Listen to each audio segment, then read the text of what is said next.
Imagine you're running a business and you want to reach more customers online. You have a great website, but it's not showing up on the first page of Google search results. What do? This is where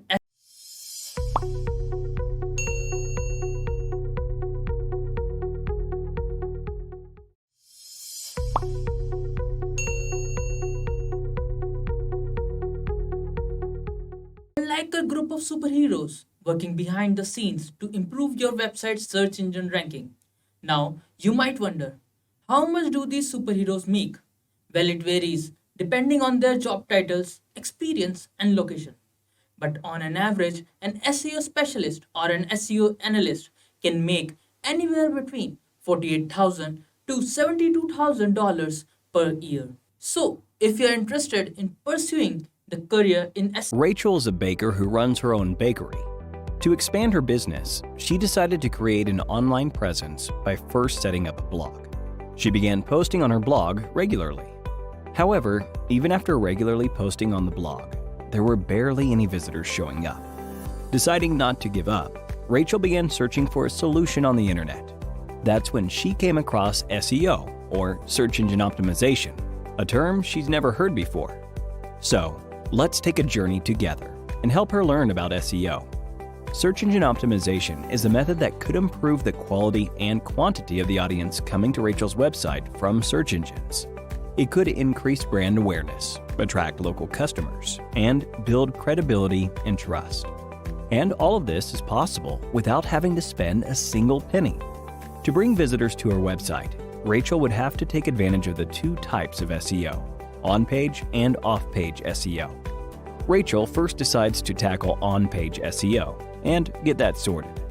On-page SEO involved Rachel optimizing her website, both in terms of content and the technical aspects, including the HTML source code, schema, meta tags, and more.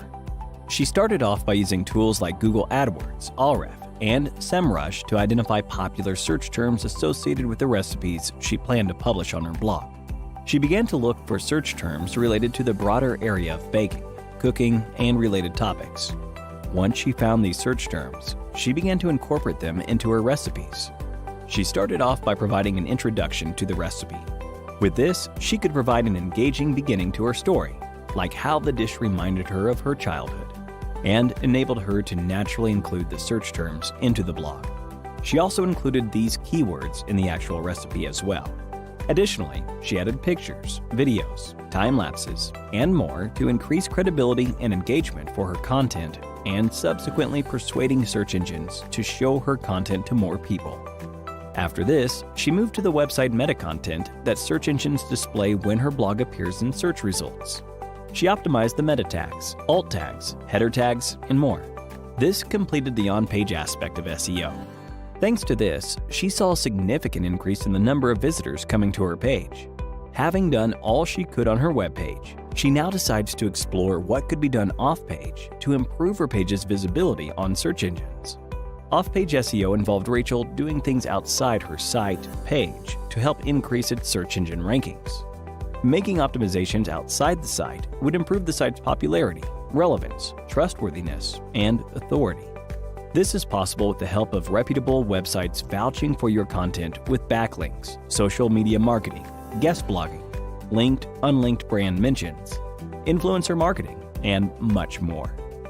Rachel also understood that for her content to reach people, she would have to promote it on social media platforms like Facebook, Twitter, and Instagram, as well as niche platforms like Quora, Reddit, and Medium.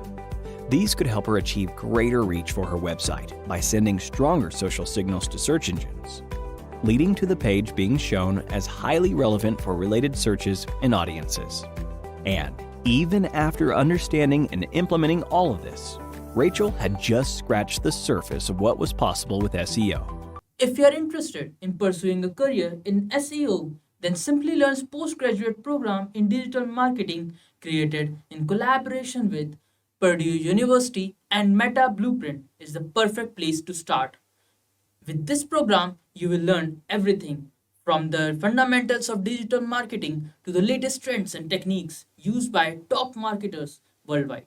You will explore SEO, SEM, content marketing, social media marketing, email marketing, and much more. The program is led by industry experts who bring their real world experience to the classroom, giving you an insider's perspective on what it takes to succeed in the digital marketing world. And with hands on projects and practical assignment, you will have the chance to apply your knowledge and develop the skills you need to stand out in this competitive field. So, if you're looking to jumpstart your career in digital marketing or take your skills to the next level, then Simplilearn's postgraduate program in digital marketing is the perfect place to start. To learn more about this course, you can click the link in the description box below. Around 1991, the world's first website was launched. In the coming years, one turned into hundreds and hundreds into thousands, ultimately crowding the internet.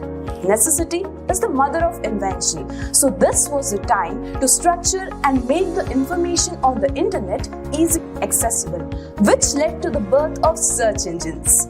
Search engines help people to find information on the internet. So now the question arises, how are search engines able to identify the information people are searching for? This happens with the help of search terms users enter to search for the information. Search engines identify the web content containing those phrases, thereby displaying it into the search engine result pages, also known as SERPs. So, to bring users or search engine traffic to your website, you will need to optimize your web content with the search terms or relevant keywords which users are actually looking for. Say, if you have a shoe website, then it should have keywords like sneakers, sport shoes, and some phrases like best sneakers for men, which will help you to gain more user traction. And for this, search engine optimization plays an important role.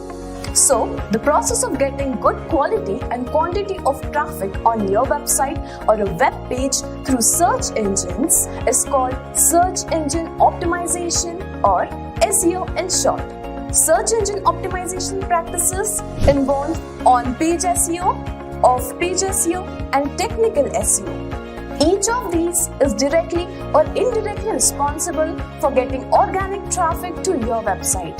With the growth of SEO industry and rising demand for SEO experts, leading companies like Microsoft, Udemy, Deloitte and Siemens are already hiring SEO expert with salaries going as high as $100,000 per annum. So we're going to use a basic example, and let's just say you have a blog. You're a food blogger, you're passionate about food, and your niche is ice cream. And let's just say you have a lot of ice cream recipes.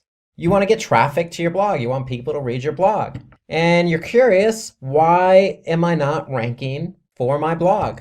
Why, when people type in ice cream recipes and say Google, my blog posts don't appear at the top of organic rankings?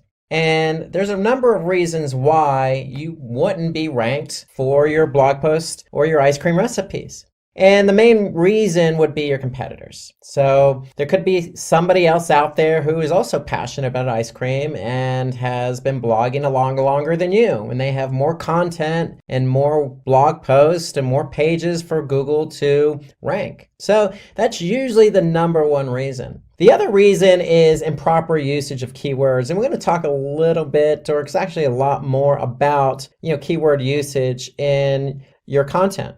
So what kind of keywords do you want to rank for? That's really what we're talking about when we talk about usage of keywords. What keywords do you want to rank for, and how do we work those keywords into the content? Another reason is poor link building practices. And really that means, are other blog posts or other websites linking to you? Also, are you linking to other pages on your website? And so it's all about link building. And with link building, it's internal linking. So are we linking from one blog post to another? And it's external linking. Are other websites of high quality linking to us? And so that's what we talk about when we talk about link building. And then another reason is web page load time. So you could be running your blog post on, say, WordPress, for example, and your blog post isn't loading fast enough. Well, if you look at it this way, think about it. If you're Google, would you really want to rank a website or blog post in this example, number one on Google rankings, if that particular page loaded very slow? No, you wouldn't, because when somebody clicked on that link in organic search and went to your website, they're going to have a bad experience because the page is going to load slow. So Google doesn't want their users to have a bad experience. You don't want your users to have a bad experience. And so that's why web page load time is a critical factor for ranking. So we need to make sure that our web pages load fast.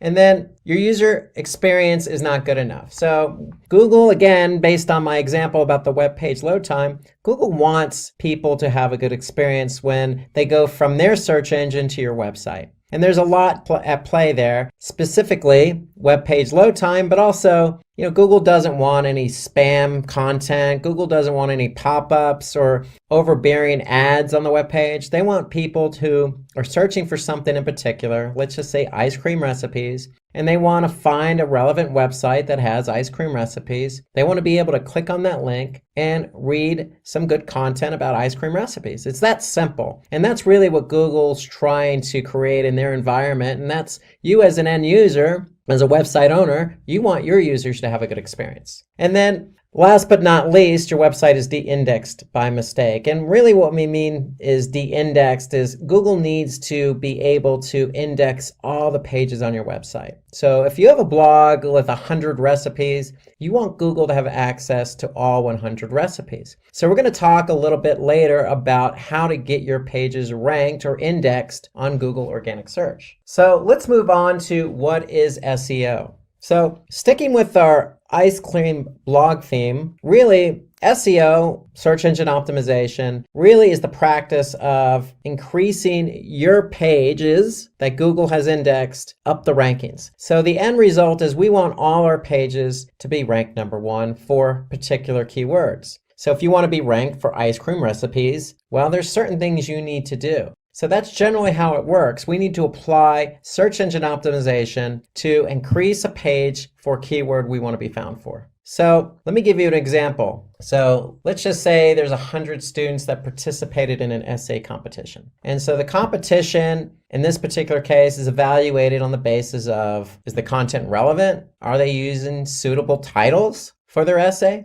Do they have structure when they're participating in this essay or talking about the essay? And do they have a suitable synopsis? And is the content neat and readable? These seem all logical for an essay competition. Well, guess what? They seem logical for SEO because that's exactly how SEO works. It's exactly all those points I just mentioned about structure, logic, readability, organization, title. All those things are what's important in SEO. And so we need relevant content. We need titles for our pages. Google needs to be able to see structure. We need to have synopsis of what the page is about, and that's called the meta description. And then again, the content needs to be readable, and that's important. And so in order to be readable, again, we're going to talk more about site speed because site speed's important. Okay. And when we talk about responsive design, when I say responsive design, that means your site, your page needs to load both on desktop and also on mobile. And so all these things are important. Just like an essay competition, Google is the judge and they need to be able to determine what page is best to rank number one, number two, number three, etc. on Google search.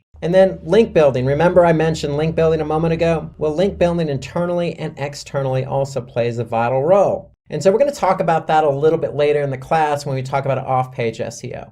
How does Google rank website? And basically, Google follows 3 basic steps to rank a website. They need to crawl your website. They need to take what they crawl back to their servers. And when they take it back to their servers, your web pages, they need to have them available for indexing. So when somebody actually types in a keyword into google.com, it'll be available to be found on organic search. So that's what indexing is all about. And then Google's job when somebody does type in a search query is to basically rank those pages that they've indexed from number 1 to infinity, depending on how many pages are relevant to that search query. So really it's about crawling, indexing, and ranking. So crawling is simply a process done by which Google has bots. And what these bots do is they go to your web server and they're going to crawl every page that they can find. And how do they find these pages? Well, they basically follow links. You might have heard the term spidering, but that's what they call search engine spidering. So basically what Google's doing is they're building a web, so to speak, all the links that they're following. And so when they can follow all these links on your website, they're going to be able to crawl them. And when they crawl them, basically they're going to take that content and store it on their servers so it's available in their index. So based on this method, Google finds out which websites have relevant content and which ones don't based on certain keywords that are typed into Google. Because if they can't crawl your website, you're not going to be found. And if you can't be found, then you're not going to show up for relevant keywords. So we need to make sure your site's available to be crawled. And we'll talk about that a little bit later. Okay, but let's show you an example. So let's just go to Google search. And if I type in the keyword Simplilearn, okay, I could see I have 1,010,000 results. Okay, and that's how many results are showing up for Simplilearn. Okay, now they may not all be Simplilearn pages, but nonetheless, Simplilearn is ranked #1 here organically, and there are 1,010,000 pages related to the keyword Simplilearn. Now, when it comes to organic search, we don't want to get it confused with paid search. So anytime you see paid search, you're going to see something that says ad next to it. Okay, so we could see that there are paid ads here, but when it comes to organic search, those are generally below paid ads. And so that's where Google counts the 1,010,000 results. And so that's the whole idea behind crawling and indexing. Google's able to crawl Simplilearn's website, and based on all the pages that they gather, they're going to make those pages available in organic search. So if you type in a keyword and your web page is not available for indexing, then you're never going to show up for that keyword. So that's why it's important to make sure your website is available for crawling and indexing. And so when a user types a query on Google search, the most relevant websites that are in Google's index are going to appear in the search results. So in the example I gave with Simplilearn, well, Simplilearn is the brand name of the company Simplilearn. So there's a lot of relevancy there. So that's why you see Simplilearn show up here organically, #1. Like we mentioned about what is SEO and why SEO, we talked about that user experience. So there's a lot of factors that go into ranking, relevancy being one of them. So in the Simplilearn example, Simplilearn is relevant to a lot of the Simplilearn pages because that's who they are, Simplilearn. However, Simplilearn also needs to make sure that, for their pages, the page load time is fast, meaning these pages load very fast for the end user. And Google also takes into account other factors, like how long someone is staying on a website. Or are they bouncing, meaning are they going to one page that they land on and then leaving the website? Okay, and so the user experience is very, very important. There are other factors also like language and location. And so, for example, location, if you do a search, say in India, the results are going to be a little bit different than, say, the results in the United States. Why? Because Google is indexing as many web pages as they can find. So if somebody's doing a search in India, their results may be a little bit different than the results show up in the US because Google has different bots. And these bots are crawling different pages at different times. And so Google's index is updating continuously, but it's not real-time syncing. So if you do a search in India, you may not see exactly the same thing because both search engines, the Google in India and the Google in the US, may not be exactly synced up. So an example would be, if you're looking for cafe. So if you search a cafe in, say, San Francisco, you're going to see different results. Now, if you do a search for cafes in Mumbai, you're going to see different results. There's going to be local search here at the top. There may be some paid search, but again, you may see different results because one, location, but two, Google's search engines in India and United States, google.com, aren't exactly synced up exactly at the same exact time you do that search. So location is important, language is important, and relevancy is important, along with user experience. So all those are important factors in how Google ranks websites. Okay, so we're going to talk about the types of SEO now. So If we want to rank for a particular keyword on Google, we're going to have to apply search engine optimization.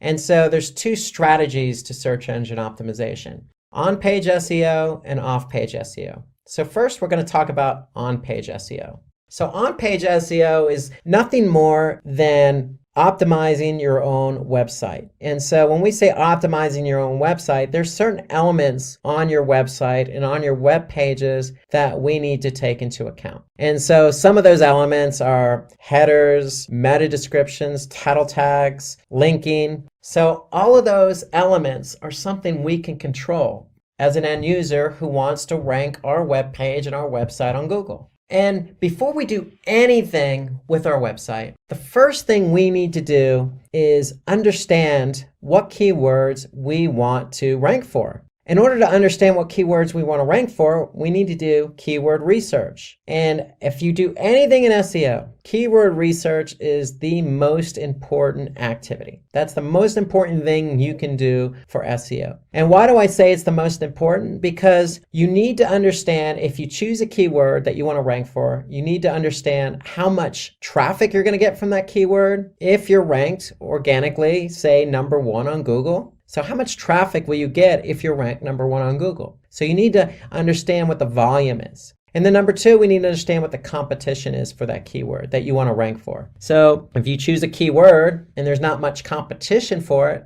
then chances are you can rank for that keyword for a web page on your website quicker than, say, a keyword that has a lot of competition. So we need to understand those two basic factors: volume and competition, before we choose a keyword. And it's simply the practice of going through the motions of getting your volume and getting your competition data so you can choose the keywords you want. And then once you choose the keywords you want, then you can go and apply on-page SEO. You can change the title tag, the meta descriptions, the headers. All those elements can be changed, but first you need to choose your keywords. And so, again, the primary components we're looking for are how much traffic you can get, or the search volume, how much competition there is for that keyword, and of course, relevancy. Okay, you need to be able to choose a keyword that's relevant to the web page you're trying to rank for. And so let me show you an example of how to go through this. So the first thing we want to do is we want to use a tool. And the tool I would recommend is Google Keyword Planner. And why do I choose Google Keyword Planner? Because if we're trying to rank on Google.com or Google search engine, we want to be able to get the data right from the source. So Google's going to be able to give us information about how much volume a keyword has and how much competition it has. So let me show you an example. So if I want to use Google's Keyword Planner and I want to rank for the keyword how to become a digital marketing specialist, then I'm going to type that keyword into Google's Keyword Planner. And what Google's going to do is they're going to give me some trends about how much volume this particular keyword gets over the course of a year. And so for that particular keyword, I can see that there are trends that appear for both desktop and mobile. So mobile is important because people start their search process a lot of times on their mobile device. So we want to be able to get data from mobile as well as desktop. And so we could see a trend here that for each particular month, over the last 12 months, we can see how much volume this particular keyword, how to become a digital marketing specialist, gets per month. And so on average, over the past 12 months, I could see how to become a digital marketing specialist averages 30 searches a month. And this is on Google.com. And so Google gives us the volume. What they also give us is the competition. And so here I can see Google says for that particular keyword, the competition is medium. And so in the Google's Keyword Planner, what they also do is give me other relevant keywords that I might think about optimizing for. Because you don't want to optimize for just one keyword. So how to become a digital marketing specialist, they're going to also offer up other types of keywords that are relevant. So just digital marketing specialist, social media marketing specialist. So for those keywords, I can see the volume. So for example, digital marketing specialist, I can see the average volume is 1,000 per month on average over the last 12 months. I can also see the competition is medium. But for some other keywords, I can see the search volume being high like digital marketing course at $2,900 per month, but also the competition is high. And so what I would recommend as a best practice is to collect all your relevant keywords. Okay, and put all your relevant keywords in a spreadsheet. And when you put all these relevant keywords in a spreadsheet, you want to get the data on those keywords. And the data I'm referring to is the volume and competition. So in this case, we have volume from Google Planner, Google's Keyword Planner, and I have competition from Google's Keyword Planner. And so if I go into a spreadsheet and I put all that information in here, I'm going to be able to see the volume and competition. And so that's important. However, one thing to note here is that Google's Keyword Planner, if I go back, just gives us low, medium, and high. And if I want to compare numbers to numbers, maybe I want to be able to get exactly the competition number for the keyword, how to become a digital marketing specialist. What I can do is go into Google and I can type in that keyword. So if I type in the keyword, how to become a digital marketing specialist, I can see there's 76 million results. So I could see 76 million results, 76.1 actually, and for the keyword, how to become a digital marketing specialist. Now that's a whole lot of results for this particular keyword, especially when the volume is only 30 per month on average. And so what I want to do is get a more clear picture of the competition. And so what you could actually do is type in the syntax all in title and then colon and then your keyword, how to become a digital marketing specialist. And when I do that, I get a different result. Here I can see only 136 listings for how to become a digital marketing specialist. But that's not just 136, that's 136 with that particular keyword that we want to rank for in the title tag. Okay, so the title tag is what you see when you type in a keyword or search query in Google search, and the title tag is what you see at the top of every search result. And so now I can see I typed in how to become a digital marketing specialist with the all in title syntax. And now I can see every listing, every one of these 136 results have that particular keyword in it. So I could see every one of them, how to become a digital marketing specialist. And why is that important? Because now that tells me I only need to climb over 136 listings to rank for that keyword, how to become a digital marketing specialist. And so the idea here is you want to get your volume from Google's Keyword Planner, but you want to get your competition from Google Search. And again, that's simply typing in the syntax, all in title, and then your keyword. In this example, how to become a digital marketing specialist. Once you get those two numbers, you're going to plug them in to your spreadsheet. And then once you do that for a number of different keyword queries, and these keyword queries, again, have to be relevant. Once you do that, then you can go in and pick the keywords you want to optimize for. And that's important because, again, if you're not sure about a keyword, then you want to do the keyword research so you can be sure of how much traffic you can get and how much competition there is. Those are three important factors in starting the process for on-page SEO. So again, you want to create content for, say, a keyword like digital marketing. But digital marketing may seem a little bit broad. So you want to probably stay away from broader keywords because broader keywords tend to have a lot of volume, which is great, but they may also tend to have a lot of competition. But that's the whole point of doing the keyword research. Maybe it doesn't. Maybe there's more volume than competition. That's what you need to find out when you do the keyword research. You need to find those keywords that are relevant to your content, that have a lot of volume and low competition. And then once we identify those keywords, then we are free to go in and start optimizing our web pages for those keywords. And the first place we want to start is the title tag. So if you remember my example, going back here to our search, how to become a digital marketing specialist, we saw that every one of these listings had that keyword in the title tag. And the title tag is important because that's what users who use Google search see first when they type in a query and get results. So they're going to see the title tag. So the title tag is the most important element for on-page SEO. It's the most important factor because that's what people see. And so ideally when we choose our keyword, we want to make sure that keyword is in the title tag. because that's what shows up in Google search. And that's what makes that particular web page relevant for that keyword query. So the idea behind a title tag, it's between 50 and 60 characters. And so we want to make sure we stay within that limit, no more than 60 characters, because what happens if it's beyond that, then Google will truncate the title tag.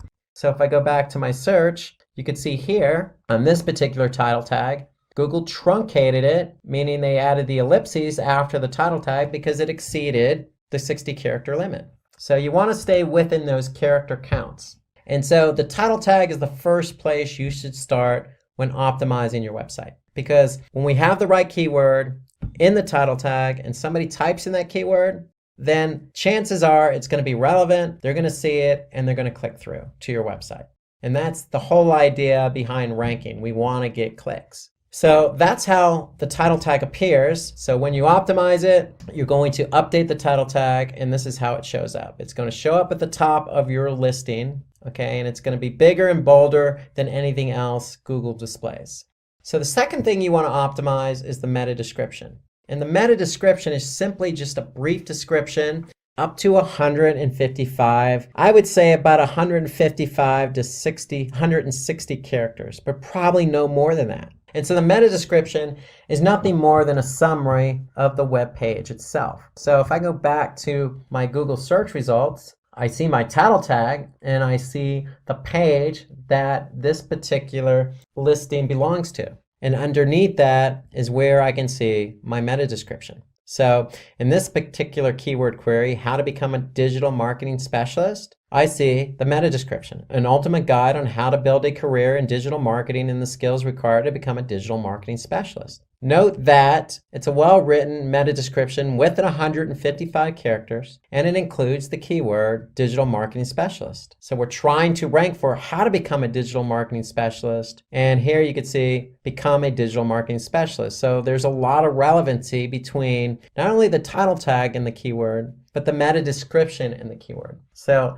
when you're optimizing a keyword, you want to start with the title tag, but you also want to update the meta description. Because if you don't update the meta description and you leave the meta description blank, then you're leaving it to Google to add in copy that they deem relevant. And so for on-page SEO, we want to take control of the copy and we want to optimize it for the keywords we want to be found for. So the meta description is a powerful tool at our disposal. It gives us more characters to work with. It gives us more to talk about. So for that particular page. And so if the title tag is only 60 characters maximum, it's not a lot of information to try and get somebody to click. So the meta description helps us in identifying what that page is about in order to get the click. So the two working in tandem will hopefully increase your click-through rates. So when you're found organically, we want to get the click. And then the third element that's important is the URL. And URL stands for Uniform Resource Locator.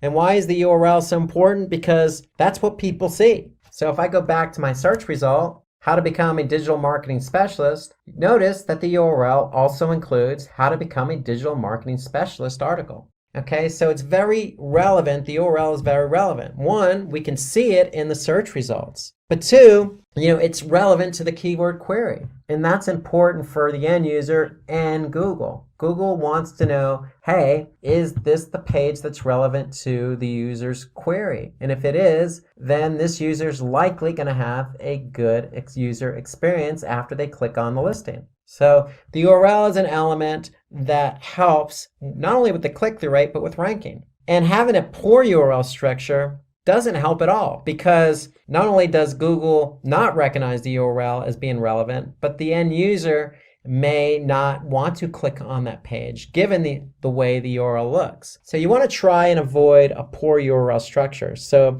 the rule of thumb is this: if you don't understand what the URL is, then Google is likely not going to understand what the URL is. And so we want to try and keep our URL structures clean. And when I say clean, ideally you want to make sure that whatever keyword you're trying to optimize, that's the keyword that's included in the URL. Nothing included that is not understandable. So again, going back to our example, how to become a digital marketing specialist. It's very clean. The title tag is the keyword. The meta description is cleanly written, has the keyword, and then the URL is the other element that the end user can see, and that URL includes the keyword in it. So after we've done those three elements, the title tag, the meta description, and the URL, then we want to start optimizing the page itself. So ideally, when we say optimize the page itself, the page, remember, needs to be structured. And when we say structured, it needs to be structured in terms of, headers and subheaders and organized in a manner in which the end user can read the article, read the content clearly and concisely without being confused. And so that's the job of headers. They add basically an organizational structure to the content. And with headers, there's a hierarchy. So you have anywhere from H1, which is the top of the hierarchy, to an H6. And so you're free to use any one of those headers when building out a page in order to organize the content. But ideally, you probably want to stick with an H1 or an H2 because those are at the top of the hierarchy. And what those do is they actually stress to Google that, hey, this header with this particular keyword in it is important. So if you use an H6 with the keyword in it, it's telling Google, hey, this is an H6, but it's not as important. So an H1 and an H2 tag show importance. And so let's look at an example of what that is. So here you could see an H1 is going to be at the top of the hierarchy, so that means it's going to be bigger and bolder. Then you have an H2, which is going to be bigger and bolder than an H3, but not as big and bold as an H2. So with headers, not only are you organizing the content accordingly, but you're also signaling to Google how important that particular header is. And of course, the header needs to include the keyword we're trying to rank for. So let's take a look again at that example. So if we go to how to become a digital marketing specialist, if I click on that page, I can look at the content and I can see that there are headers in here. So the headers are there to organize the content.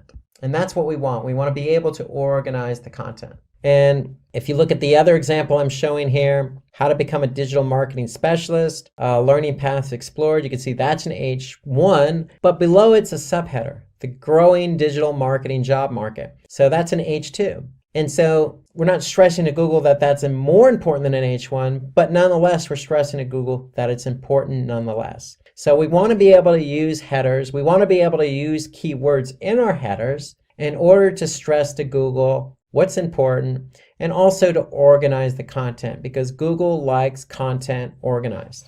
Okay, the next element we want to focus on is internal linking.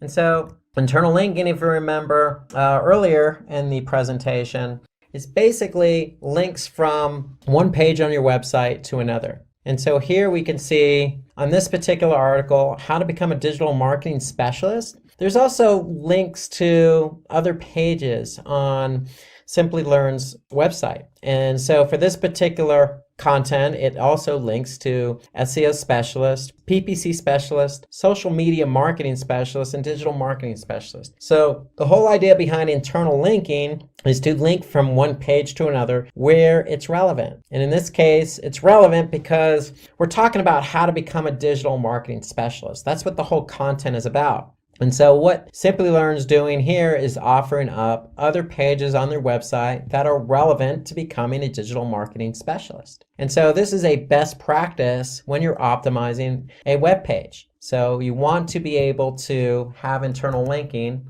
on your site. And the whole idea behind internal linking is it also allows users to navigate through the site naturally. So when I say naturally, they don't always have to refer back to the top navigation. They can naturally and seamlessly go from one relevant article or page to another. And so that's the whole idea behind link building and internal link building. It allows Google to identify, pages that they want to crawl and index because they're linked to one another. But it also helps the end user because it allows the end user to go from one page to another. And it's signaling to Google, hey, this particular page is linked to this page. So we're going to also index that page. And so that's the whole important part of internal linking. It's about the end user experience, and it's about allowing Google to find the pages on your website so they can crawl them and index them so you can be ranked for them. And so also, in addition to internal linking, we want to be able to use natural language. And so what do I mean by natural language or natural language processing? So what Google does is, in terms of natural language processing, they're looking for the content and the keyword. It needs to be relevant. So when your website is about digital marketing, you don't necessarily want to rank or try to rank for the keyword digital marketing. One, it's too broad. Two, there might be some competition. But three, you're probably not going to write something as broad like digital marketing. So ideally, what you want to do is you want to choose other relevant, related keywords that's going to be more natural. And so that's what we mean by natural language processing. We want to choose keywords that are more natural to the content you're writing. So instead of the keyword digital marketing, maybe we want to talk about the types of digital marketing, or digital marketing examples, or what is a digital marketing strategy, or how to become a digital marketing specialist. So those are all relevant keywords to digital marketing and more relevant to the content. Because if you try to rank for the keyword digital marketing, again, it's probably going to be a little bit broad, probably more competition, and not as relevant to your content. And as a result, probably not a good user experience. So think about some other keywords that you could optimize and rank for. And that goes back to the keyword research. That's why the keyword research is so important, because it allows us to identify other keywords in the natural language process. What keywords are more relevant for the content? And then another element to on-page SEO is the sitemap. And so with the sitemap, it's basically a list of all the pages on your website. And the whole idea of listing all the pages on your website in one document is it helps both users and search engines understand the structure of your website. So there are two types of sitemaps. One's an HTML sitemap, and that's designed for humans. So if you have a website with a lot of content, at the footer or the bottom of your web page, you probably want to have a link to sitemap. So if somebody clicks on that sitemap, they're going to be able to see all the pages on your website, structured in an organized manner. Well, an XML sitemap, and XML is just a different format. It's designed for crawlers. And so the whole idea, remember, is Google likes to crawl content. When they crawl content, they bring it back to their servers and index it. And so we want to be able to create a sitemap for Google or other search engine crawlers. And so XML is the format. So let me show you an example of how that looks. So if I go to Simplilearn.com and simply type in, say, sitemap.xml, just as an example, I'm going to get this particular page. And this particular page displays two XML sitemaps. So these sitemaps are there for Google to go ahead and crawl, and nothing more than a list of all the pages on your website. And so this is a quick and easy way for Google to get a hold of all those pages so that they can index them. And that's the whole idea behind SEO. You want to be able to have Google index all the content you want to be found for the keywords you want to be found for. So it all starts with the sitemap. So let's go from on-page SEO, which in recap is basically optimizing certain elements on your website so that you are relevant for a particular keyword.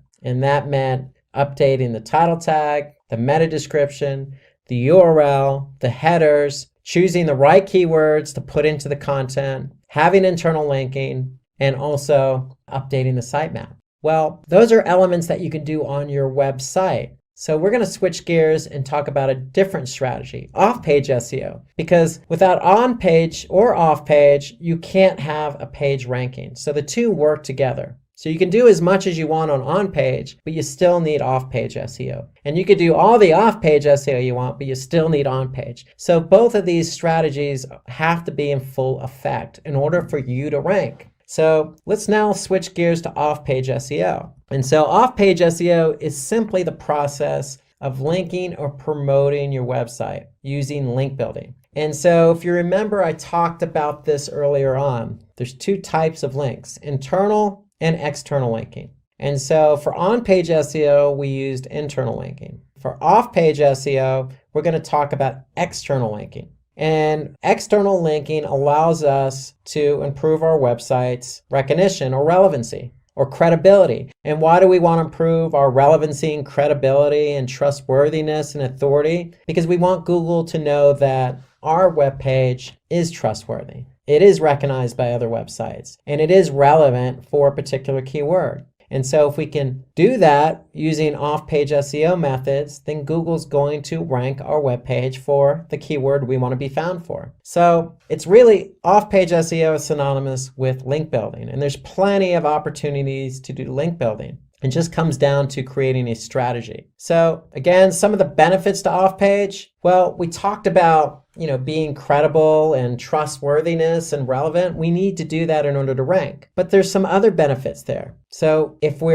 have a link on another credible website, then it's likely going to increase the traffic to our own website. It also creates high domain authority. And so what I mean by high domain authority is if we have basically links to other web pages pointing back to us, then basically our domain authority is going to improve. And when our domain authority improves, other websites are going to want to link to us. So the higher authoritative we are for our website, then other web pages are going to want to link to us. And so the more external linking we have, the higher the domain authority. So it all starts with linking to other high domain authority websites. So linking to a high domain authority website, for example, having a link on Wikipedia that points back to our webpage creates high domain authority for us, and it helps drive traffic. So some of the other benefits of off-page SEO are credibility. So if we're linking from Wikipedia to our webpage, it does create credibility for us. It also helps us increase our page rank. So remember that external linking helps build domain authority, helps build credibility,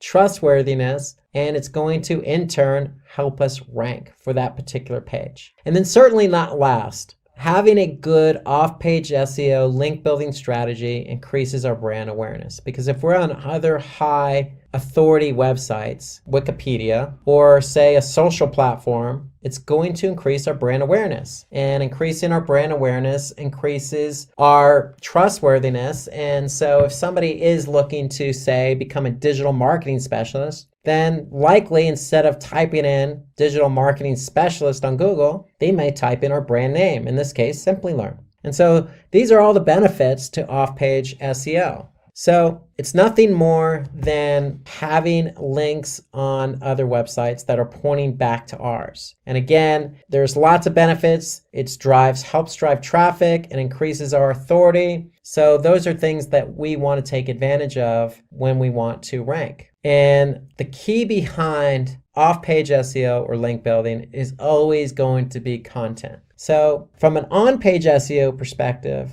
having quality content allows that content to be optimized for a relevant keyword and ranked. But also from an off-page SEO strategy, having high quality content allows us to have other sites, and it doesn't necessarily have to be a website. It could be a social platform, or it can be another blogging platform or blogging website, link back to ours. Why? Because the content is original, it's natural, it's well structured, it reads well. And so that's the whole idea behind off-page. You can't have links on other websites if you don't have quality content. So one of the ideas behind off-page SEO is not only do you want to create good content, but you probably want to spend a lot of time or a bit of time on others' websites. So remember the example I used earlier in this presentation about having an ice cream blog and ice cream recipes? Well, it probably wouldn't be a bad idea to say spend some time on other blogs related to desserts, related to cakes, related to food in general, related to vegetables or other items that people could link from. So the whole idea is understanding who else is out there, who has relevant content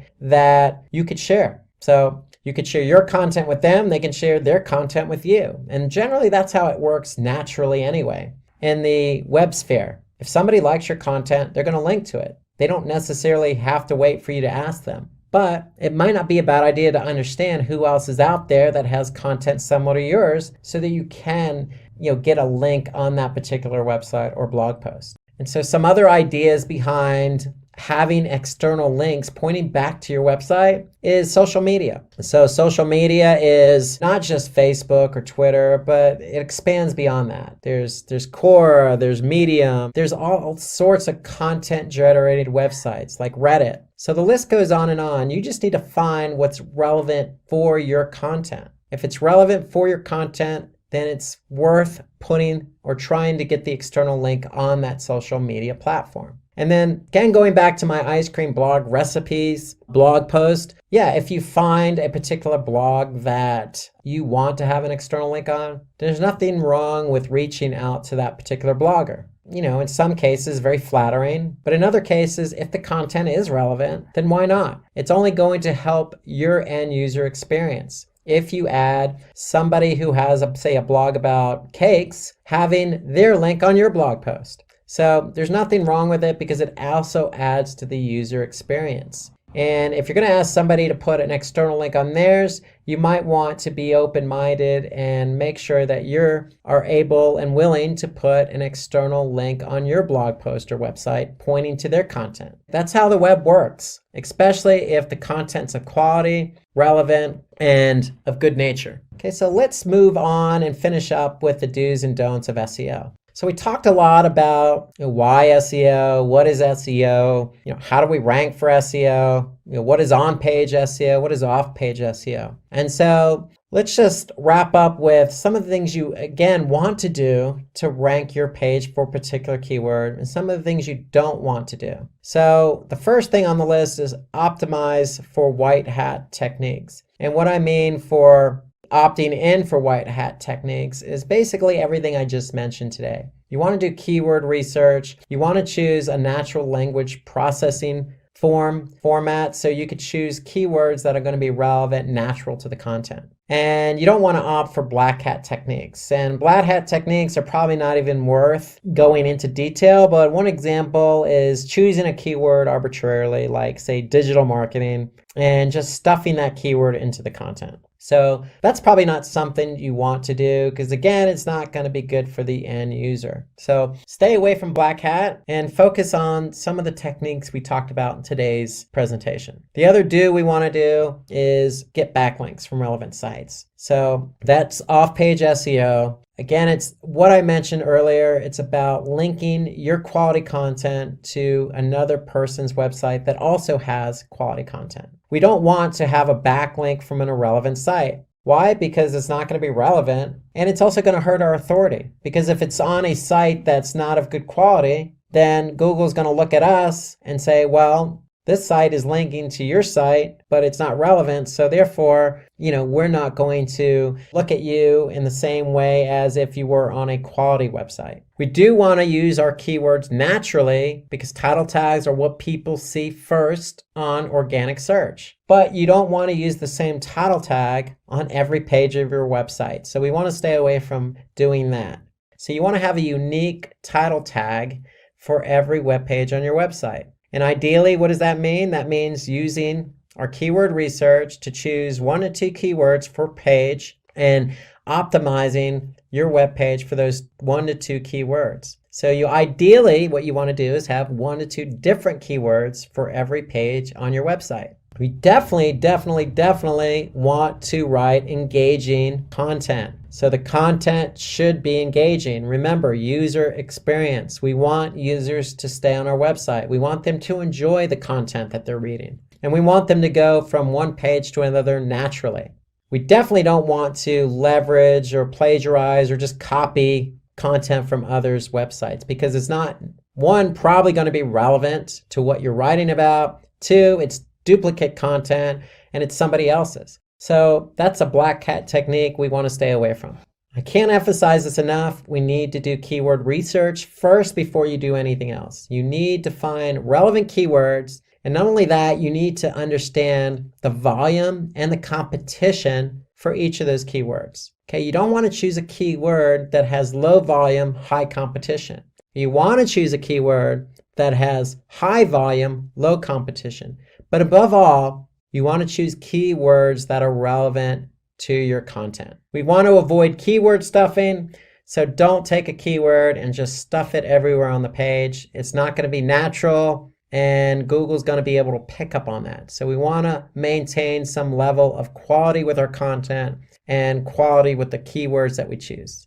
So reminder, when you have quality content, it's always going to link internally to another page on your website with quality content. But it's got to be natural. And don't just build site-wide backlinks, meaning don't just have an internal link to the homepage, or don't have every page on your website linking to just one page. So internal linking should be naturally linking from one page to another. Not only does it help Google understand and crawl all the web pages on your website, but it's good for the end user. It's good user experience. And certainly last, but something I didn't talk about, it does take time to rank your content. So remember the process. You're going to write your content. You're going to choose keywords. You're going to change the elements on that page for those keywords. And all the while, you're going to make sure Google can crawl that content. And when they crawl it, they're going to index it. The process takes time, especially if you choose a keyword that's competitive. So just be patient. If you have quality content and you've optimized for on-page SEO and off-page SEO, then you will rank for that keyword. And then make sure your website's user-friendly and mobile-friendly. So we talked about responsive content earlier. So remember, most users today start the process of search on mobile. So we want to make sure your websites are mobile-friendly. If you are interested in pursuing a career in SEO, then Simplilearn's postgraduate program in digital marketing, created in collaboration with Purdue University and Meta Blueprint, is the perfect place to start. With this program, you will learn everything from the fundamentals of digital marketing to the latest trends and techniques used by top marketers worldwide. You will explore SEO, SEM, content marketing, social media marketing, email marketing, and much more. The program is led by industry experts who bring their real world experience to the classroom, giving you an insider's perspective on what it takes to succeed in the digital marketing world. And with hands on projects and practical assignment, you will have the chance to apply your knowledge and develop the skills you need to stand out in this competitive field. So, if you're looking to jumpstart your career in digital marketing or take your skills to the next level, then Simplilearn's postgraduate program in digital marketing is the perfect place to start. To learn more about this course, you can click the link in the description box below. On-page optimization, as the name suggests, is the practice of optimizing web pages to rank higher and get relevant traffic from the search engine. On-page optimization includes both content and HTML source code optimization. Search engine optimization can be very complex. So when you're trying to understand it for the first time, I find it very easy just to break it up into general concepts that you might already have an understanding of. When you look at the hundreds of signals that go into SEO, they can be broken up into either relevancy or, because sometimes it's both, popularity. So relevancy and popularity. Out of all these signals, they fit into one of these two things. We're going to break all the signals we have into these two areas. In this section, we're going to talk about the on-page factors. That's because these are the factors that you have direct impact upon. And you can make a small tweak and have a big impact with organic traffic with your on-page relevancy factors. The primary on-page relevancy factors that I'll cover in this lesson are title tags and meta descriptions, header tags, which are used for headlines and subheadings, website URLs and URL structure, image alt text, internal links, keyword usage, and sitemaps. Let's start with one of my favorites, and that is the title tag. This is also called a page title. The page title is not shown on the page. Now rather, it is displayed on the browser tab. And this is what makes it highly important, is that in addition to being displayed on the browser tab, it is also the title tag or the page title that is shown on the text in the Google search results as the link to the page. The page title influences both the click-through rates and people's first impressions of our website. Next up, we have the meta description. Now, the meta description can be a bit confusing. The meta description is in the code, and it does not influence rankings, but it does influence clicks. People will see your snippet or your page information in the search engine results. That gray text is the meta description. If you don't have a meta description, then it may pull information from the page. You can affect this and improve the chances of your meta description appearing if you write a short descriptive phrase of the content or the purpose of the page. And just because we edit these elements does not guarantee that they will show up. I often say that we affect the change, but we cannot control it. This is because the search engine may override your changes and show different content in these areas. Sometimes it may help and it might be a better description, but many times it's not. Now let's go to the next element, the header tags. These are also referred to as the heading and subheading. And this is how HTML was built when the web was first created. It enables a logical hierarchy of content. So starting with the headline, then displaying a subheading, and then subheadings after that. The idea here is that you're establishing a hierarchy of information. So you start with the H1. Like a newspaper, there's only one main headline per page. It describes the main purpose of the page. Then a subheading, the H2. This is how you break the subcontent into subcategories. Obviously, you'll want to use a keyword in there as well. You see, by describing the purpose of the page in the headline, and then again in a subheading, you're naturally going to use your primary and secondary keywords because you're going to associate them with the product or the purpose and the benefit. The key is to keep it short. You see, after the headline are the subcategories, the H2s, and then your H3 is typically used as a paragraph heading. Now, putting the keyword in these headings alone does not make your page optimized. Remember, the purpose is to provide a quick reference for people to find the content they need within seconds. So short, explanatory heading and subheadings, paragraph headings are very effective. And naturally, you'll be using keywords to help people locate the information that is most important to them. Now, if we go back to the search engine results page, the SERP, there is another element in that listing. The page title is the large blue text. The meta description is the gray text. Now, the green text is the URL of the page that is listed. This is the address of the page. Just like the address for your home, the internet knows that the URL is the address for that page. This is extremely important for SEO for a variety of reasons. The most important, though, is your keyword usage. I like to make sure that I have at least one relevant word in the URL. Now, also, here, keep it short. One of the worst things you can do is have a URL full of keywords, or even worse, hyphenate them all. Remember, people use these URLs. They provide context for the page. People also copy and paste URLs into mobile messages, emails, and social links. So it is extremely important to keep these short, succinct, and I like to say readable. Now, I've just briefly touched about the importance of the URL, and now let's look at the URL structure. First, let's start with the primary core of the URL, the domain name. In the example with the URL I have here, example.com, that's the domain name. So this is the first thing that people see with your online business.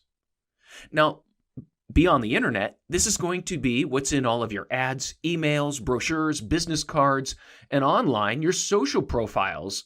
All of your marketing efforts are going to drive people to this domain. There's a lot of advice about buying or using domains that have your keywords in them. And unfortunately, domains have been being sold for decades, so there's less chance of finding a domain with the keywords you want. Now, the search engines don't make the keyword used in the domain a primary ranking signal, so that's good. However, the domain is your business. It needs to be memorable. If you have a very, I call it a spammy looking domain name with multiple words and hyphens, or one that's hard to spell or confusing, people are going to make an initial impression off of that. So make sure you have something that's going to make a great first impression. Here's the rule for a domain name. Something that's easy to spell and easy to pronounce. Ideally, sure, it's something you can type and share. Something you're going to be able to put on a business card and be proud of. Not something that you bought primarily because you want it for SEO reasons, and you think with that you're going to succeed. As an example, just think about Amazon. Their domain name says nothing about books. and yet it grew to be one of the largest e-commerce companies in the world. The same with Alibaba or Google. Their domain names were not the keyword, but their marketing and branding built their company. Now, everything after the domain is a subdirectory. This is based on your website organization. As an example, if you have a website selling shoes, then the subdirectory can be called shoes. It's easy, right? The subdirectory is the folder that contains the relevant files or pages for that group. Think of a file folder with documents inside. The file folder is usually based on a major category of content or products. Now, inside the folder are individual documents or pages. These files or pages usually come after the subdirectory. In this example, you see the file.html. The next step in optimizing the URL is to name the page in a way that explains the content of the page. To use our e-commerce shoe website, a page name would usually be a specific product name. This way you would end up with domain name /shoes as the category /brand name running shoe. Insert that here. If you've ever looked at the HTML that make up the instructions of the page, you'll understand a bit more of how search engines get the information from the page.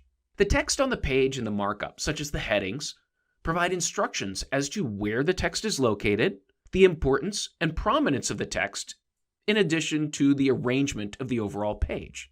HTML is a set of instructions for a browser to assemble the page, and the search engines use that as well. Now, the search engines spiders cannot see images.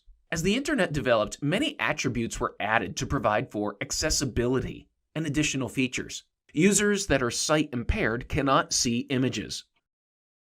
And the alternative text tag describes the image. Further, there are many times when our bandwidth isn't strong and not all of the images will load. In that case, we need the alt text description to provide the context of the image and its purpose. Search engines use this alt text description to gain additional context about the page, the content of the image, and its purpose. Now, we have an entire section on links, but at this point, I just want to cover internal links. An internal link is a link from one page on your website to another page of your own website. Now, this is important from a relevancy perspective. You'll see internal links in your main navigation. You'll likely have a link that says Home, one that says Contact Us, or About Our Company.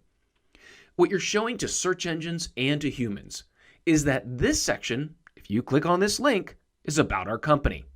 Or this is where you find our contact information. You see, these links are not votes like external links. However, they provide relevance and context to the information on your own website. Let's dive in a little more on keywords. When a search engine crawls and processes your website, it doesn't simply look for the instances of specific keywords. It's a lot more complex than that. It's using a technology called natural language processing. Natural language processing uses algorithms to try to understand the meaning of text. You see, search engine processing is attempting to be human. This is the same way that people see and hear the words, and we're using the words to find the meaning expressed in the words. Similarly, when a search engine goes to your website, it may seek keywords, but it's looking for the context of those words. You may say football, but just having the word football repeated throughout your website isn't going to help you rank specifically for football. What you need to do, and what is more common in actual human conversation, happens very naturally. When we talk about football, we use naturally additional words, such as goal and referee and World Cup. You see, Google and the other search engines are going to take these into account. By usage of other synonyms and other common words, you present the context of a bigger, broader idea for your website. The next site signal that we have is sitemaps. Now, there are two kinds of sitemaps. There's the sitemap that is for humans, and there is the sitemap that are for search engine robots, crawlers, or spiders. The one that is for human is called an HTML sitemap. You've probably seen these before. The link is generally in the footer of a website. If you click on it, it shows you the major sections of the website, provides some search functionality, but looking at it as a human, it shows you the hierarchy of the website and where to find important information. It shows how everything fits together. Now there's something else that exists called an XML sitemap. It's not linked from any page of your website, but exists as an independent file on your server. Now, this is something you can see, but it is formatted for search engine spiders. Using a programming language called XML, it shows the hierarchy and the priority of each of the URLs of the website, every page, every document, every image. And it also shows the date that each page was last updated or changed. So at this point, we've covered a lot of things that are important and things that you should be doing when optimizing your on-page content. Now let's go a different direction and cover things that you should not be doing: keyword stuffing, hidden text, repetitive anchor text, and cloaking. The first one is keyword stuffing. Now, back in the early days of search engine optimization, people used to increase the instances of words on the page. Now, this is well before natural language processing. At that time, search engines were looking for occurrences of specific words. Well, search engines, they're very smart about this. What may have worked 20 years ago or 10 years ago, keyword stuffing does not work. You're not going to rank better for any given phrase by including it a dozen or more times on the page. In fact, you might get an over-optimization penalty by constantly repeating the same word over and over. Focus on writing content that engages with your visitors and uses language naturally. Now, the next one is hidden text. Unfortunately, I still see this. This is when you write content that is solely for search engines and not for people. Now, typically it is attempted by writing a lot of repetitive keywords as text, coloring it white, and placing it against a white background. You see, this was developed as another way to add more keyword-stuffed text without the user seeing the overuse of keywords. Now, it didn't work too well in the past, and it definitely does not work today. This tactic backfires in two ways. First, search engines can tell when it's white text on a white background. It's easy to tell from a computer science point of view. Search engines read the HTML, and in the HTML are the instructions for colors. When you hide text, modern search engines are smart enough to figure it out, probably better than a human. Now, secondly, it's done to hide repetitive keyword-stuffed text, which is the second thing against you. These outdated, unprofessional tactics will most likely get a website penalized by the search engines. The next one is repetitive anchor text. You may have followed a link to a page when looking for a business or information, and instead of the information you want, you get a page that doesn't feel like it was written for people. Every sentence is redundant, repetitive, and almost every keyword is linked even when there doesn't need to be a link.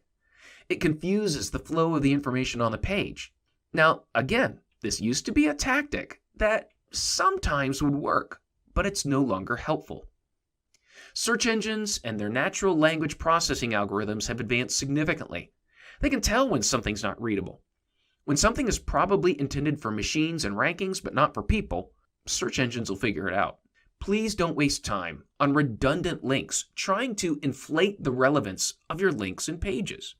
The last thing to cover here is cloaking. Cloaking is the idea of showing one thing to the search engines and something entirely different to humans. Now, this is related to the rest of the tactics I just covered. It's something that used to work, but it was expressly against the search engine guidelines. While it may have worked if the search engines discovered it on your website, you could have been penalized or dropped from the search engine results entirely. Now we've covered all of the most important on-page optimization factors. Let's take a look at what the theoretically perfectly optimized page would look like. In this example, we can see many of these elements being used together. You can also see that the base key phrase, digital camera, is being repeated, but always included with a specific context. First, at the top of the page is the URL, which has digital cameras in the address. The page title follows using the context of the information and adding the word reviews. You can also see at the top of the page that the main navigation and secondary navigation, also called the breadcrumb navigation, provides context of the page's location within the entire website and natural keyword usage. The H1 headline is the key phrase, but also happens to simply be the best title for the content of the page. The subsequent subheadings provide additional information, such as ratings, recommendations, and features. The links provide relevant ways to access additional content. The image utilizes alt text. There are also clear calls to action, which provide relevant offers to visitors. As you can see, the context of all of the content is very strong and sends a clear relevancy signal to both search engines and readers.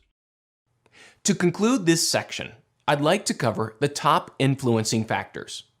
Now, sometimes you may find these as lists, but I found it a bit more practical to separate them into categories.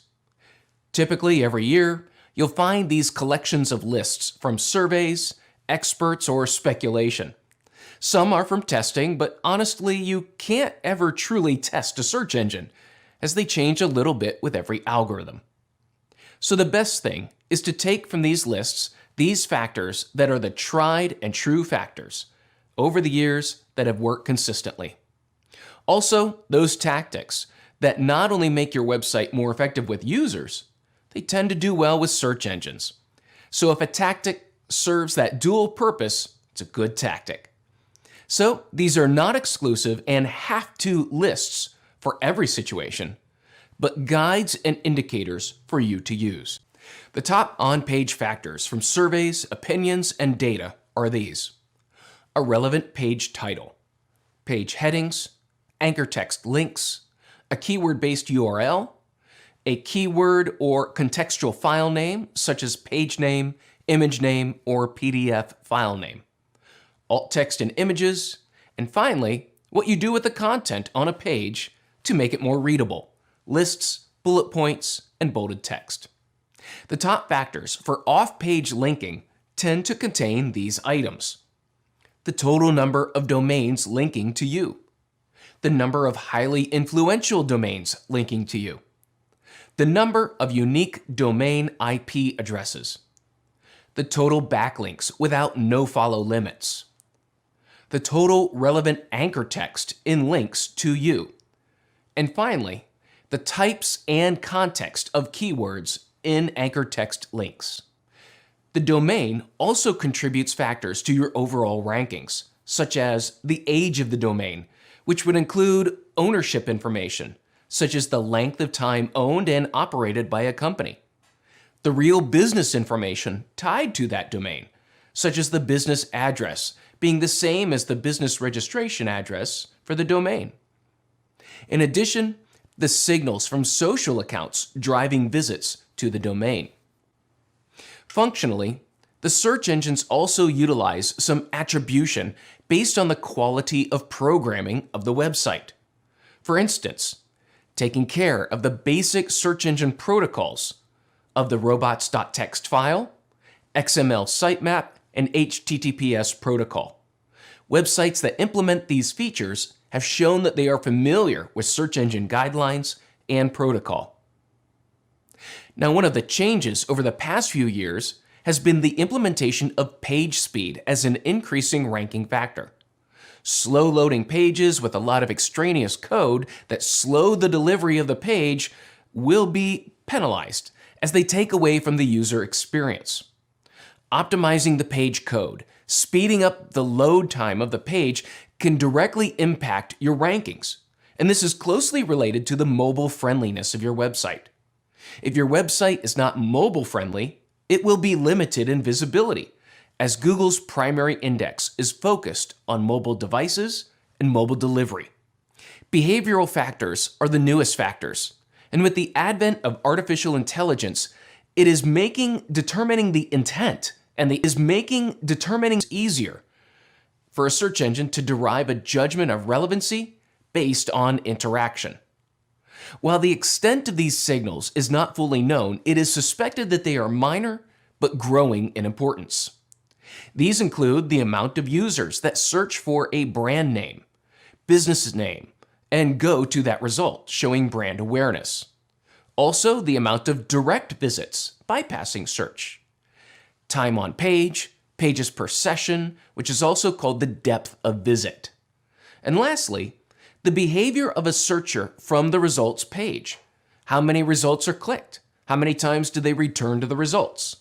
This evaluation is looking to judge if the results presented were satisfactory or deficient for that query.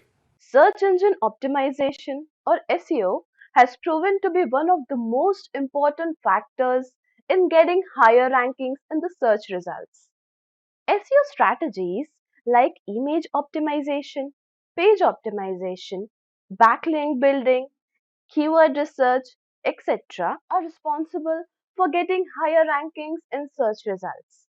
However, keyword research has its own importance in both the ways, that is, for organic search as well as for the paid search, thereby becoming an important part of search engine optimization.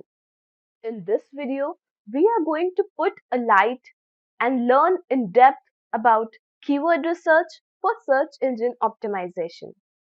But before we begin, please consider subscribing to our channel and hit the bell icon to never miss any updates from Simplilearn. Now, let's have an overview of what we are going to learn in this video. First, let's understand what do we mean by keyword research. Next, we will know about the importance of keyword research. Before going in depth about the topic, it is necessary to know what is long tail keywords and short tail keywords. Moving ahead, we will check the list of keyword research tools. Further, we will understand how to perform keyword research. Next, we will understand how to do keyword research with the help of various tools. Next, we will see how keyword research is important in grabbing the job opportunities, where we are going to cover all the roles and responsibilities. And finally, we will end this discussion by knowing the scope of keyword research in the coming years. Dear learners, if you want to get certified as a skilled SEO professional, that too for free, do have a look at the Advanced Search Engine Optimization Skill Up course by Simplilearn. Check the link in the description box below. So, let's begin this interesting session by knowing what keyword research is. Yes, we are definitely going to know what is keyword research. But before this, it is important to understand what is a keyword. Keywords are the ideas or topics that clearly describe what your content is about. Say, for example, here the title of the slide is "What is keyword research?" So, this is the keyword which suggests that this slide contains the content about keyword research. So, basically, keyword research is a process of identifying keywords or popular search terms that people tend to search for. When you identify relevant keywords, all you need to do is include these keywords smartly into your content. And this will help your content to get higher rankings in search results. Now the question arises, why does keyword research has so much of importance in search engine optimization? Let's understand this. Keyword research plays a major role in driving traffic organically to your website or your content. But how does this exactly happen? When you select the most appropriate keyword for your content, there is an opportunity where you can rank high in search results. By ranking higher, there are more chances that audience can discover your content and reach to your website. Thus, you get more and more consistent traffic growth for your website, thereby indirectly promoting your products and services. Now that you are aware of how keyword research holds importance, let's now see some essential types of keywords, that is, long tail keywords and short tail keywords. So, first we will start with long tail keywords. Long tail keywords are the keywords that are mostly used to get more specific results. Long tail keywords include keywords with 3 or more words. For example, shoes for a black dress. Now coming to short tail keywords. Short tail keywords are the general keywords, or more specifically, general search terms. Short tail keywords include 1 or 2 words in the keyword. For example, shoes. Now, let's see the difference between both the long tail and short tail keywords by demonstrating. Let's go to google.com. So now we are here to check the difference between long tail keywords and short tail keywords. So first, we will check for the short tail keyword. Now suppose I am looking for the shoes that should go perfectly with my beautiful black dress. So here I add shoes and see how the results are appearing. Okay, if you see the recommendations, here we get shoes for men, shoes for women, shoes images, shoes size chart, shoes for rainy season, etc. etc. And if I enter here only shoes, what are the results? Here I get number of results from the shopping websites with very number of shoes, with number of brands and somewhere locations of the shops. But none of the result is relevant to what I am expecting, that is the shoes for my black dress. Okay, so now I'll just change my search query. I'll add a long tail keyword here and I will search here more specifically for what I wanted. So here I'll add shoes for black dress. Okay, so here I am getting number of ideas, the image ideas in the search result, that what kind of shoes are going to go best with my black dress. And here I'm getting several combinations which I can wear with my black dress. So 12 best color shoes. Here again I'm getting, if you observe clearly, then all these results are completely aligned to what exactly I am looking for. Okay.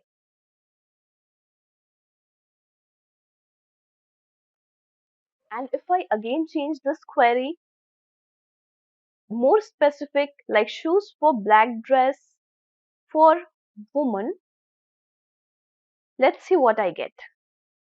So here I am getting more specific results in terms of women's.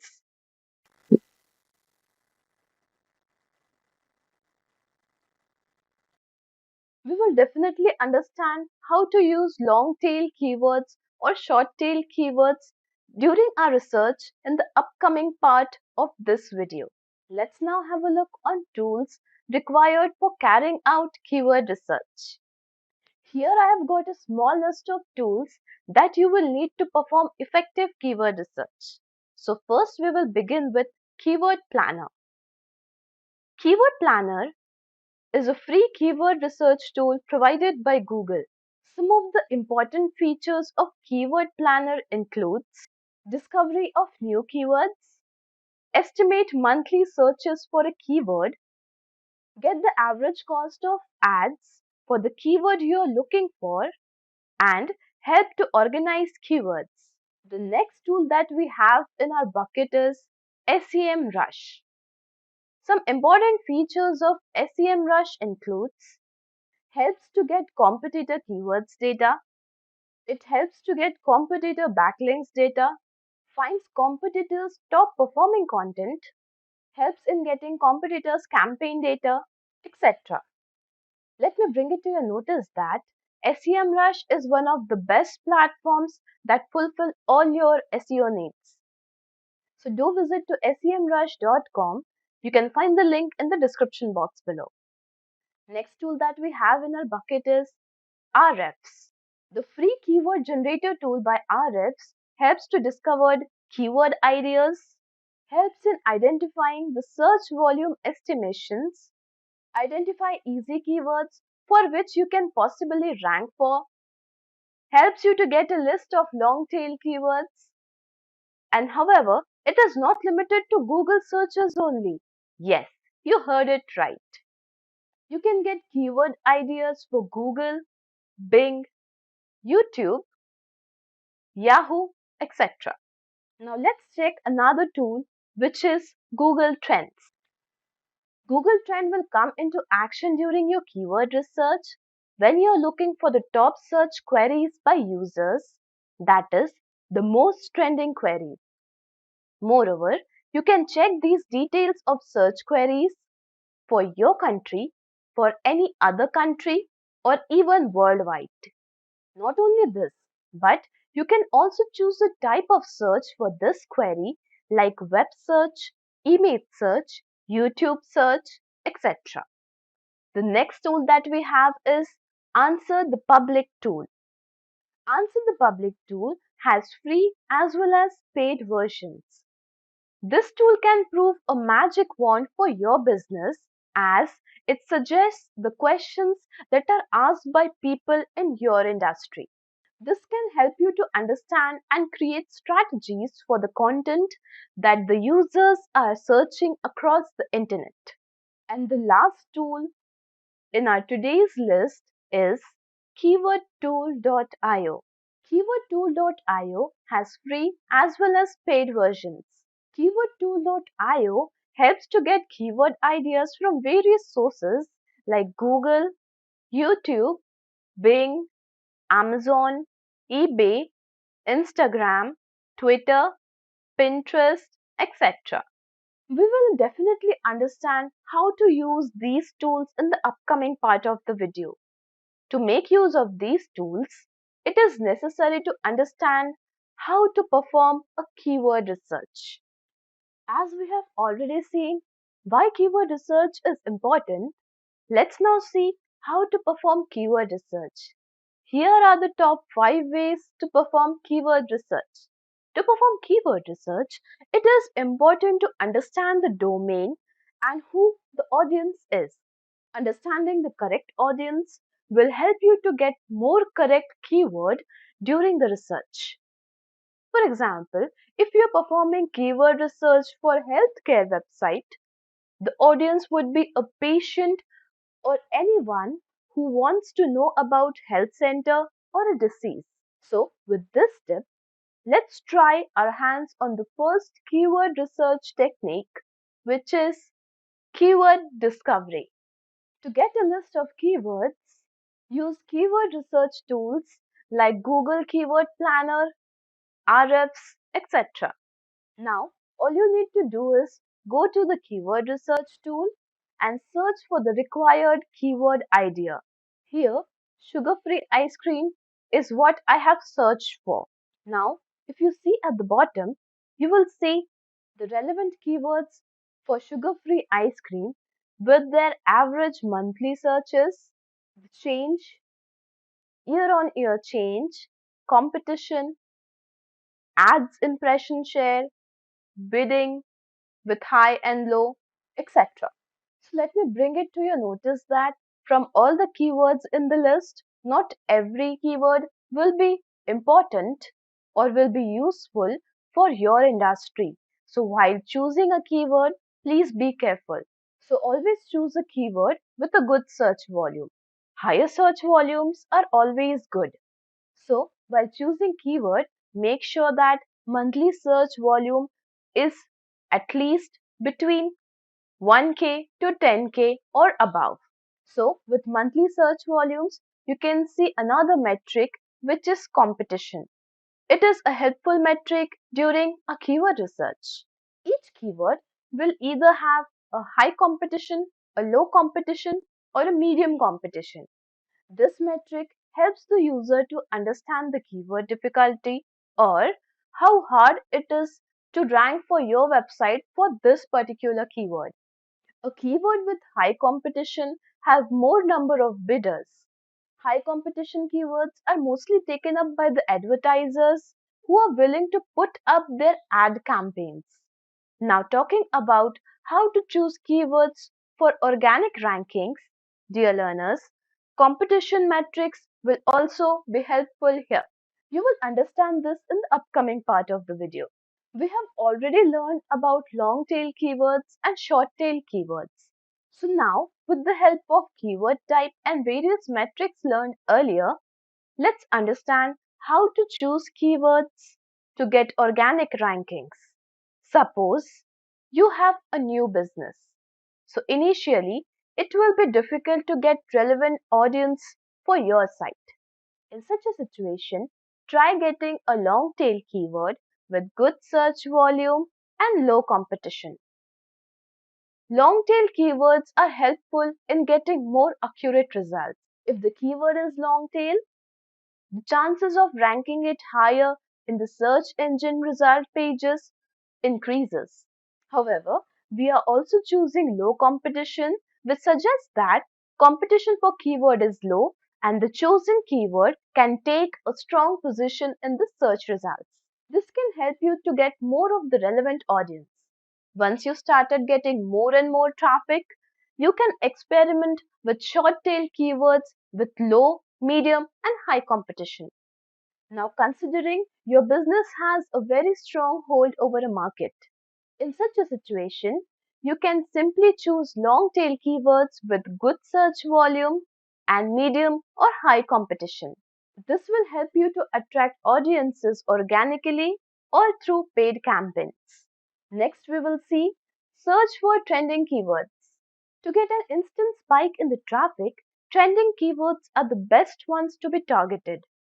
All you need to do is keep an eye on what's the recent news or the trending topic in your industry. Now, create the content targeting those keywords for your website. For this, you can make use of Google Trends, which will help you to identify the trending keywords. Also, you can choose the search platforms like web search, YouTube search, etc., or select the geographical location as per your requirement. Well, if you have great content, then the next strategy will be 100% effective for your business, which is competitor keyword research. It is said that don't work hard, work smart. So let's try to do some smart work here. Gather the list of competitors who are doing well in your industry. Now, keep an eye on the keywords that they are using to represent their products and services. If those keywords benefit your competitors, then they will definitely prove fruitful for your business as well. To find competitor keywords, you can use various competitor research tools. Check the video on top 10 free SEO tools to get the best knowledge about competitor research tools. You can get the link from the description box below. The strategy of using competitor keywords works best for new as well as strong businesses. Next, let me put a light on another important keyword research strategy, which is to identify search terms people are looking for. This is the best and quickest way to attract audiences. For example, I have an ice cream business. Nowadays, people are more health conscious, so there is a possibility that a person suffering from diabetes is likely to search for sugar free ice creams near me or how to make a sugar free ice cream. Here, I get one of the important keywords with respect to my ice cream business. Again, if I say I have a tourism business, then I will look for the keywords around travel and tourism. Now, suppose a person is looking for best location to spend holidays. Here, I will get an important keyword to highlight my tourism business in a travel blog website. So now the question arises, how to get these keywords?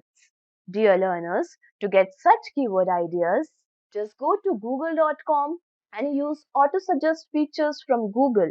All you need to do is simply type whatever query you require and you will get a list of recommendation below.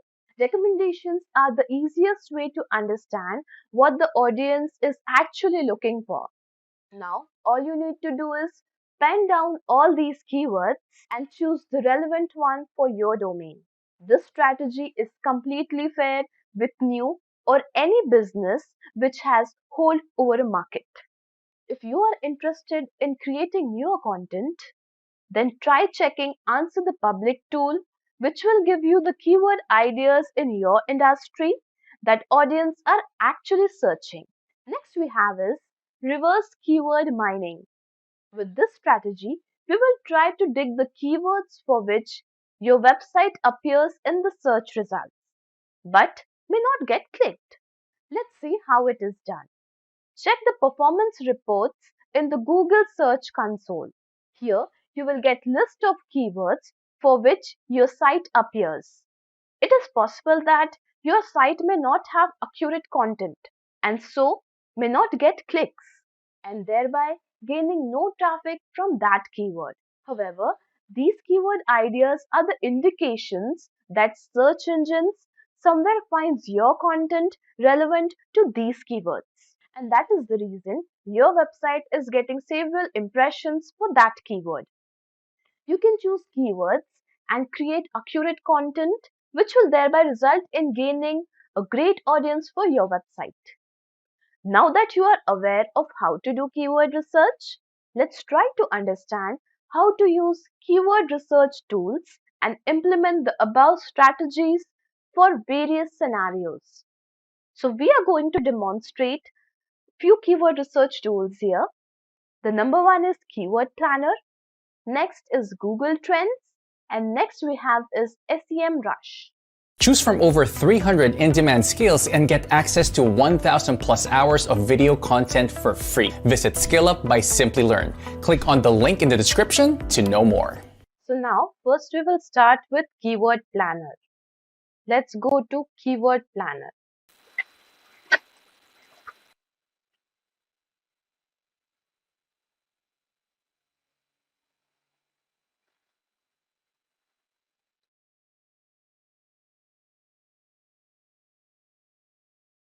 So here we are in the Keyword Planner.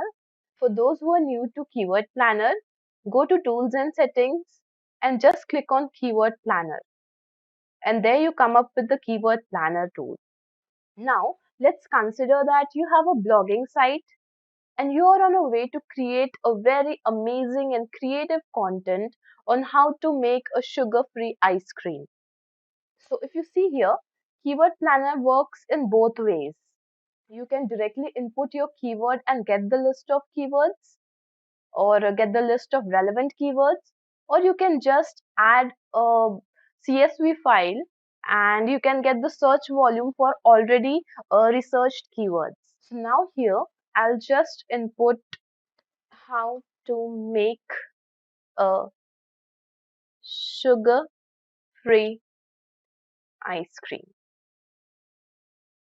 and just hit enter. You can add here number of keywords to check.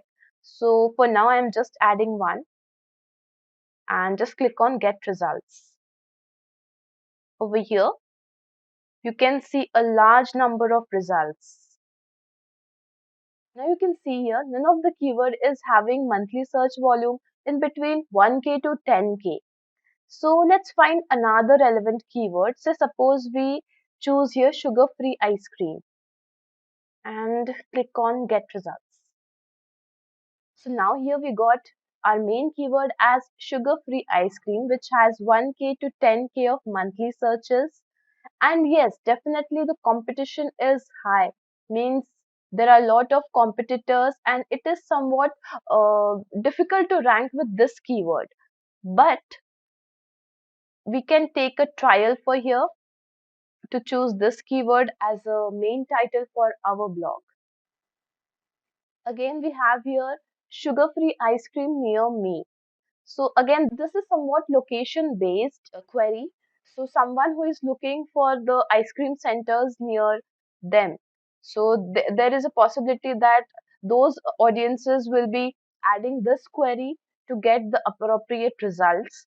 But this won't be accurate for our blogging site to make a sugar-free ice cream. So let's check what is there in the list. Okay, every keyword is has a high competition. So let's choose here sugar-free ice cream for our blog, followed by some other secondary keywords like sugar-free ice cream making, or how to make sugar-free ice cream, or low sugar ice cream as their secondary keywords. Also, there is a setting to get the relevant keyword ideas as per the location. So here it is India. So you can choose a location as per any country. Say this is China. You can choose for China as well. Like here, if you added China, there's a okay. So you will get the relevant result as per China and India. If you are not selecting any of the country, then we will be targeting all the countries in the world for that particular keyword. Now let's take another example to find. Now let's search for best jogging shoes. So let's see all the relevant ideas, what the planner suggests. So yes, we got here best jogging shoes. Maybe most of the audiences adding this query to get the results, so the competition is quite high. In this case, we can just select the best jogging shoes, and if you want more specific, then we can go with best jogging shoes for men or women. Also, I would like to bring it to your notice that please remember to choose the relevant keywords as per your requirement. There will be lots of results which won't be so relevant to your topic or to your content. So make sure you're choosing the correct keyword as per your content. After taking this keyword idea as best jogging shoes, you can just create a very good content.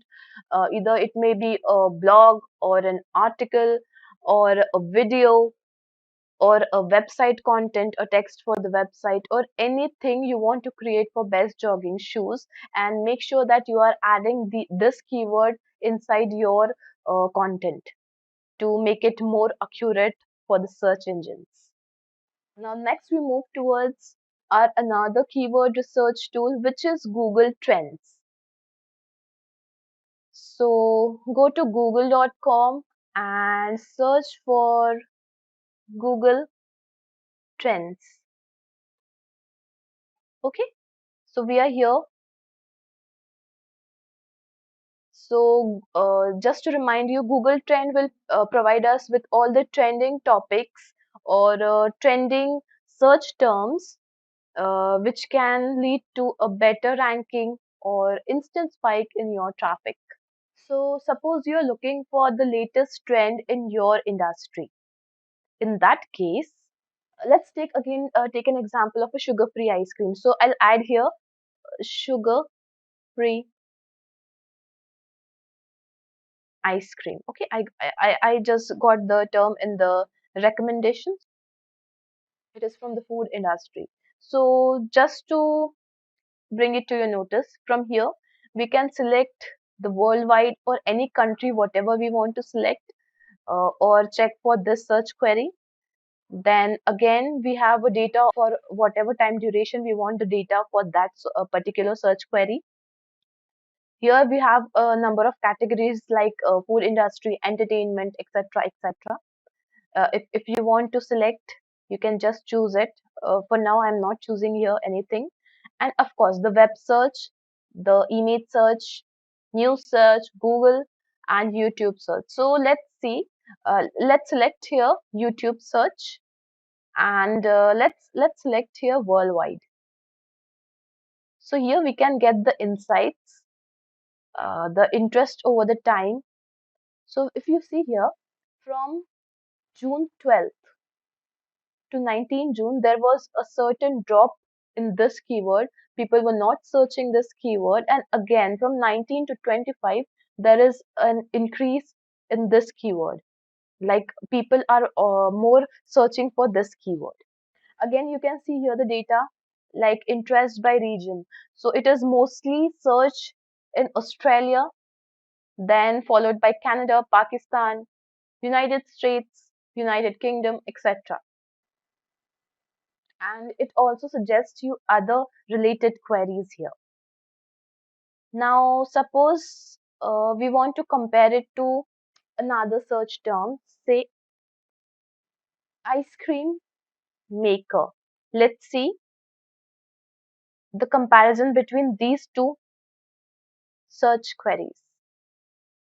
Okay, so if you can see here, from July 2021, this keyword ice cream maker is showing a consistent small growth, whereas the sugar free ice cream is very much consistent. There is not growth or not much drop. Both the graphs are showing us these insights. So I hope you got a good knowledge about Google Trends, how to use Google Trends. So let's see how to get some of the competitor keywords.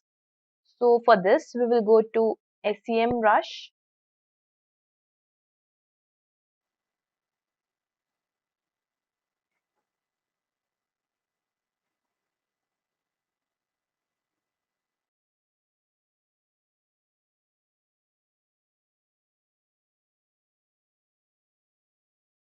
So here we are to our SEMrush tool.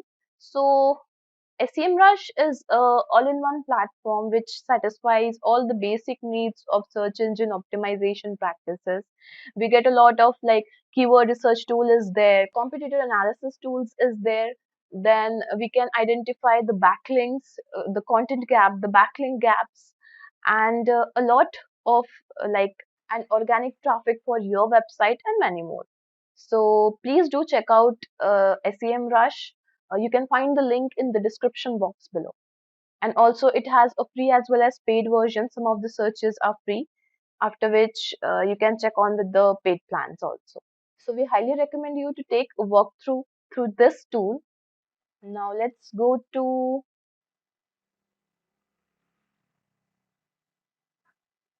the keyword gap. From here you can get the ideas about you and your competitor. So suppose I'm adding here, okay, let's select the country region here, and we are doing for we were using for the ice cream, so let's take Amul company, which is amul.com. Okay, .com, and another can be Mother Dairy ice cream. It's www.motherdairy.com. So www.motherdairy.com. Okay. So let's do the check for India only. Let's not put it for USA. Compare. Okay. So here you can see a lot of opportunities, keyword overlap. There are almost 1.7K, like 1700 shared keywords. You can see the search volumes as well, and all the related data for both the companies, their products, and comparison for Mother Dairy and Amul.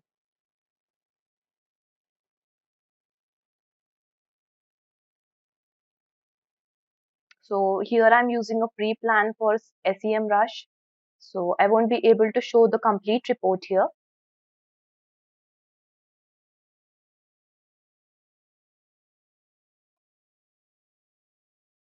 But yes, definitely we can export all the related data from the competitor analysis.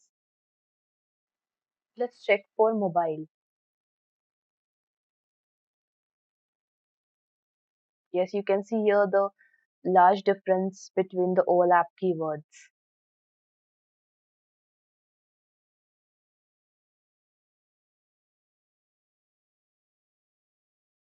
You can also get the data for the organic keywords, paid keywords.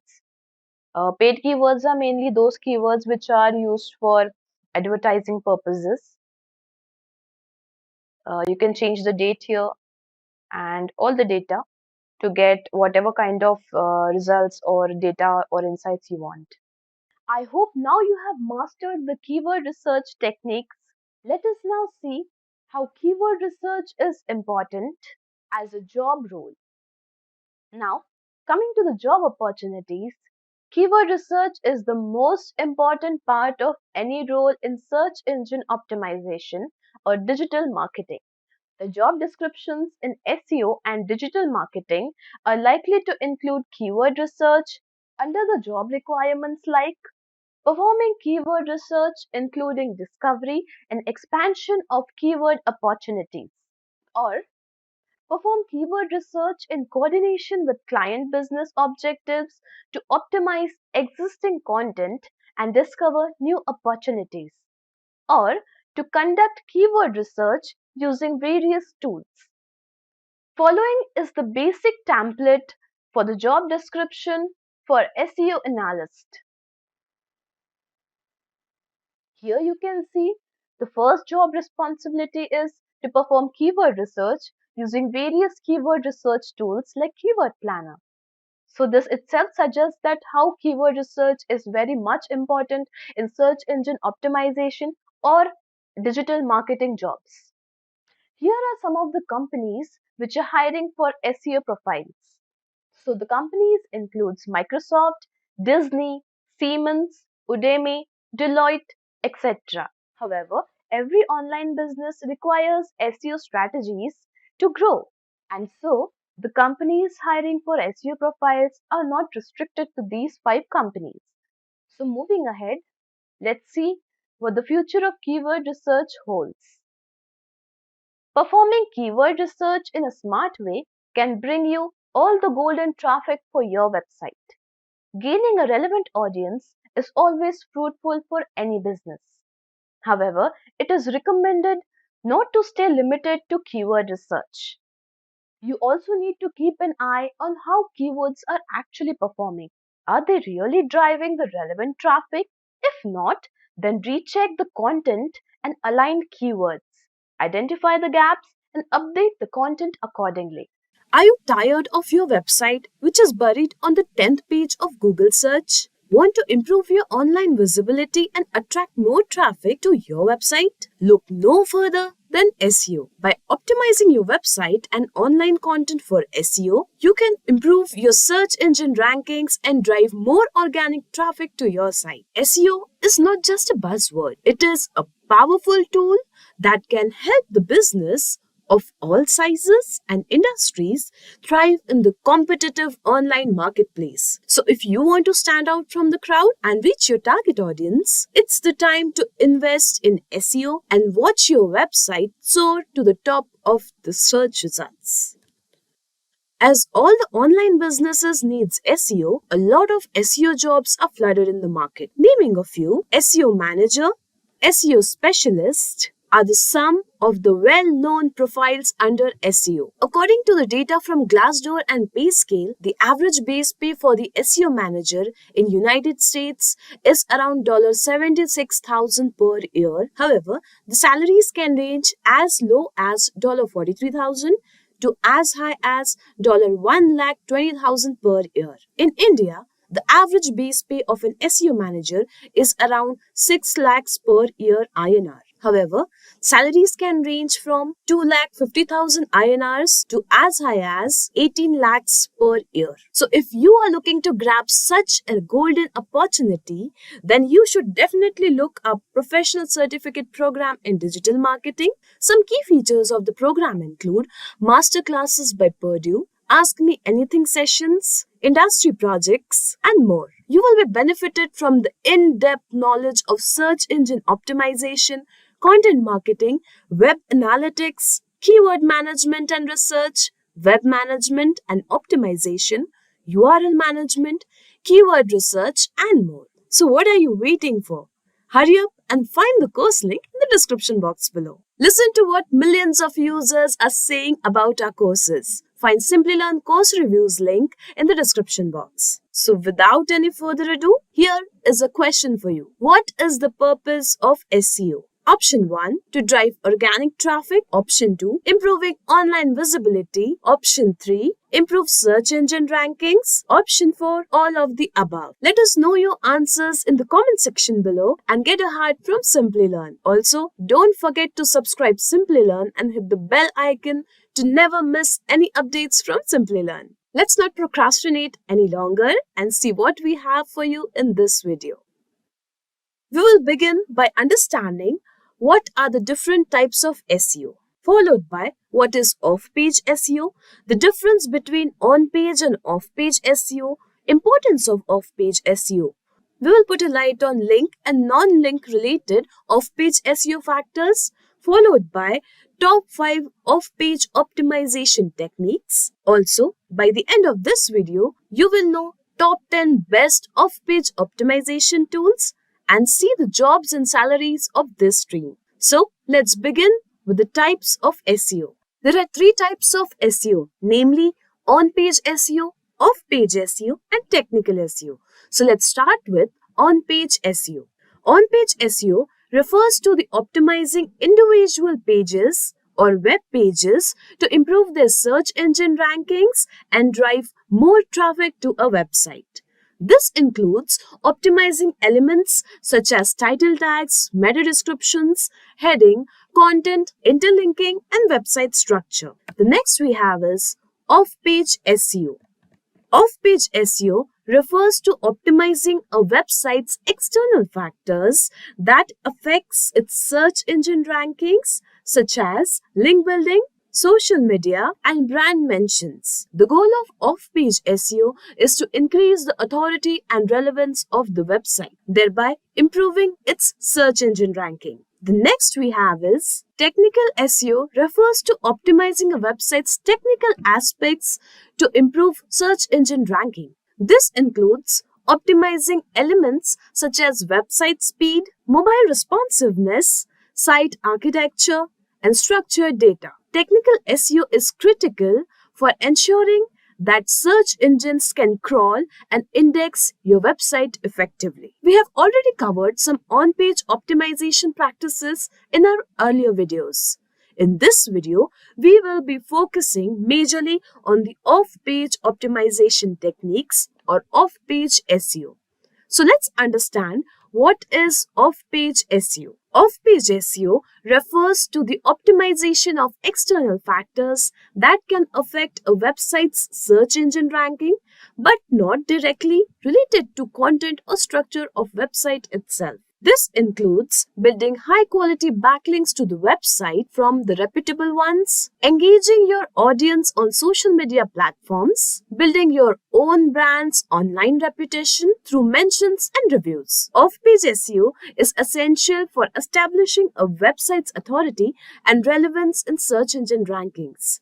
Search engines use backlinks and other off-page signals to determine the credibility and popularity of website, which in turn can impact its search engine rankings. A strong off-page SEO strategy can help a website to attract more organic traffic, improve in search engine ranking, and ultimately increase its visibility and online reputation. Now, let's understand the difference between on-page and off-page SEO. The main difference between on-page and off-page SEO is that on-page SEO involves optimizing the elements on the website's individual pages, while off-page SEO focuses on optimizing external factors that can impact a website's search engine ranking. Optimizing elements on website in on-page SEO includes optimization of title tags, meta descriptions, headings, content, images, and interlinking. This improves the relevance and understandability of websites' pages for search engine. However,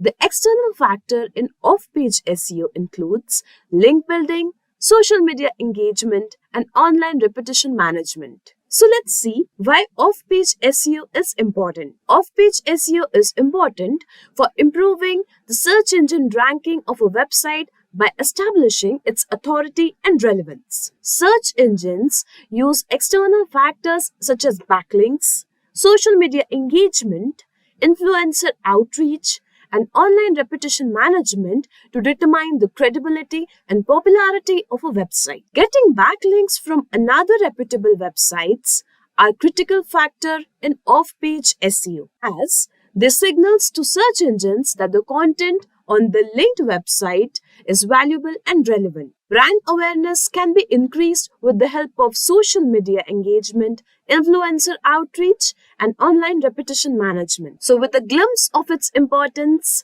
let's move ahead. Link and non-link related off-page SEO factors. Link-related factors has a complete control over the links of the off-page optimization. Here are a few link-related factors that can affect your website. Number and quality of external links pointing to a website, anchor text used in the external link, relevancy of external link to the content of the linked website, freshness of the external links, diversity of the external links from different domains, authority and trustworthiness of the domains linking to the website.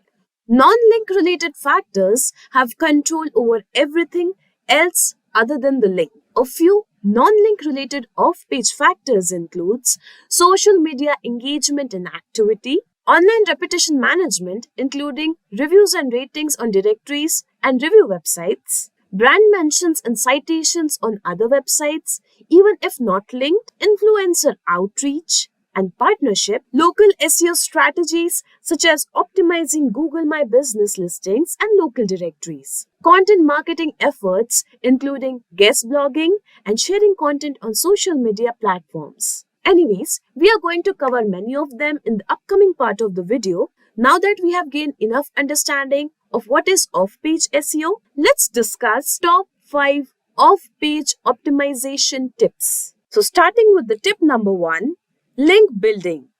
One of the most important off-page SEO techniques is link building, which involves acquiring high-quality backlinks from the authoritative and relevant websites. This can be done through guest blogging, broken link building, influencer outreach, and other link building techniques. The next tip we have is social media engagement. Social media platforms provide a valuable opportunity to engage with target audience and build brand awareness. By creating and sharing high-quality content on the social media platform, businesses can increase their online visibility and improve their search engine ranking. Towards the next tip, which is online reputation management. Online reputation management involves monitoring and managing a business's online reputation by responding to reviews, engaging with customers, and monitoring mentions of the business online. By maintaining a positive online reputation, businesses can improve their search engine rankings and attract more customers. Moving towards the next tip, which is local SEO optimization. Local SEO techniques such as optimizing Google My Business listings, building local citations, and participating in local directories can help businesses to rank higher in local search results. Next, and the last tip that we have is content marketing. Content marketing involves creating and sharing valuable content and relevant content such as blog posts, infographics, and videos. By creating high-quality content, businesses can attract backlinks, social shares, and other forms of engagement that can improve the search engine rankings over time. Now that we have understood how off-page optimization can be done effectively with these 5 tips, let's now move ahead with this video to know some helpful tools for off-page SEO. So here is the list of some helpful tools you may require during off-page SEO practices. So let's see all the tools in short one by one. Let's start by knowing Moz. Moz is an all-in-one SEO tool that can help businesses with keyword research, link building, online reputation management, and much more. It provides a range of features for tracking rankings, analyzing backlinks, and improving website performance. The next tool we have is Majestic. Majestic is a link building tool that provides comprehensive backlink data and other SEO metrics. It can be used to identify new link building opportunities and monitor competitor backlinks.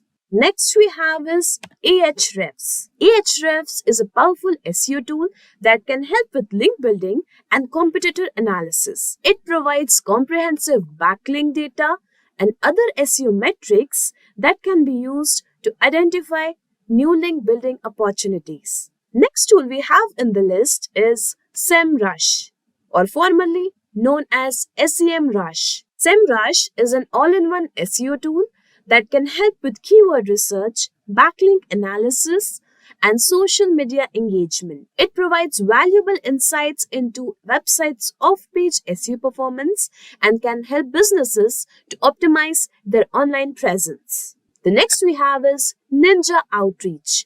Ninja Outreach is a tool that can help businesses with influencer outreach and link building. It provides a range of features for finding influencer in any niche, managing outreach campaigns, and tracking results. Next tool in the list is Pitchbox. Pitchbox is a link building and influencer outreach tool that can help businesses with personalized outreach campaigns. It provides a range of features for finding link building opportunities, managing relationships with website owners, and tracking performance. To the next tool, which is BuzzStream. BuzzStream is a link building tool that can help businesses streamline their outreach efforts and manage their relationships with influencer and other website owners. It provides a range of features for managing link building campaigns, tracking progress, and monitoring performance. The next tool we have is Google Alerts. Google Alerts is a free tool that can be used to monitor mentions of a business or brand online. By setting up alerts for relevant keywords, businesses can stay on the top of their online reputation and address any negative comments or reviews in the timely manner. Next tool we have is Hootsuite. Hootsuite is a social media management tool that can help businesses to manage and schedule their social media content across multiple platforms. It provides valuable insight into the social media engagement and can help businesses to improve their overall social media strategy. And coming to the last tool in the list is Mention. Mention is an online reputation management tool that can help businesses to monitor their online mentions across social media, news sites, and other platforms. It provides real-time alerts and advanced analytics to help businesses manage their online reputation. So these are just a few examples of many off-page SEO tools available. Depending on your specific needs and goals, there may be other tools that are better and suited to your business. Now that you know the roadmap to become a successful optimizer, these are just a few examples of many off-page SEO tools available. Depending on your specific needs and goals, there may be other tools that are better suited for your business. Now that you know the roadmap to become a successful optimizer, let's have a look at the jobs and salaries for off-page optimization roles.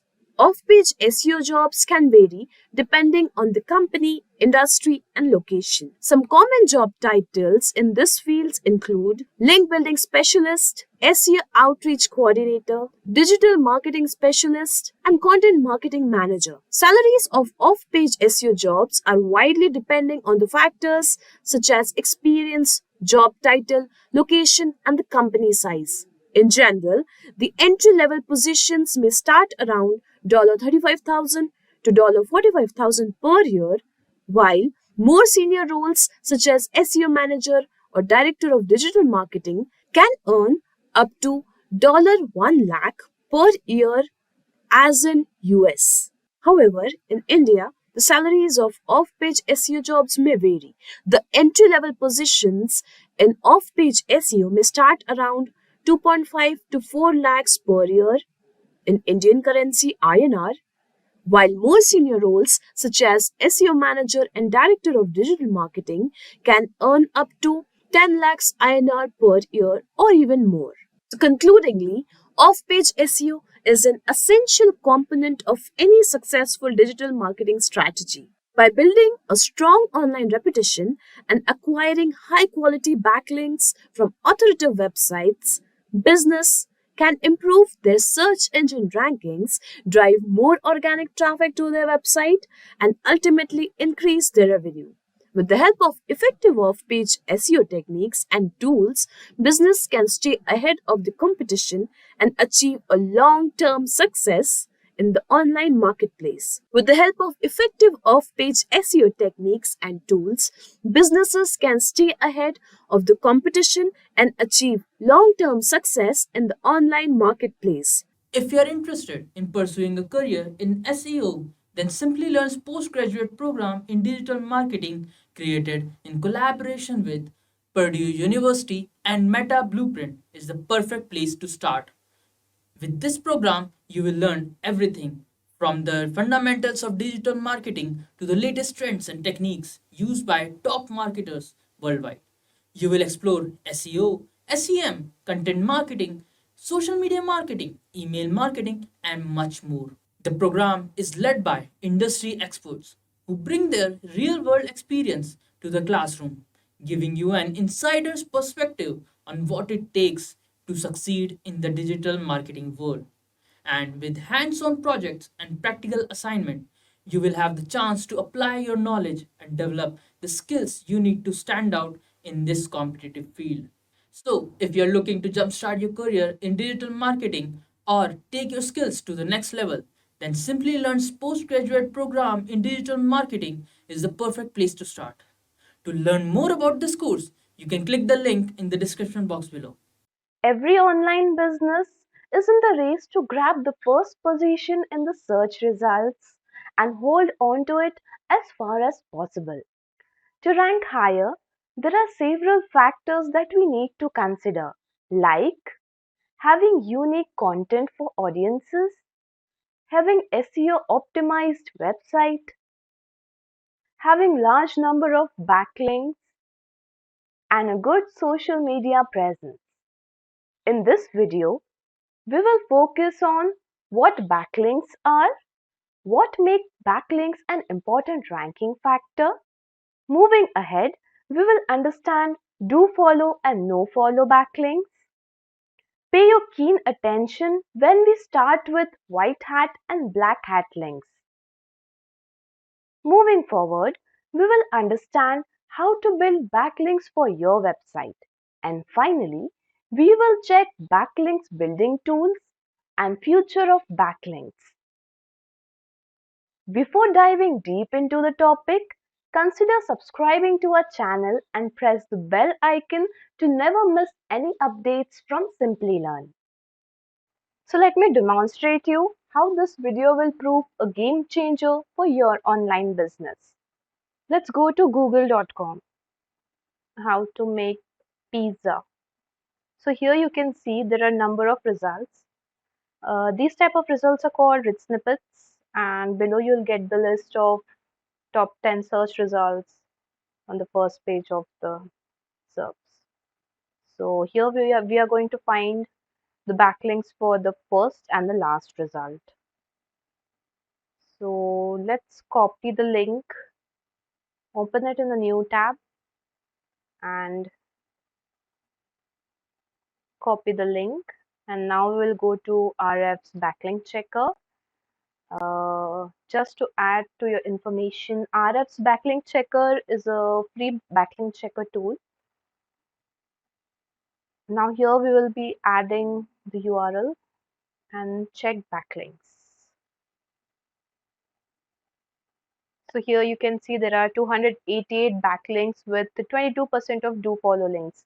We are going to learn the do follow and no follow links in the coming part of the video. So stay tuned. Now let's check the backlinks for the last search result, which is here. We'll open the link and copy the link here. Go to RF's checker and add the URL, and again the same procedure. So here we can find that number of backlinks are more as compared to previous one. Here there are 346 backlinks with 6% of do follow links. So now there is a question that though there is more backlinks in the last result, why it's ranking to the last position.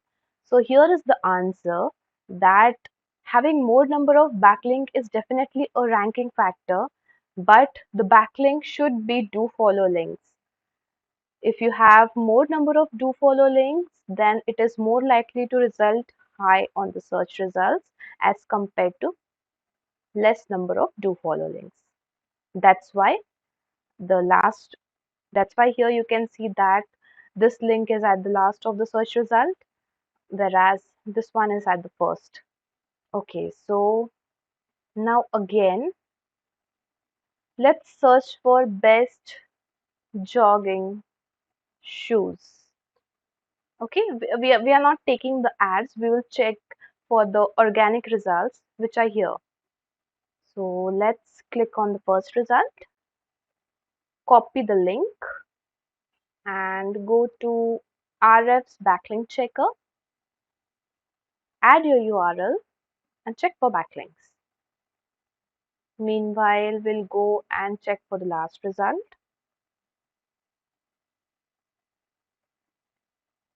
Okay, this one is the last. Copy the link, go to RF's backlink checker and enter the URL, check backlinks. Okay, so here you can see a huge difference. The first result is having 3,395 with 94% of do follow links, whereas the last result is having only 183 backlinks with only 2% of do follow links. Definitely, to rank higher, there are several factors and backlinks are one of them. Let's understand what backlinks are. When a web page receives a hyperlink from another website, it is known as a backlink. A backlink is also known as inbound links. Let's understand this more clearly. This is an article on Best Pizza Company. It has a list of pizzas mentioned. Here you can see a link attached to each company. When you click on the link, it opens the website or the company's homepage. Here, the company's homepage gets one backlink from the website on which article is present. Now, as we are familiar with what backlinks are, let's understand what makes backlinks an important ranking factor. When a web page receives more and more backlinks, this helps search engine understand that your web page's content is valuable, which makes other websites to link to you, thereby gaining their trust. As search engines loves the unique and valuable content, they consider it to rank high in the search results. This makes backlinks an important factor and a symbol of trust as well. However, it is not necessary that if you get lots of backlinks, that means you will rank high for sure. You will rank high only when you get high quality backlinks. Backlinks are said to be high quality when link juice or authority from one website is passed to another. And to understand this, there is a need for proper understanding of nofollow and dofollow links. A website can link to your page either by dofollow or by nofollow links. Dofollow links are beneficial in terms of SEO. When a website links back to your site by dofollow link, it passes the authority or the link juice of their website to yours. This helps to improve the authority of your website, thereby positively affecting the ranking. Coming to nofollow links, these links do not pass authority or link juice to your website. Therefore, these are not beneficial in terms of SEO. However, even though it directly does not affect the ranking of your website, still, nofollow links are good for driving user traffic from one website to another. Now that we have gained knowledge about dofollow and nofollow links, I would like to bring your attention to some of the practices followed by optimizers to get the backlinks. White hat and black hat techniques. To get backlinks, optimizers mostly follow white hat or black hat techniques. The white hat technique helps to gain backlinks under search engine guidelines. Talking about black hat techniques, these involves spammy methods of gaining backlinks, and one can get penalized by search engines if search engines detect the black hat methods. So on a serious note, we recommend you to follow white hat techniques strictly. So without taking a minute, let's start understanding the methods of how to build backlinks. Here we go with our first technique, which is skyscraper technique. This technique is originally said to be found by Brian Dean, the founder of Backlinko. Publishing a skyscraper content can help you to bring backlink from high authority sites. For this, you need to do the basic research and find the content that is doing well in your industry. Once you find the content, create a better version of this content with additional unique information. Now, all you need is to promote your content. Then, you can reach out to experts with similar interest and ask them to add the URL of your content, which will be an add-on to their existing content. And that's it. Another method of building backlinks is publishing detailed guides. Detailed guides are the form of longer content. Studies say that longer contents tends to gain more backlinks. However, remember that publishing longer content will work only if the content is unique and informative. Getting to know about broken link building. All you need to do is find the informative pages which are relevant to your industry on the web that have dead links or 404 pages. 404 pages have a negative impact on search engines. If you have relevant content that could replace this 404 page, do reach out to the owner of the content and have a humble ask to replace the dead link with your content. Definitely, it's difficult, but yes, this technique really works. Next, we can get backlinks by finding listicles. To add plus to your knowledge, listicles are a piece of writings that has list included in them. All you need to do is find the content which has list of relevant topics. Now, check if it includes your site also. If not, you can ask the owner of the content to include your site with a brief description of how it is helpful and relevant to the existing content. Now, let's talk about another technique helpful in gaining backlinks, which is guest blogging. Guest blogging is a simple and easy way to earn backlinks. First, you need to identify blogging site with high domain authority. Create a blog post relevant to your industry with the links of your site and add this post to the blogging site. Do not add too many links as they will appear spammy in the eyes of search engines, which may prove harmful to your site. Next, we move towards another technique, which is link gap building. Link gap analysis is the quickest way from which one can easily discover the link building opportunities. By carrying out link gap analysis, you can find the sites that link to your competitors but not you. Say suppose if you find a website that links to more than one of your competitors, their chances of linking to you increases. As we have seen some of the effective backlink building methods, now let's see some tools you will need for building backlinks using the above methods. Here we go with our first tool helpful in backlink building, which is SEMrush. It is helpful in competitor analysis and finding link gaps. It has free as well as paid version. Next we have Ahrefs. Link intersect feature helps to get the reports on the sites that link to your competitors but not you. This feature comes under the paid version. Upcoming tool is another interesting tool which is helpful in building backlinks, which is Group High. It helps you to get bloggers reach. This tool is a paid tool.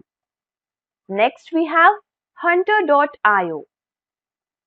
It is an email address finder that helps you to get email addresses of people from a particular domain or even their personal IDs. It has free as well as paid versions. We have learned almost all the aspects of backlink building. Now, let's have a quick look at what is in the future of backlinks. Backlinks are one of the most important factors in search engine ranking as it shows the trust of one site into another. Gaining high quality backlink makes the search engines understand that the content on your website is valuable, thereby making it eligible for higher rankings. However, due to spammy methods, backlinks are the factor that can be easily manipulated. As we know that search engine algorithms are continuously updated, backlinks will continue to be an important ranking factor. But the unique content and user-centric content will be more valued. If you are interested in pursuing a career in SEO, then Simplilearn's postgraduate program in digital marketing, created in collaboration with Purdue University and Meta Blueprint, is the perfect place to start. With this program, you will learn everything from the fundamentals of digital marketing to the latest trends and techniques used by top marketers worldwide. You will explore SEO, SEM, content marketing, social media marketing, email marketing, and much more. The program is led by industry experts who bring their real world experience to the classroom, giving you an insider's perspective on what it takes to succeed in the digital marketing world. And with hands on projects and practical assignment, you will have the chance to apply your knowledge and develop the skills you need to stand out in this competitive field. So, if you're looking to jumpstart your career in digital marketing or take your skills to the next level, then Simplilearn's postgraduate program in digital marketing is the perfect place to start. To learn more about this course, you can click the link in the description box below. SEO and growth of businesses are going hand in hand these days. Anyone looking for good growth in their business tries to grab the attention of the audiences with the similar interest on the web, for which SEO plays an important role. SEO techniques are equally impactful for a Google website or an Instagram post. More your content reaches the right audience, the more likely you are to get the leads and make business out of it. Because of this, SEO experts are in high demand. In this video on how to become an SEO expert, we will share the best tips to become an SEO expert in a very short period of time. But before we begin, consider subscribing to our channel and hit the bell icon to never miss any updates from Simplilearn. So here is a question for you. When was SEO first used? Option 1 in 1980s, option 2 in 1970s, option 3 in 1990s, and option 4 in 2010s. Let us know your answer in the comment section below. And if your answer is correct, you will get a heart from Simplilearn. So without any further ado, let's start by understanding what market holds for professional SEO experts. Nowadays, it is very common to start a business by having a website. With the increase of website, there is always a need of organic growth, and there the SEO comes into picture. It is important to have an SEO expert to have a well SEO optimized website. Market is flourished with a ton of SEO jobs. From SEO executive to SEO manager, all the SEO job roles have high demand. The salary for various SEO roles is estimated to reach as high as $100,000. Giants like CoinSwitch, eBay, Hewlett-Packard in the industries are ready to hire the candidates having SEO expertise. So without taking a minute, let's start with our pro tips on how to become an SEO expert. Number 1 is understanding the basics of content creation and content optimization. As it is said, content is the king. To be an SEO expert, you need to be the best in content creation. Search engines value high quality content and promote it to be on the top of search results. Creating high quality content should be the must-have quality of an SEO expert. Although this is not enough. Once you create a good content, it is necessary for the content to be well optimized. You should have a great content strategies to spread the content among the right audience. Let's move to our tip number 2. Understanding SEO basics. It is really important to understand the basics to make the right decisions. Having technical knowledge of SEO may prevent you from making mistakes that may harm your business directly or indirectly. Say, having right knowledge on how on-page optimization works will help you to optimize your content or web pages more efficiently, thereby allowing your content or web pages to rank higher in search result page. Moving towards our next tip, which is how search engine works. Search engines are responsible for listing the user search queries, due to which it becomes easier for search engines to identify the content and display the relevant results. Search engines work on 3 basic steps: crawling, indexing, and ranking. Crawling, also known as web crawling, involves search engine bots to crawl your web content and pick up the hints or showing what the web page is about. With these hints, or here we can say important keywords, search engine bots indexes your web content into the web index. Once your page is indexed, it gets easily eligible to appear in the search results. If a user enters the query and your content matches the query, it appears in the search results. Moreover, if your content is really unique, then you never know, it can also rank on the first position. Coming to our tip number 4, understanding and implementation of technical aspects of SEO. Before moving into this domain, one should be aware of technical aspects of SEO. You should have a good understanding on how a website should actually be. Is the website structure easy to understand? If not, then how one can make it easy? Website structure plays an important role for search engine bots. If search engine bots find that the website is not easily crawlable, they will leave your website, and thus you may face a heavy loss in indexing your pages. It is considered to be a good practice to submit sitemaps to search engines. Some other technical factors include having a less page load speed, meaningful page links, having the keyword with the page targets, having no dead or 404 pages, and more. Let's now understand why one should have a good knowledge of Google Analytics and Google Search Console tools to be an SEO expert. Google Analytics and Search Console. Google Analytics is a web analytics service offered by Google. It was launched by Google back in 2005.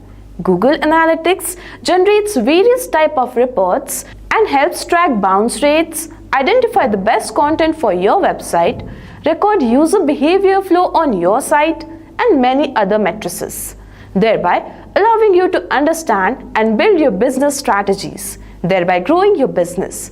Now that we have understood why Google Analytics is essential, let's understand about Google Search Console.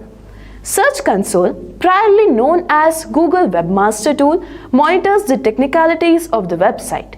Say suppose your website is not visible in search results. So there is a possibility that search engine crawlers are unable to crawl your website. Thus, it is not visible in search results. To make crawlers crawl your website, you need to optimize your website using Search Console. Some other technical aspects which makes Search Console more important includes fixing indexing problems, sending the updated content or pages for re-indexing, generating page error reports, generating alerts if there are any indexing or other issues, gets the list of sites linking to your website, keep a track of mobile usability, AMP pages, and more. Some other tools helpful in SEO are Screaming Frog, which works similar to Search Engine Bot. SEMrush is used for competitor analysis, RFs is used for backlink report generation, and more. So let us know in the comment section below, out of the above tools, which one you are using for optimizing your content. So moving ahead with our next pro tip, which is link building. Link building helps in getting traffic as well as trust in the eyes of search engines. Getting backlink is one of the important ranking factors. Thus, getting more and more backlinks helps the search engines to understand that the quality of your content is high, and so other websites are linking to your page, which also helps in getting more traffic and high rankings. Having great link building strategies will boost your career as an SEO expert. If you are not aware of backlink building strategies, watch videos on how to build backlink by Simplilearn. You can find the link in the description box below. Moving to the tip number 7, follow other SEO experts for their strategies and stay connected with SEO Forum for recent updates and discussions. Search engines are continuously changing. So it is possible that the things that are working now won't be working for your web pages the next day. Thus, it is important to stay updated with what's new with search engines. Following experts under the same domain helps in growth of skills. So the question arises, how or where can you find these experts? Well, look for the SEO communities of Google. You can join various SEO forums on LinkedIn, groups on Facebook, and other Q&A and social media platforms. This not only helps in growth of skills, but it also keeps you updated with the industry. Now speaking about another pro tip for being an excellent SEO professional, which is joining courses to improve SEO skills. There is a lot of content developing each day on SEO, and so are the courses. If you fail to understand the SEO techniques or any other SEO related topics by the research, there are lots of free and paid courses available across the web. Certifications in any domain is always a plus point for the career. SEO techniques may not be that fruitful at the very first time. All you need to do is have patience, observe what works for your content and what doesn't. Learn from your observations, find new ways to put the improved strategies on the table so that you get the best out of your SEO practices. If you are interested in pursuing a career in SEO, then Simplilearn's postgraduate program in digital marketing, created in collaboration with Purdue University and Meta Blueprint, is the perfect place to start. With this program, you will learn everything from the fundamentals of digital marketing to the latest trends and techniques used by top marketers worldwide. You will explore SEO, SEM, content marketing, social media marketing, email marketing, and much more. The program is led by industry experts who bring their real world experience to the classroom, giving you an insider's perspective on what it takes to succeed in the digital marketing world. And with hands on projects and practical assignment, you will have the chance to apply your knowledge and develop the skills you need to stand out in this competitive field. So, if you're looking to jumpstart your career in digital marketing or take your skills to the next level, then Simplilearn's postgraduate program in digital marketing is the perfect place to start. To learn more about this course, you can click the link in the description box below. Let's talk then now about how the Google algorithms work. So we'll shift gears here and we'll talk about how these algorithms work on Google. So Google uses advanced concepts to retrieve data. So what they do is they're spidering, they're collecting web pages, and they're taking all those web pages back to their server. And anytime somebody does a query, they're delivering those web pages within milliseconds. They're delivering results based on your query. So that's in general how it works. So it uses a combination of different algorithms to deliver the best results. They want the best results. And so some of the most popular algorithms below are Google Panda, Google Penguin, and Google RankBrain. So these are all things that Google has done to make sure that they're constantly tweaking their search engines to deliver the best results. So let's talk about some of these popular algorithms. And before we talk about these popular algorithms, let's just make one thing clear, that Google's always tweaking their algorithms on their search engine. And so if you want to get an idea how often they do it, well, they do it every day. They're constantly tweaking it, but what they do is they release major changes to their algorithm a few times a year. So if you want to get a sense of what those changes look like, well, you could go to moz.com and you can go to Google-algorithm-change, and you could see here that, hey, Google changes its search algorithm around 500 to 600 times. While most of these are minor, Google again rolls out major changes like Panda, like Penguin, that affects search results in significant ways. So you can go here and you can go all the way back to 2000 and see some of the algorithm changes that have occurred over the last few years. And you can see here the last major one was done in August of 2018. That was the Meta Core update. So they're constantly making changes to their search engine to deliver a more concise, more better ecosystem for the end user. So if it's a better search engine for the end users are going to come back. So the whole idea is continuing to tweak the system, the algorithms, to better show more accurate results. And so let's take a look at some of the major algorithm changes that they've done in the past. So the first is we'll talk about Google Panda. And Panda was an algorithm that was released back in 2011. So here we are in 2019, it's a few years ago, but still significant in that really this algorithm emphasized high quality content. Because before Panda, there's just a lot of content out there on the internet, and there was a lot of spam content, there's a lot of duplicate content. And so really the idea behind Panda is for Google to really deliver in their search engine results pages high quality content. So what it did was it removed web pages that had low quality or duplicate content. So that was the whole idea behind, the algorithm nicknamed Panda. It removed low quality and duplicate content. And that kind of cleaned things up a bit, where if you did a search query now, you'd actually see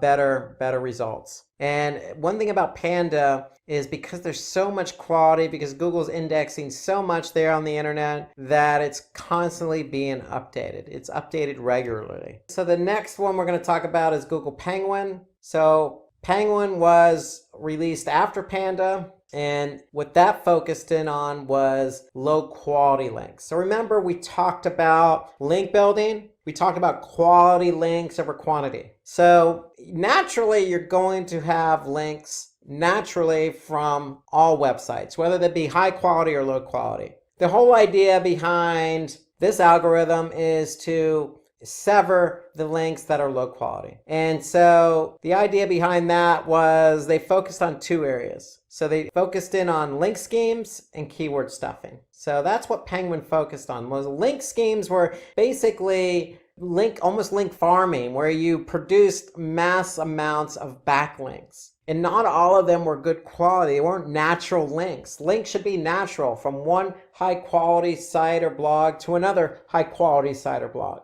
And by creating link schemes, you created an ecosystem where links just went to irrelevant, low quality, spam related pages. And so Google's Penguin's algorithm update focused in on that effort to remove or combat pages that had poor links from being indexed in their search engine results. And then they also combated keyword stuffing. Keyword stuffing is nothing more than taking your targeted keyword and stuffing it into the content of your page, your title tag, your meta description. So any sites that were caught up doing that basically suffer the consequences, because what Penguin did was take care of sites that basically were accused of keyword stuffing or had characteristics of keyword stuffing, and they removed sites that had a lot of links pointing to it from poor quality sites, and vice versa. Sites that really had a lot of external links pointing to other poor quality sites. So that's what Penguin did. They took a look at those two areas. And so if we talk about link schemes again,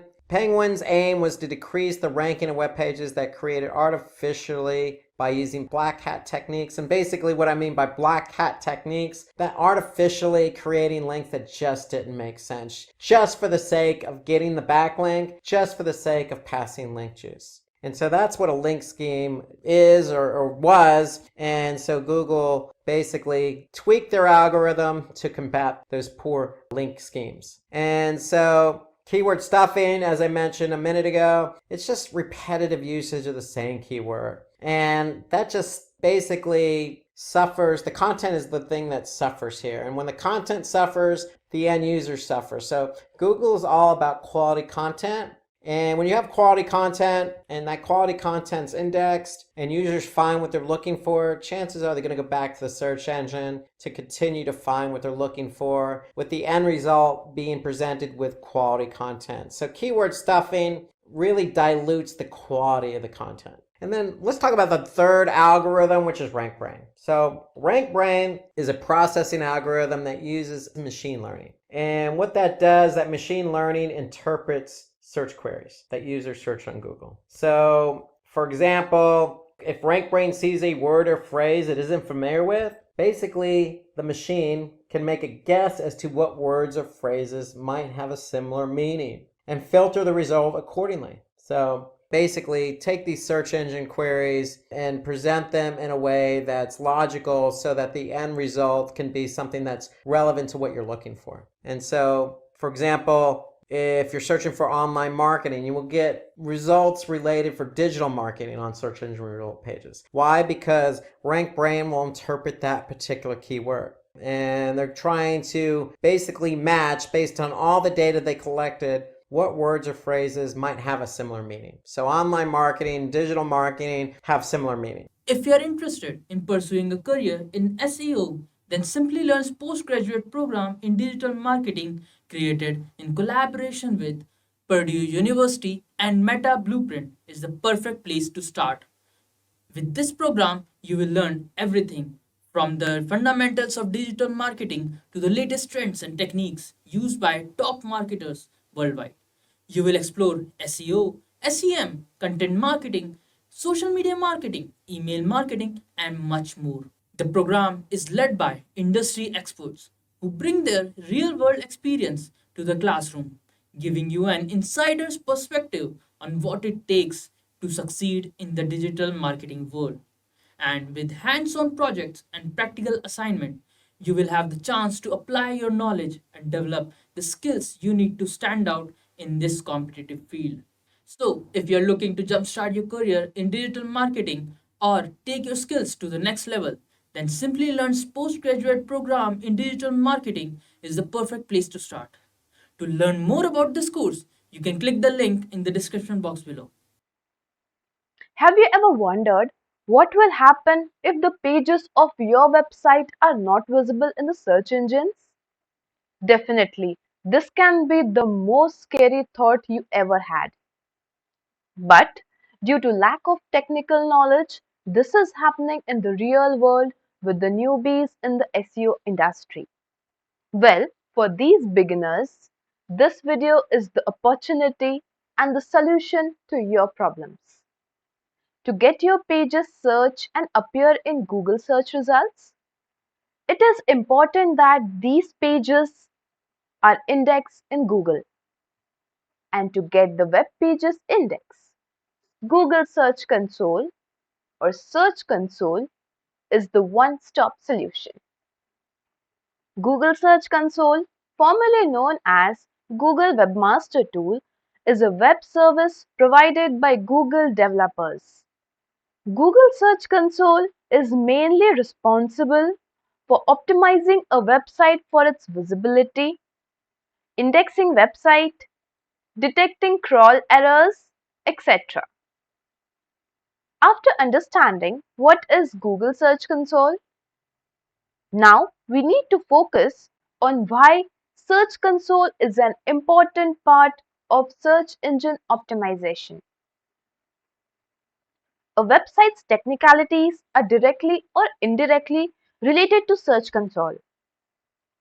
Consider you have created a website for your business, but from past few weeks, your website is not visible in search result pages. Here, Search Console comes into action. There is a possibility that search engine crawlers are not able to crawl your website. Thus, it is not visible in the search result pages. To make crawlers crawl your website, you will need to optimize your website using Search Console. Some other technical aspects of Search Console includes fixing indexing problems, sending the updated content or pages for indexing, generating search traffic reports, generating alerts if there are any issues related to indexing or any other issue, gets the list of sites linking to your website, keep the track of mobile usability, AMP pages, and more. So now it is the right time to understand how Search Console works. But before we begin this topic, have a look at the range of courses of digital marketing and search engine optimization from SkillUp by Simplilearn. You can get the link in the description box below. So now I have a question for you. What will you do at first if your web page fails to appear in search result pages? Well, let me know your thoughts in the comment section below. Stay tuned with this video. Even though if you don't have the answer right now, by the end of this video, you will surely able to answer this question. So let's get started by knowing how Search Console works. To understand the working of Search Console, it is necessary to have a detailed knowledge about how search engine works. Search engines mainly works in 3 steps: crawling, indexing, and ranking. Let's have a look at each step one by one. So first, let's start with crawling. Search engines are hungry for content, and so they send web spiders or web crawlers, also known as robots or search engine bots, to discover new content or any updated content. Content can be an image, a web page, a video, or anything else present on the web. This process is known as crawling. Now let's know about indexing. As soon as the crawler discovers the updated content or new content, these web crawlers start storing the URLs of the content into the search index or web index. This process is known as indexing. Once the content is indexed, it starts appearing in the search result pages. When a user enters a search query, the most relevant results are taken from the index and displayed in the form of most relevant to least relevant in the search result pages. This process is known as ranking. Now that we have gained knowledge about how search engine works, here I have a question for you. Choose the correct option with respect to working of search engines. You need to choose the option for all the steps of how search engines work. Option A, indexing, crawling, ranking. Option B, ranking, indexing, crawling. Option C, crawling, indexing, ranking. And option D, crawling, ranking, and indexing. Let us know your answer in the comment section below. Now, let's get started by learning how Search Console actually works. Search Console is a primary source of information that helps search engine bots to crawl, index, and rank the pages of your website, thereby allowing the website owners to monitor the health of your website. All you need to do is integrate Search Console with your website and get the ownership. Allow the search engine bots to crawl your website and index the pages. Also, don't forget to submit your website's sitemap to search engines. Submitting sitemaps helps the crawler to discover more pages of your website, thereby understanding your site's architecture. We will know how it is done in the upcoming part of the video. Also, you need to keep an eye on the errors suggested by Search Console and solve them, else it may harm the ranking of your website.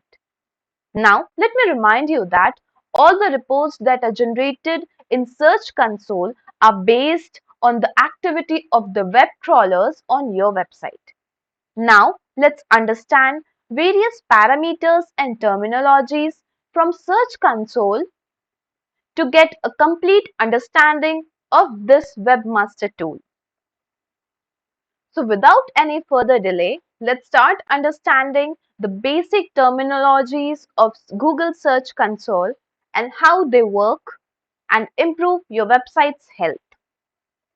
The first one we have is performance reports. Google Search Console provides two types of performance report: search reports and discover reports. Let's first understand about search reports.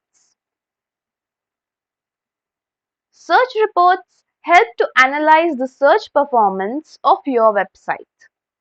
Search performance reports include metrics and dimensions. So let's first focus on metrics. Here there are four types of metrics. As you can see in this image, the metrics include the total clicks, or I must say clicks, impressions, average CTR, and average position. Impressions provides the data on how many times your website appears in the search results. As you can see here, the graph shows the number of times this website has appeared in the search results. The next metric we have is clicks. Clicks provide the data on the total number of times users clicked from the search results and reached your website. The graph below shows the number of times the users have clicked from search results and they have arrived on any page of my website. So suppose if here is a number 200, so we can definitely get an idea for number of dates provided on the x-axis, which shows that how many times the user has clicked and arrived on the website, and the number varies from between like 200, 250, 300, and in between 250 to 300. And the next metric we have is average CTR. Average CTR, or click-through rate, is the percentage of impressions that results in clicks. In the same manner, the graph below shows the average CTR for various different dates. The next metric we have is average position. The average position represents the data about the average position of the sites in the search results. It is possible that your website is ranking today at number 1 position, so it may rank tomorrow at 3. some other day at 4, some other day at 9 or 10, and again it may rank to the 1. So this data actually provides the detail about the average position which your website frequently ranks at. So that is, if it is ranking at 1, 2 and 3, in between 1, 2 and 3 positions, so the average position may be 2. Now, understanding about the dimensions. Dimensions are the data attribute that defines who did something on your site or from where. Here is the list of dimensions on which the dimension performance reports are generated. That is, the countries, pages, queries, devices, search appearance, and dates. The dimension country suggests the country from which the search came. As you can see here from the left column, you can get the list of number of countries. From the right side, you can get the idea about the clicks, impressions, CTR and position. That is all the metrics related to that query from which the search came from or from that location, or whatever the activity has happened from that location. Next we have is the dimensions pages. Pages show the pages clicked by user or a page that is viewed on a search. So this actually you get the reports from the search console in the form of the links, where you get the link which is the exact page that is viewed on the search. If there exists duplicate pages on the site, then only one canonical page or canonical link will be displayed by the search engines out of the number of duplicate pages. So basically canonical links are those links like if there are, suppose there is a one original page and there are 2-3 duplicate page of the same page.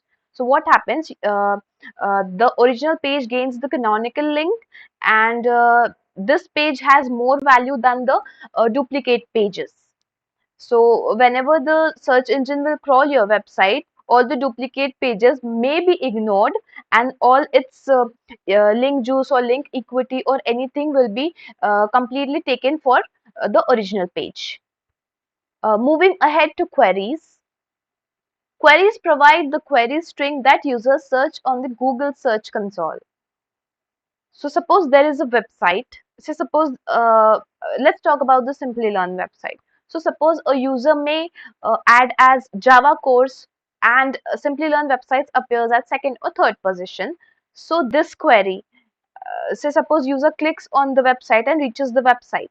This query Java course on Simplilearn or Java course will add in the search console showing that the user has reached to your website using this query Java course.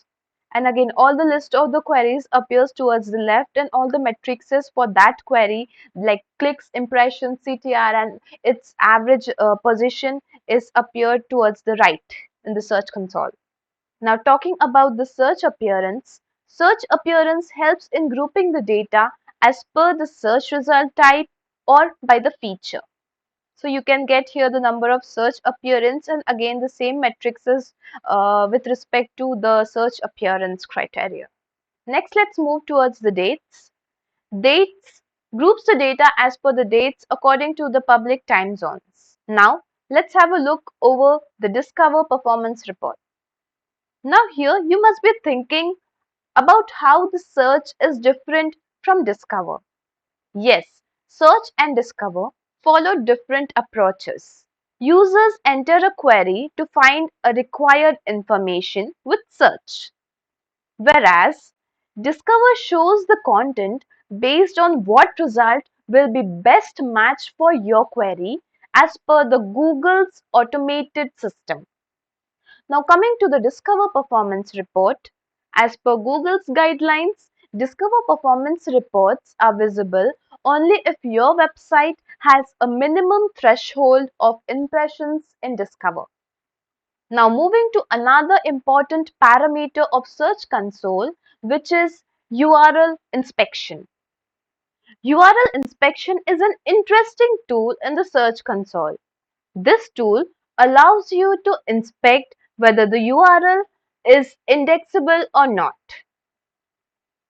Some main functions of this tool includes checking the current status of the URL, inspecting live URLs, requesting indexing for a URL, viewing pages rendered version, viewing crawled pages, viewing tested pages, etc. In order to check the index status of URL, open the URL inspection tool and add the complete URL for which we need to know its indexing status. Now, to understand the results, check the present status. If it shows that URL is on Google, as you can see in the screen, this means that URL qualifies Google's criteria and is eligible to appear in search results. If it shows URL is not on Google, then the URL does not qualify the Google's criteria and is not eligible to appear in search results. You can check more details like URL discovery, crawl and indexing information from the Page Availability tab. Click on the crawl page to see the information about the HTTP request and response. If you find that the link is disabled, just hover over the page to check the reason. Now coming to the live URL test, it is helpful to test the live URL and check if it is capable of being indexed. It proves helpful when you update your page and want to compare it with its latest indexed version. Just to bring it to your notice, a live test will only confirm whether the Google crawler can access your page for indexing, but it doesn't assure that your page will be included in the Google index. Altogether, with the help of Index Coverage Report, one can find the list of URLs, which includes the URLs Google has found on your website, the URLs that have been indexed, and identify if any indexing problem have occurred. Next, we move ahead to understand about the sitemaps. A sitemap is the file that contains all the information of pages on your website. This helps search engine crawlers to crawl your website and understand your website structure and helps them to index the pages more efficiently. More the crawler indexes your pages, higher the chances for the pages of your website to appear in the search results. With the help of sitemaps, you can provide information about various contents like pages, videos, images, etc. As you can understand, a sitemap plays an important role in indexing process. You must be curious to know how we can create and submit a sitemap to search engines. Before we understand this process, make sure that all pages of your website are linked in an appropriate manner with each other, thereby maintaining a healthy site structure. A sitemap can be created in XML format, RSS format, or in text format. It can be auto-generated or created manually as well. Most commonly used sitemap is XML. Following is an example of an XML sitemap. This is the simplest version of the sitemap that we are representing here. You can submit a sitemap through the sitemap reports in the Search console. However, sitemaps can also be submitted through robots.txt file. Let's understand about robots.txt file. So let's understand the robots.txt file in short. Robots.txt file notifies the web crawlers about the URLs that they can access on the website. As there are lots of search engines, there exist different web crawlers. Thus, there is a possibility that some web crawlers may not obey the instructions from the robots.txt file. It is necessary to know how to use the proper syntax as different crawlers understand syntax differently. Thus, there are chances that some web crawlers might fail to understand the instructions from the robots.txt file. A page can be indexed even if it is disallowed from the robots.txt file if it is linked to other site. Next, let's know what enhancement reports are. All the rich results status reports are displayed under the enhancement tab. So let's know more about rich results. These type of results are known as rich results in SERPs. So basically, rich results can be any search results other than the traditional blue links, for example, image results, carousels, etc. You can check whether the pages from your website support rich results or not using the Rich Result Test tool provided by Google developers. Now, understanding the Rich Result Status report, the Enhancement tab contains separate reports for rich result type. Some rich result report types are listed below, that are breadcrumbs, education Q&A, event, FAQ, fact check, guided recipe, how to, image license, job posting, learning video, review snippets, etc. Rich results status reports consist of summary page and details page. The summary page mainly consists of errors, useful items found on your website, warnings, etc. The details page consists of the information about the issues, when it was detected, item type, when was the page last scrolled, etc. Before we understand how to fix error in Search Console, it is important to understand the status of each page as reported by Search Console. Each page has any of the following status: error, warning, excluded, and valid.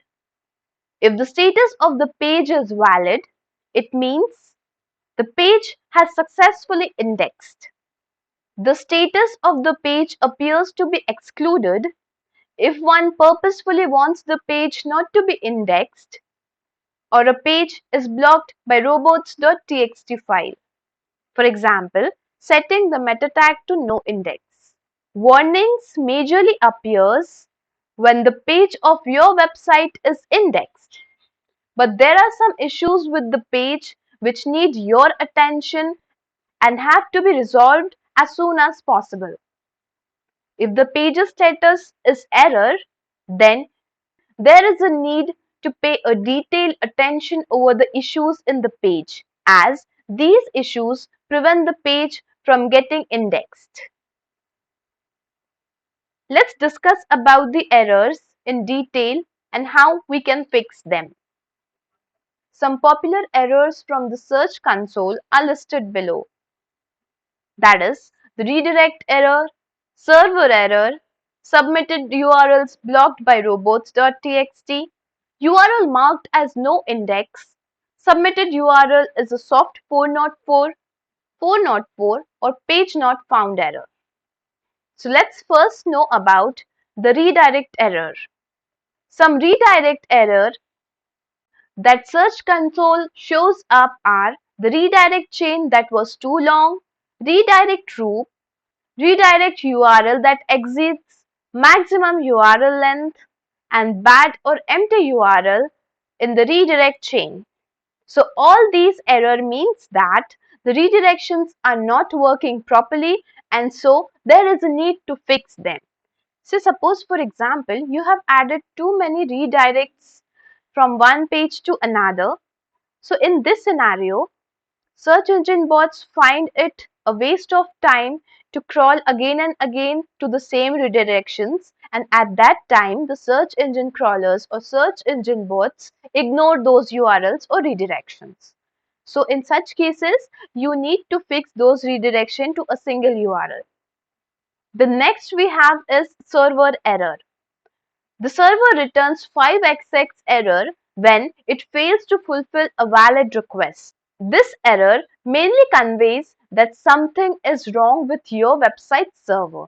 All you need to do is reach out to your hosting services and inform them about the issue and make sure it gets resolved as soon as possible.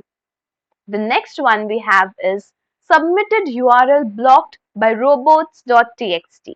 To resolve this issue, you need to remove the line of code from the robot.txt file that restricts Google from crawling the respective page. The next we have is URL marked as no index. When a URL is marked as no index, it sends the signal to crawlers that this page is not meant to be crawled or this page is not meant to be indexed.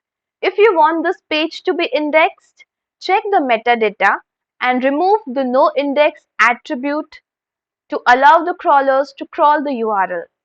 Now let's understand about the error.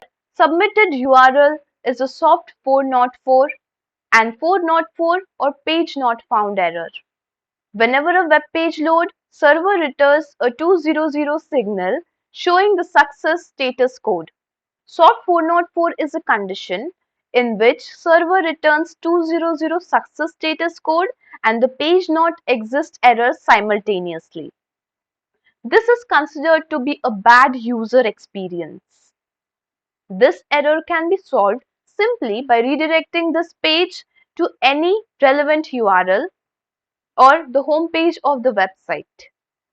Talking about 404 or page not found error, this error mainly occurs when you delete the page from your website but the URL of the page still exists in the sitemap.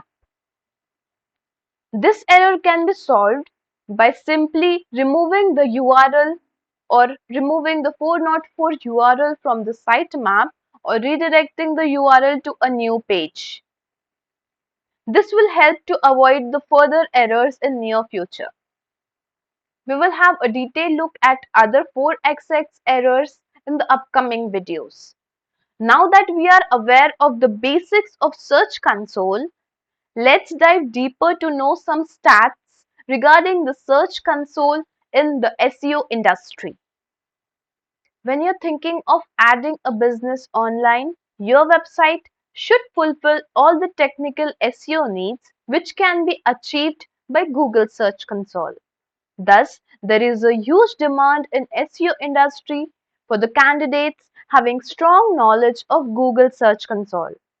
The average salary of an SEO expert with the Google Search Console skills in US is $53,000 to $78,000 per annum, and that in India is $276,000 per annum. Some biggies in the SEO industry looking for these skill sets include Accenture, Amazon, People Group, Eaton, etc. So let me know your dream company to work as an SEO expert in the comment section below. If you are interested in pursuing a career in SEO, then Simplilearn's postgraduate program in digital marketing, created in collaboration with Purdue University and Meta Blueprint, is the perfect place to start. With this program, you will learn everything from the fundamentals of digital marketing to the latest trends and techniques used by top marketers worldwide. You will explore SEO, SEM, content marketing, social media marketing, email marketing, and much more. The program is led by industry experts who bring their real world experience to the classroom, giving you an insider's perspective on what it takes to succeed in the digital marketing world. And with hands on projects and practical assignment, you will have the chance to apply your knowledge and develop the skills you need to stand out in this competitive field. So, if you're looking to jumpstart your career in digital marketing or take your skills to the next level, then Simplilearn's postgraduate program in digital marketing is the perfect place to start. To learn more about this course, you can click the link in the description box below. The search engines have put massive resources into developing the visibility of local and regional businesses in the search results. In addition, the massive increase in prevalence of smartphones over the past few years have made location-based searches an expected everyday occurrence. People expect to find results based on where they are, immediately. Here's the basic idea behind local. Now, for a long time in the past, search engines wanted to be able to provide results based on where you were in the world in a very precise way. They were able to use this somewhat by using the IP address, and they could approximate where you were, but it wasn't always that accurate. What they really wanted to know is where you exactly were, within feet or meters. Now, this technology has evolved considerably, and in a very short amount of time, using location technology like GPS and Wi-Fi. In addition, the prevalence of searching on smartphones accounts for more than 60% of searches every day. These factors now enable search engines to know your location and provide incredibly accurate and thorough options for your search. So what's at the core of this? Well, it's the acronym NAP. It stands for name, address, and phone number. This is the most critical factor for any business, not just in local SEO. But for local, it is critically important. All you need to do is on your website specify one name for your business, one address, and one phone number. And then when you put that into different directories like Yelp or Yellow Pages or whatever you may be using, you need to make sure that you have exactly, letter for letter, the same name and the same address and the same phone number. Unfortunately, this gets convoluted. Because the search engine spiders index and classify information, business information can be classified separately, all because of the slightest variation in business name or address, making it look like a separate business. Now, a human would easily be able to identify the difference and classify the variations as a single business. Search engines can't do that yet. Start on your own website. Specify one name for your business, one address format, and one phone number, and then use that same identical name and format when you set up your accounts at different websites and directories like Yelp or Yellow Pages. You need to make sure you have exactly, letter for letter, the same name, the same address, and the same phone number. Unfortunately, this can be difficult. There are a lot of different formats for phone numbers, certainly for addresses and even for names. Any inconsistency will cause problems. Again, a human might be able to figure this out easily, but using the examples, a search engine would consider this two separate businesses at the same address. Or, because the address format is different, it may even be considered two different businesses at two different addresses. Do you see how that works? So, search engines do not usually know that they're the same business, and this causes all kinds of problems. So let's pretend that your address is 123 Happy Street, Suite 3. There's a lot of different ways you could write this. You could spell out suite. You could use just the abbreviation for it. And there's actually two abbreviations for suite. You could also use unit instead of suite. But suite numbers and abbreviations are where people lose their consistency. Even with road, street, parkway, or avenue, you need to pick just one version. Spell it and format it exactly the same and use it consistently. Then find all the instances of different variations you have online and go fix them. The last part of this is directories. So directories, for a while now, has been a bit of a bad word. It used to be a great way of doing SEO until it got abused. In fact, it got abused and overused. And abuse was that people would charge a lot of money so that you could be listed in a directory. And now, in modern days, directories are not like they used to be, and they're not that useful. Getting links that way and doing link building through directories is not going to be greatly helpful. However, the big exception to this is with local SEO. There are important IYPs, Internet Yellow Pages. There are also things like Yelp or Urban Spoon, where people go and submit their local businesses. Real human beings pick up their phone and they go to the Yelp app and look for businesses. And because real human beings are using these, unlike the directories of the past, this means that you want to have your business there. So in some ways, directories, at least in the local space, have returned. A great example of this are local or even national business associations. Chambers of commerce, business associations, industry associations, and other directories can be good places. Now, after all that, let's move on to some other local signals. So the first most important signal is this acronym again, NAP, name, address, and phone number. The key here is that consistency. The next thing is keywords and titles. This is extremely convenient because it's something you should be doing for SEO anyway. This is particular for title tags, which is something we've covered in the other videos. The next one is domain authority.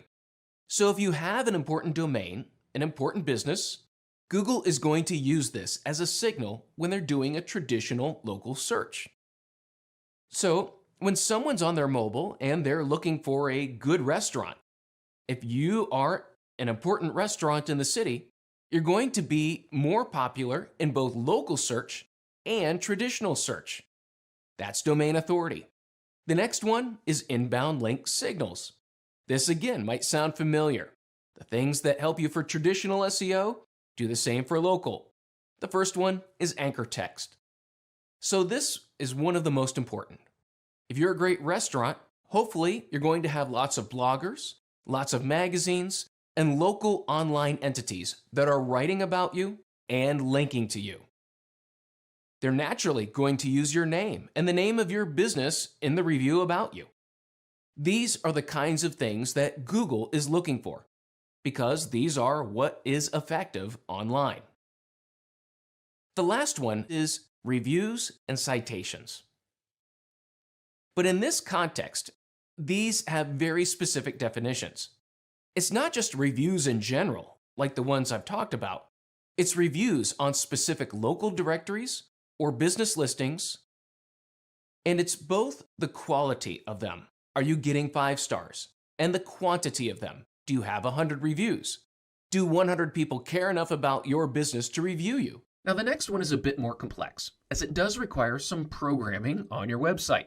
This is called schema microdata or structured data.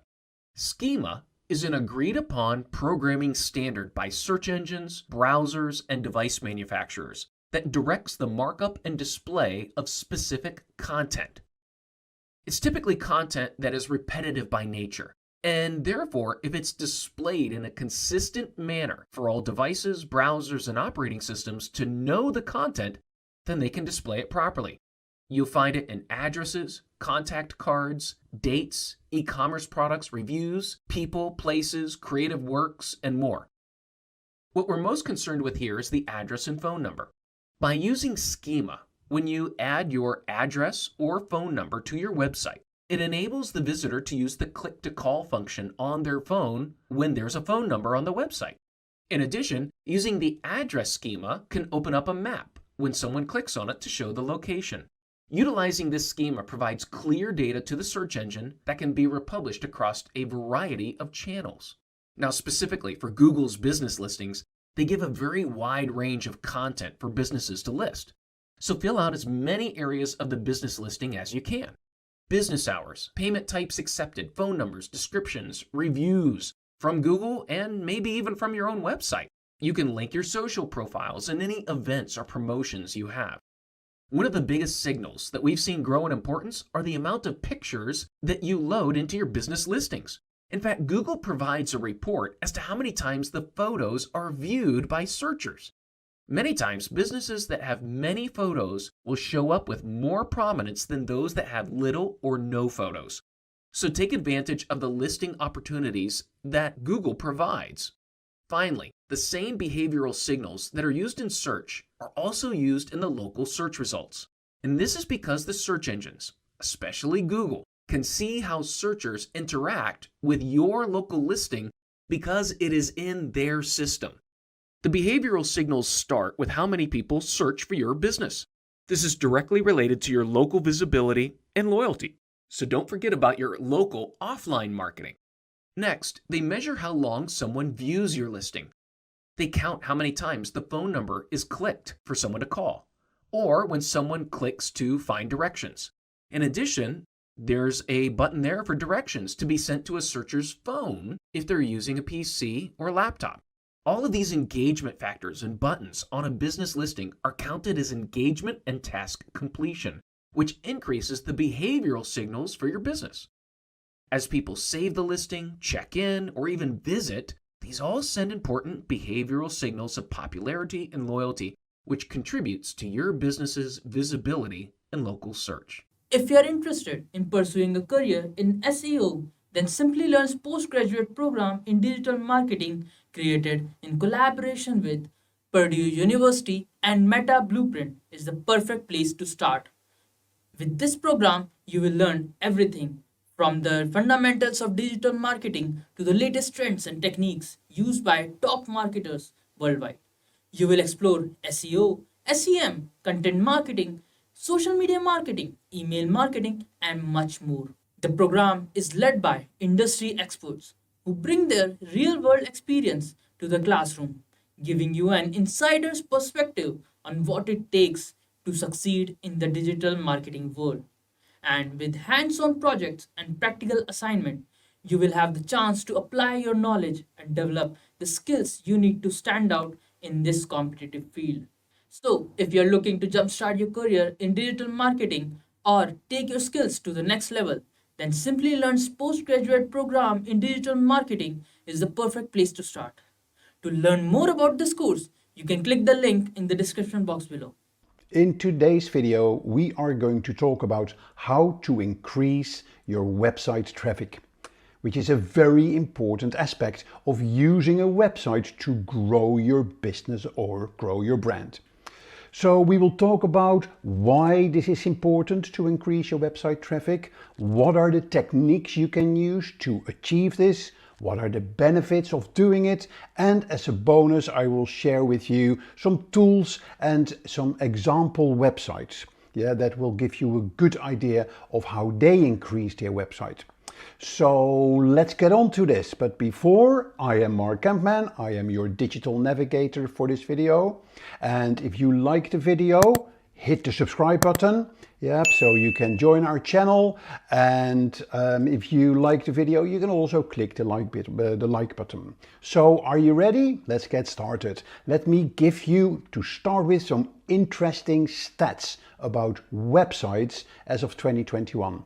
There are an estimated 1.7 billion websites on the internet. Now, the number of active websites, though, is likely to be significantly lower, but the exact number of websites is constantly changing as websites are being developed every day and others are taking down. Now, the majority of the websites are hosted on servers located in the United States. The top 5 most popular website categories are business and industry, arts and entertainment, computers and internet, science and health. And do you know what the most popular website is in the world? Well, there's no surprise there. It is Google, closely followed by YouTube and number 3, Facebook.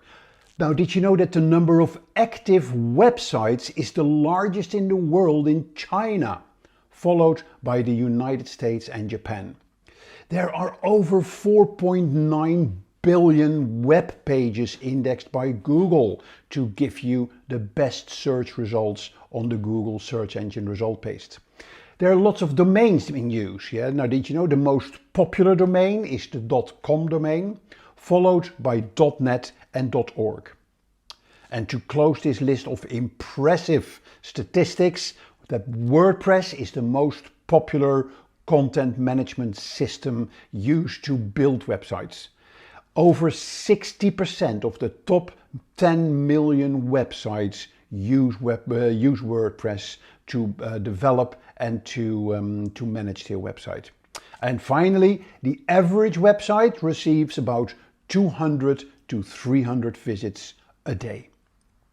So now these numbers tell you that websites, of course, are a key channel for you to generate sales and to generate awareness for your business. So let's have a look then how you can grow your traffic on your website and how you can generate more sales and higher awareness for your business. Here are some of the reasons why businesses use a website. They use it for increased visibility, for cost-effective marketing, for improved customer service, for increased sales, and for competitive advantage. Yeah, so if you talk about increased visibility, a website allows you to reach a global audience, which is very important these days because there is internet connections around the world, which means you can increase your awareness and thereby you can increase your sales.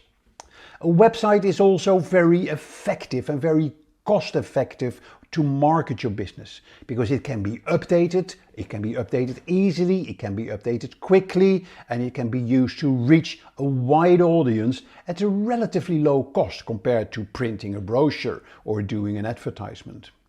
A website can provide your customers with information about your products, about your business, about your services, as well as how to contact your business.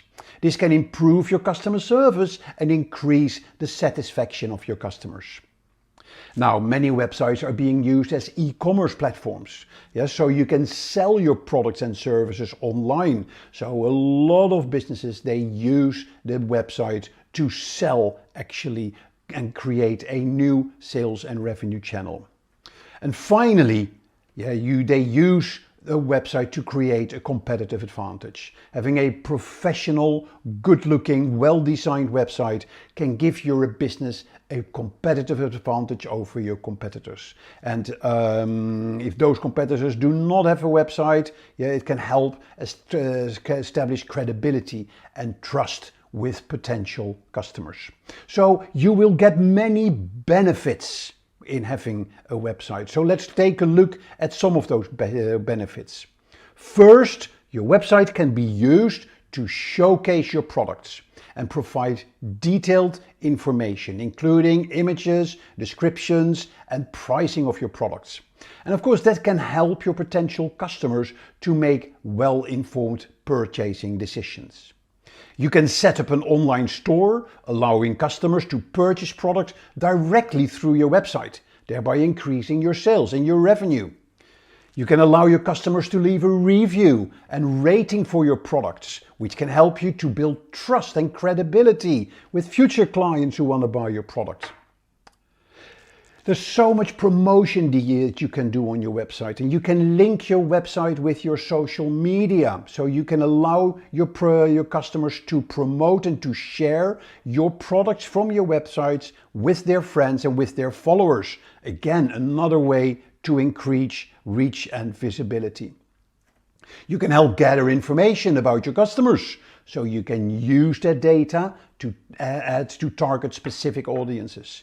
You can look at your website.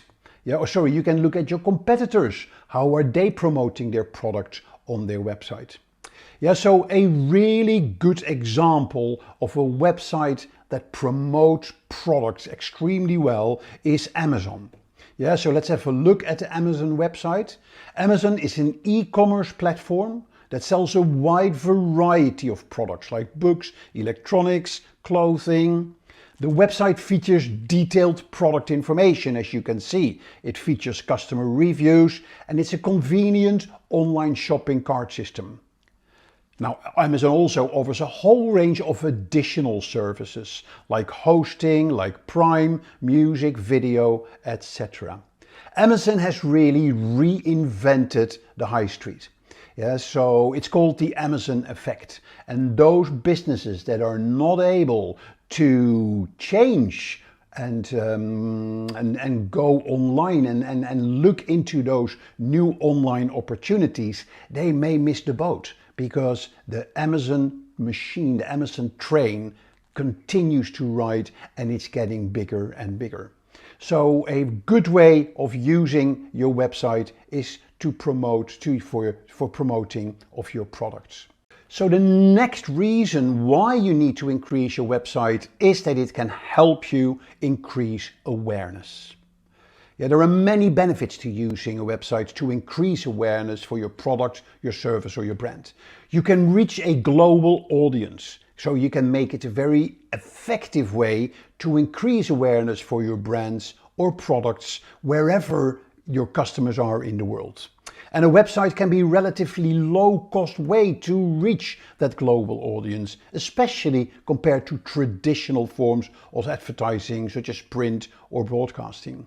It's easy to track the success of a website-based awareness campaign using analytics tools such as Google Analytics, which can help you understand why your audience and why they access your website, and you can track the effectiveness of your marketing efforts and your market data-driven decisions. So another benefit that you can get for this awareness is that your website can be easily updated with fresh new content and promotions, making it easy to adapt your marketing efforts to changing circumstances in the market. So it can really help you in establishing your brand and create a consistent image and message across all of your marketing efforts. You can then use your website to generate leads for your business by capturing contact information from visitors and following up with them through an email marketing or other ways of connecting with them. So a well-designed and well-maintained website can help to establish your business as a credible and trustworthy source of information, which can help to increase awareness and trust among your potential customers.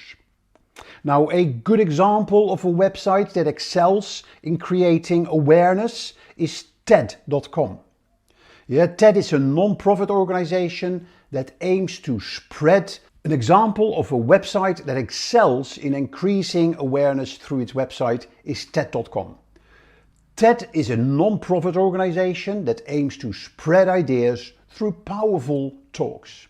Their website features a wide range of talks on various topics, such as science, technology, business and culture. The website, as you can see, is designed to be user-friendly and easy to navigate with a clean and simple layout.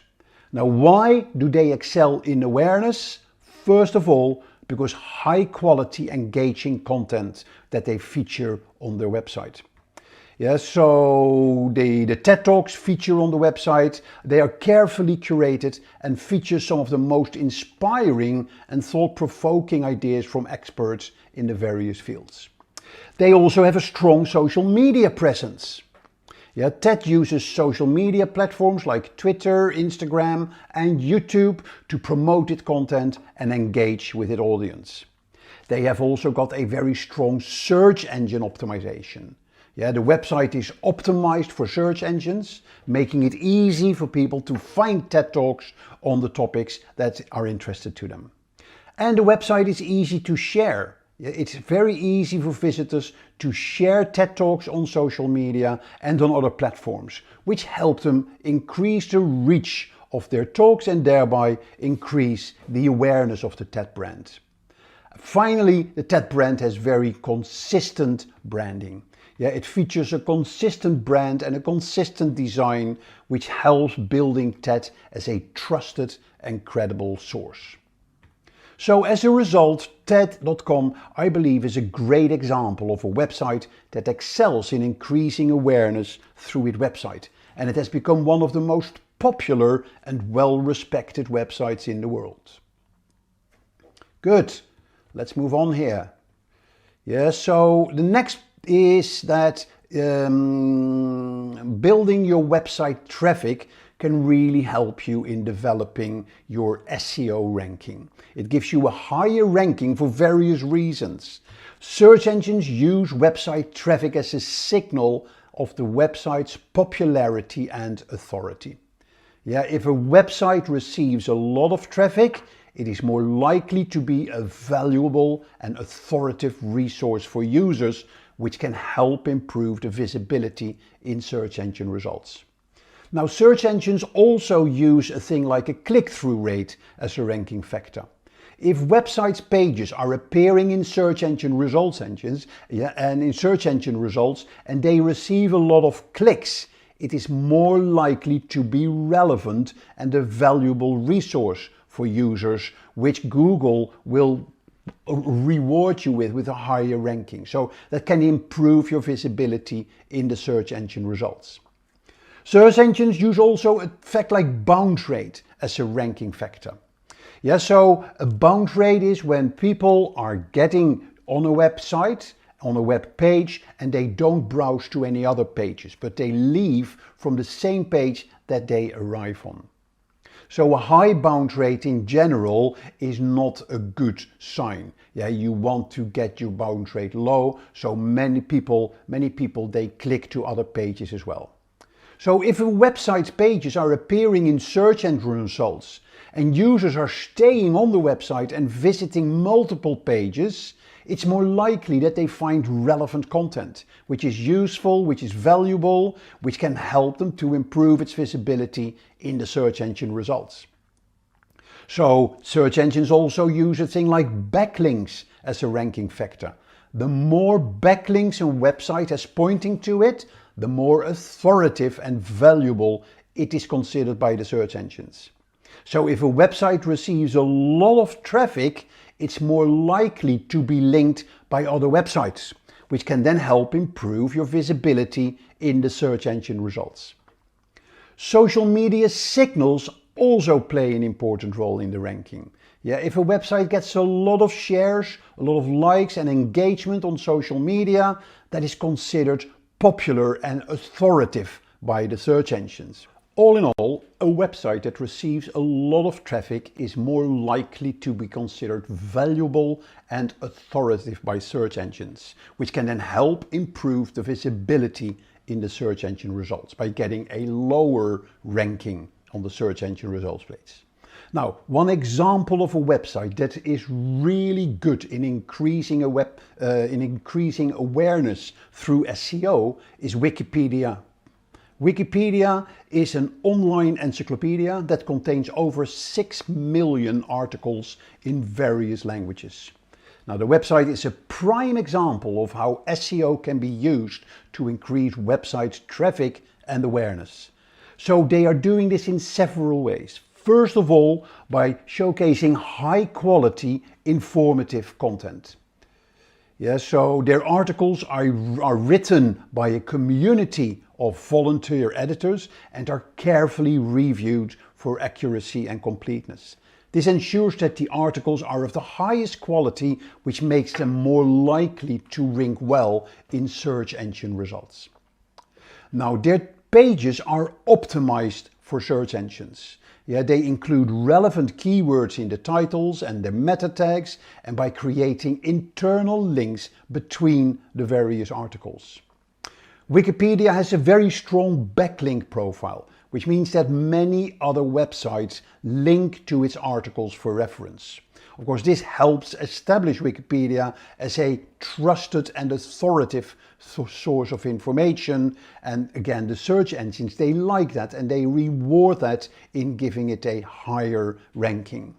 And then Wikipedia's content is regularly updated.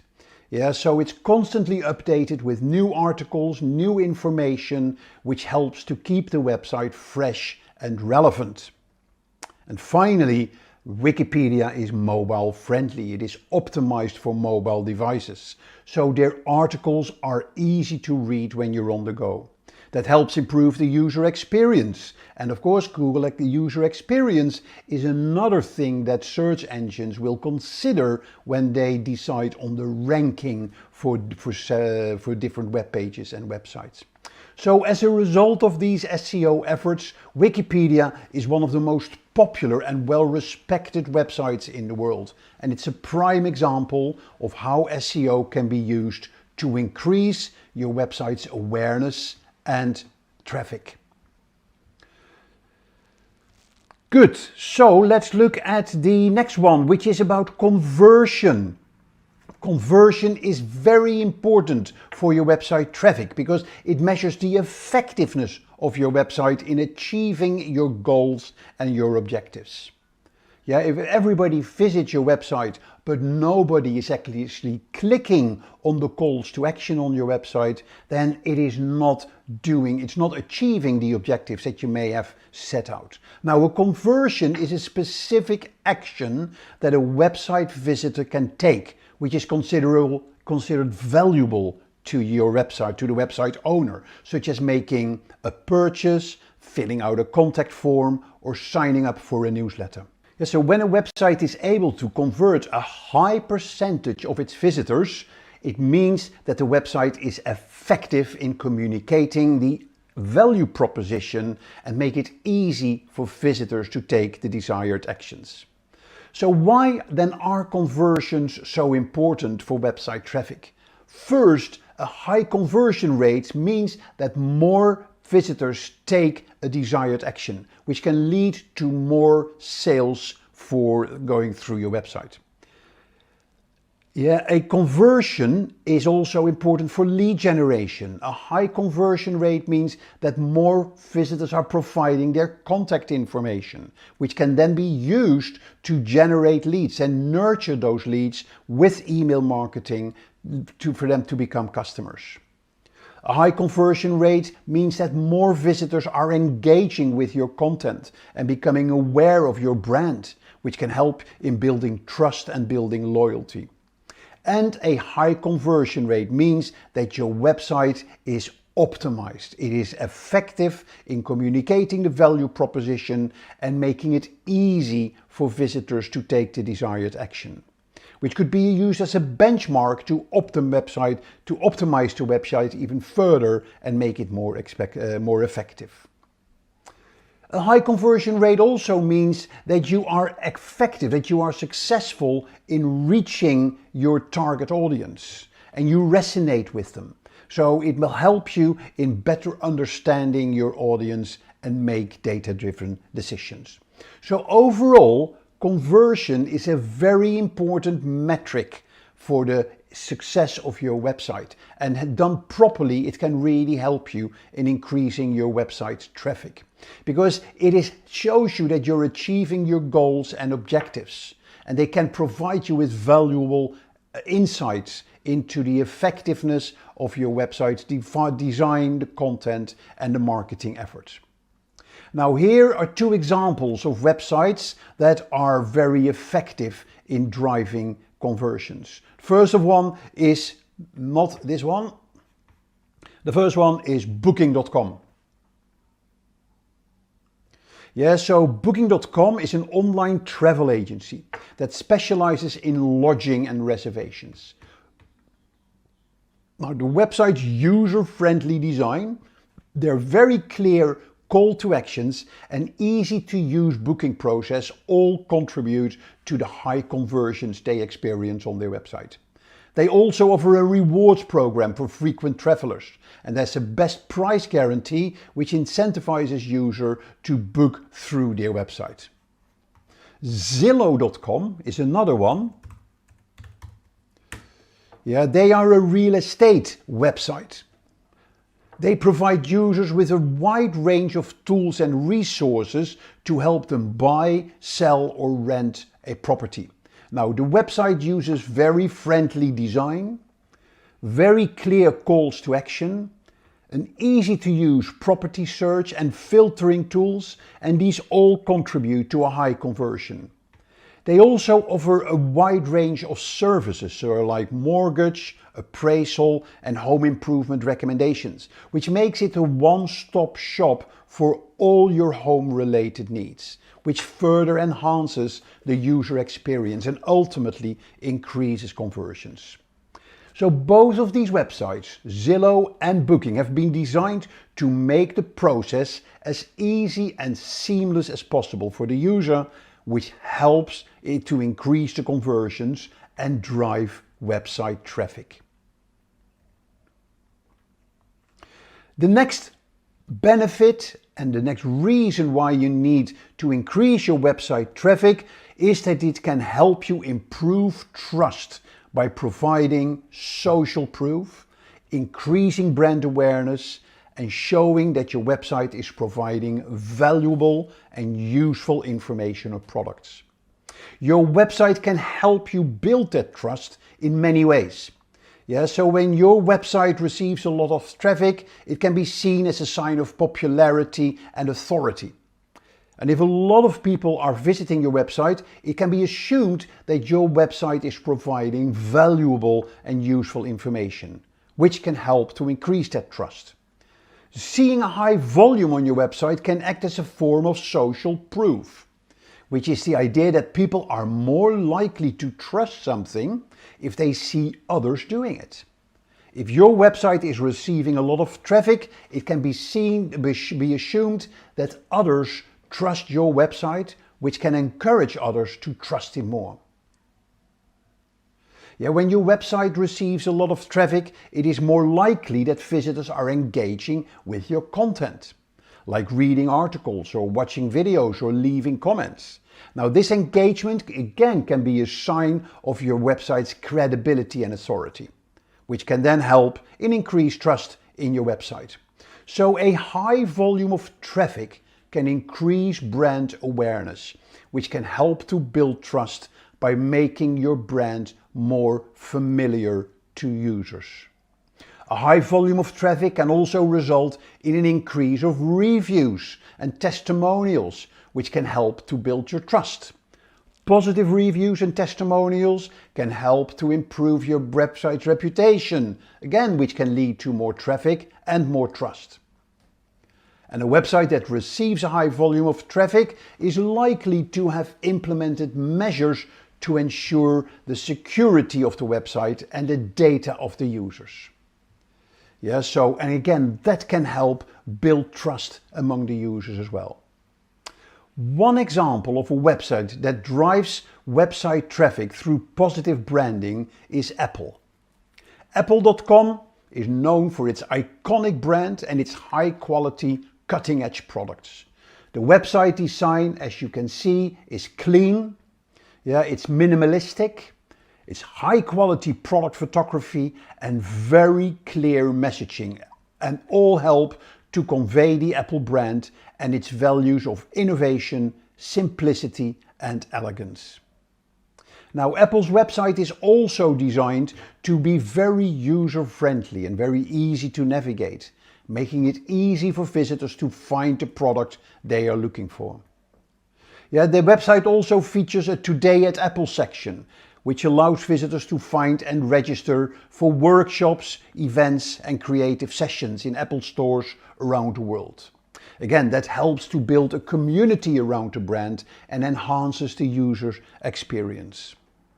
So Apple's website is a prime example of how a well-designed and user-friendly website with very good branding can help drive traffic through this positive branding and build a community around it. Now, after all this information about why you should focus on increasing your website traffic, let's look at how you increase your website traffic. We've now looked at why it's important. Let's look at the how to do it. So we should put this in the context of the 3 different types of digital marketing that businesses can use to reach and engage with their target audience. It's owned, paid and earned. So owned digital marketing refers to the digital marketing efforts that you own and that you can control, such as your website, such as your email list, your social media accounts. This type of digital marketing allows you to build a brand and establish an online presence, and it gives you control over the message and the audience. Paid digital marketing refers to efforts that you pay for, such as online advertising, pay-per-click campaigns, and sponsored content. This type of digital marketing allows you to reach a larger and more targeted audience and can be a very cost-effective way to drive traffic and increase conversions. Earned digital marketing refers to efforts that are generated by your customers, such as word of mouth, customer reviews, and social media shares. It's also where other people, other magazines, online magazines are writing about you, like online PR. This is highly effective because it is based on the trust and credibility that others have in your business.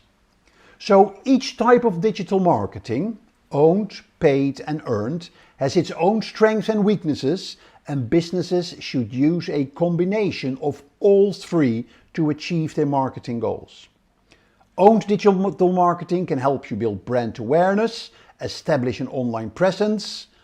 Paid digital marketing can help you to reach a larger and more targeted audience, and earned digital marketing can help you to build trust and credibility. Yeah, and all three together with the optimum spot which you find in the center is the perfect way to drive your website traffic, to grow your website traffic. So let's go into a bit more of the details here. Yeah, so the number one way to increase your website traffic is through search engine optimization. Yeah, SEO, as it's called, is the process of optimizing your website to improve the visibility and the ranking of your website or web pages in search engine results pages, also called SERPs. By implementing SEO best practices, you can increase the likelihood that your web pages will appear at the top of the search engine results for relevant keywords and phrases, which can then drive more traffic to your website. So here are a few ways that you can use SEO to increase traffic to your website. First of all, by optimizing your website's content, structure, and technical elements, you can improve the visibility in the search engine results pages. So more people will find your website, and therefore more people will click it, and therefore more people will go to your website. Long-tail keywords that you can specify are longer and more specific phrases that are less competitive and more targeted. By targeting those long-tail keywords in your SEO practices, you can drive more targeted traffic to your website. A very important part of your search engine optimization are the meta tags on your web pages, such as the title tag and the meta description. They provide search engines with information about the content of your website. And by optimizing these tags, you can make sure that your website appears more relevant and attractive to search engines and users. Now, we know that search engines favor websites that provide the highest quality and relevant content. So when you create and update content regularly, like a blog or other types of content, you will attract more visitors to your website because Google will feature your fresh content in the search engine results pages. Backlinks are also very important. Yeah, they point from other websites to your website. Search engines view these links as a sign of your website's authority, and by building these backlinks, you can improve your website's visibility in the search engine result pages. So by implementing these SEO best practices, you can increase your website's traffic by having a higher presence in the search engine results pages. The next way to increase your website's traffic, and we just referred to it in the SEO section, is create content. Yeah, this effect, people use Google and other search engines to discover detailed and reliable responses to their inquiries. And your content has the opportunity to feature among those results. So creating high quality, informative and keyword-rich content can help your website rank higher in those search engine results pages, and thereby more people see your pages and thereby more people will click on them. So sharing your content on social media platforms and encourage people to share them can of course help to increase that reach and drive even more traffic to your website. So very also important that you create content which is valuable and informative that other websites will want to link to, where you get high quality backlinks, and again that will help you in your search engine rankings. So creating a blog post on your website is probably the easiest way to get started with good content on your website. When you launch a blog, make sure that you regularly post high quality content. Yep, and that your blog has very good sections. Yeah, that you use the category section in your blog to give people access to the history of your blog posts as well. Websites with blog posts often have over 400% more pages crawled by search engines than those websites without. Now, another interesting fact is that sites that publish more than 16 articles per month, they attract roughly 3.5 times as many visitors as those that publish only 1 to 4 pieces of content a month. Another very important piece of content that is highly regarded by the search engines is video. Yeah, it's a great way for people to find out what your business does and what they do best. So here are some tips on how to use video on your website and how it can help you drive traffic to your website. Make sure that you host your videos on a platform like YouTube and then embed the video on your website. That can really help drive more traffic to your website. Create a landing page for your video. It will increase the chances of conversions as the visitors will have a specific call to action.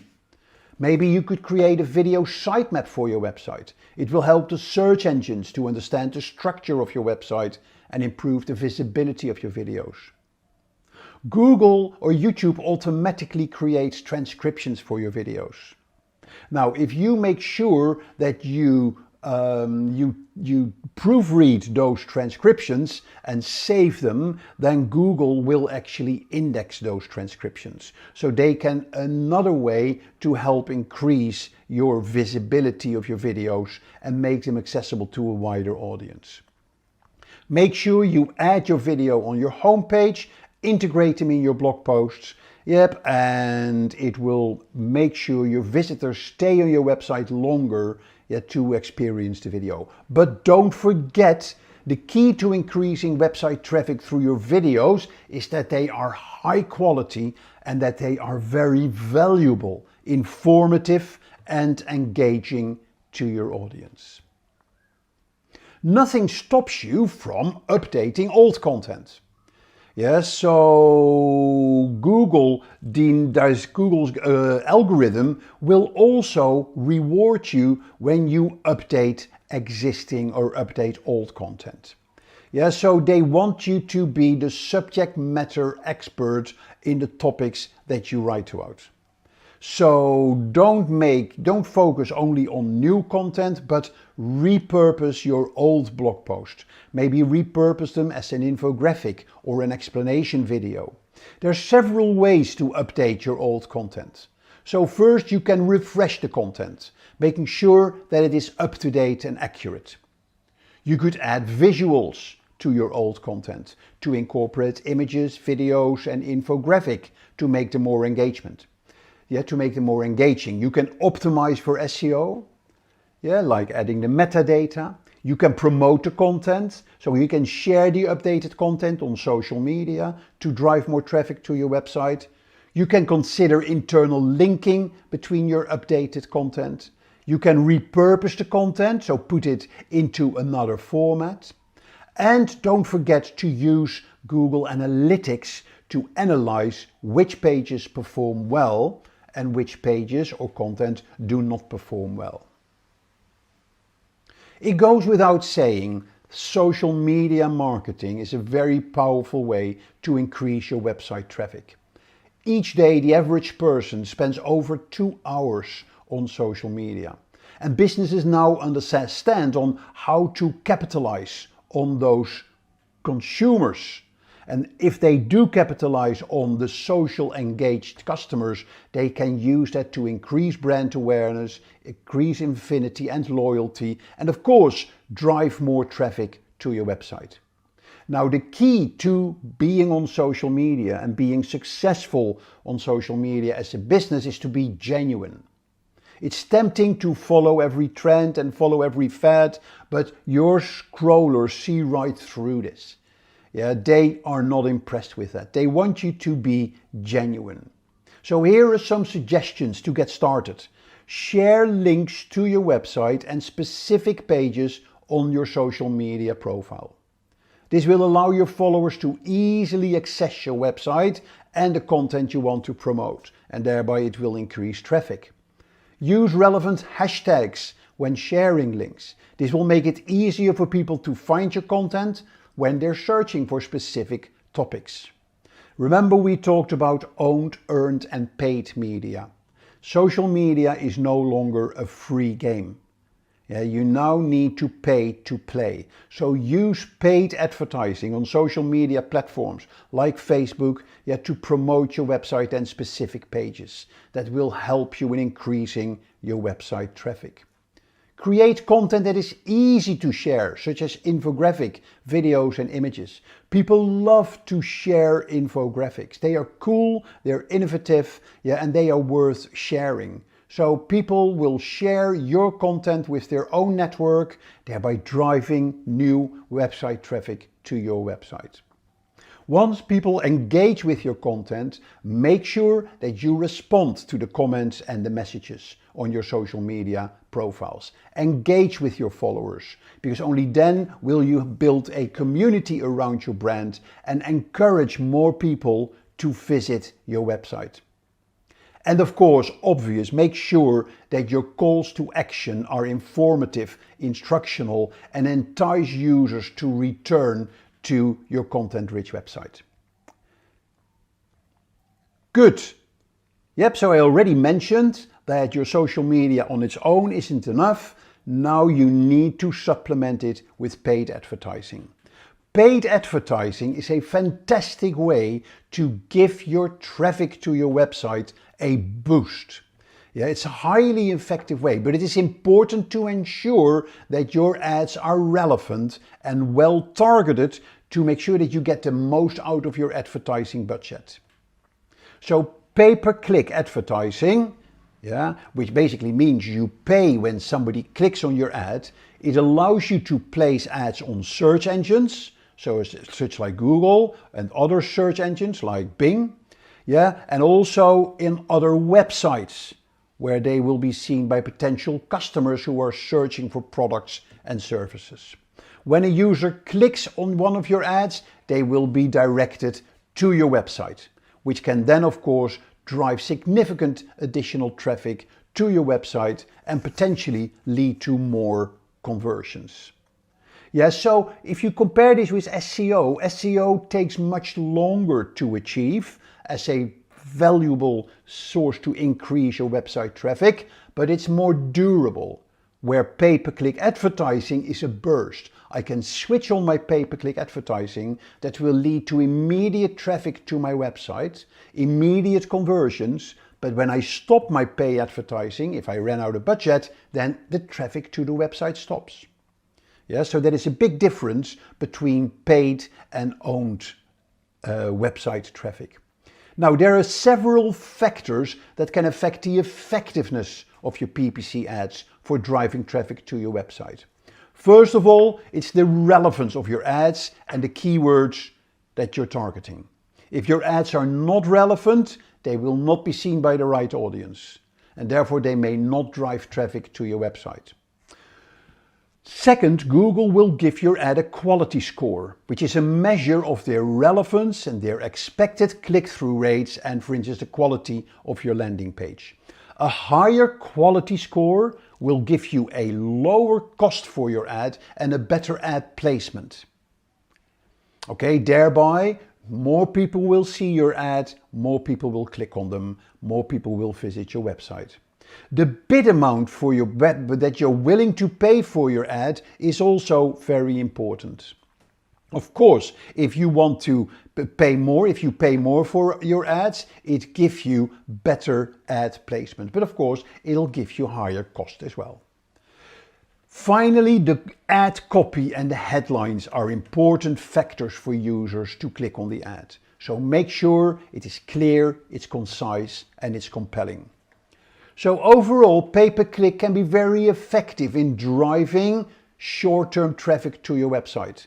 by targeting relevant keywords, creating compelling ad copy and headlines, placing ads in relevant locations, and direct visitors to relevant landing pages.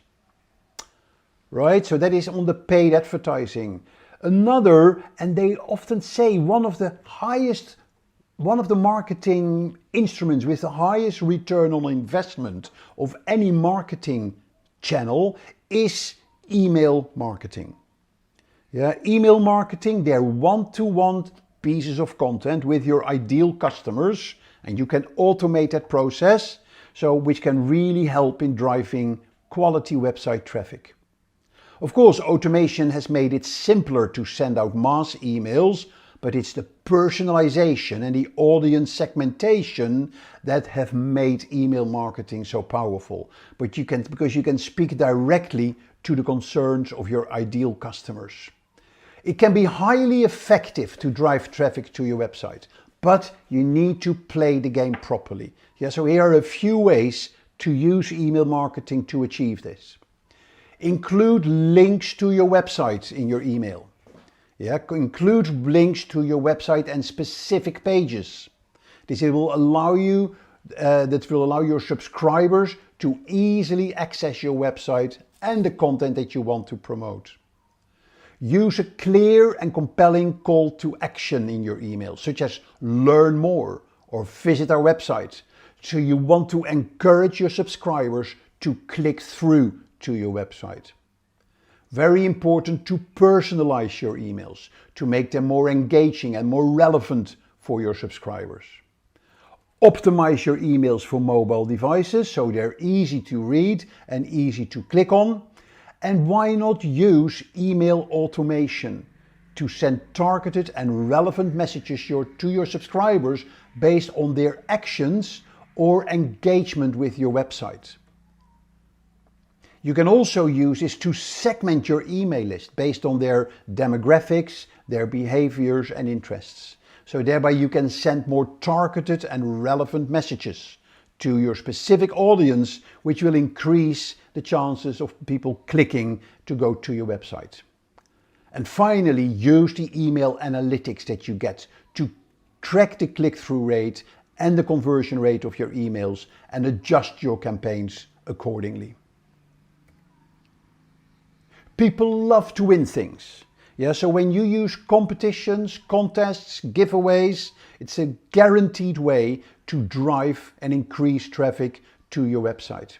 You may quickly enhance your popularity and show appreciation to your supporters in doing this. So they could include photos or video contests, a quiz or a survey contest, comments on social media contest, a referral contest, sweepstakes, puzzle or scavenger hunt, a caption or a slogan contest, or a poll or a survey contest. Yeah, and relevant giveaways, they can include a product giveaway, a gift card or a cash giveaway, a membership giveaway or a subscription giveaway, an experience or a trip giveaway, an ebook or a white paper giveaway, or a free demo or a trial giveaway. Yeah, so how can you use those contests? Here are a few tips. Use your social media platforms to promote your contests or giveaways. Use a clear and very compelling call to action on your website and in your social media posts, such as enter to win or sign up now, to encourage people to visit your website and participate, and create a landing page specifically for your contest and competition. And make sure that landing page is optimized for conversions with a very clear call to action and information about the competition. Offer a price that is valuable, that is relevant to your target audience. It's said if you're giving away an iPad, it's a waste because you will just get lots and lots of people who are there just to win the iPad. Yeah, they don't care about your product, they don't care about your service. It is a waste. So make sure that your price is relevant and valuable to your audience. Share the result of your contest or giveaway on social media and your website. It makes sure that you're transparent, but also creates a buzz around your brand. use email marketing to promote your competition or your giveaway to your subscribers, and encourage people to share your contest or giveaway with friends and family by maybe offering a referral program. Right, so another way of creating website traffic is by writing guest blog posts. Yeah, when you guest blog on another website, you can typically include a link back to your own website. So these are called backlinks. They can help improve your search engine ranking, making it more likely that people will find the article that you wrote. They are particularly on relevant websites. They can give you exposure to new audiences that may not have found your website otherwise. So it's a great opportunity for you to showcase your expertise, your brand, and credibility. Yeah, by guest blogging on websites that are relevant to your niche and industry, you can attract targeted traffic to your website. So, because those are the people that are likely to be interested in your product and your service. So they are likely to click, thereby driving traffic to your website. Yeah, make sure that when you guest blog on other websites that readers can share your posts on social media. That can lead to even more traffic. And of course, don't forget to include a call to action in your guest posts that encourage readers to sign up for an email list. Yeah, or you can use guest blogging to build an email list to drive even more traffic to your website over time. So it's important to seek out high quality, relevant websites for guest blogging. Yep, and then craft high quality, informative and engaging content that is relevant to the audience of the website. Reach out to the publications where you would like to guest blog. And then when you reach out and give them a good proposition and a good topic for an article, quite often they will respond positively. An example of a very successful guest blogging campaign that drove traffic to the website was from Buffer. Yeah, Buffer is a tool that can help you in your social media outreach.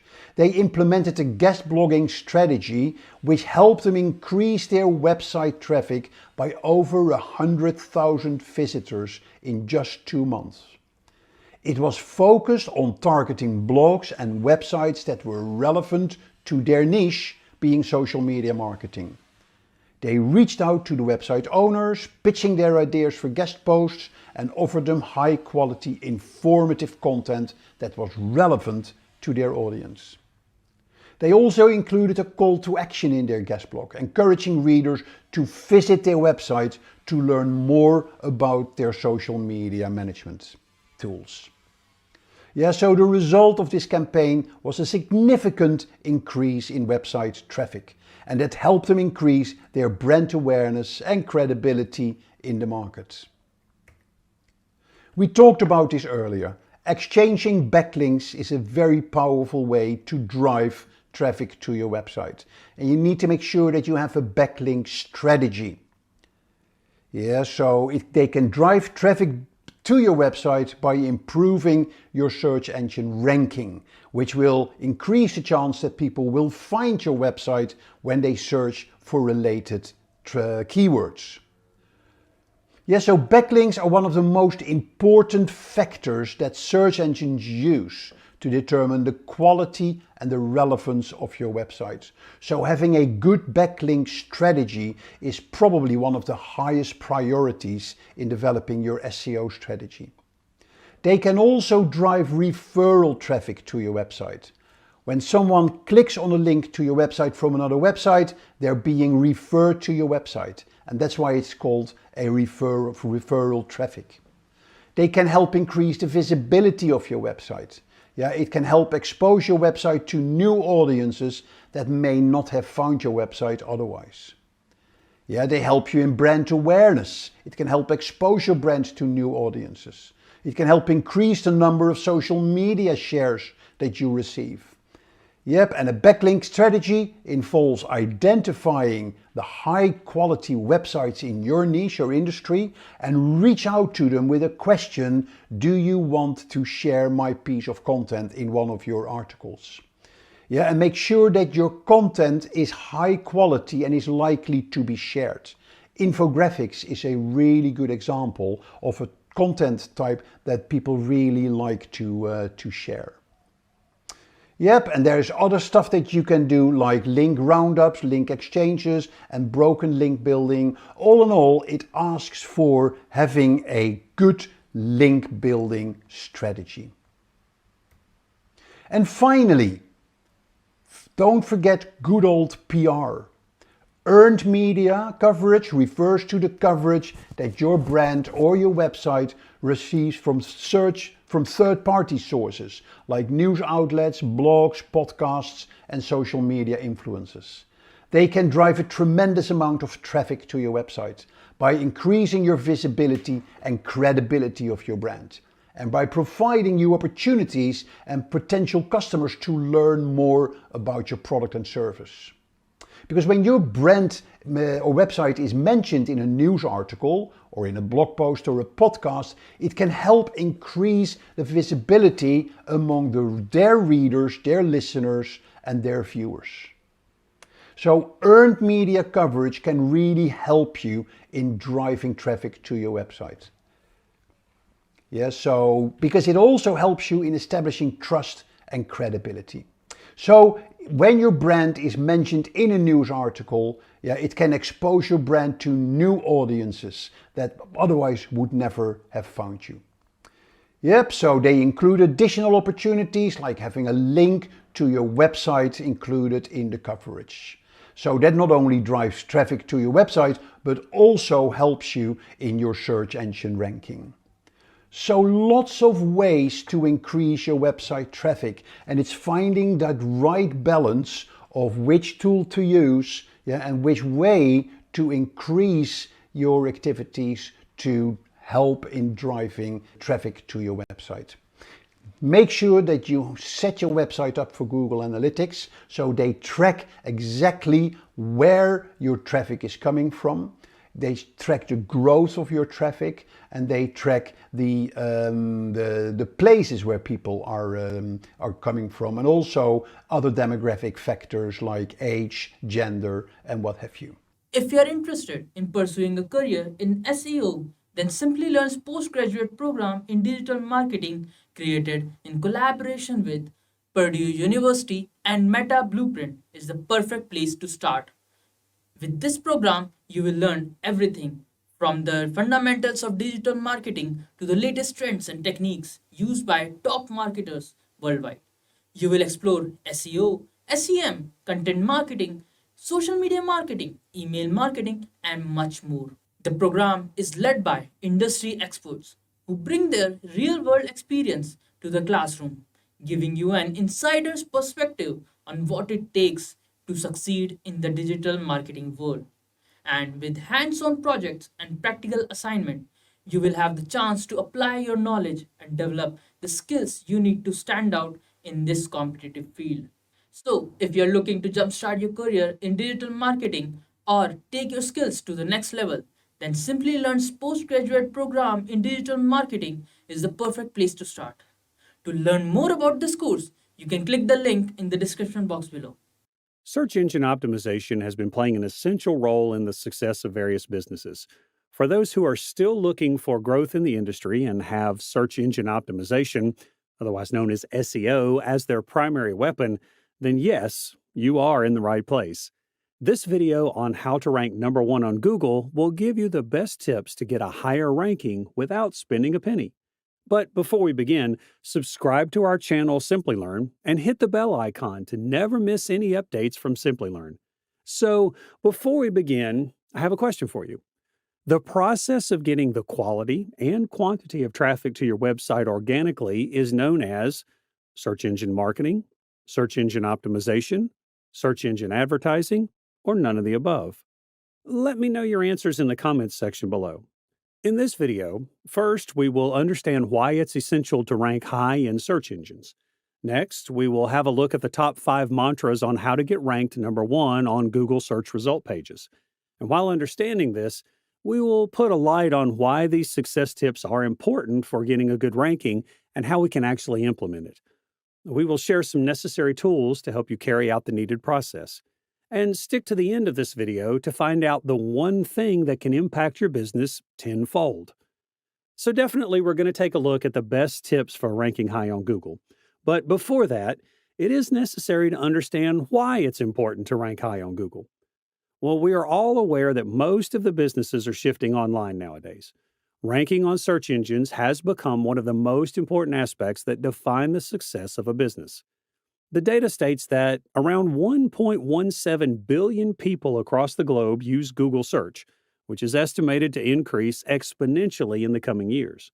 Moreover, Google has gained the trust of their users with their services over the years. This definitely makes the point of interest to understand why it's important to rank high on Google search. Ranking at the top of search engine result pages, also known as SERPs, allows a business to generate more traffic to their website and possibly get more leads, by which then they can get a chance to convert leads into customers, thereby boosting sales. It also helps in generating authenticity for your business. Well, not one or two. There are numerous reasons which makes SEO important. To know more about SEO, check the complete playlist on SEO. You can find the link to the playlist in the description box below. To gain expertise in search engine optimization, get certified as a skilled SEO professional with Simplilearn's Search Engine Optimization Training course. You can check the course details from the link in the description box below. As we know how important it is to rank high on Google, so in the next 10 minutes, let's get to know the top 5 success mantras that will help you rank high in Google. So the 5th tip on our list is promote your content. Whether you are a business owner or a blogger, you definitely need to promote your content to get a good audience reach. By content here, we mean data on your website that can be products, services, or even a simple blog. To do this, find the relevant groups on the social media platforms like Facebook or Instagram and post your content with an excellent call to action context. Some blogging or article submission sites like Quora, Tumblr, and Hub Pages may also prove helpful. Online forums and communities can be a good option to spread a word about your content with people having similar interests. Let's focus on our number 4 tip, internal linking. A good site architecture is always a happy bite for web crawlers. A website with good site architecture and internal linking helps web crawlers understand the website structure and helps them to crawl the site more effectively. The more the pages of your website are crawled, greater are the chances of getting indexed. If pages are successfully indexed, they get eligible for appearing in the search results. Let's move to our tip number 3. Yes, it is backlink building. Any website linking to your website is a backlink for your website. Websites with more backlinks suggest to the search engine crawlers that that website has good content and is trustworthy and should be ranked higher on the search result pages. To get a backlink, the most important thing is to understand that the DA, or the domain authority of the website for which you are looking for the backlink, is greater than yours. Getting backlinks is somewhat entirely a gesture of goodwill. You can find a page relevant to your business and ask the website owner to add the link to your website to the page in a humble manner. You can create a better or updated version of some other web content, let the site owner know about it, and then ask for a backlink in a humble way. Yes, you can find some more relevant backlink building techniques in the video How to Build Backlinks. Check out the link in the description box below. At number 2, we have a tip which is of utmost importance to win a good position in the search results: on-page optimization. On-page optimization, or also known as on-page SEO, is a process in which we take essential measures to improve the website or web page's position in search engine rankings. On-page optimization is a vast concept that includes technical optimization of websites like server speed, page loading speed, removing page errors, submitting pages for indexing, and more.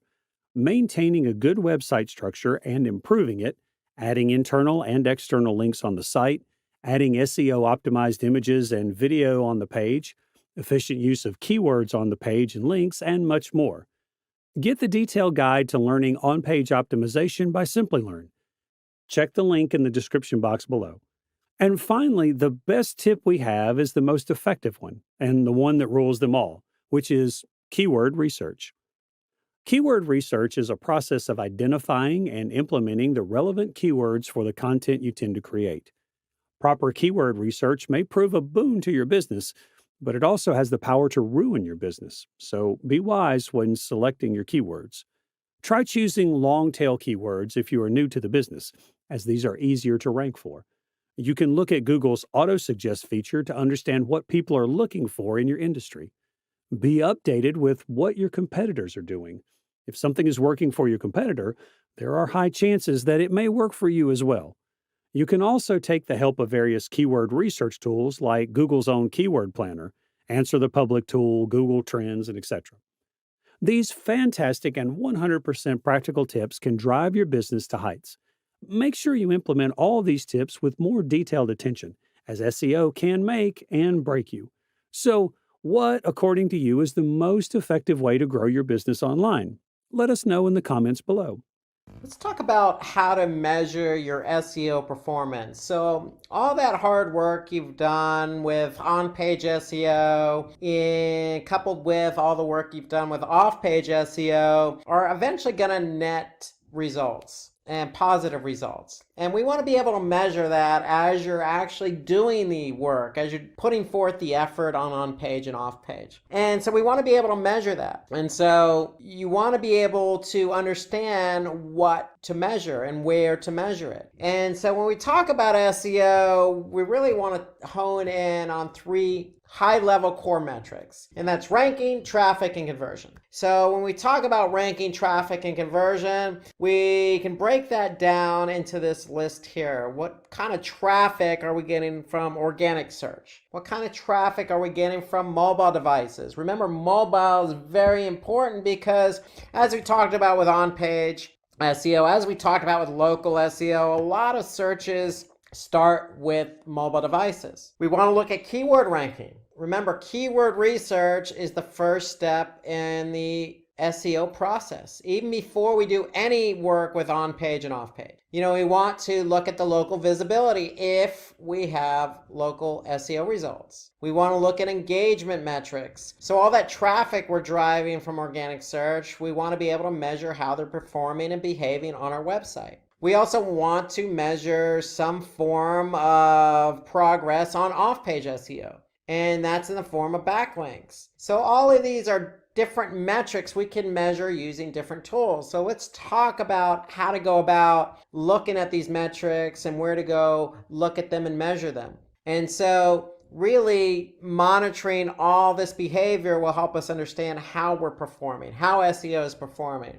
And so really what we want to do is start with organic traffic. And so we can look at that on a month-to-month basis. We can look at it from a geographic perspective. We can look at it in terms of how many new visitors we're driving versus returning. And then again, more importantly, conversion rate. And so to me, the best place to start to look at that traffic from organic search is Google Analytics. And Google Analytics is a free tool. It's simply there to measure website performance. So if you go into Google Analytics, we can actually go in and we can look at all sorts of data based on website behavior. And so if I'm in Google Analytics and I go under acquisition and then I go under all traffic channels over a given period of time, let's just say the last 7 days, for a particular website, I can see what traffic is coming from organic search. And then I could see the amount of new users that are coming from organic search. I can also see engagement metrics, bounce rate, for example. So I want to be able to see if somebody's typing in a query, clicking on our link in the organic search results, and then coming to our website. Are they actually engaging with our website, or are they leaving the website after only visiting the page they landed on? So that's all these are all important metrics to measure, and I can measure all that right here in Google Analytics. If I wanted to, I can even take it a step further and break that down by country. So if I type in country as a secondary dimension, now I could see what country is driving traffic from organic search. So a lot of your organic traffic information is going to be centrally located in Google Analytics.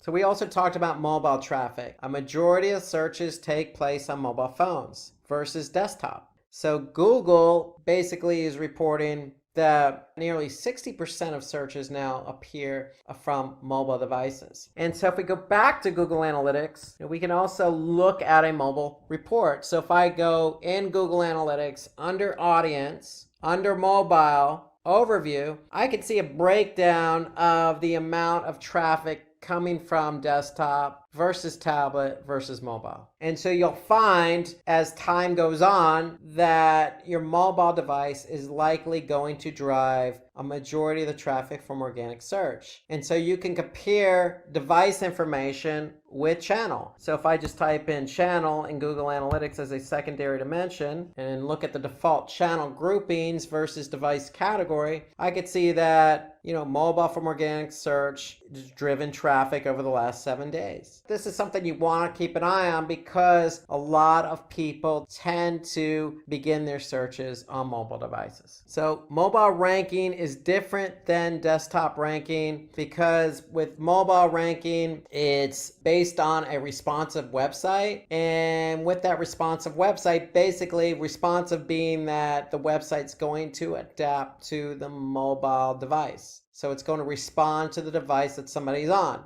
And so therefore the metrics or the engagement metrics are going to be different. But if I look back to Google Analytics, I can see, again, bounce rate, I can see pages per session, average session duration. So if I look at line 3, I could see all the different engagement metrics compared to those metrics from other devices and other channels. Okay, so you want to be able to do a comparison because if behavior is not up to par, engagement is not up to par on mobile, then you want to do something about that. So you want to hone in on mobile traffic specifically from organic search because the behavior is going to be different. People start their searches on mobile, the site's going to be different, and so therefore it's a different experience altogether. So make sure you track the behavior, and more importantly, make sure you track that page speed. So earlier we talked about on-page SEO when we honed in on page speed. So just as a reminder, if I'm back in analytics and I go back under behavior, then if I go to site speed, then if I go to overview, I'll be able to see the average page load time on my website. I can also look at specific page timings, and I should be able to see that by device. So if I type in device category, I'll be able to see how each page loads per device. And so this allows me to understand which pages are loading fast, which pages are not loading as fast, and address those pages accordingly to improve engagement metrics. So we want to keep an eye on page speed as well as overall user behavior from mobile devices. You can also use other tools that are out there, like agency analytics. There are plenty of tools out there. I tend to use Google Analytics because primarily it's free, and Google Analytics is a Google product, so it works with other Google platforms like Google Search Console. We want to keep an eye on ranking. So remember, when we do our keyword research, we're choosing keywords that have high relevancy, high volume, and low competition. So we want to be able to track keywords that we choose that have high relevancy, high volume, and low competition. And so the tool we use, or at least I recommend using, is Moz. So I mentioned Moz earlier with on-page and off-page SEO. So if we go into Moz and we know what keywords we're trying to rank for, we can go ahead and add them to Moz. And what Moz does is they actually track where these keywords rank. And so if I go into Moz and I click on rankings, I'll be able to see on a weekly basis or a monthly basis how our keywords are ranking and for what pages they're ranking. So for whatever keyword I choose to optimize for, I want to make sure I put those keywords in Moz. Because when I put them in Moz, Moz is going to, on a weekly basis, tell me where these keywords rank and for what URL they're ranked for. So that way I can keep an eye on ranking over time, because in theory, the higher you rank, the more traffic you're going to get. And so we want to be able to see the trend in which keywords rank. Okay, so if I click on a particular keyword in Moz, it's going to give me over a period of time where that keyword's ranked. Be able to see improvement in ranking for a particular keyword. The whole idea behind SEO is to choose keywords that are relevant, optimize for those keywords so that you can be ranked for those keywords in order to get the traffic and conversions. So Moz is a good platform that helps us monitor rankings for particular keywords.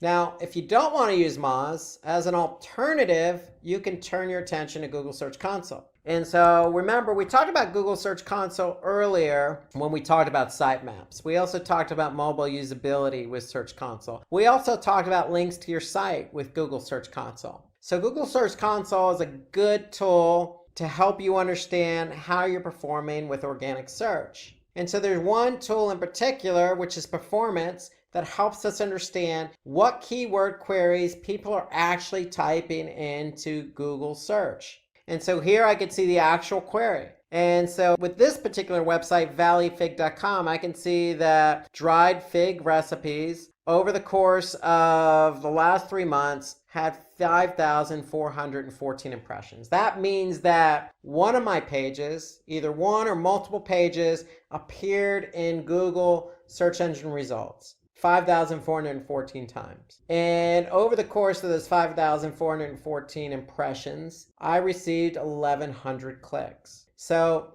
Google Search Console is going to be able to tell me not only, how many impressions I received for a particular keyword, but they also are going to tell me how many clicks. And if I wanted to add more metrics to that, I can add them, like the average ranking position for a keyword, the click-through rate. So I can add multiple metrics to this report to give me an understanding of, hey, are any of my targeted keywords being used or queried? And if they are, where am I ranking? And am I showing up? And am I getting clicks? So Search Console serves as a good alternative, if not primary tool or platform for you to measure how your organic search results are showing. So for local visibility, this metric is important for maintaining local SEO. So remember on the local SEO, we talked about Google My Business. So if I go back to Google My Business, I can go into my account. And so Google My Business is going to be able to show me some metrics. So if I go into Google My Business and I click on Insights, I'm going to be able to see a number of different metrics. Over the course of a month, I can see exactly, what queries were used by how many users and when I appeared. So I'll be able to see how many views I received, not only on search results, but on maps. Then I can also see what actions people took when they saw my results in maps or in search. Did they visit my website? Did they request directions? Did they call? So I can actually see engagement metrics right in Google My Business. I could see a breakout by zip code. I could see phone calls by day of the week. I could see how many people even viewed my photos. So there's a lot of insights into local SEO on Google My Business. So that gives you an idea of how you're performing organically on local search. And remember, you want to be able to use Google My Business to hone in on your specific audience. So all these metrics help you align with whether you're getting in front of the right audience and whether that audience is actually behaving the way you want them to. Meaning, are they actually contacting you? Are they going to your website? Are they calling you? So local visibility and understanding the metrics involved with local SEO is very important. So Google My Business is where you want to turn your attention. So overall engagement metrics are important. They play an important role in determining rankings. For example, we talked about bounce rate. So bounce rate is the rate at which people go from organic search to your website and then leave after seeing one page and not going any further. So if they land on a page and then leave the website after landing on that page, it's considered a bounce. And so bounce or bounce rate is a good indication of how people are receiving our website or the content that they're reading on our website. There are other metrics involved, like average session duration or pages per visit. All of these are engagement metrics. And let's not forget about page speed. So page speed is also a good engagement metric. All of these metrics affect or determine rankings. So we want to be able to make sure that if we're in Google Analytics and we're looking at engagement metrics, that our metrics are good. Because if somebody comes to our website from organic search and there's a high bounce rate, then what does that tell us? That there's a disconnect between what that person's querying and then the content that they're reading. And so we want to be able to address those engagement metrics so that we can continue to not only drive quality traffic, but keep the traffic engaged and then in turn drive up conversions. Last metric we want to look at is backlinks. So content having more backlinks from good domains will effectively improve your SEO performance. We talk about backlinks with off-page SEO, and remember, quality over quantity. And so we can measure backlinks going back into Moz. We can use Moz's Link Explorer tool. So remember, if I type in a domain, Valley Fig, I can get some metrics related to off-page SEO, including my domain authority. But more importantly, I can see what links are pointing to my site, in this case, valleyfig.com. So I can see there are 575 link domains. I can see there are 7,900 inbound links. And so just by clicking on that, I can get an idea of the types of websites that are linking to my site and their domain authority and their spam score. Google Search Console. So if you go back into Search Console, you can also just click on links, and we should be able to get an idea of, what websites are linking to our site. And more importantly, we want to be able to see not only what sites, but what pages they're linked to. Remember, we want our backlinks pointing to interior pages, not necessarily the home page. So here I can see the top link page for valleyfig.com is /recipes. So we want links pointing to our interior pages, not necessarily the home page. That's what's going to help your performance, your rankings for all your pages, not just your home page. So having quality backlinks pointing to interior pages help boost the domain authority and the page authority for that particular page. So again, using Moz's Link Explorer tool or using the links report in Search Console are good sources for you to identify backlinks. So when we look at these reports, we want to look at the domain authority of these sites that are linking ours, the number of outbound links to the site or specific pages on our site. We want to be able to look at the ratio of link distribution. We want to be able to look at how many follows and no follows. So most of this, if not all of these metrics, are in Moz. So if I go back to Moz, I can actually see, which ones pointing, which ones are followed, the total quality of the link that's pointing to our site. Again, spam. So Moz Link Explorer report tends to give us all the information we need in order to measure and get a sense of our backlinks that help us with off-page SEO. So there are other tools out there. There's Ahrefs, again, Search Console. There's other SEO platforms out there that'll help you measure backlinks. If you are interested in pursuing a career in SEO, then Simplilearn's postgraduate program in digital marketing, created in collaboration with Purdue University and Meta Blueprint, is the perfect place to start.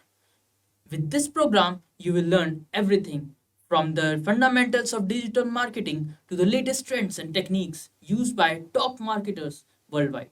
You will explore SEO, SEM, content marketing, social media marketing, email marketing, and much more. The program is led by industry experts who bring their real-world experience to the classroom, giving you an insider's perspective on what it takes to succeed in the digital marketing world. And with hands-on projects and practical assignment, you will have the chance to apply your knowledge and develop the skills you need to stand out in this competitive field. So, if you're looking to jumpstart your career in digital marketing or take your skills to the next level, then Simplilearn's postgraduate program in digital marketing is the perfect place to start. To learn more about this course, you can click the link in the description box below.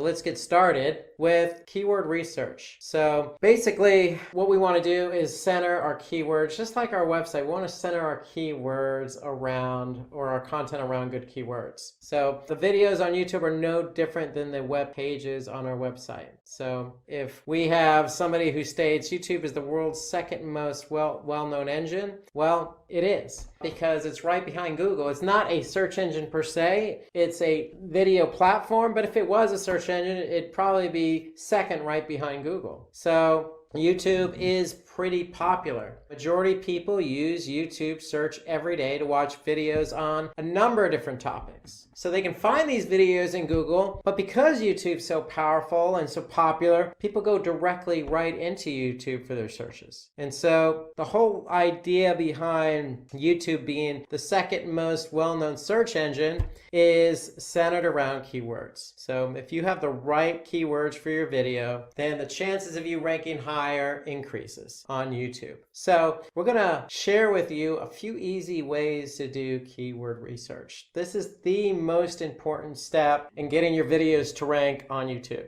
Just like for those of you who watched any of the SEO videos we produced at Simplilearn, you know that keyword research is so essential to getting your web pages to rank on Google. Well, it's no different. Keyword research and choosing the right keywords is just as important for your videos as it is for your web pages. So we're going to go into a few things to do here to find the right keywords. So we have the search suggestion. You can look at your competitors. We have different tools we can use, some other factors involved in Google itself. So let's start talking about some of these ways to really hone in and do some good research on your keywords to align them with your videos. So first thing is search suggest. So YouTube has a feature called autocomplete. So if you've done any searches on Google, it's very similar. If you're typing something into YouTube search, then YouTube is going to suggest other related popular keywords. So let's take a look at that. If we go back to YouTube for a second, and I just type in machine learning, YouTube is going to populate on the autocomplete in the search bar some other popular keywords that we can potentially use. Or in this case, if I choose, machine learning tutorial, I'm going to see a video about machine learning tutorial. So here you can see Simplilearn's ranked #1 for machine learning tutorial, but there are other videos that show up in my search result. So we want to be able to use the search suggestion box in the search box field. So when we're typing in something, YouTube, just like on Google, is going to give us those suggestions. So if we're focusing a video on machine learning, then, we have some ideas of some other keywords that we could center around, because these are our popular keywords. These are keywords that people are using to search on YouTube. So that's one suggestion. Looking at competitors is another suggestion. So we could search for keywords used by our competitors in their video title and description. So let me talk a little bit about that. What you want to do is you want to go to that particular channel of your competitor. So when you go to your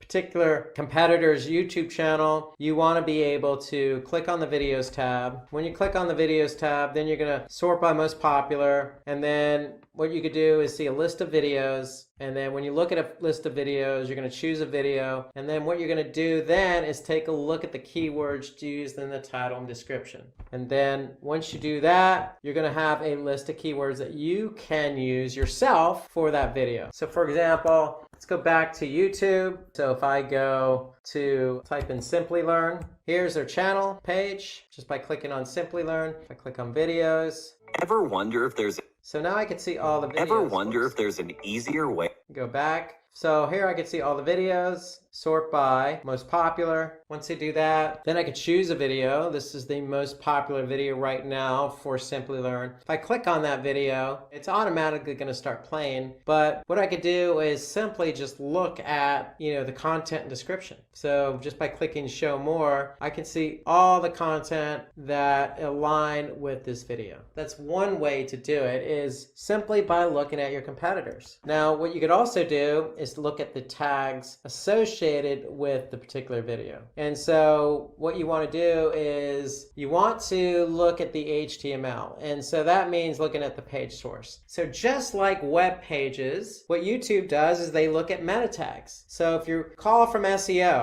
in order to get your pages to rank, you need to have a title tag and a meta tag description. So videos are no different. What we're doing for YouTube is aligning certain keywords with the video. So if you take a look and do a search for keywords by viewing the page source, you're going to see all the keywords associated with a particular video. So for example, if I go back to YouTube and I look at the page source of a video, let's just say this video here, Facebook's ad tutorial. I'm going to pull up the page source. And all I need to do is Control F and type in keywords. And now for that Facebook video, I can see all the keywords associated with the video. So you can see there's a lot of different keywords we're aligning with this video. And so why do we want to do that? Because we want, our video to show up for keywords that people may type in.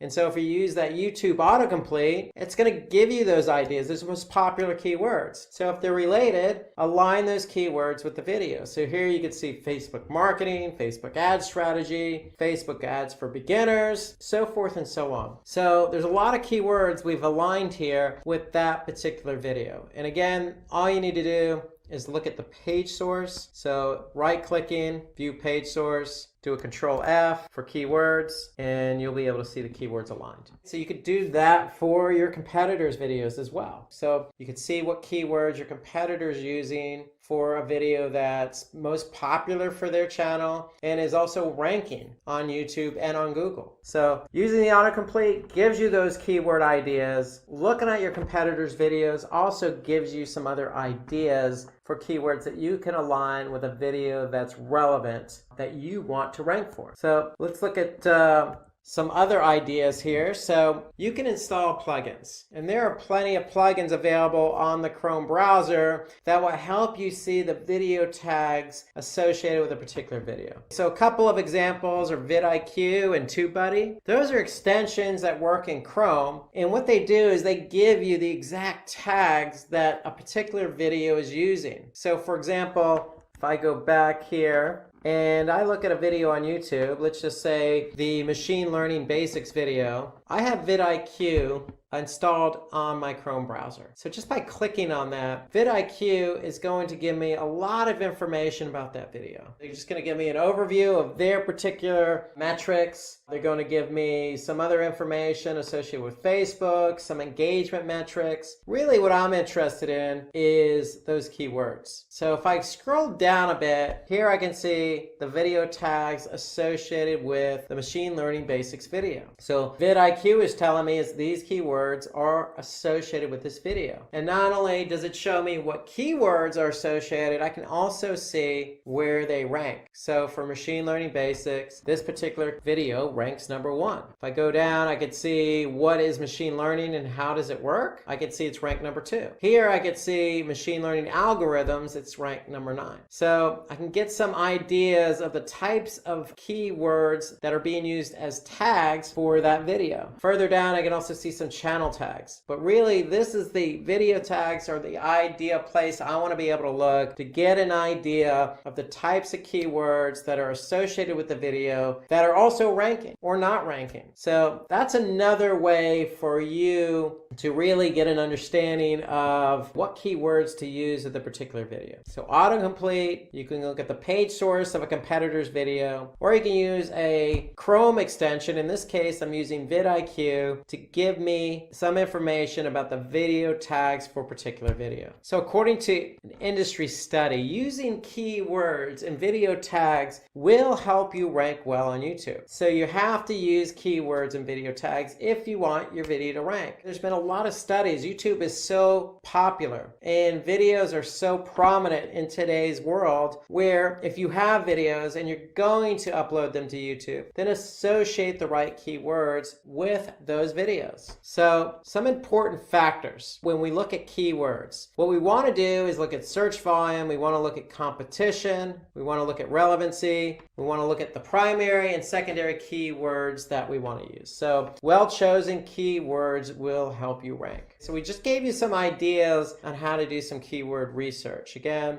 those ideas were really to use the autocomplete on YouTube or Google. They're going to give you some popular keywords. You can look what your competitors are doing by looking at the page source and just looking at the keywords that are aligned with that video. Or you can use a third-party extension in Chrome. In my example, I use vidIQ that gave me the keywords associated with that video. So you have ways to get the keywords. So what we want to do is we want to make sure we choose keywords with high search volume. They're going to drive more traffic to your video. However, we want to balance it out with keywords that have low difficulty or and are easier to rank for. So you don't want to choose something very broad that's just going to be very difficult to rank for. And of course, we always want to go with relevancy. So if we're talking about machine learning basics, then we want to choose keywords associated with that. And that's where that autocomplete comes in handy, because what Google's going to do and YouTube's going to do is give us keywords that are very closely related to the video that we're trying to optimize for. And so we have a number of different keywords at our disposal that are relevant that we can look to see if they have good volume and low competition. And so the whole idea is we want to choose a keyword that defines the nature of the content. And then what we want to do is support that with secondary keywords. So we want keywords that are highly relevant to the primary keyword. So that's the way to go about aligning your keywords. You want keywords that are high volume, low competition, are relevant, and you want to choose that one keyword that is really what the content's about, and then those secondary keywords that support the primary. So if you have a machine learning video, you could choose your primary keyword as, in this case, the machine learning basics video. So well-chosen keywords help you rank well on YouTube, just like the machine learning basics. So if I go back to our video, our machine learning basics video, if I just type in machine learning basics, I'll be able to pull it up. And so here it is. If I click on it, I'm going to go to YouTube. And so here I can see this keyword. We know humans learn from their past.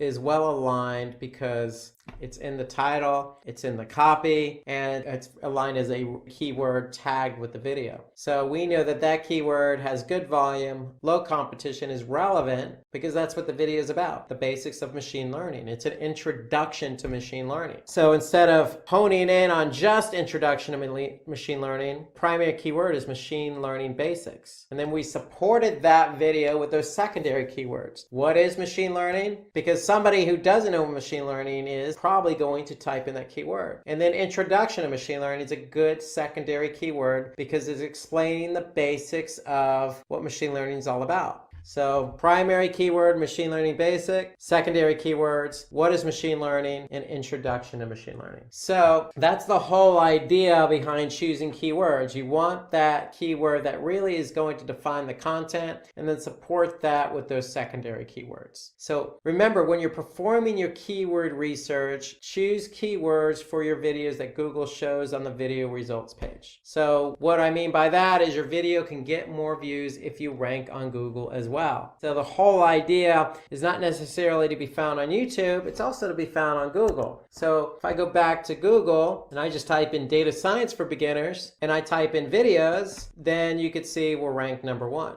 So even if you're not looking at the videos, clicking on the videos link on Google search, you can always just, when you do a search, what Google's going to do is also put in the videos here as part of the search results. So what they're going to show you is the top videos that are ranking for that particular keyword. And so we may not rank overall for data science for beginners, but we're ranked #1 in the videos category. And so if somebody's looking for a video, that's important. And you can see here that these first two are ads. So what Google is doing is they're saying, hey, this is so relevant, this particular video, for the keyword query data science for beginners, that we're going to show it above the organic listings, even though it's a video. So the whole idea is to be found on YouTube and Google because you're increasing your visibility. You're increasing your chances of getting found on both search platforms. So according to Backlinko, Google ranks videos with keywords like how-to, tutorials. So, a lot of the videos that you find on YouTube are going to be instructional based. And so what Google's doing is they're saying, hey, if somebody types in how to or tutorial or an introduction to,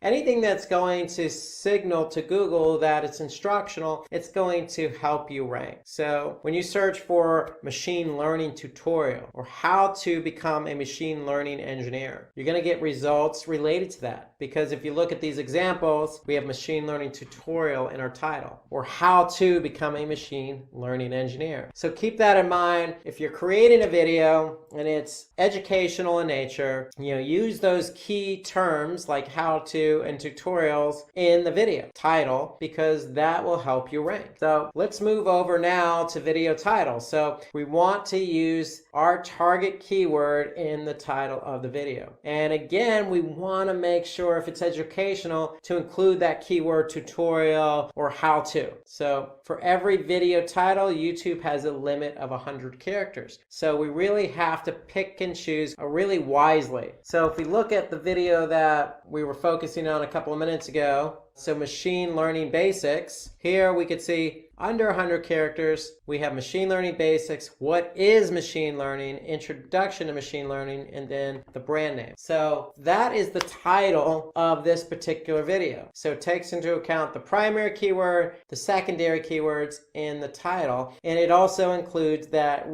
key term that really Google and YouTube like, and that's what is machine learning. So it's helping us rank by having our keywords in the title with that key phrase, what is. Okay, so that's a good tidbit on creating a good video title, is to align it with the right keywords, your primary and your secondary. And so we want to use those catchy words and numbers to gain high click-through rates. Just like you would on the title tag of your web page, we want to do the same with our video title, because the video title is what's going to show up in search. So if I go back to, search, here we could see, data science tutorial, data science for beginners. So we want to make sure, in this case, you can see data science in 5 minutes. So that was purposely done so that, hey, I don't have time to watch a video. I only have a couple minutes. Data science in 5 minutes. Okay, great. I'm going to click on the video, and now I have an opportunity to watch something and learn something under 5 minutes. So choosing the right words in your video title is going to help you get that click-through rate up. Remember, click-through rate is clicks divided by impressions, and an impression is how many times your video shows up in the search results on YouTube or Google. So we want to keep our click-through rate high, and in order to do that, we want to be able to write some really good title tags for our video. So use catchy words like a number or how to or what is, because that's going to resonate with people when they're searching. Now for the description, what we want to do is we want to use the target word at the beginning of the description, the title, and the tags itself. So if I go back to my video here, machine learning basics, we know it's in the video title. And right off the bat, if I look at the description of the video, here I can see this machine learning basics video will help you understand what is machine learning. So our primary keyword is in the first sentence, right in the introductory of the description. And so that's going to bode well for optimizing our video. The description length is 5,000 characters. So we have a lot of characters to work with. So if I go back to my video, I click show more, we have a lot of characters to really describe what the video is about. Okay, there's no shortage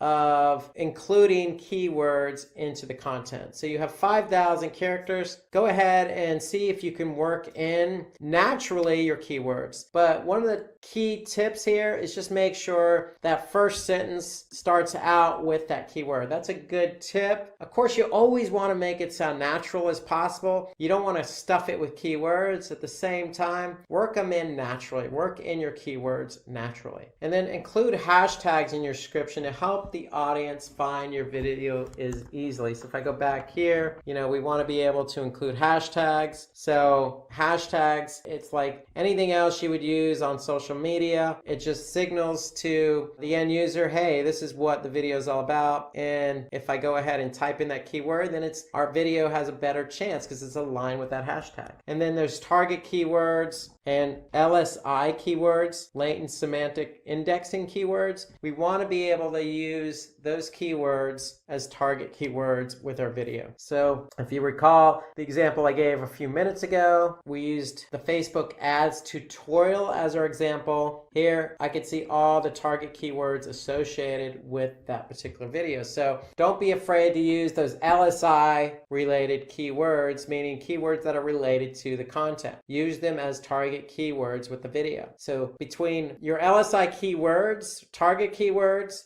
and then using our primary and secondary keyword in the title tag, using our primary and secondary keyword in the description, and then using hashtags in the description, the combination of all of that if we chose the right keyword, then we should find that our video will eventually rank on YouTube. So just doing these small tidbits with our keywords really help get our video to rank. So at the end of the day, we want to be able to use the tools available to us, YouTube itself by looking at our competitors, those extensions like vidIQ, the autocomplete, to really find our good keywords, and then incorporating those keywords into, the title tag, the description as target keywords, hashtags. We should really be off and running with our video on YouTube. If you are interested in pursuing a career in SEO, then Simplilearn's postgraduate program in digital marketing, created in collaboration with Purdue University and Meta Blueprint, is the perfect place to start. With this program, you will learn everything from the fundamentals of digital marketing to the latest trends and techniques used by top marketers worldwide. You will explore SEO, SEM, content marketing, social media marketing, email marketing, and much more. The program is led by industry experts who bring their real-world experience to the classroom, giving you an insider's perspective on what it takes to succeed in the digital marketing world.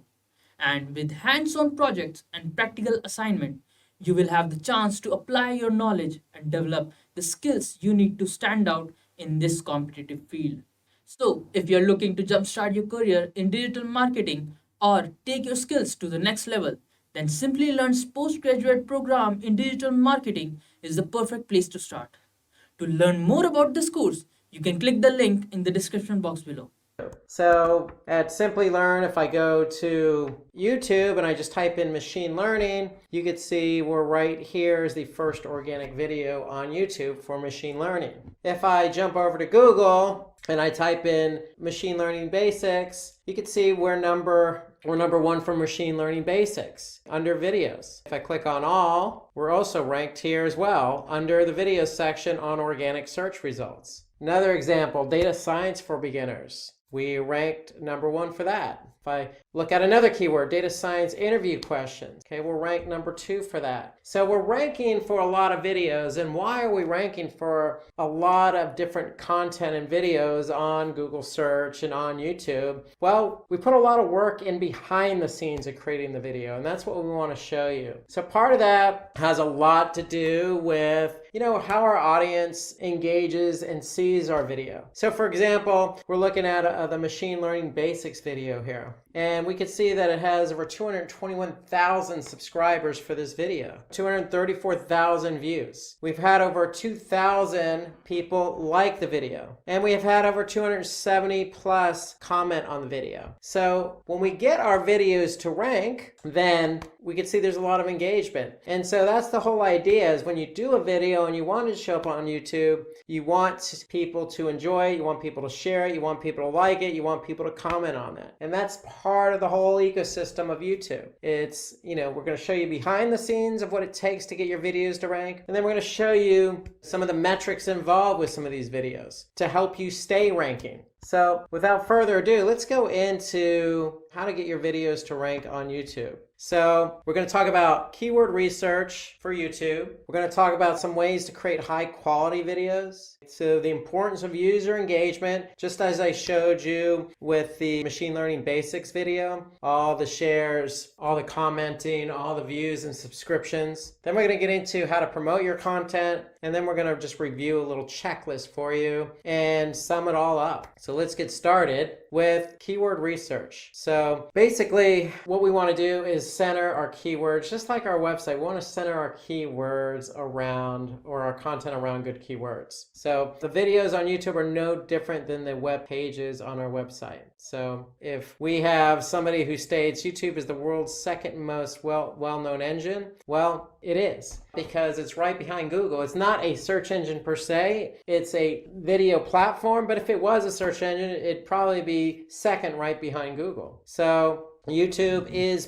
pretty popular. Majority of people use YouTube search every day to watch videos on a number of different topics. So they can find these videos in Google, but because YouTube's so powerful and so popular, people go directly right into YouTube for their searches. And so the whole idea behind YouTube being the second most well-known search engine is centered around keywords. So if you have the right keywords for your video, then the chances of you ranking higher increases on YouTube. So we're going to share with you a few easy ways to do keyword research. This is the most important step in getting your videos to rank on YouTube.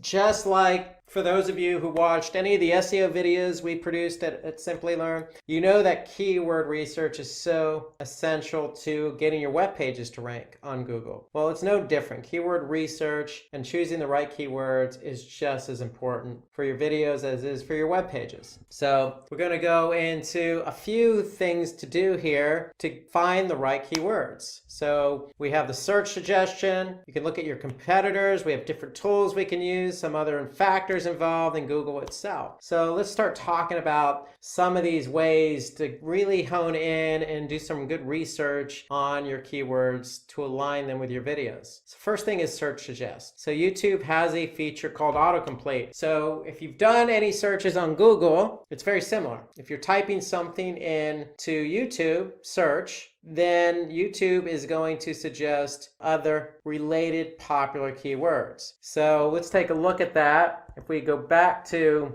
YouTube for a second, and I just type in machine learning, YouTube is going to populate on the autocomplete in the search bar some other popular keywords that we can potentially use. Or in this case, if I choose, machine learning tutorial, I'm going to see a video about machine learning tutorial. So here you can see Simplilearn's ranked #1 for machine learning tutorial, but there are other videos that show up in my search result. So we want to be able to use the search suggestion box in the search box field. So when we're typing in something, YouTube, just like on Google, is going to give us those suggestions. So if we're focusing a video on machine learning, then, we have some ideas of some other keywords that we could center around, because these are our popular keywords. These are keywords that people are using to search on YouTube. So that's one suggestion. Looking at competitors is another suggestion. So we could search for keywords used by our competitors in their video title and description. So let me talk a little bit about that. What you want to do is you want to go to that particular channel of your competitor. So when you go to your particular competitor's YouTube channel, you want to be able to click on the videos tab. When you click on the videos tab, then you're going to sort by most popular, and then what you could do is see a list of videos, and then when you look at a list of videos, you're going to choose a video, and then what you're going to do then is take a look at the keywords used in the title and description. And then once you do that, you're going to have a list of keywords that you can use yourself for that video. So for example, let's go back to YouTube. So if I go to type in Simplilearn, here's their channel page just by clicking on Simplilearn. If I click on videos. Ever wonder if there's So now I can see all the videos. Ever wonder if there's an easier way? Go back. So here I can see all the videos, sort by most popular. Once I do that, then I can choose a video. This is the most popular video right now for Simplilearn. If I click on that video, it's automatically going to start playing. But what I could do is simply just look at, the content and description. So just by clicking show more, I can see all the content that align with this video. That's one way to do it, is simply by looking at your competitors. Now, what you could also do is to look at the tags associated with the particular video. And so what you want to do is you want to look at the HTML. And so that means looking at the page source. So just like web pages, what YouTube does is they look at meta tags. So if you call from SEO,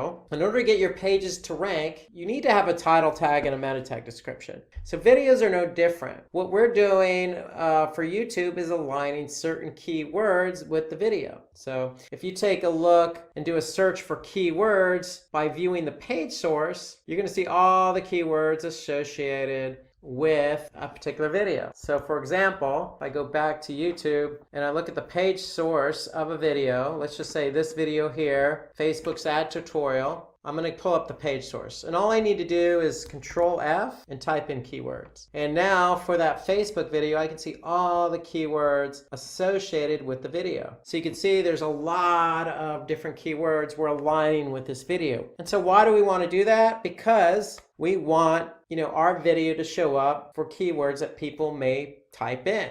And so if you use that YouTube autocomplete, it's going to give you those ideas, those most popular keywords. So if they're related, align those keywords with the video. So here you can see Facebook marketing, Facebook ad strategy, Facebook ads for beginners, so forth and so on. So there's a lot of keywords we've aligned here with that particular video. And again, all you need to do is look at the page source. So right-clicking, view page source, do a Control F for keywords, and you'll be able to see the keywords aligned. So you could do that for your competitors' videos as well. So you can see what keywords your competitors using for a video that's most popular for their channel and is also ranking on YouTube and on Google. So using the autocomplete gives you those keyword ideas. Looking at your competitors' videos also gives you some other ideas for keywords that you can align with a video that's relevant that you want to rank for. So let's look at some other ideas here. So you can install plugins, and there are plenty of plugins available on the Chrome browser that will help you see the video tags associated with a particular video. So a couple of examples are vidIQ and TubeBuddy. Those are extensions that work in Chrome, and what they do is they give you the exact tags that a particular video is using. So for example, if I go back here and I look at a video on YouTube, let's just say the machine learning basics video, I have vidIQ installed on my Chrome browser. So just by clicking on that, vidIQ is going to give me a lot of information about that video. They're just going to give me an overview of their particular metrics. They're going to give me some other information associated with Facebook, some engagement metrics. Really what I'm interested in is those keywords. So if I scroll down a bit, here I can see the video tags associated with the machine learning basics video. So vidIQ is telling me is these keywords are associated with this video. And not only does it show me what keywords are associated, I can also see where they rank. So for machine learning basics, this particular video ranks number 1. If I go down, I could see what is machine learning and how does it work. I could see it's ranked number 2. Here I could see machine learning algorithms, it's ranked number 9. So I can get some ideas of the types of keywords that are being used as tags for that video. Further down, I can also see some channel tags. But really, this is the video tags are the idea place I want to be able to look to get an idea of the types of keywords that are associated with the video that are also ranking or not ranking. So that's another way for you to really get an understanding of what keywords to use with a particular video. So autocomplete, you can look at the page source of a competitor's video, or you can use a Chrome extension. In this case, I'm using vidIQ to give me some information about the video tags for a particular video. So according to an industry study, using keywords and video tags will help you rank well on YouTube. So you have to use keywords and video tags if you want your video to rank. There's been a lot of studies. YouTube is so popular and videos are so prominent in today's world where if you have videos and you're going to upload them to YouTube, then associate the right keywords with those videos. So some important factors when we look at keywords. What we want to do is look at search volume, we want to look at competition, we want to look at relevancy, we want to look at the primary and secondary keywords that we want to use. So well-chosen keywords will help you rank. So we just gave you some ideas on how to do some keyword research. Again, those ideas were really to use the autocomplete on YouTube or Google. They're going to give you some popular keywords. You can look what your competitors are doing by looking at the page source and just looking at the keywords that are aligned with that video. Or you can use a third-party extension in Chrome. In my example, I used vidIQ that gave me the keywords associated with that video. So you have ways to get the keywords. So what we want to do is we want to make sure we choose keywords with high search volume. They're going to drive more traffic to your video. However, we want to balance it out with keywords that have low difficulty and are easier to rank for. So you don't want to choose something very broad that's just going to be very difficult to rank for. And of course, we always want to go with relevancy. So if we're talking about machine learning basics, then we want to choose keywords associated with that. And that's where that autocomplete comes in handy, because what Google's going to do and YouTube's going to do is give us keywords that are very closely related to the video that we're trying to optimize for. And so we have a number of different keywords at our disposal that are relevant that we can look to see if they have good volume and low competition. And so the whole idea is we want to choose a keyword that defines the nature of the content. And then what we want to do is support that with secondary keywords. So we want keywords that are highly relevant to the primary keyword. So that's the way to go about aligning your keywords. You want keywords that are high volume, low competition, are relevant, and you want to choose that one keyword that is really what the content's about, and then those secondary keywords that support the primary. So if you have a machine learning video, you could choose your primary keyword as, in this case, the machine learning basics video. So well-chosen keywords help you rank well on YouTube, just like the machine learning basics. So if I go back to our video, our machine learning basics video, if I just type in machine learning basics, I'll be able to pull it up. And so here it is. If I click on it, I'm going to go to YouTube. And so here I can see this keyword. We know humans learn from their past. Is well aligned because it's in the title, it's in the copy, and it's aligned as a keyword tagged with the video. So we know that that keyword has good volume, low competition, is relevant because that's what the video is about, the basics of machine learning. It's an introduction to machine learning. So instead of honing in on just introduction to machine learning, primary keyword is machine learning basics. And then we supported that video with those secondary keywords. What is machine learning? Because somebody who doesn't know what machine learning is probably going to type in that keyword. And then introduction to machine learning is a good secondary keyword because it's explaining the basics of what machine learning is all about. So primary keyword, machine learning basic, secondary keywords, what is machine learning, and introduction to machine learning. So that's the whole idea behind choosing keywords. You want that keyword that really is going to define the content and then support that with those secondary keywords. So remember, when you're performing your keyword research, choose keywords for your videos that Google shows on the video results page. So what I mean by that is your video can get more views if you rank on Google as well. So the whole idea is not necessarily to be found on YouTube, it's also to be found on Google. So if I go back to Google and I just type in data science for beginners and I type in videos, then you could see we're ranked #1. So even if you're not looking at the videos, clicking on the videos link on Google search, you can always just, when you do a search, what Google's going to do is also put in the videos here as part of the search results. So what they're going to show you is the top videos that are ranking for that particular keyword. And so we may not rank overall for data science for beginners, but we're ranked #1 in the videos category. And so if somebody's looking for a video, that's important. And you can see here that these first two are ads. So what Google is doing is they're saying, hey, this is so relevant, this particular video, for the keyword query data science for beginners, that we're going to show it above the organic listings, even though it's a video. So the whole idea is to be found on YouTube and Google because you're increasing your visibility. You're increasing your chances of getting found on both search platforms. So according to Backlinko, Google ranks videos with keywords like how-to,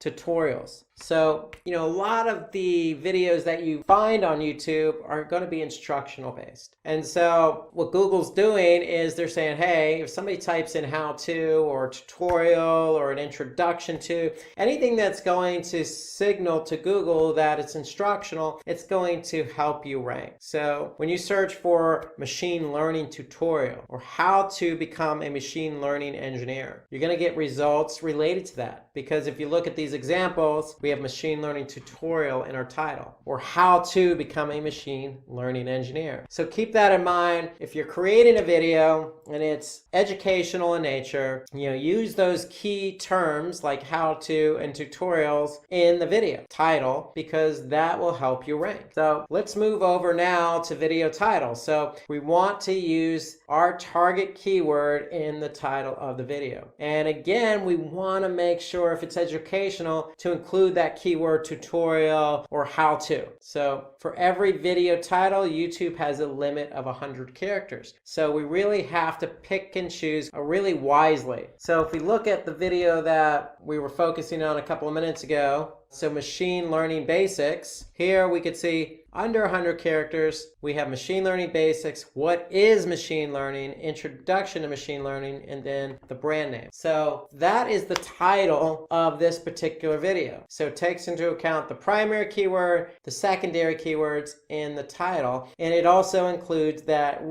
key term that really Google and YouTube like, and that's what is machine learning. So it's helping us rank by having our keywords in the title with that key phrase, what is. Okay, so that's a good tidbit on creating a good video title, is to align it with the right keywords, your primary and your secondary. And so we want to use those catchy words and numbers to gain high click-through rates. Just like you would on the title tag of your web page, we want to do the same with our video title, because the video title is what's going to show up in search. So if I go back to, search, here we could see, data science tutorial, data science for beginners. So we want to make sure, in this case, you can see data science in 5 minutes. So that was purposely done so that, hey, I don't have time to watch a video. I only have a couple minutes. Data science in 5 minutes. Okay, great. I'm going to click on the video, and now I have an opportunity to watch something and learn something under 5 minutes. So choosing the right words in your video title is going to help you get that click-through rate up. Remember, click-through rate is clicks divided by impressions, and an impression is how many times your video shows up in the search results on YouTube or Google. So we want to keep our click-through rate high, and in order to do that, we want to be able to write some really good title tags for our video. So use catchy words like a number or how to or what is, because that's going to resonate with people when they're searching.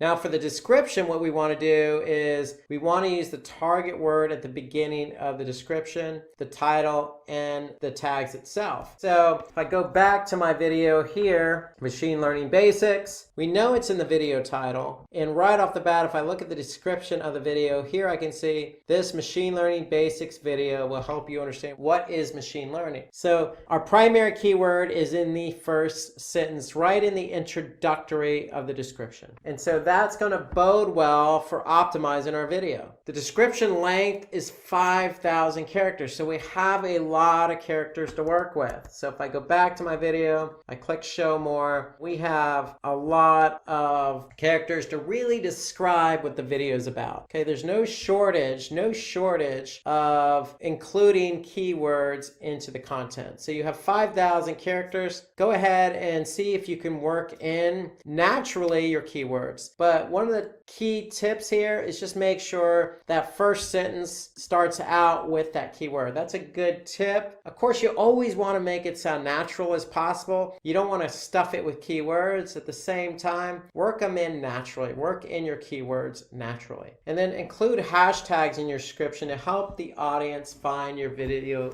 easily. So if I go back here, we want to be able to include hashtags. So hashtags, it's like anything else you would use on social media. It just signals to the end user, hey, this is what the video is all about. And if I go ahead and type in that keyword, then our video has a better chance because it's aligned with that hashtag. And then there's target keywords and LSI keywords, latent semantic indexing keywords. We want to be able to use those keywords as target keywords with our video. So if you recall the example I gave a few minutes ago, we used the Facebook ads tutorial as our example. Here I could see all the target keywords associated with that particular video. So don't be afraid to use those LSI related keywords, meaning keywords that are related to the content. Use them as target keywords with the video. So between your LSI keywords, target keywords, and then using our primary and secondary keyword in the title tag, using our primary and secondary keyword in the description, and then using hashtags in the description. The combination of all of that, if we chose the right keyword, then we should find that our video will eventually rank on YouTube. So just doing these small tidbits with our keywords really help get our video to rank. So at the end of the day, we want to be able to use the tools available to us, YouTube itself by looking at our competitors, those extensions like vidIQ, the autocomplete, to really find our good keywords, and then incorporating those keywords into, the title tag, the description as target keywords, hashtags. We should really be off and running with our video on YouTube. Let's turn our attention to creating high quality videos and some of the best practices around that. So along with everything we mentioned about choosing the right keywords, we always need to keep in mind that the videos we create need to be of high quality. So the content itself, in addition to the keywords, is a primary factor in ranking. So in order to have keywords, we need to have content. And in order to rank, we need to have good content. So let's talk a little bit about creating content and what's involved with that and what we really mean by high quality videos. So if you have a video content that is not informative or relevant to the topic, it won't rank. So that's just common sense. So you need to create content that's aligned with the topic, obviously, and then that way you have keywords that are aligned with the content. So, but if you have content that really isn't aligned with the topic, then you're not going to rank, no matter how much you've optimized that video. So just keep that in mind. So there's a couple of things we want to look at here. So high quality content is determined by really two metrics. So if we're not sure about how good our content is and how good of high quality video we created, we want to look at audience retention and user engagement. So audience retention is simply the percentage length of your video that the audience has watched. It's the percentage your audience has watched. So focusing on audience retention is important for people who want their videos to rank high. So if you want to rank, you need to optimize for the keywords, but got to keep in mind content. So content is related to audience retention and user engagement. So audience retention, percentage length, your video that the audience has watched. And for example, it can be both absolute in minutes or percentages. So audience retention can be the average view duration or percentage of the audience that watched. Then we have user engagement. So user engagement are viewers who are engaged with your content. And so that means they're either sharing it, subscribing, commenting, or liking. So those are all forms of engagement. So the percentage of users who watched or how long they watched versus engagement or in combination with engagement are two factors for ranking. So let's talk about some tips for creating high quality videos. So we want to publish longer videos. And so what do we mean behind longer videos? So what's the reason for longer videos? Let's just suppose we have two videos, one shorter in length and one longer in length. The first video is 15 minutes long. The second video is 7 minutes long. So on average, if viewers watch about 40% of both videos, then video X, which is 15 minutes long, will have more than twice the watch time of the video that's 7 minutes long. So remember, duration. We want,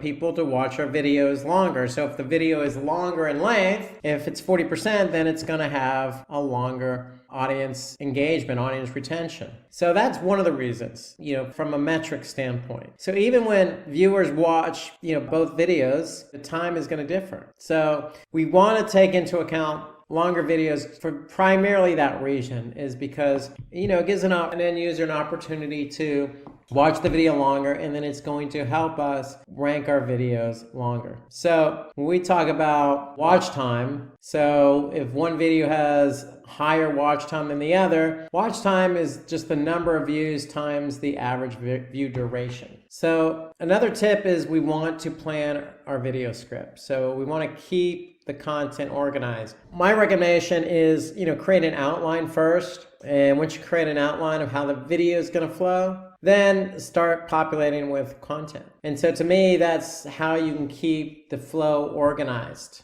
okay, is really with an outline, starting out with an outline. Videos are no different than, say, a presentation. If you've done a PowerPoint presentation, you always want to start out doing an outline. And then we want to upload high resolution videos. High resolution, we don't want to create videos that, are small resolution, like say, 400 by 400 resolution or something, something really small. We want to create something in very high res. So according to Linko, more than 50% of videos on the first page of YouTube are high definition. So high definition videos of higher quality are going to be shown on the first page of YouTube more often than not. So high resolution videos, organizing the content, publishing longer videos are examples of creating high quality videos. We also want to make sure that content is relevant to the title. So if we're talking about machine learning basics, obviously the content is going to be about, intro to machine learning or what is machine learning, and then the title should reflect that content. So aligning the title sets the expectation for the end user. So when they see a title, what is machine learning? Then when they watch the video, they're expecting to learn about machine learning and what it is. So if it meets expectations, then the chances are that person who's watching the video is going to watch it longer.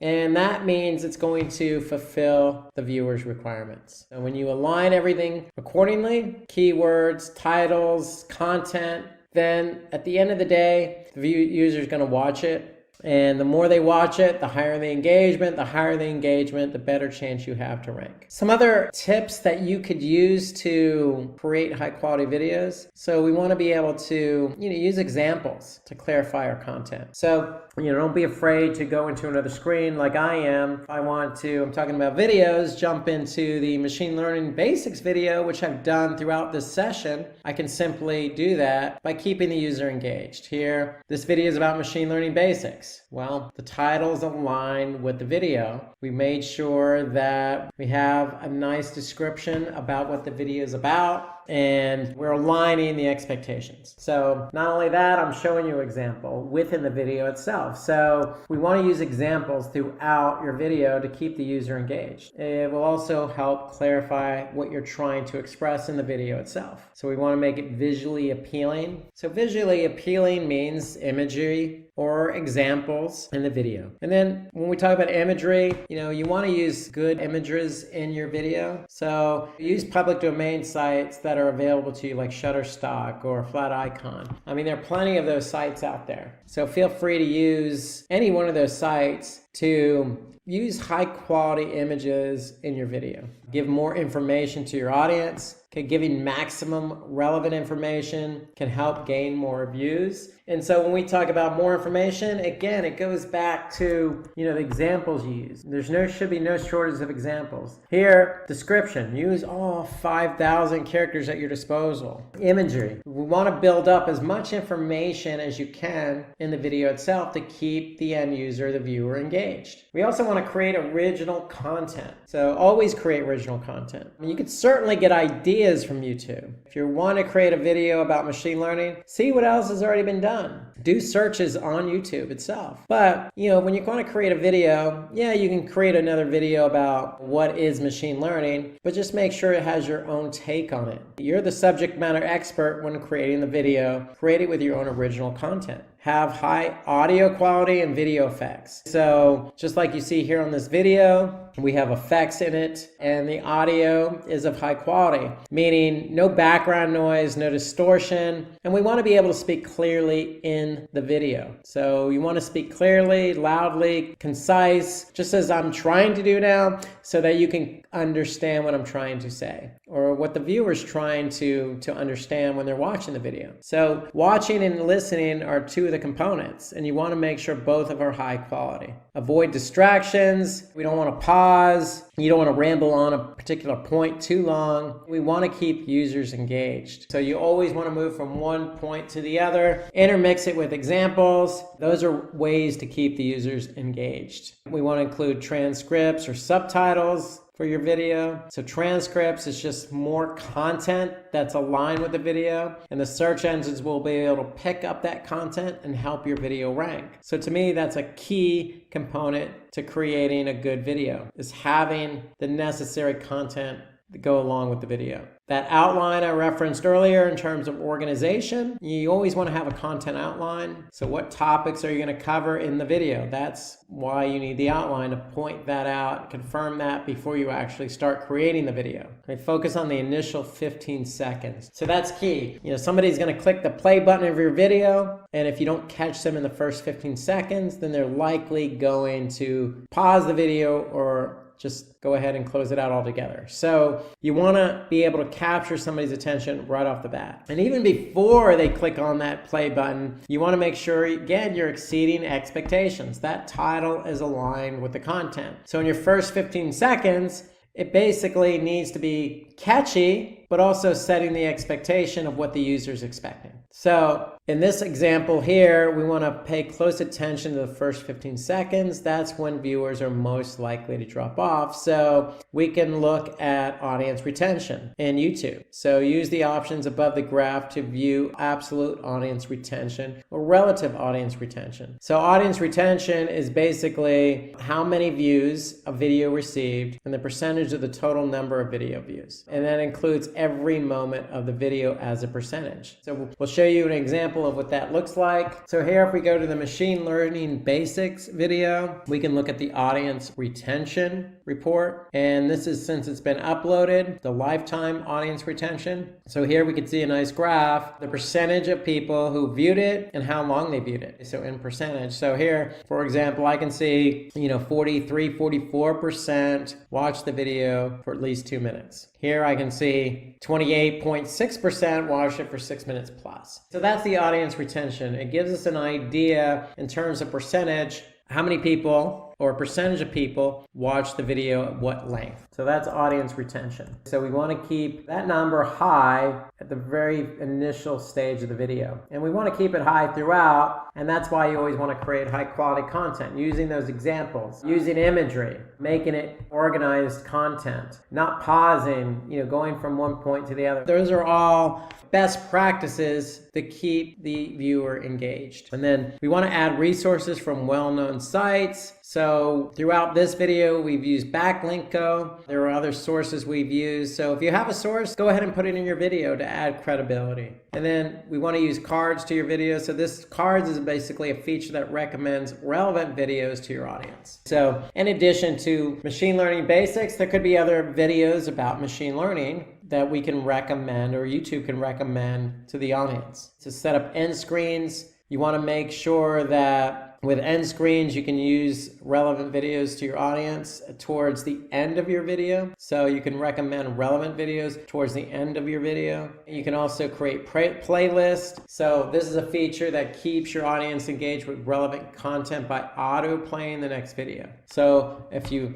enable this feature, it's going to go from one video to another. Pattern interrupts keep the audience engaged. So basically, it allows your audience to stay within one video without having any interruptions involved. And so going back to the Did You Know, audience retention report helps you analyze how well your videos are engaging to the audience. So what do we mean by that? Well, if I go back again to my audience retention report, how engaging was it? Well, I could see 42%, 43% watched it on average of 3 minutes and 21 seconds. So to me, that's pretty good. Of course, we always want 100% of the video. The video is 7 minutes long. If almost half of our audience saw over half of the video, then I would say that's pretty good. People were engaged. So audience retention just is a good report to start looking at to help you understand how engaging is my video. And if your video is not engaging, you can always go back and edit it or fix it or tweak it. So remember, the average view duration for all videos and top performing videos listed by all time, we can look at that information as well. In addition, we can look at demographics so we can get an overview of the age, gender, and location. Okay, we can look at playback locations report, and what the playback locations report does is it helps us determine the platforms where our videos are being streamed from within YouTube. Look at the traffic sources. Where did the viewers come from? Devices, did they look on mobile or tablet? And so if there's any doubts, if you have any questions, please drop a comment below, but especially if you have any doubts on the metrics. So if we go back into YouTube, we can look at analytics. And if we're looking at analytics, we can see more. And then this is going to show us everything we need to see from device type. So if I click on more, I can see my playback location. So this will show me where the video was watched. It was on a watch page or a channel page. I could see the traffic sources. I could see the gender and age. So if I click on the viewer age report, I can see the percentage of views by age. So I can get a lot of information about my video and how it's performed, who's watched it, what they've done with it, where they come from, all the information they need to know. Okay, so it's all within YouTube Analytics. So again, if you have any questions about that, just drop a comment below. Especially if you're new to YouTube, you may have some questions, but just know that every video you publish to YouTube, high quality, aligned with your keywords, you're going to be able to view the metrics by looking at YouTube Analytics. So let's talk about the importance of user engagement. So engagement is, as we mentioned, important because basically we can't rank without engagement. Our videos won't rank unless we have engagement. So that's why it's important. So engagement is somebody liking the video, commenting, sharing it, or subscribing. Each one of these is important to ranking. So yes, you need to align keywords. Yes, you need to have high quality content. So when you do both of those, and you upload your video, then it's up to the viewer. And so the hard work that you put out for the video is hopefully going to pay dividends with engagement. So you want people to do one of these four. Okay, so let's talk about what that means. So how do I get engagement? So we already talked about creating engaging content. So there are a lot of tips to creating engaging content. And so according to WordStream, if your content is entertaining, then over 3/4 of the users are going to share it. So that's part of keeping users engaged, is keeping it entertaining, is part of getting a high quality video. So remember, on that high quality video, when we say entertaining, the audio portion has a lot to do with it. Examples has a lot to do with it. Quality of the video itself has a lot to do with it. So there's a lot of components. So all those components on a high quality video are going to lead to engagement. So parts of what you could do in your videos is conduct a quiz. So meaning the quiz itself is a way to keep people engaged in your video. So that'll also help you get some more comments. So according to Backlink, video comments help in ranking your video higher. So just as I mentioned in the last segment about YouTube Analytics and all the different reports available on YouTube, hey, if you have questions on those, just go ahead and add a comment. So that's a way to entice your users or your viewers to add comments, is if they have questions. Because, with videos, you're not going to be able to cover every detail or every minute detail about a particular topic. You can only cover, in some cases, the topic at a high level. So users are going to have comments or questions naturally. And so the comment section is a good way to remind viewers, hey, if you have a question or comment, go ahead and put it in the comment section, because that will lend to engagement as well. So we want to add sources from high quality websites. That'll help with engagement. Okay, use humor in your video. We want to be able to basically, make it human based. We don't want to be robots. So we want to be able to sound like, we know what we're talking about, but at the same time, talk to the viewer, not necessarily at the viewer or looking the other way and just going through the motions. So adding humor, adding personality never hurts. At the end of the day, we are all human. Adding that clear call to action at the end of the video will also lead to engagement. So if we win the video with, hey, leave your comments on this video, or hey, feel free to share this video with colleagues who are interested, then that's a call to action that's likely going to lead to more engagement. reply to your comments as well. So if you have comments, we always want to reply to them. Likely those comments are going to be questions because, again, as I mentioned, even in this video about how to rank your videos on YouTube, okay, there's a lot of information, and a lot of information sometimes doesn't get covered in its entirety. And so we want to make sure that if we miss something, because we're only human, that we're able to respond in the form of an answer to a question that somebody leaves in the comments section. So more comments also lead to higher rankings because it's engagement. So when you're getting high engagement and your video starts to rank well, you're going to start feeling really good. And what is that going to do? Okay, that feel good is going to lead to confidence, which in turn is going to probably lead to more videos. And that's exactly what we do at Simplilearn. We're in the education business, but we're in it to not only educate, but making sure that our videos are shown to as many people as possible so that we can educate as many people as possible. So it's contagious. So getting ranked feels good.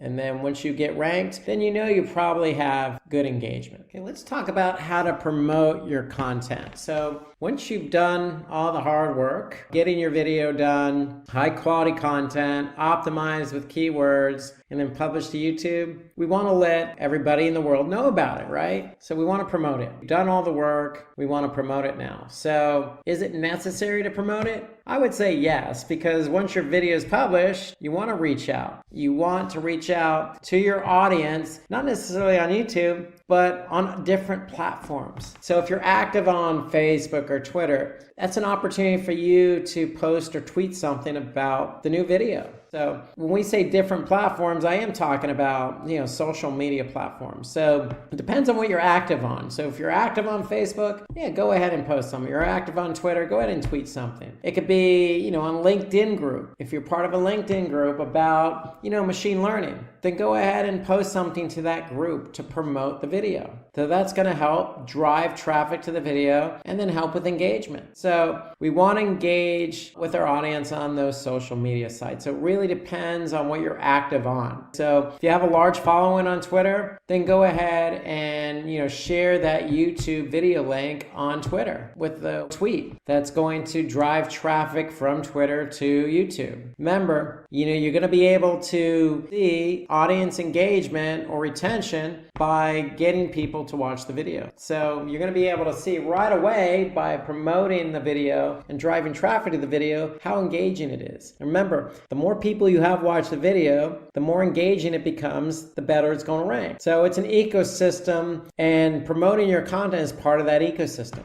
So it all starts with social media. If you're active on whatever platform that is, go ahead and promote it. So you can also look at, content-based social media sites or social media content-based platforms like Reddit or Flickr, for example. So you can participate in a forum discussion on Reddit. So in this example here, it's about machine learning. So we want to be able to post something about machine learning with the link to our video. So we can also go to content-based sites that are Q&A related, like Quora, for example. Quora is a really good site where, if you go there, post information about machine learning or the basics of machine learning with the link back to the video, it's going to help because not only is it going to drive traffic, but it's going to signal to Google, hey, you get a lot of traffic coming from Quora. This is going to bode well for this video in terms of ranking. So here's an example. If you find a question that you can post on Quora, then you're going to get people to click on your video and respond accordingly on Quora. Or you can act as the person responding to a question that's already there. So if somebody already asked a question about what is machine learning, you can respond with your video as the answer. So you can just simply embed your video URL as part of your answer. That'll help drive traffic. So you can also create your own blog and embed your video. So in the case of machine learning, here we have an example. Machine learning, what is it and why it matters? So this goes nicely with the video. So here you can see the person, the author of this blog, went ahead and embedded the relevant video in the blog post. So they play off one another nicely. You can also opt in for influencer marketing, meaning, hey, you can reach out to somebody. In this example here, Katie Nuggets posted information about machine learning. So in this case, why choose machine learning as a career? Well, they got information, and then what do? They went ahead and embedded the video about machine learning basics. And so working with, influencers in a particular category or topic will help drive traffic to the video. You can also create a YouTube playlist. So playlists tend to rank high in YouTube searches. So if you find yourself doing a lot of videos, well, go ahead and go to your channel, and simply in your channel you can go ahead and create playlists. So when you create playlists, basically what you're doing is you're organizing the content into different playlists. No different than, say, the music you have set up on your your iPhone or iPad or iPod, whatever it is you're using. So you're just creating different videos in a particular category. And YouTube likes it, it's organized, it's going to help you get your videos found quicker and easier on YouTube itself by putting your videos in a playlist. So here you could see we have an entire playlist on machine learning, trending technologies, cloud computing, big data, digital marketing, project management, so a lot of different playlists. Very organized. If somebody goes to the channel, they're going to be able to go to the playlist that's interesting to them and see all the videos there. So it allows not only the end user to find what they're looking for, but it's good for YouTube because YouTube likes those playlists. So we want to engage our audience by posting your video link on a community page. So you could do that within YouTube, and you can prefer to link your YouTube channel in your email. So you can also do that. So for example, if I go back to YouTube and I'm looking at a YouTube video, I can always click share. So here I'm going to get a particular URL that's associated with the video, and I can just embed that. So I can embed the whole thing in my email. I can embed it on a web page or a blog post. So just by clicking share, I can also immediately share it onto the social media platforms that we mentioned: Facebook, LinkedIn, Reddit, Tumblr. So there's a lot of ways to embed the video, not just on a blog post or influencer blog post, but in our email and on social media as well. So here's an example of what we can do with a YouTube discussion. So we can also bookmark the video on a popular bookmarking site, like Stumbled Upon or Reddit, or, there's lots of other ones out there. So there's plenty of sites that you'll be able to go to and bookmark that content so that people can find it. And you can always opt for backlinks. So that means that, hey, if there's a blogger out there that blogs about machine learning, you can always, ask that blogger to create a link back to the video, and you could reciprocate, do the same thing. So that helps increase the authority of the video. So there's a lot of things you could do to promote your video. So let's do a quick review on everything we talked about in terms of ranking your video on YouTube. It all starts with the keywords. So we want to identify a list of keywords that are relevant to the video. So we can use tools to choose our keywords, but remember, we want to choose keywords that have high volume and low competition. And so where can we go to choose those keywords? Well, we can use the autocomplete on YouTube. We could check out our own competitors' videos, or we could use vidIQ or TubeBuddy or any of these extensions in Chrome to help us look at the keywords that are tagged with a particular video. So remember, we want to have a primary keyword that's aligned with the content, and we want to choose LSI keywords as our secondary keyword, or keywords that are related to the primary keyword. So we want to create high retention videos, meaning that first 15 seconds are the most important. But throughout the video, we want to use examples. We want to keep it interacting by adding quizzes, imagery, good audio, good video quality. So we want to focus on the user experience. And we also want to optimize our video content. What does that mean? Well, those keywords that we chose, we want to use them in the title. We want to use them in the description. We want to use them as hashtags. We want to use them and tag them with the video themselves. So we can add keywords to our meta tag. Okay, we don't want to overdo it, but we want to add a handful of keywords that are associated with the video. So we want to be able to write eye-catchy video titles and descriptions. So remember, use some of those key phrases like a number, or a question like, what is machine learning? So we want to use relevant meta tags for the videos, and we want to use popular YouTube tags. So we want to be able to tag our videos appropriately. So watch the length of your meta tags. So there are lengths involved. Remember keywords at the beginning of the title. Target keywords in the title, description, and tags. We want to use interesting thumbnails to increase our click-through rate. Ensure that thumbnails are relevant, meaning when I say thumbnails, I mean the actual title tag itself or the meta description. We want to use high-res videos. We want to create, videos with good high audio quality. Don't be afraid to put in video effects like some animation. Don't be afraid to use examples. And then, obviously look at the draft of the video before you publish it. So does your video follow an outline? Is it organized? So these are all the things to take into account. And there's plenty more you can do. You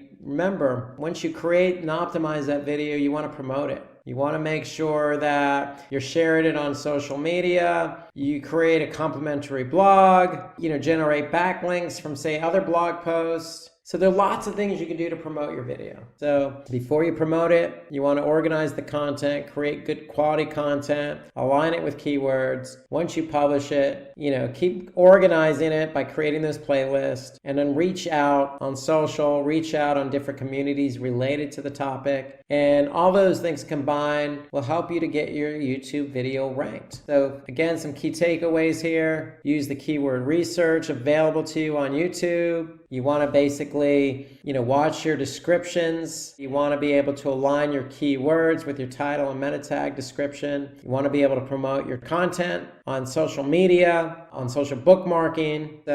And I can't stress enough, create high quality video. First 15 seconds are important, but you're going to know if you have good quality video because every video has analytics associated with it. So we want to keep in mind the engagement. So just by looking at the video itself. So here I can see this blockchain in 7 minutes. It was just posted just yesterday, the 27th. So basically already 42 likes, 33 comments, 378 views. So these are all engagement related metrics. So you'll be able to just look at the front of any video and see how well it's performing from an engagement standpoint.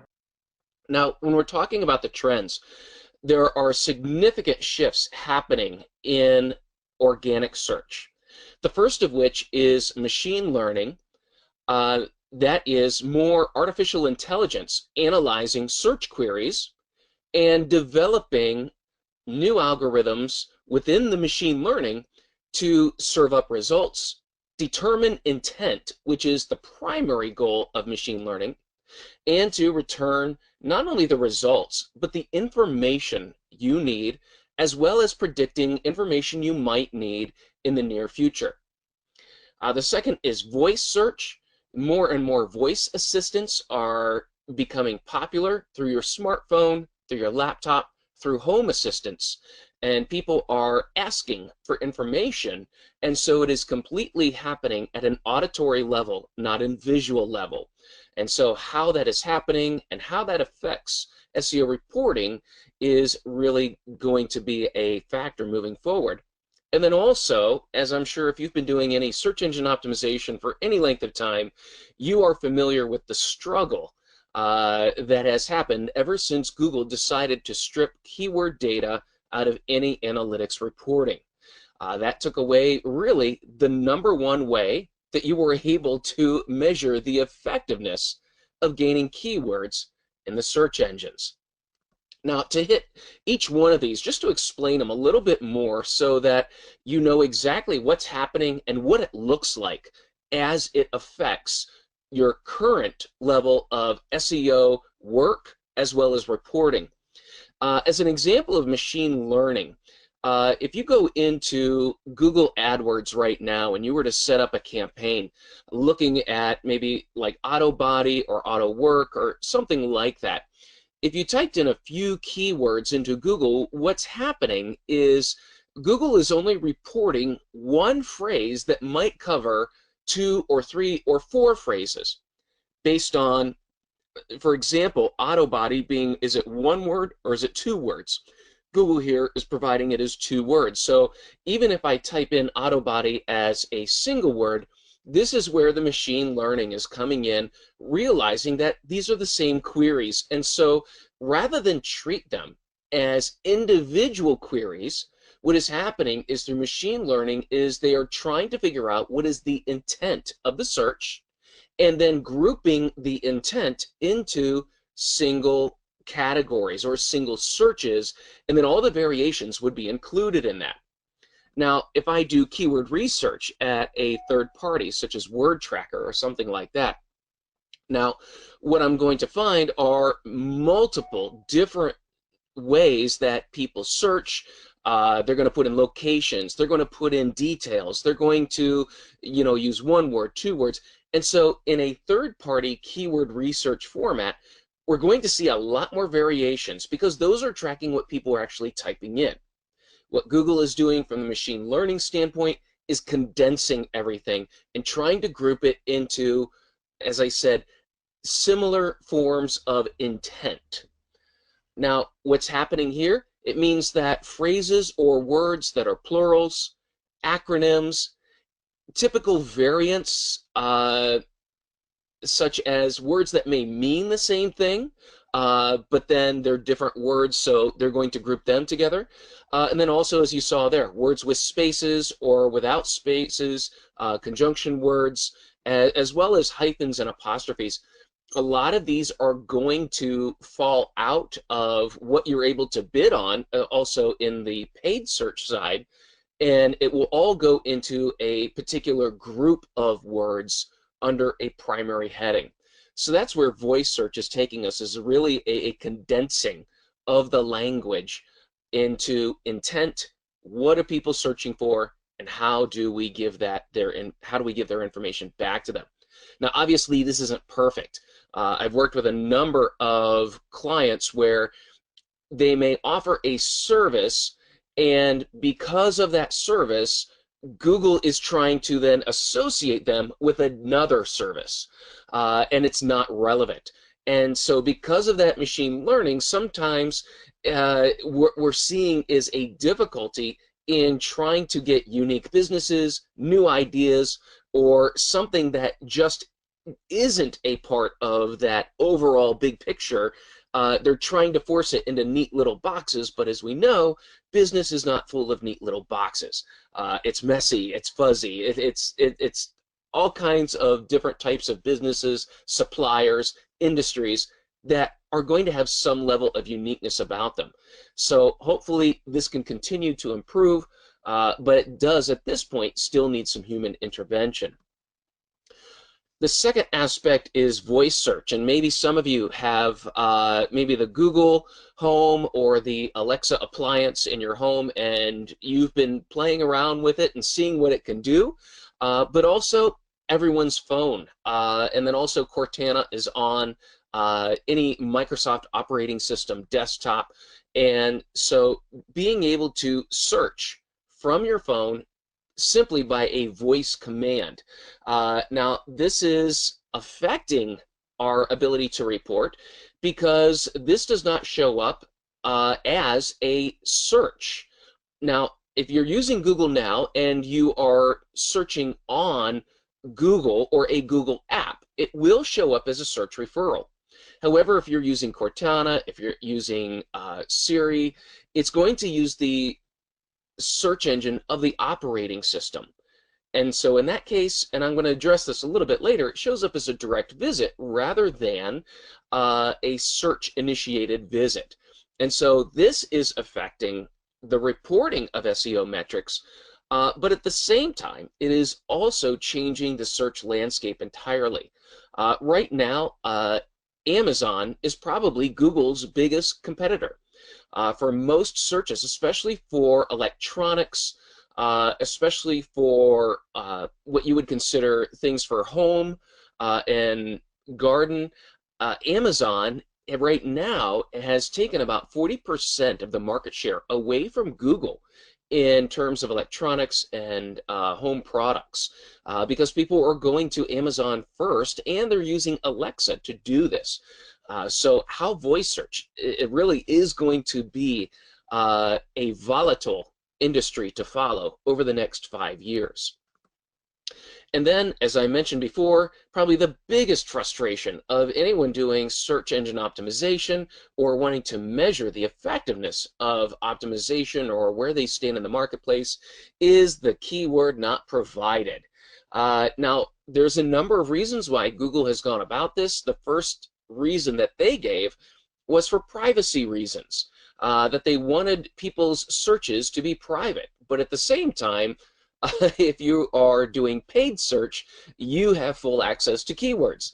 And also, if you are advertising through Google, you can target people based on their search terms. So we know the privacy thing was really kind of a smokescreen. I think what's going on here is that this was really the first step to getting people away from thinking of individual keywords or key phrases and focusing on one or two phrases that would describe their business. By taking away the vast majority of keywords that you're going to see in your analytics, it will force you to look at other words. It will force you to think bigger picture rather than those one or two words that most people believe that's what my business needs. This is where I'm going to focus my attention. And so in some ways, this has been good by forcing people to think beyond a single word or a single phrase about their business and looking into the bigger picture. This also plays into the machine learning because, as I showed you before, machine learning is condensing all of these keyword phrases, trying to determine intent. And what better way to really assist that than to start taking away keyword data in the search engines. However, when you take that away, you have then taken away the #1 reporting factor of SEO, and that is what keywords am I ranking for? What keywords are bringing in not only visitors, but business? And so by taking away the #1 factor, we're forced to look at a number of different methods that we can use then to develop better campaign metrics. Now, one of the first things about metrics is the expectations. Whenever I work with a company, I want to know specifically, what are your expectations for the campaign? What are you trying to get out of it? What do you expect? I'll never forget, I was consulting with an agency about how they are developing their SEO campaigns and how they were reporting them to their clients. And I went with them to one of their client meetings. And after some of the agency people left, I asked if I could talk with the client for a bit after the meeting, and because the main reason was on this whiteboard in the corner of their office, they had visits this month and visits last month. And the client asked me about the agency, what I was doing for them and what the agency was trying to do. And then they said that they had concerns. And the reason why they had concerns is that the visits last month were higher than the visits this month. And that over the past few months, the number of visits have been going down. And because of that, they were having a lack of confidence in their agency. Now, this was really kind of surprising because this goes right to the heart of client expectations. Now, what I had asked that client then after that, towards the end of the conversation is, how is your business? How are leads? How are your key performance indicators? How are the conversions on the site? Basically asking them, how's business? And the response to that was, well, business is great. Business has been improving over the past few months. However, the primary metrics they were looking at was visits rather than the business-oriented metrics.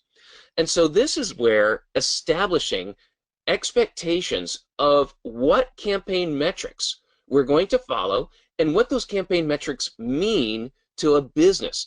This is a conversation that must take place rather than just reporting basic information, the same charts and graphs every month or every quarter that really might not communicate the information that everyone needs.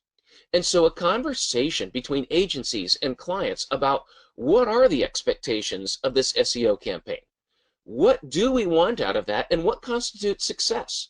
That conversation needs to take place, and then that will determine how the campaign metrics are then developed and presented, and the discussion that will happen around them.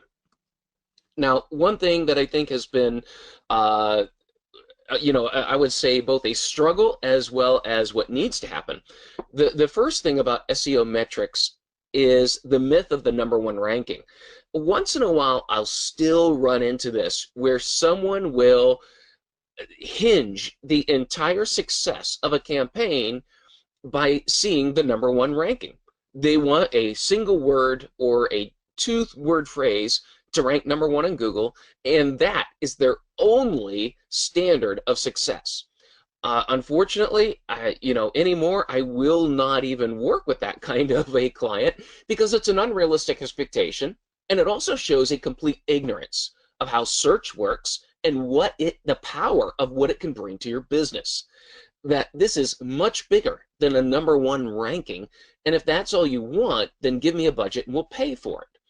But I would say for the most part, we've moved beyond a #1 ranking. And now what we have to educate people on is that rankings are really a personal metric, that the rankings you see are probably going to be slightly different than everybody else. And I'm going to walk through why that happens, and so you can help educate people within your own organization of why ranking is a personal metric now rather than a universal metric.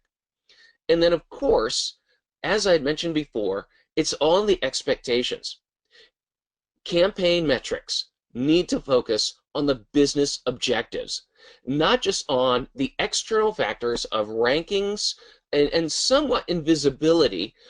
We want to look at the visibility of a company, but ultimately what we need to look at is how is your search campaign delivering on your business objectives, because that's the point of it all, is what are we trying to accomplish and how is it being accomplished? See, it's when I see charts like this that still make me a little queasy and still make me roll my eyes. This was done about 2 years ago, asking people, what are you measuring? And unfortunately, there hasn't been much change since this initial survey, that the vast majority of people are measuring the number of visits to the website. And then they're measuring social sharing, time on site, and less than half are still measuring SEO rankings. Now that still boggles my mind, because that's what I'm going to walk through here, is why we can't measure SEO rankings. It is a completely undependable metric. And so what really surprises me, shocks me, is that 35% of people are measuring subscriber growth and 27%. A little more than a fourth of businesses surveyed here are measuring sales leads. This is what is so shocking and surprising, especially when we come to campaign metrics and expectations of a client, and that is, what are the business objectives? What is it that you want to grow? Because the last column here, sales leads, is what makes business grow. That is a direct contributor to revenue. And subscriber growth, well, that builds my list, and marketing to my list is a direct contributor to revenue. And so, as I said, this is just so mind-boggling, because the two things that directly contribute, that have a direct impact on revenue, are the least measured in this survey. The four things that have an indirect impact, meaning that you can have, as I mentioned before, an incredible number of website visits, but absolutely no revenue coming in as a result of that. These are all key performance indicators: visits, sharing, time on site. Those are key performance indicators. They're not business objectives. And so part of the expectations of developing campaign metrics is understanding the difference between a key performance indicator and a business objective. because it's easy to get sidetracked, especially with search metrics, especially with these types of things of, visits, time on site, page views, rankings, but they're all indirect, which is why they are under the key performance indicator grouping, whereas we want to look at the business objectives of subscribers, sales leads, downloads, getting information into people's hands, engaging with them, and moving along the customer journey. When we can develop metrics that focus on the experience of a prospect or a customer, then and tie that to our SEO performance, now we're developing how our campaign will directly impact the business and the customer. Now, I want to just go off to the side for a little bit here and talk about rankings. And this is the whole concept of rankings are personal, not universal. Now, you'll notice on this is a rankings report from 2008 and compared to 2006. I had to go back really far to find this screenshot. And this is of, if you were doing a search for the keyword latest news, this would show you who ranked #1 and the change in the rankings over the past 2 years. And it also, we're looking at it in Google and MSN. For some of you, this may look really familiar because what this did is you put in the domains that you are tracking, the keywords, and you would get a report about who ranks where for what keyword. Now, this is back in the day, and even around 2008, we were still seeing we were starting to see fluctuations in rankings based on where you are searching from, as well as some history coming in, but we weren't seeing it to the extent that we see it today. You see, now today, your rankings that you see are largely based on your search history. It's based on past searches. It's based on content preferences, what types of content you tend to search on, click on, or visit, what business or industry you tend to search on, as well as any behaviors such as your predilection to click on ads, paid ads, display ads, or anything like that. And so what's happening here is this has been actually going on for the past 10 years, is that more and more of your rankings are going to be personalized to your unique history and the words, the sites that you visit, the words you use, the types of queries that you make. All of this is being developed in order to provide you the most relevant personal results. Ultimately, it's also being done in order to focus the paid search ads specifically to you and your behavior and the industry that you're in, because that's how the search engines monetize. So the better they understand you and what you're looking for, and again, it all comes down to intent. If they can figure out your intent and provide you results that are relevant, both paid and organic, then that's the goal. That's what they're trying to do. And so simply based on your history, we're seeing that rankings are going to vary from person to person and maybe even from computer to smartphone, depending upon how you use them. The second thing is regional results. If you search for specific things in one region, it's going to show up differently in other regions. If I search for, right now, if I go to Google and type in Ford dealership, I'm going to see the one that's near me. And I'm not going to see one that's out in another state or another region, because based on the localization that search engines are providing, it's going to look at that query as a localized result and serve it to me specifically. So based on location, now sometimes we will see things, brands are more global. However, if I'm looking for something that is specific to my region, that can be based on my IP address, my country, my city, my state, even into a zip code. Local results, targeted results can be limited to a small area to only show to people who are within that area or searching in that area. And so more and more based on localization, we're seeing that affect the results. And that has been highly impactful, especially over the past 2 to 3 years, as local search has just gotten miles better in all of the search engines, and it's only going to increase as well. But then also based on the different types of media, based on language, based on the type of search, the intent of search, or what words you might use, as well as here we have the machine learning come in. What you'll notice here is simply if I do a search for something in Spanish as compared to English, I get different results. I get a completely different results page. There's more videos on the Spanish results from the Spanish search than the English. Also, the makeup of the page is completely different. So the words you use, how you structure the query, the language, those are all going to affect the type of results that you see. And then also, what you can see here is that the organic results, we're seeing videos taking over results, how-tos, actual, multiple things happening in the search engine results page. And so it's no longer just a list of 10 links and running a ranking report to see where you rank. Because what's happening here is we're seeing multiple videos being served prior to even seeing any what you would call a traditional link or traditional website snippet here showing up in the search engine results page. So as you can see, all of these things are just completely transforming a individual's rankings. And so if you are to measure rankings, what you're measuring is unreality. You're measuring something that doesn't exist.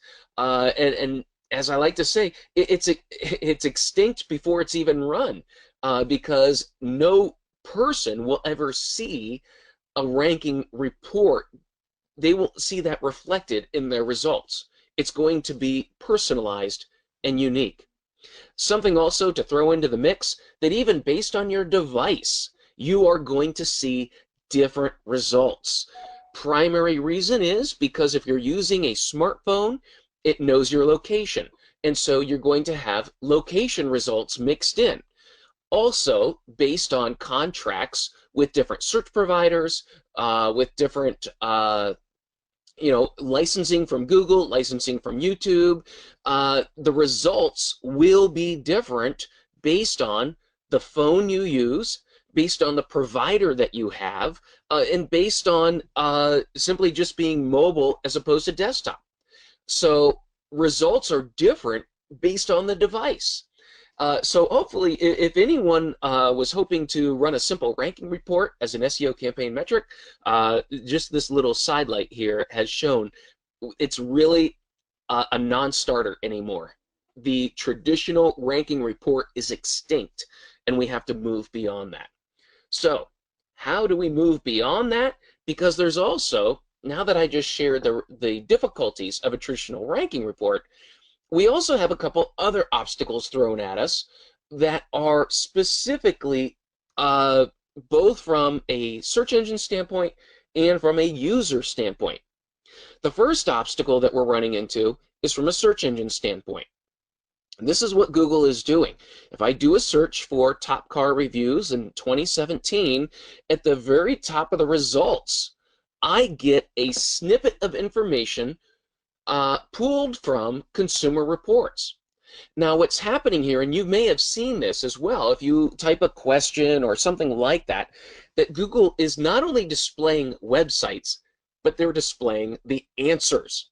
And they're pulling the content from these websites. Now when they do that, that does not show up as a visit, and it doesn't show up as a ranking to Consumer Reports. Consumer Reports has no method of tracking this visibility, and it's incredible visibility. So at one point Google is providing information to the searcher, but the owner of this result is having its content displayed by Google without any knowledge that it's happening unless someone has gotten in order to see that. So this is a significant amount of visibility that right now goes unreported because there's no way to integrate this into any metric calculation other than a visual inspection to see what's happening with this. We're going to see more and more of this. Google is presenting more and more answers through the search engine results page rather than just the website. The main reason is Google has seen the more they do this, the more they deliver the answer in the search engine results page rather than having people click through to go to a website, they find that people are more likely to come back and use Google again.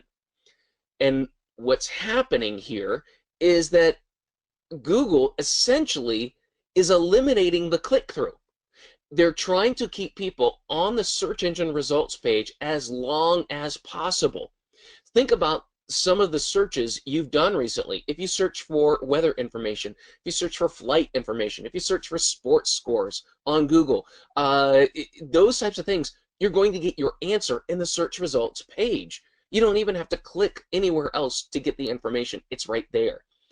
This is going to not only grow under Google, but this is really the big question mark as to what is the whole purpose of Google and what are they doing and how does it benefit me as a website being in these results when I can't track this and when Google is trying to keep people on their site, on their property as long as possible. This is the big question mark moving forward for SEO metrics. The other side of this is from a consumer standpoint, and this is what we call dark search. Dark search are searches that originate from a non-traditional search engine. For example, if you do a search from your computer, for example, Cortana, or if you do a search from your operating system in Apple, you can do a search almost on the desktop through the Spotlight search, and it will bring up search results. If you go through that, it's using basically the search engine capability built into the operating system, but it doesn't get reported as a search engine referral. Instead, what's happening is it's sending you to that site as a direct traffic. So anything that's from an operating system, a search that comes through an app. Now, if you're using the Google app, this is kind of a gray area, but it does happen. So you basically have to install the Google search app or use something in the browser. But if you're in an app with a search function, and that app is not a search engine app, it will show up as direct traffic. Your voice-based searches, that's using the operating system. Now you can use a voice-based search in the Google search app, and that will show up as a search referral. I know this might get a little confusing, but this also is, this is sort of the dark search of what's going on. And then also, Amazon, like I said, is stealing a lot of business away from Google, but there's no way to really know what your Amazon ranking is for a specific product or query. So in that way, you're kind of losing some of whatever Amazon is taking. We're also losing some of that data. So those are some of the obstacles that we're running into in terms of getting a big picture of campaign metrics. So like I said, we need to start with the business goal. When we start developing campaign metrics, this is where the expectations need to be very, very clear. And I kind of like the acronym of CLEAR here, that we need to clearly state what is the business purpose? What are we trying to ultimately accomplish? And how will search help to accomplish that? Based on that, we create a set of goals. We lay out the goals of the campaign. What do we want people to do? And then carry that over into how does that accomplish the purpose? We then explain how and define success. Explain how success is accomplished. As people meet those goals, how does that fit into the customer journey? Where is that in the customer journey? How does it move them from one stage to the next? How do we measure that? And how do we define that as success? Then we align metrics to that strategy. We don't just start with the metrics, we start with the purpose, the goal, defining success, and then aligning metrics as we have our strategy. And then the final stage is the ideal customer experience. How do we relate that through these metrics? How do we explain that our customer has seen this and then they did this, or they looked for this information and it was a successful visit? Now what will they need? This is where we look at the overall customer journey and how search is a part of that journey. Now, getting into some very specific metrics that will assist this. One of the things that I like to look at, and this can be a part of the reporting, if I'm looking at just the cold hard facts of SEO campaign metrics, one of the first things I'm going to look at is that audience overview, and I'm going to look specifically at my organic traffic. Now, one of the things I need to caution is making sure, and I'm surprised I still have to say this, is comparing like time frames.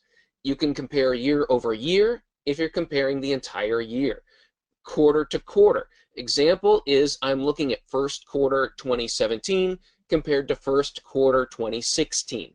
I want to compare like time frames. I am amazed at how many businesses still look at month to month to month to month. And there is such a drastic difference between month to month. You have to compare this quarter to the same quarter last year. This month this year to last. You have to compare the like time frames.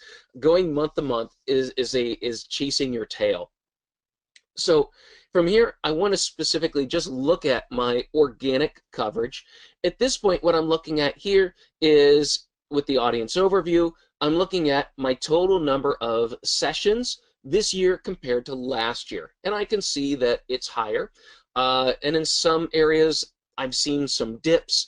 But then when I want to go look at specifically in Google, this year or this first quarter compared to first quarter last year, where am I at in terms of sessions, new users, bounce rate, conversion rate, and transactions? That's what's going to help me as far as getting the first step in my SEO metrics. The next is looking at total organic visits. This is everything that comes through search. Now, again, this is part of the conversation. This is everything we can track because there are things that are completely outside of this. This might be a good time to say this. I was talking to an analytics provider a couple of years ago, and in comparing different analytics systems. And I asked them, what makes your analytics more accurate than your competitors? It was very interesting because this is the lead engineer, and he sort of shushed me. This was on the trade show floor. And he says, in analytics, we don't talk about accuracy. He says, what I like to say is that our analytics are less inaccurate than our competitors. And that is really the case when it comes to analytics. If you've ever compared analytics from two different systems and looking at the same metrics, they never agree. I'm always amazed at how many people try to make their Google Analytics line up with their Omniture Analytics, and it will never happen. Or they'll look at multiple different packages, or they'll tell me my agency is reporting these numbers, but these numbers are what I'm seeing, and they're using two different systems. That's because analytics, it's tracking what it can track, and what is unclear, an algorithm tries to organize it, or an algorithm tries to assign things that are unclear to different areas. So each analytics program kind of has its own methodology of organizing the information and interpreting it. Based on that, that's where you come up with the we're less inaccurate than our competitors. So when we're measuring organic coverage, we're measuring what we can. based on this system. It may not agree with another system. Don't try to make it agree, because it just simply won't. Now, here I'm looking at my total organic search visits, and I can see compared to the year prior, this quarter is up 18% in visits. I can look at total conversions, and I can see that it's up 30%. And then also what I want to do is look at landing pages and my keyword concepts. Now, this is a sense because the search engines don't provide us any keyword data. What we can do is look at our landing pages and the amount of visits those landing pages are generating. Then it doesn't take much to kind of look at those landing pages and see what are they basically about. What are those keyword concepts? Now, you can go to Google Search Console, you can go to Bing Webmaster Tools, and you can see which keywords are driving traffic to your business through those webmaster portals. And you can get the concept of what keywords are driving traffic. Now, one thing I do like about Bing Webmaster Tools is that Bing Webmaster Tools will not only show me which keywords I'm ranking for and which ones are sending traffic to my website, but they will also show me which pages are the recipients of those keywords. So they are able to tie together the keywords and the landing pages. And so I'll do that in Bing. And also Google Search Console will do that to an extent. But to some degree, this is still a manual process of looking at my landing pages and comparing them to the keyword concepts. As I said, Google's trying to push everything together into intent. And so evaluate your landing pages in terms of intent. What would someone be searching on in order to get to this page? And utilize Google Search Console and Bing Webmaster Tools, maybe some of your analytics in order to figure that out. Also, what I like to look at are comparative metrics. When I'm looking at the success of an SEO campaign as tied to other types of campaigns, I also want to show the value of search engine optimization and what it's providing. And so in looking at a source medium, I'm using Google Analytics here. What I can do here is for this time frame, look at the overall numbers of sessions generated through each channel. As you can see there, Google on its own is about 67% of all visits. Yahoo is providing about 1.28% of visits. And then we can see a little less than 20% are direct visits. So comparatively, I can see where my search engine optimization is contributing in comparison to all the other channels. And I can get a sense there in terms of, I can run a revenue report by source, where I can see where my search is responsible for the greatest amount of revenue, for the greatest amount of orders. And also, when I look at one interesting thing here, I can also do a value per session breakdown. And what this shows me is the email campaigns, those by far have the highest value per session. Visitors coming through the blog are next in value per session. And then we can see our search visitors showing up there as a significantly high value per session. And one thing that might jump out to you there is you can see that Bing has a £4.27 value per session compared to Google with a £1.77. That's normal. Over the past 15 years, it has been a really interesting phenomenon that visitors from Bing or MSN have a higher value, even though I will get just sheer numbers and higher revenue from Google, but they are a higher value visitor than Google visitors. That's just a phenomenon that we've just observed for more than about 15 years, and really kind of interesting there. So from a metric standpoint, I like doing comparative metrics to see, here's how search compares to your other channels, here's what it's driving compared to your other channels in terms of visitors, in terms of engagement, in terms of revenue, and revenue per user. And again, I kind of mentioned this, associative metrics, using Google Search Console to see some of the keywords that Google is driving. Google My Business, I'm going to show that as we get into here before we wrap up. Bing Webmaster Tools, as I said, they will show you the keywords as well as the associated landing pages. Analytics, getting into analytics and looking at your organic traffic. I showed you a few reports there, but that is where people need to live in order to understand what's going on with their search traffic. And more, alongside analytics, I'm seeing a CRM integration with analytics really becoming a different standard, because within the CRM integration, I can then look at the entire customer journey. I can track the initial touch point of a consumer. I can then see how that spreads into different searches.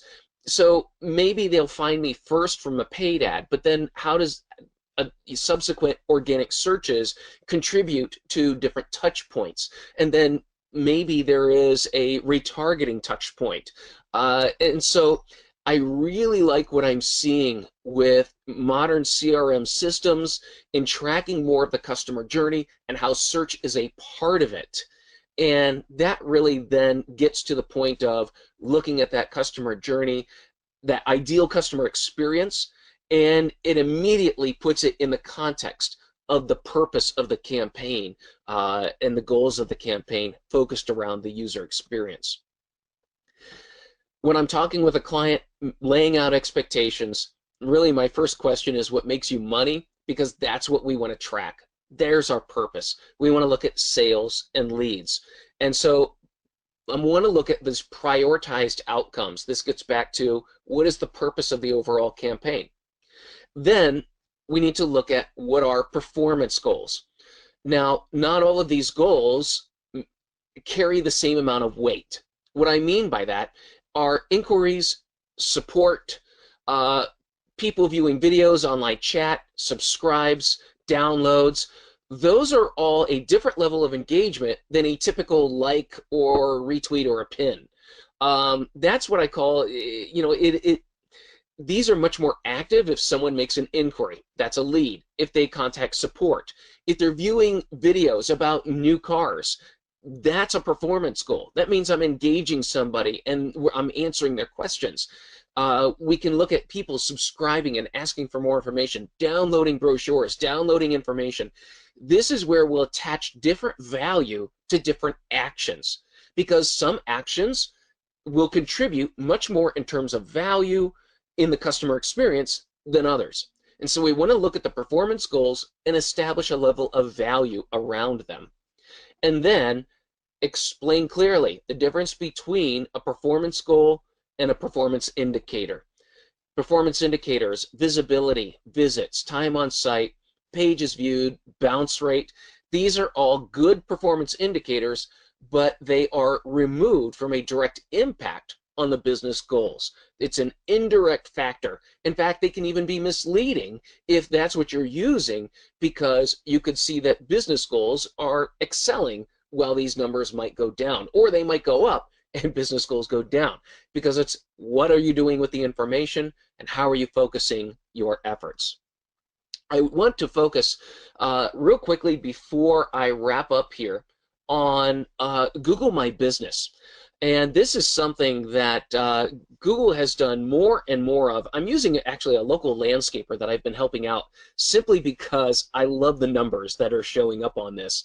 And it's really cool because you just put your business in and then you set the service area. So it can be a zip code, it can be a radius, and then you can view the insights. This is just on the left side is the login panel, and it will show you how many searches your business has shown up for in the past month. As we can see here, we're almost at about 6,500 searches where people searched for their business. We can see about 8.3 thousand views of their local listing and about 16,000 actions. So we can see here, this probably right here is probably going to be, I think, the future of SEO metrics. The main reason is this is what happens when you do a search for a local business and the business box shows up in the results.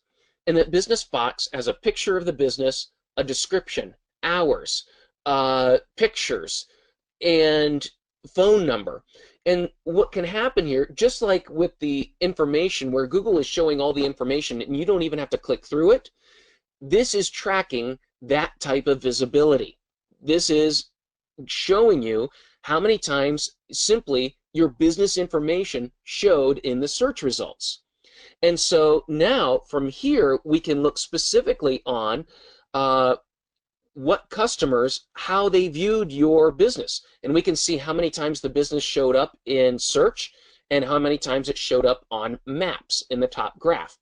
In the lower graph, and this is where I think this is, where reporting is really going to be moving, is from that business box in the search results. We're now showing in the past month how many total actions people have taken. And that is how many people visited the website from the information box, how many people requested directions, and how many people called from that business listing. And the far right graph shows you how many people, the dark green, so maybe a little over a fourth of people were looking for the specific business name. A little more than, or a little less than 3/4 of people were looking for related keywords, and because of that, saw the business information. So from a visibility metric standpoint within Google search results, I love what Google My Business is doing because it's providing me a view of how many people are seeing my listing without even clicking on it. But then because of the interactions available through smartphone searches, local searches, map-based searches, I can track a lot of this local activity and how people are then integrating or engaging with my local search result on google.com. So reporting has changed and it will continue to do so. That is the only hard and fast rule here. And so metrics need to focus on emphasizing conversion rates, optimizing landing pages, and it requires analytics expertise much more than ever. And ultimately, what we want to get to is a measurement of the user experience. Like I said, that big picture of the user experience. Did they find what they wanted? Doing task-based user testing, where they have to find a specific bit of information from the search to the site. And from that, you can gather an understanding of how quickly they're able to find it, how they can navigate there, both in a desktop and a mobile. And this gets to the micro moment assessment. When people are searching for things such as, can I afford it? Show me the new cars. Where can I get financed? Those types of micro moment questions that people type into the search box or speak into their phone. That's where we want to assess the experience of what do they see, what do they find, how easy is it for them to accomplish their objectives, and then integrate that into a campaign measurement reporting scheme. If you are interested in pursuing a career in SEO, then Simplilearn's postgraduate program in digital marketing, created in collaboration with Purdue University and Meta Blueprint, is the perfect place to start. With this program, you will learn everything from the fundamentals of digital marketing to the latest trends and techniques used by top marketers worldwide. You will explore SEO, SEM, content marketing, social media marketing, email marketing, and much more. The program is led by industry experts who bring their real world experience to the classroom, giving you an insider's perspective on what it takes to succeed in the digital marketing world. And with hands on projects and practical assignment, you will have the chance to apply your knowledge and develop the skills you need to stand out in this competitive field. So, if you're looking to jumpstart your career in digital marketing, or take your skills to the next level, then Simplilearn's postgraduate program in digital marketing is the perfect place to start. To learn more about this course, you can click the link in the description box below. In today's video, we will be talking about Google Analytics 4. I'm going to share with you what is the difference with Universal Analytics, why you should go on to Google Analytics 4 as soon as possible, how do you migrate from Universal Analytics to Google Analytics 4, and what are the key features of Google Analytics 4, also known as GA4. So I am Mark Kempman, I am your digital navigator for this video, and as usual, like the video, and if you want to subscribe to our channel, click the subscribe button below. But before we start, let me share with you something new. We have a new course, a professional certificate program in digital marketing, which is a #1 digital marketing course together with Marketing Land and Search Engine Journal, which we have put together with Purdue University, where you can learn the top digital marketing tools with online marketing course featuring masterclasses from Meta and Purdue and Harvard Publishing case studies. So this course will set you up for the Meta Blueprint certification as well, which is Facebook's leading digital marketing and Facebook marketing course, where you learn how to use Facebook advertising and managing your Facebook page. So click on this link if you want to know more about this program, but I would highly recommend you have a look at this and sign up for this course, which is very good value for money.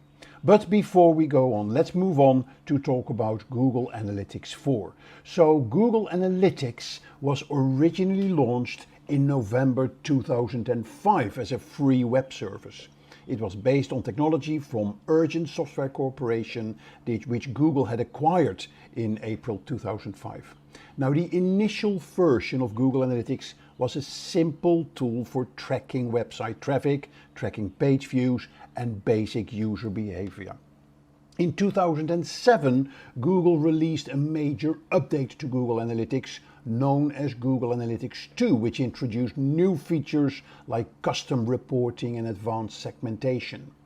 In 2009, Google acquired Odometry, a company that specialized in online attribution and advertising analytics, and it integrated its technology into Google Analytics.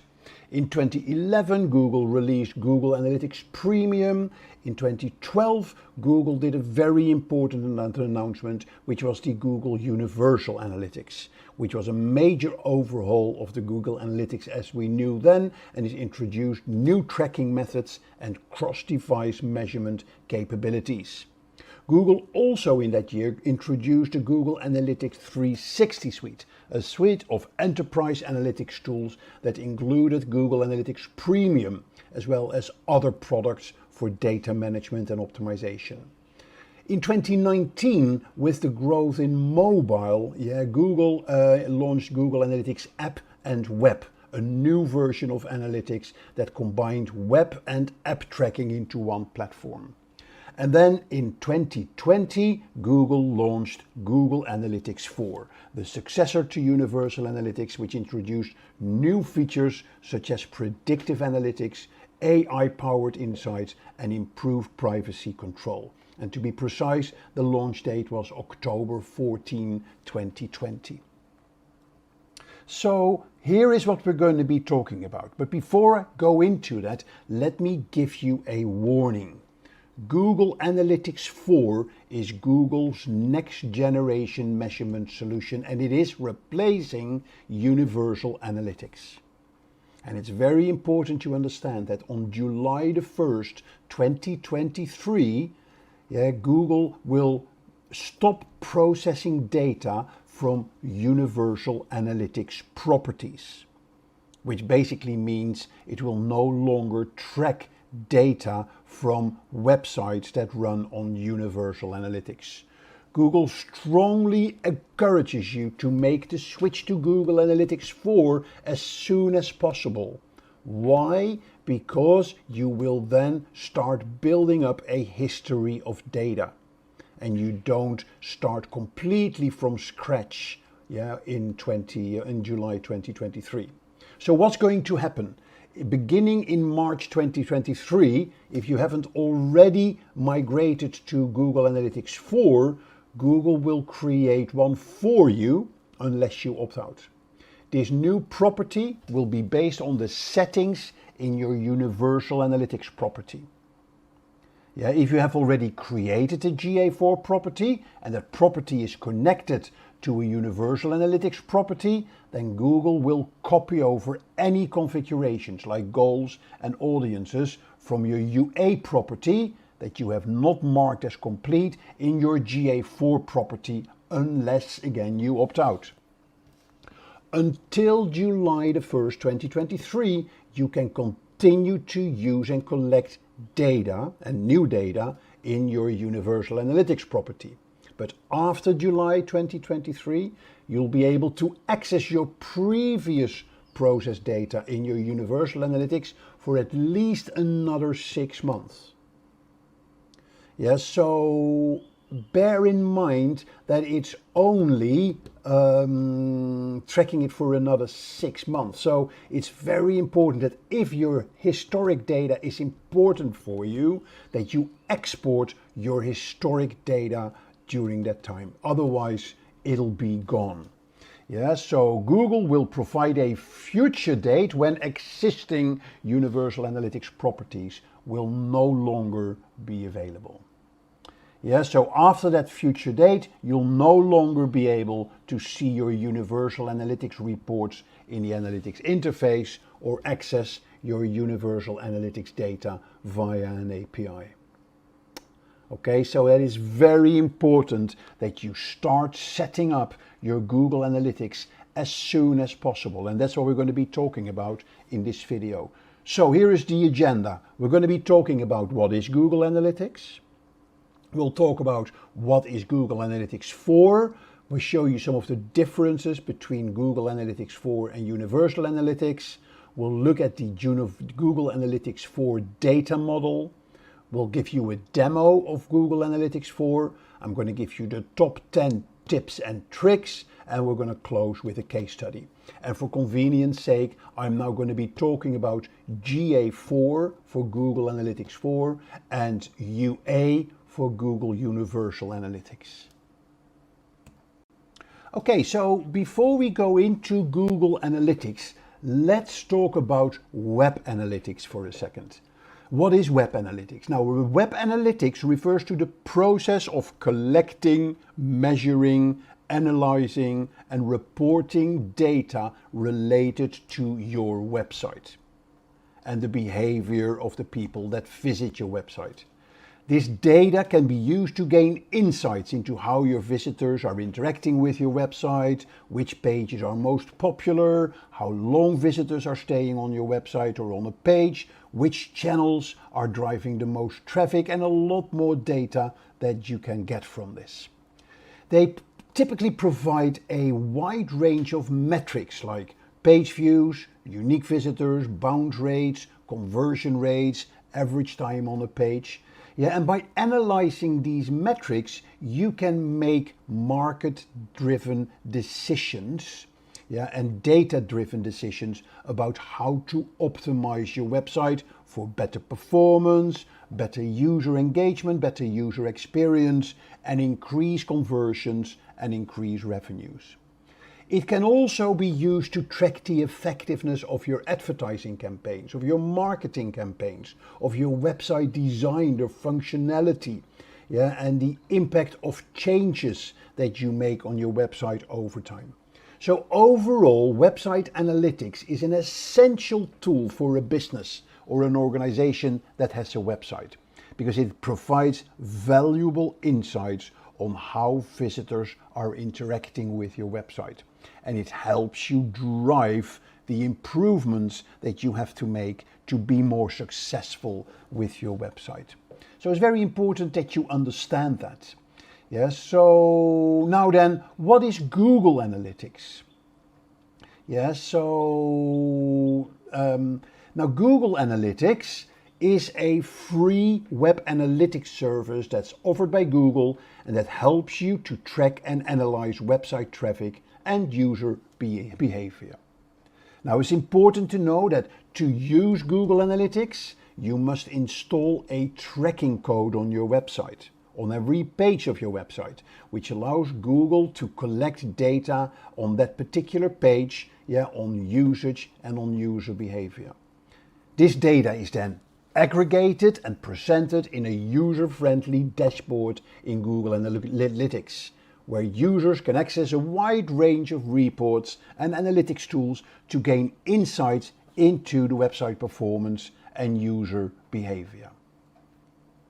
So, Google Analytics is a powerful web analytics tool that provides a wealth of insights into how users find and use your website. It gives a fantastic deep understanding of the visitors of your website, including their demographics, their behavior, their interests and other metrics that you're getting. It provides a wide range of data and insights like number of visitors to the website, where visitors are coming from, which pages are most popular, how long are visitors staying on a page, which channels are driving the most traffic. It also provides insights on visitor demographics like age, like gender, like location and interest, which is information that can be used to target your audience and tailor content to and optimize your marketing efforts. So the current version of Google Analytics is called Universal Analytics, or Google UA.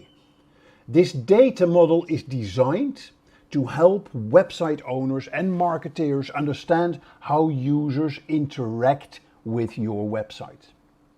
The data model is built around a hierarchical structure that allows website owners to collect and analyze data from various user interactions on the website. At the top of the hierarchy are the accounts. They represent a collection of websites or mobile apps owned by you, by a single entity, by a user. Within each account, there can be multiple properties. They represent individual websites or mobile apps. So each property has a unique tracking ID that is used to collect data on user interactions. Within each property there can be multiple views, which represents different perspectives on the data collected for that property. They can be used to segment data based on specific criteria, such as geography, device type, or user behavior. At the lowest level of the hierarchy are the data collection objects, which represents the individual interactions that users have with a website or a mobile app. So these objects, they include page views, they include events, transactions, and other user interactions that are tracked using Google Analytics. Overall, the Universal Analytics data model provides a very flexible and scalable framework for collecting and analyzing data from user interactions on websites and mobile devices.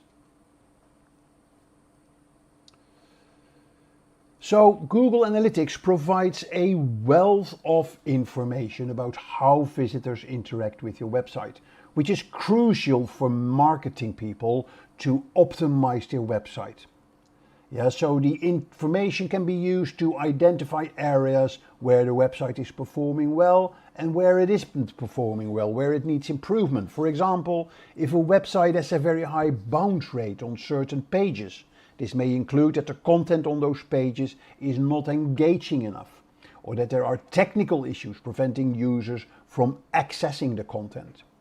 By identifying these issues, you can make data-driven decisions to optimize the website and improve the engagement.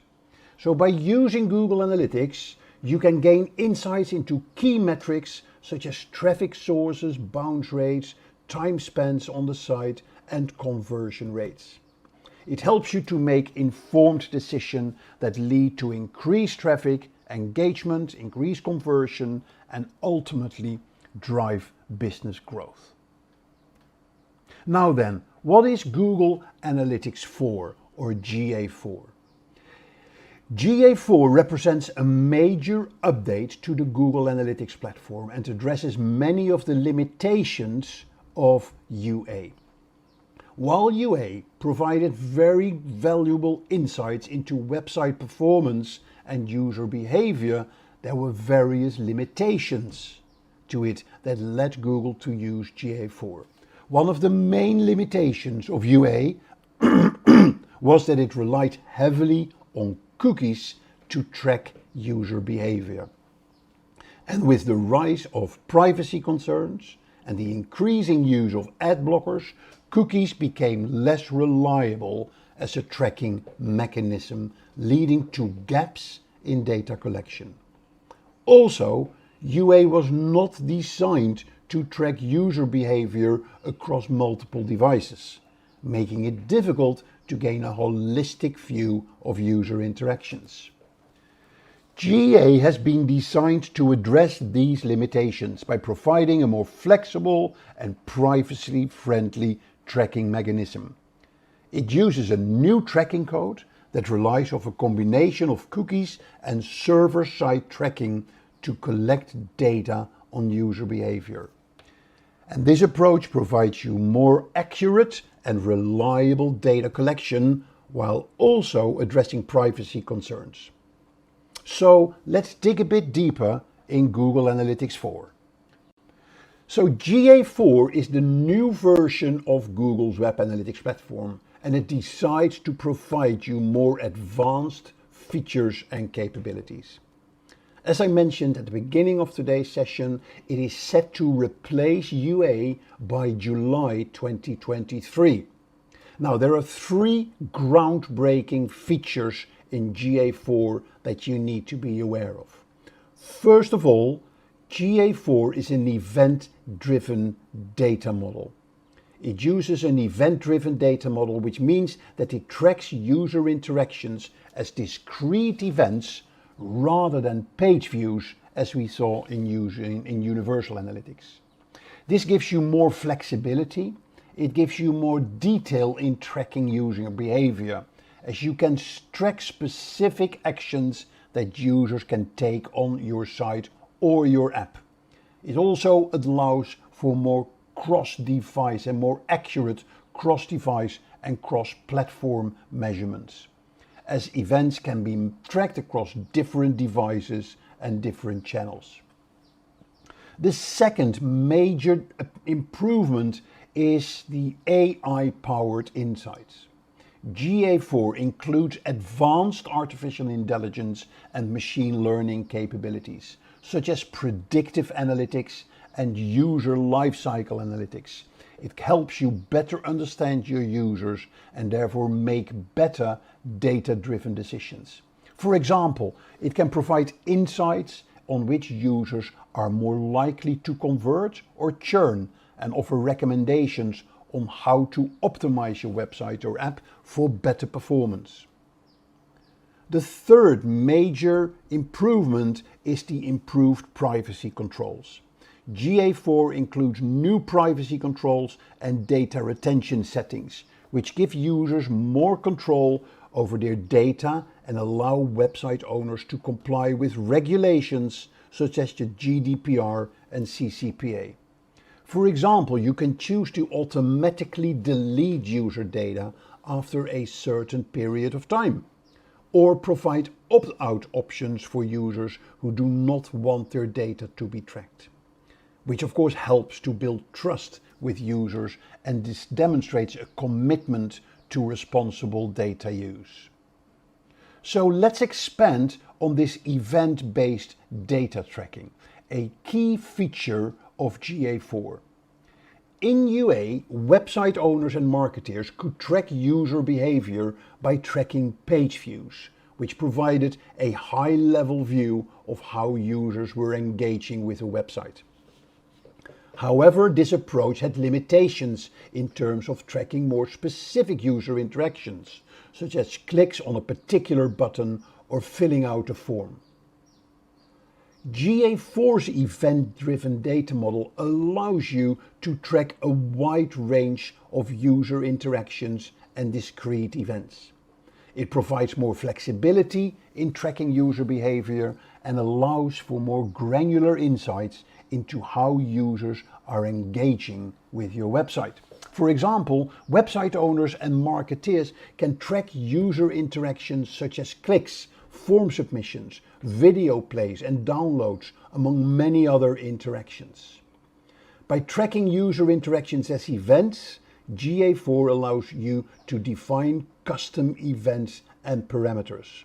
There are a number of default events that come with GA4, but you can specify your own events as well. So you can track specific user behaviors that are unique to your website and your business goals. For example, an e-commerce site could define custom events to track user interactions with their shopping cart or checkout process, providing valuable insights into how users are progressing through the conversion funnel. Through this events-based tracking, GA4 provides more accurate and more comprehensive views of user behavior and allow you for better cross-device and cross-platform measurement. GA4 also provides new privacy control and retention settings, which give users more control over their data. It allows website owners to comply with regulations such as the GDPR and the CCPA. For example, you can choose to automatically delete user data over a certain period of time, or provide opt-out options for users who do not want their data to be tracked. One of the key privacy features of GA4 is the ability for website owners to define their own data retention policies. This allows you to specify how long you want to retain user data before it's automatically deleted. Yep, and that helps you with complying to GDPR regulations, which require data to be kept for a limited period of time. And another key privacy feature is GA4's ability to use server-side tagging. This approach to tracking user behavior involves sending data directly from the server to Google Analytics, rather than relying on client-side tracking via cookies. Yes, so it reduces your reliance on cookies, which is a really important part of the privacy regulations. So Google Analytics 4 also integrates seamlessly with Google's other marketing and advertising platforms, such as Google Ads and Google's marketing platform. By integrating with Google Ads, GA4 allows you to track the performance of your ads directly within the GA4 interface. It makes it easier to measure the effectiveness of your ad campaigns and to optimize your campaigns for better performance. Yeah, so you can, for example, use GA4 to track the key metrics, such as ad clicks, conversions, and revenues generated from your ads.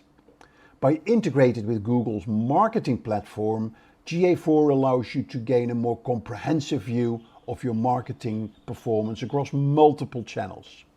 This integration allows you to track user behavior across a range of marketing channels, including search, display, social media, and video. It allows for more seamless data sharing between the platforms.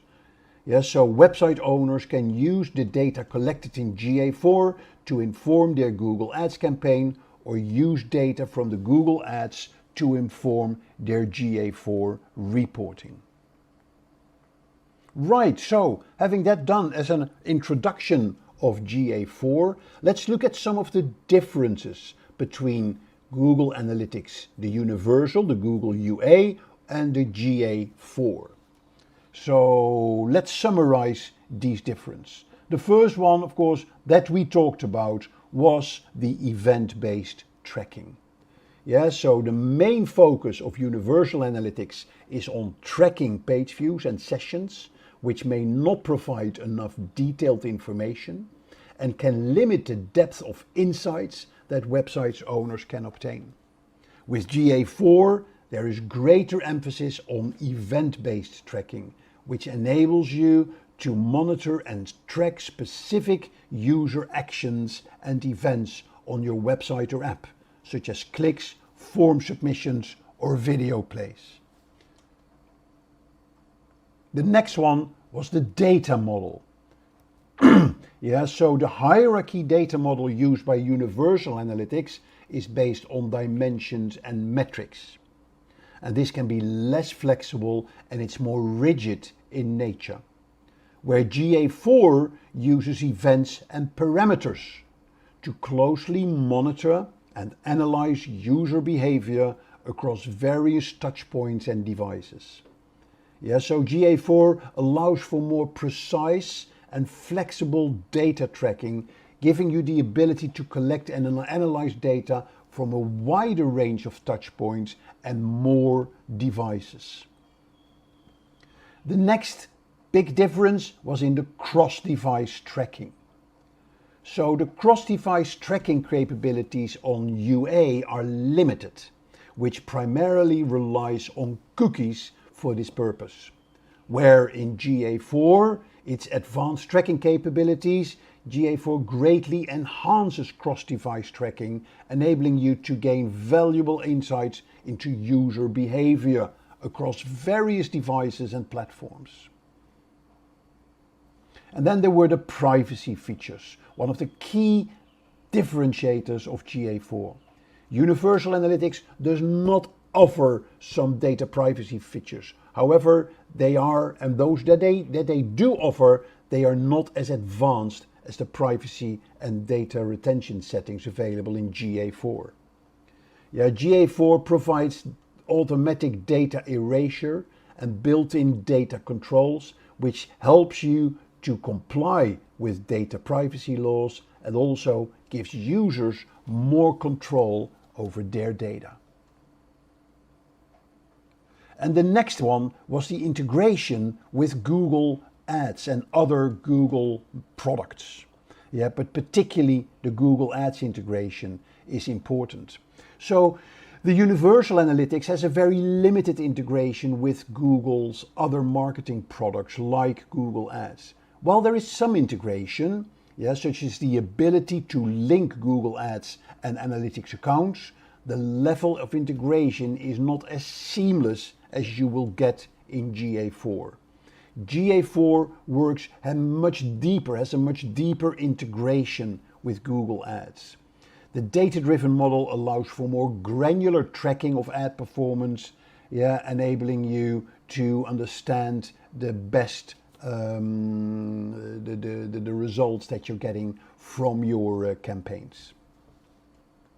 So those are the key differences between GA4 and UA. And then let's have a look at the GA4 data model in a bit more detail, because the data model is fundamentally different than on UA. Where on UA you had the hierarchical model, GA4's model is based on the event tracking. So the GA4's data model focuses on tracking user interactions with a website or an app as events. And therefore you get more granular and flexible tracking of user behavior.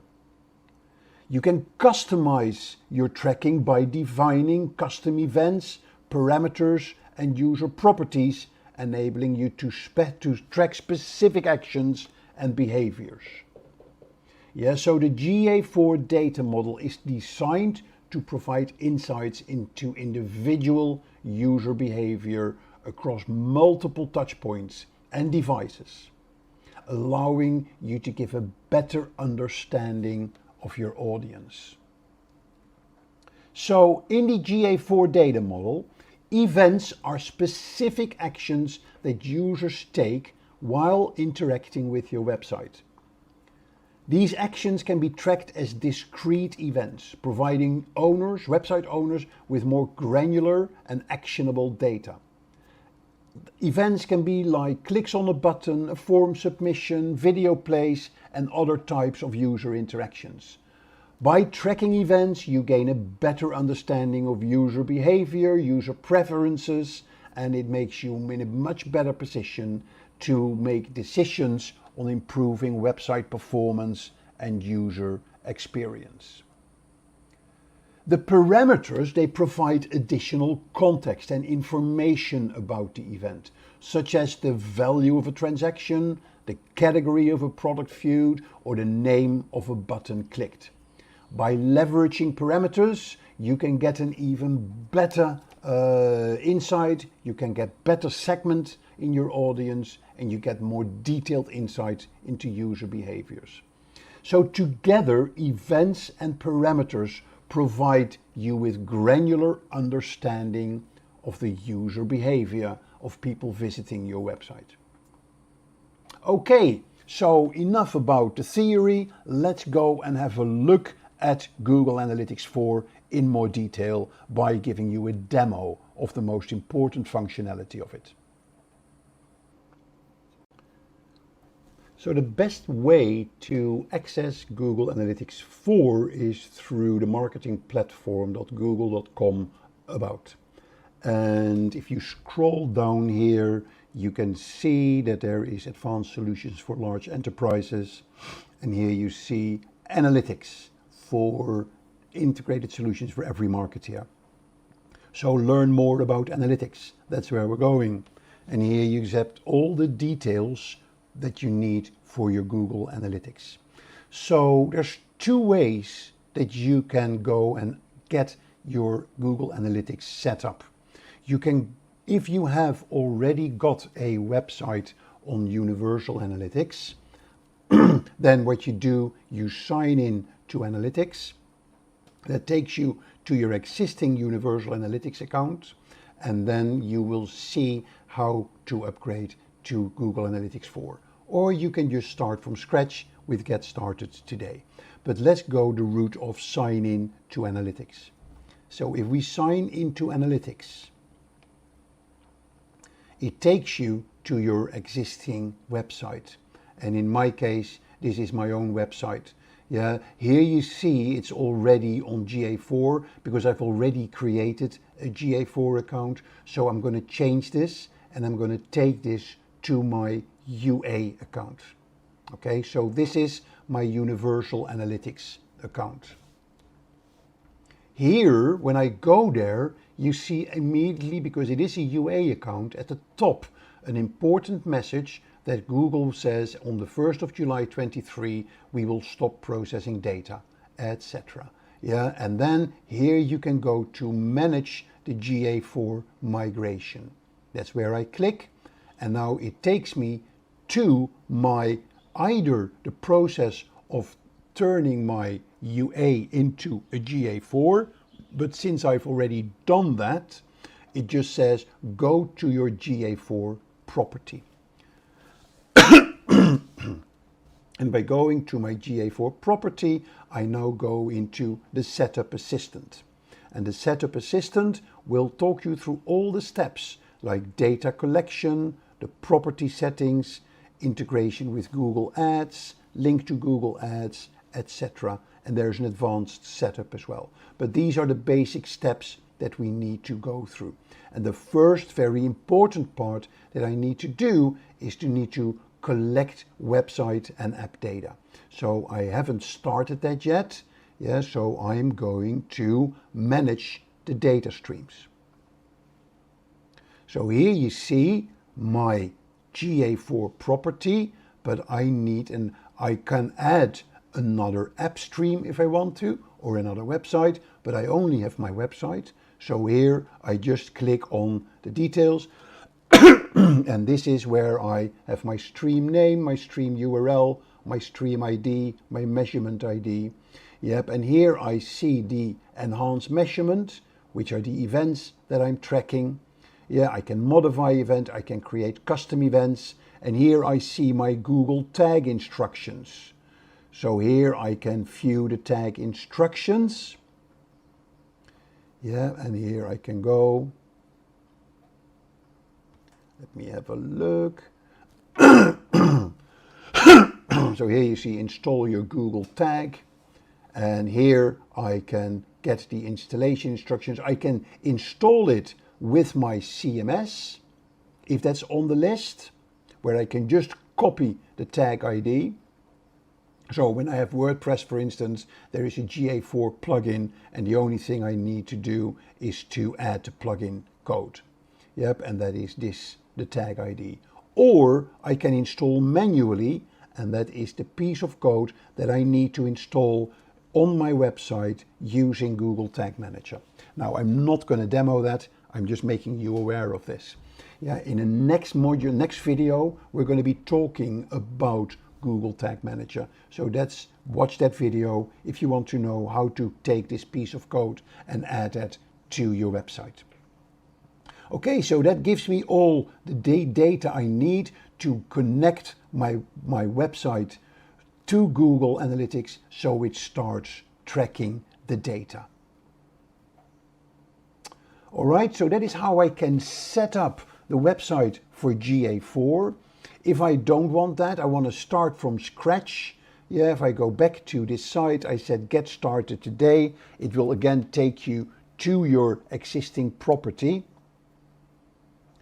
But it will then actually show you here at the bottom, continue setting up your property, try the analytics demo account, or learn more about data analytics, and get started with the Google Analytics 4. So lots of things that you can get here, and it makes it very easy for you to migrate to your to Google Analytics 4. Okay, now let's look into Google Analytics 4 itself. I don't want to do that on my website. I actually want to go to the Google Analytics demo account.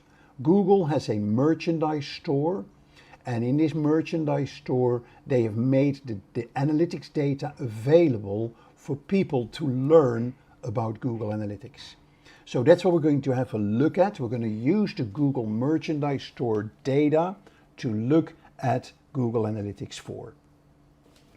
Okay, so when you go to Google Analytics 4, the home page as it were, you see this screen. Yeah, here you see your menu where you have your home. Yeah, that is kind of your dashboard. It's top level reports, personalized. It shows reports that you recently viewed, automated insights, etc. You then have your reports. In the reports, they show you pre-configured reports, dedicated reports, how people find your website, the pages they viewed, if they converted, the demographics, details about the devices they use, and so on. There is the Explore. In Explore, you can create your own reports and visualize data in different ways, like simple tables, funnel visualizations, etc. Then you have your integration with advertising. It lets you view dedicated attribution reports, see the relationships between different channels and how they lead to conversions on your website. And then there is the admin. And in the admin, you can access additional settings for accounts and for your property. And this is also where you can create your events, your parameters, and your conversions. Yeah, so there are many reports in Google Analytics 4. Of course, you don't have to use them all. Yeah, so, but let's give you some of the highlights. Yeah, so the home is your dashboard. So it gives you the last 7 days by default. You can change that, of course. You can change it last 28, last 19. You can do comparisons as well. Yes, so you can also see a trend line for the selected item. Yeah, so, and then here you see the users in the last 30 minutes. Your report you've recently viewed, and here it shows you some suggested reports. And here you have the Google AI, the insights and the recommendations. Yeah, so this is very useful information you can get from Google in additional knowledge about what's happening in your Google Analytics. So then let's look at the reports. There are multiple reports. The most important one to start with is your report snapshot. Your report snapshot is similar to your home report. It gives you users, new users, total revenue, users in the last 30 minutes. It gives you insights. So basic reporting that you get here. It's your top campaigns, users by country, how active users are active users trending, how well do you retain your users, etc. So lots of data that you can get on this page. Okay, so that is your report snapshot. It then goes into real time. Real time, we saw that in Google Universal Analytics as well. Here you see it actually in a much more extended version. So it shows the people that are currently viewing your website. So it's very useful to check where people are landing on your website. For instance, when you run an email campaign, check if people do get to the associated pages with your email campaign.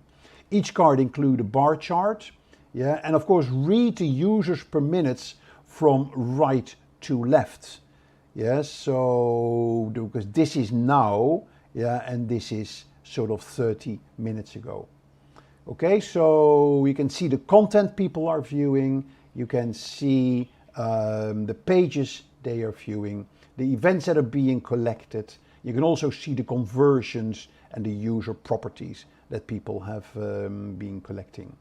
You can also see the granular details of people, so which is the view the user snapshots. That is a nice little gimmick, but it can also be very useful. It gives a breakdown of the actual session in events. So here you see on a Huawei phone in Riyadh, so you see the exact sort of event, what is happening. They're scrolling, they're viewing a promotion, and if you click on, there's the user engagement. If I click on that, then that gives me all the parameters and the user properties that you want from that session. So very useful to get nitty-gritty data about user engagement. If you want another user, just click on this arrow. And if you want to close this, here is the exit snapshot.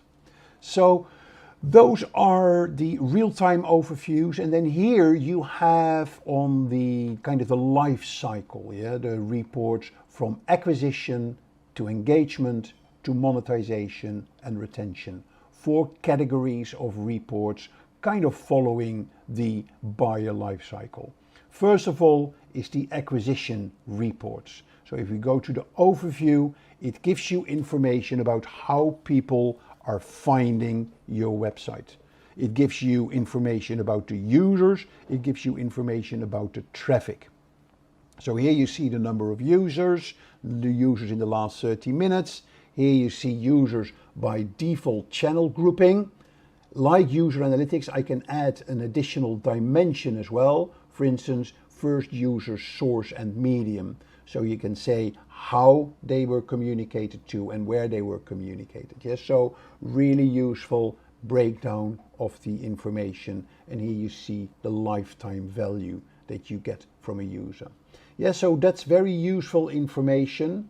So you can also change the date, of course, of the report, and you can again compare with previous periods as well, which is similar like what we saw in Universal Analytics as well.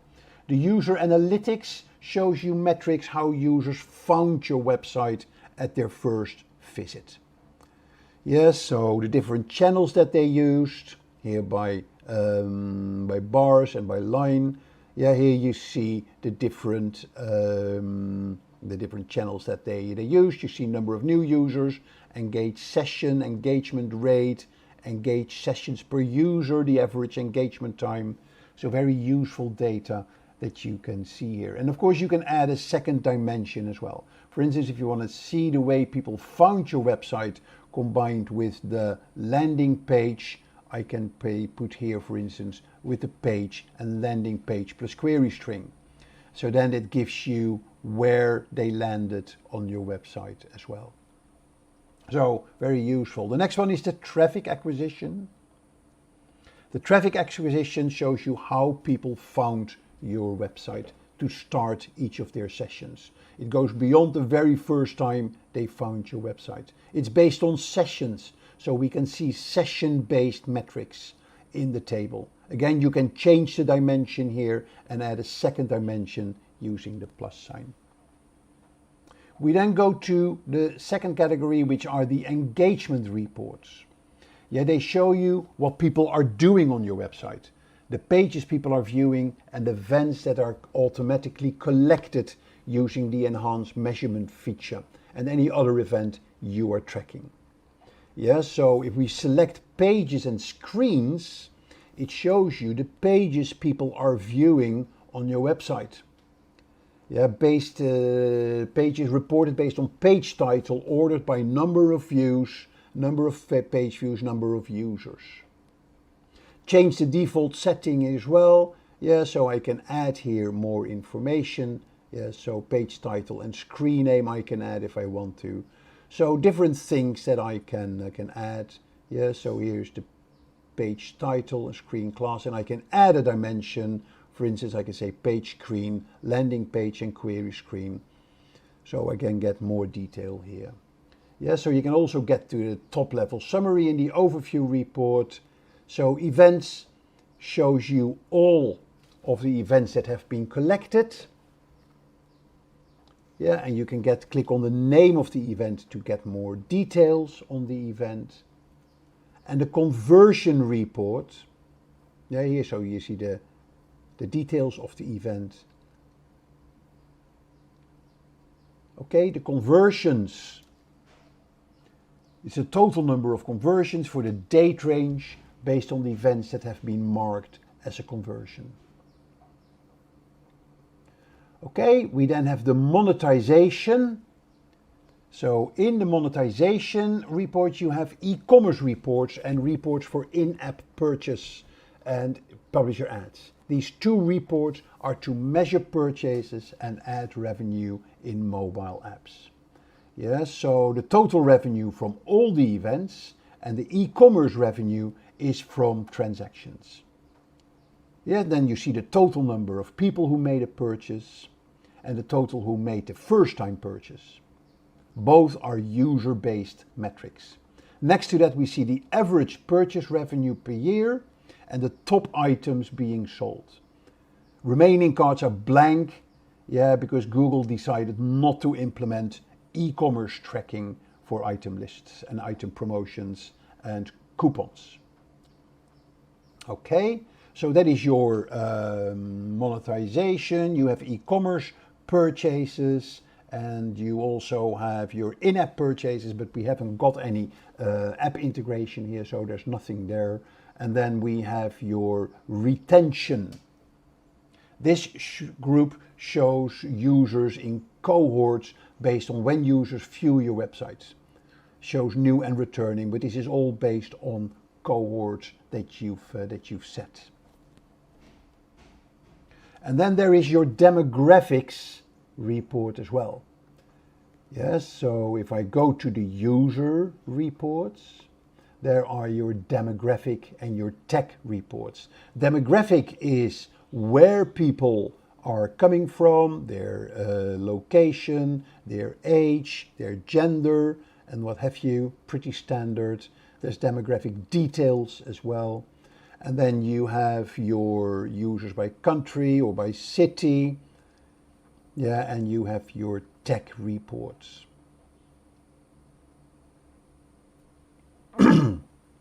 Yeah, and the tech report shows you the devices that they use and everything else in relation to devices and operating systems. Okay, so those are the standard reports in Google Analytics 4. Yeah, so let's go to the next section, and that is the Explore section. In the Explore section, you can create additional reports. Yep, there is a library of reports already available in here that you can get. Yeah, but you can create your own reports as well.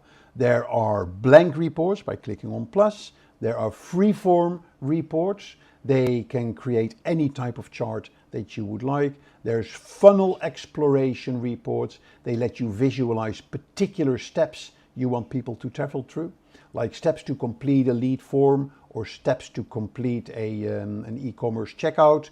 You can do path exploration reports. They let you visualize the path that people take through your pages or other actions they take on your website.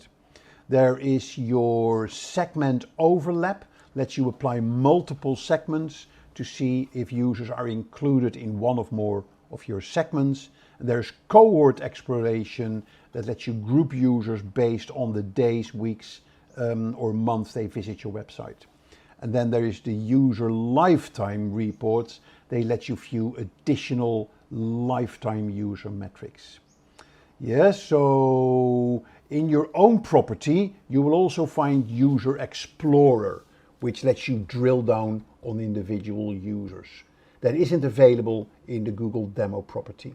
Yeah, so click on any of these options. We'll load a pre-configured template. And then here, of course, you see the reports that are used by other people. So if you want to create a report from scratch, you just go to the beginning and you click on the plus. Yep, and that is basically, it is the Google Data Studio interface. It's very familiar that you get here. Yeah, so you can specify your segments, your dimensions, and your metrics. And by doing that, that is how you can create your report. Now, I'm not going to show you how to create a report, yeah, but at least now you have the route where to go to create your own reports. Okay, then we have the advertising options. Yeah, that is the last section here in your reports. It shows the relationship between your different marketing channels. Yeah, so, and they let you apply attribution models. So the snapshot shows the top level summary of your marketing channels.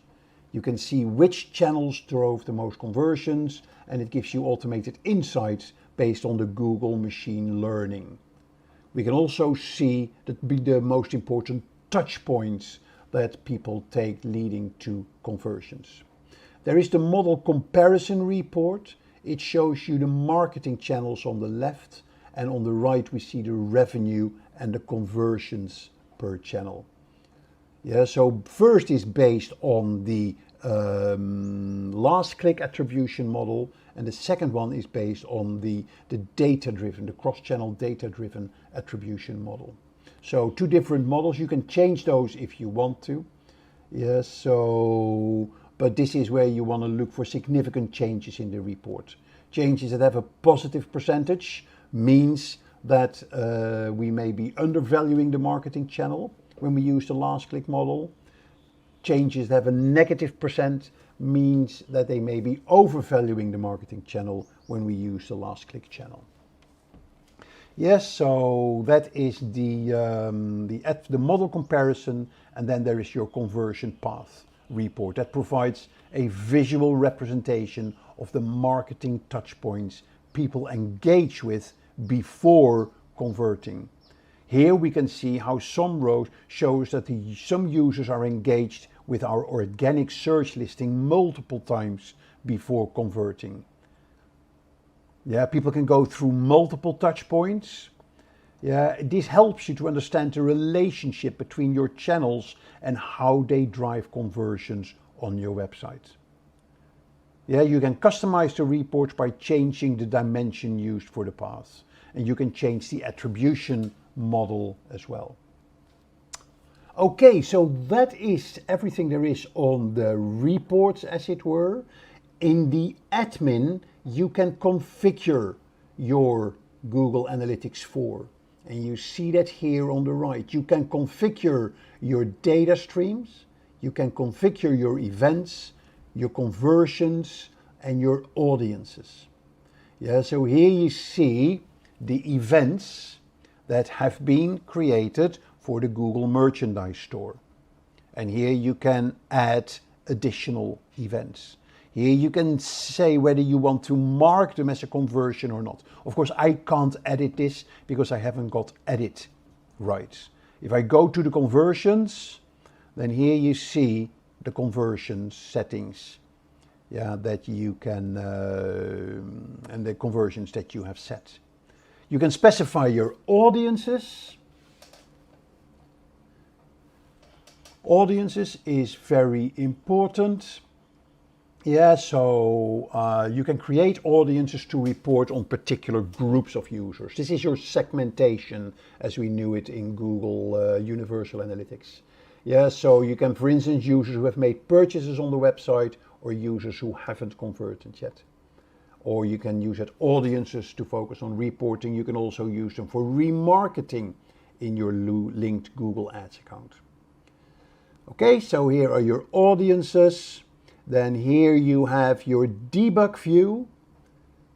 Yeah, so that is where you can test your events. Here you can have your product links.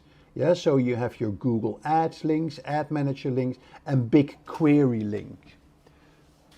Yes, so BigQuery is important. Yeah, where you can actually link to Google BigQuery, where you can import your data to get more reports, more visualizations on your data, as well as the links with the display and the video 360 links. So lots of integrations in Google Analytics 4. And that concludes the Google Analytics 4 demo. Yeah, so in next week's video, you will see, we're going to talk about the Google Tag Manager, and that is where I will show you how to add the code, the tagging code to every page of your website using the Google Tag Manager. But for now, this is all I want to share with you on the Google Analytics demo. So I hope that gave you a better understanding of how to use Google Analytics 4. And now let's close today's session with giving you some tips and tricks and share with you a case study of a company that very successfully used GA4 to achieve their business objectives. So let's start with my tips and tricks. Number 1, use conversion tracking. Conversion tracking is vital in your digital marketing. Yep, and where in Universal Analytics you could set up goals in to track conversions. In Google Analytics 4 you can set them up as events, and they enable you to measure the effectiveness of your marketing campaigns and optimize your websites accordingly. So very important to set up the conversion tracking. Google Analytics comes with a number of standard events and parameters, but I urge you to use custom events and parameters as well. Set up your own, track your own events. Yeah, that will give you additional insights in how your users are acting on your specific website. So very important to do that. Tip number 3, set up audience targeting. Yeah. GA4 allows you to set up specialized audiences depending on user behavior. Yeah, so thereby you can tailor your messaging and offering to certain audience categories. Yeah, so they're very advanced audience targeting capabilities in GA4, so use those. Tip number 4, use machine learning insights. Don't overlook those. In Universal Analytics, they were kind of hidden away. In GA4, they are very clear. Start using those. Yeah, they give you insights into user behaviors and trends. And you can really use that intelligence to optimize your website and your marketing campaigns. Then set up custom reports. The reporting functionality in GA4 is really good, very extensive. Yep, lots of standard reports already in there, but create your own reports. Thereby you gain a more granular understanding of user behavior, and of course thereby you can optimize your website accordingly. So use the data layer. Yeah, that's an important element of Google Analytics 4. It allows you to use a data layer to track custom events and parameters and gain more detailed insights into user behavior. Set up data streams. Don't limit your data to just your website. Yeah, so set up a stream for your website, for mobiles, for apps. Yeah, so you can then track data from different streams, giving you a more granular overview of how people are engaging and interacting with your various platforms. Use data import. Yes, so GA4 allows you to import data from other sources like Google Ads to better understand user behavior and preferences. Tip number 9 is to use the BigQuery integration. GA4 integrates with Google's BigQuery data warehouse, allowing you to export your data for further and deeper analysis and visualization. And then finally, monitor your data privacy. Yes, so website owners can monitor your data privacy settings to make sure that they are compliant with privacy regulations like GDPR and CCPA. Good. Finally, let's close today's video by looking at a case study of how McDonald's in Hong Kong used GA4 to grow their business. So McDonald's Hong Kong was facing challenges with its online ordering system, which resulted in low conversion rates and a high bounce rate. They adopted GA4 to get a better insight into user behavior and preferences. And by using GA4's tracking capabilities, they were able to identify the specific points where customers were dropping off the ordering process. With this information, they made several improvements to the order flow, including simplifying the menu and making it easier to customize orders. Also, they used the GA4's machine learning capabilities to identify user patterns and preferences and personalize the ordering experience for each user. So they used GA4 to improve their mobile app's performance and increase in-app orders.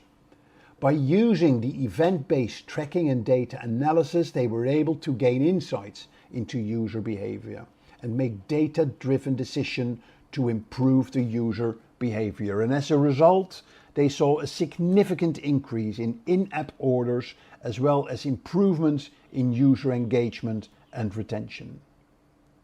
As I said, they use predictive audiences in GA4 to identify users who were more likely to purchase within the app.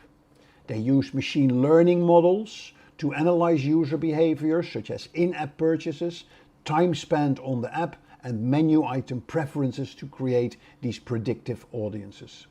And once these audiences were created, they used them to target their advertising efforts to these high-value users with personalized offers and promotions. So as a result of all these changes, McDonald's Hong Kong saw a 550% increase in app orders, as well as an increase in customer satisfaction and customer loyalty. The success of this case study demonstrates the power of GA4 in providing insights and actionable data for improving customer experiences and driving business growth. So the link to this article of this case study you will find in the notes in the video. And I highly recommend you read this article to get more insights in how McDonald's in Hong Kong used GA4 to grow their business. If you are interested in pursuing a career in SEO, then Simplilearn's postgraduate program in digital marketing, created in collaboration with Purdue University and Meta Blueprint, is the perfect place to start. With this program, you will learn everything from the fundamentals of digital marketing to the latest trends and techniques used by top marketers worldwide. You will explore SEO, SEM, content marketing, social media marketing, email marketing, and much more. The program is led by industry experts who bring their real-world experience to the classroom, giving you an insider's perspective on what it takes to succeed in the digital marketing world. And with hands on projects and practical assignment, you will have the chance to apply your knowledge and develop the skills you need to stand out in this competitive field. So, if you're looking to jumpstart your career in digital marketing or take your skills to the next level, then Simplilearn's postgraduate program in digital marketing is the perfect place to start. To learn more about this course, you can click the link in the description box below.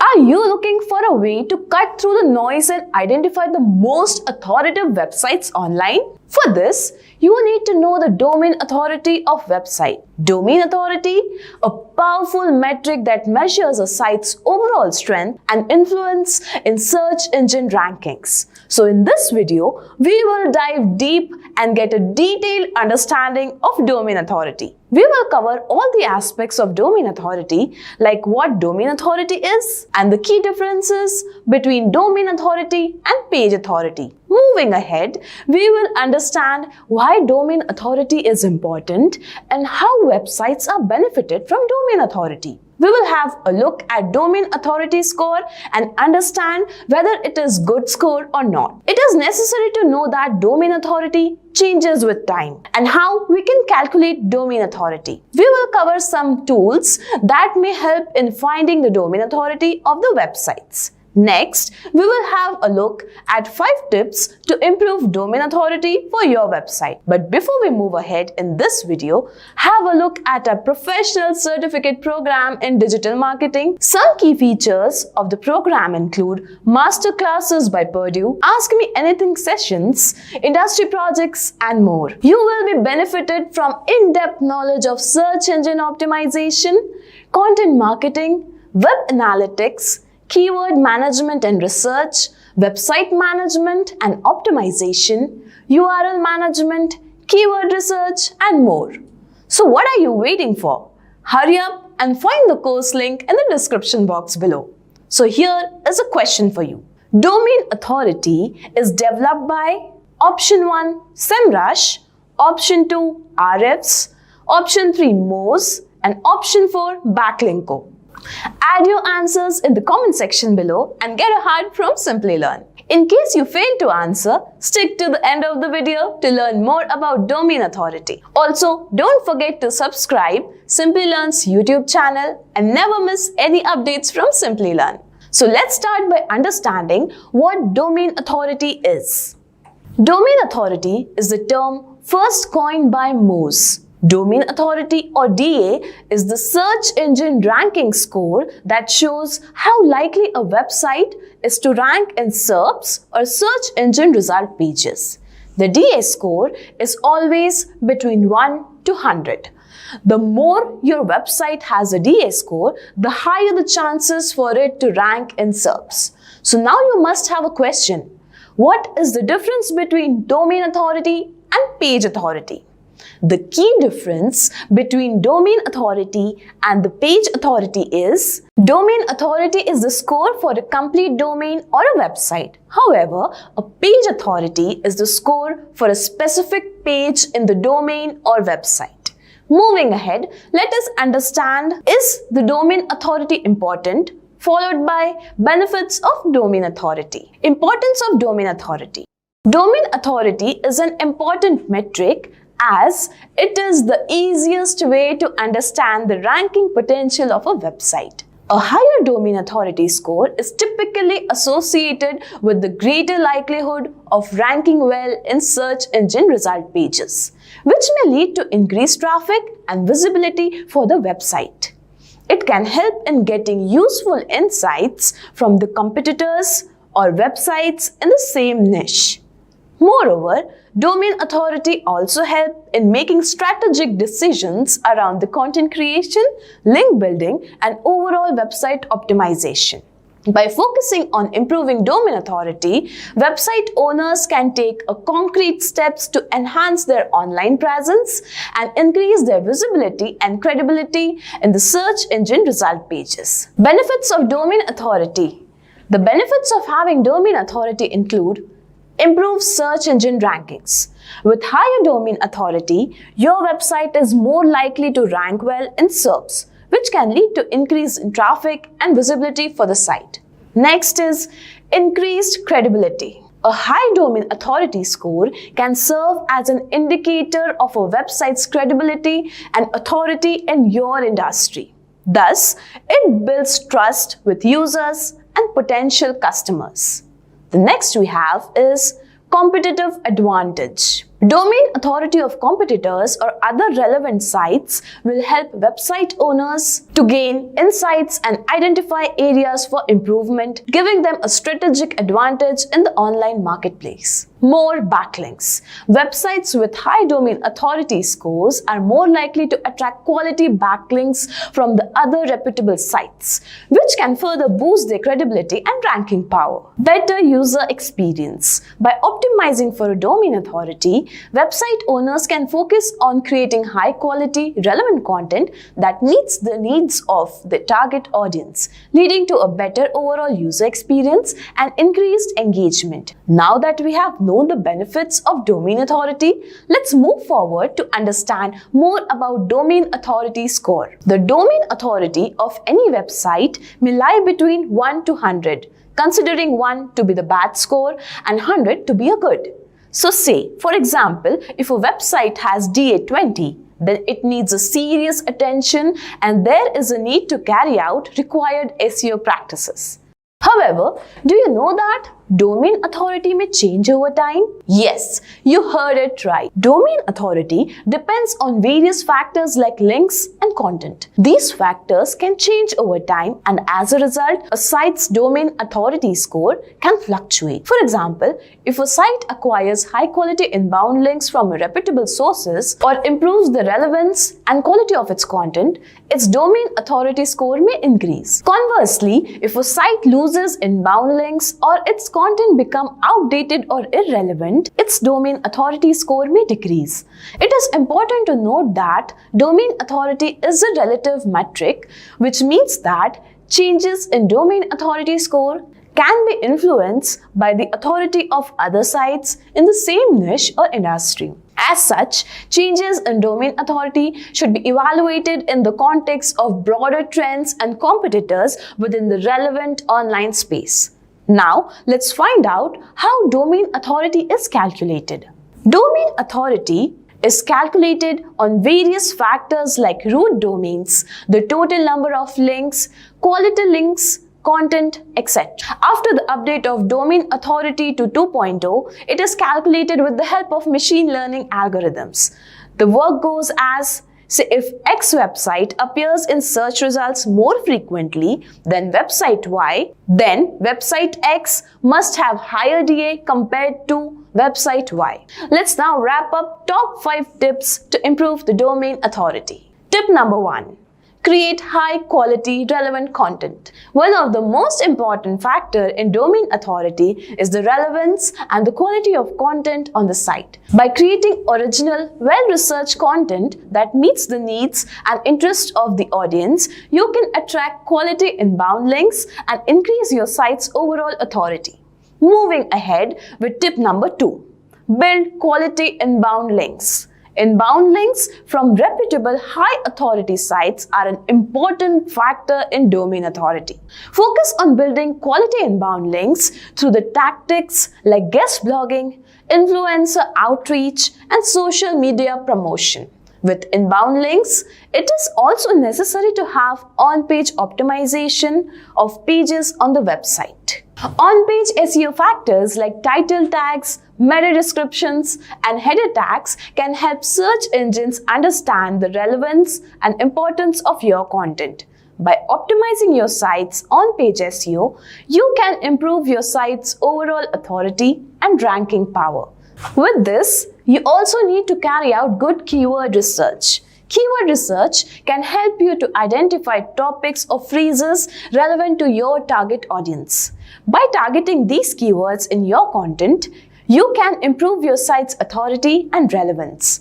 The next step we have is to improve the site speed and usability. A fast, user-friendly website can improve engagement and help to build authority with both users and search engines. Focus on optimizing site speed and usability through tactics like image optimization, caching, and responsive design. Moving to the last step, monitor your progress and adjust strategy. Domain authority is a relative metric, which means that it can be changed over time based on the authority of other sites in your niche or industry. Monitor your site's domain authority over time and adjust your strategy based on trends and competitive analysis. Well, these tips will definitely help you to improve your site's domain authority. However, here we have some bonus tips for you. Tip number 1, leverage social media. Social media can be a valuable tool for building authority and driving traffic to your site. Focus on building a strong social media presence and sharing high-quality content that resonates with your target audience. Next is audience engagement. Engage your audience through comments, social media, and other channels. Building relationships with your audience can help to increase engagement and build authority. Next is monitor your analytics. Monitor your site's analytics to identify area of strengths and weaknesses. Use this information to adjust your strategy and focus on the tactics that are most effective in building authority. Keep your site updated. Regularly update your site with fresh content and keep it up to date with the latest trends and practices in your industry. This can help to maintain relevance and build authority over time. Now, the question arises, how we can check whether the domain authority is improved or not. We can do this with the help of tools like Mozelink Explorer, Ahrefs, SEMrush, Majestic, and Google Search Console. Concludingly, domain authority is a critical metric that can have a significant impact on your website's search engine rankings and overall visibility. By improving your domain authority, these tactics like creating high-quality content, building quality inbound links, and optimizing for SEO, you can establish yourself as a leader in your industry and attract more potential customers to your site. While improving domain authority takes time and effort, the benefits are well worth it. With a strong domain authority, you can increase your organic search traffic, improve your brand's visibility, and drive more leads and sales to your business. So if you are looking to improve your website's authority and take your online presence to next level, consider implementing some of the tips and strategies we have discussed in this video. With the right approach and commitment to building quality content and links, you can improve your domain authority and achieve long-term success online. Search engines are the powerful tool that allows users to quickly and easily find information on internet. They provide access to the enormous amount of data which would otherwise be impossible to navigate and sort through manually. From research to shopping, entertainment to education, search engines have become an integral part of modern life. The most popular search engines use complex algorithms to analyze and index web pages, allowing them to deliver relevant results to users based on their queries. The process of ranking and displaying these results is continually evolving, making search engine optimization, also known as SEO, an essential aspect of online business and marketing. In this era of information overload, search engines are indispensable for anyone seeking to navigate the vast expanse of internet efficiently. So hey everyone, if you are looking to grab such a golden opportunity, then you should definitely look at the Professional Certificate Program in Digital Marketing. Some key features of this program include masterclasses by Purdue, Ask Me Anything sessions, industry projects, and more. You will be benefited from the in-depth knowledge of search engine optimization, content marketing, web analytics, keyword research, and more. So what are you waiting for? Hurry up and find the course link in the description box below. Listen to what millions of users are saying about our courses. Find the Simplilearn course reviews link in the description box. So without any further ado, here we have a question for you. How many search engine algorithms do you know? List their names in the comment section below and get a heart from Simplilearn. Also, don't forget to subscribe Simplilearn and hit the bell icon to never miss any updates from Simplilearn. So without any further ado, let's start by understanding search engine algorithms. A search engine algorithm is a complex set of rules and formulas used by search engines to determine the relevance and importance of web pages in response to a user's search query. The algorithm takes into account various factors such as keywords, content quality, website architecture, user behavior, and many other factors to determine the ranking of web pages in search engine result pages or SERPs. Search engines like Google, Bing, and Yahoo regularly update their algorithms to improve the quality of search results and prevent the spammy or low quality content from ranking high in search results. These updates are often accompanied by algorithmic penalties and algorithmic filters which can affect the visibility and ranking of websites that fail to meet the search engine's quality standard. As a website owner or a digital marketer, it is important to stay up to date with the latest search engine algorithm updates and optimize your website accordingly to improve its visibility and ranking in search results. Ahead in this video, let's understand the types of search engine algorithms. There are several types of search engine algorithms, each with its own unique approach to ranking and displaying search results. Here are some of the most common types. The number one we have is crawlers or spiders. These algorithms use bots to crawl the web and index web pages based on their content, keywords, and other factors. The next we have is semantic search.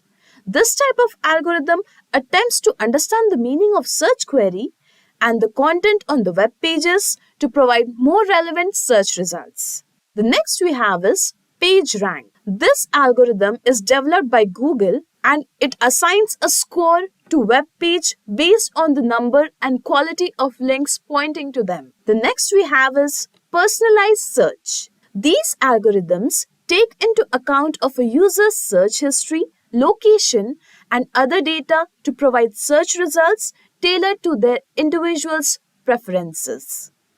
The next we have is natural language processing. This type of algorithm uses machine learning and artificial intelligence to understand natural language queries and provide more accurate search results. The last one we have is knowledge graphs. These algorithms aim to provide answers to specific questions by drawing on the structured data and building a knowledge graph of entities, relationships, and concepts. Overall, search engines use a combination of these algorithms and more to provide the best possible search results to the users.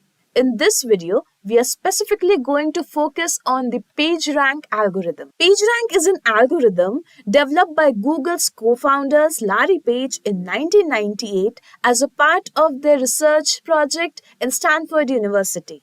The algorithm is used to determine the relevance or importance of a web page based on the links pointing to it. The basic idea behind PageRank is that page's importance is determined by number of quality of other pages that link to it. In other words, the more links a page receives from other high quality pages, the more important it is deemed to be. To calculate the page rank of a page, the algorithm considers both the number and the quality of inbound links or backlinks, as well as the page rank of the linking pages.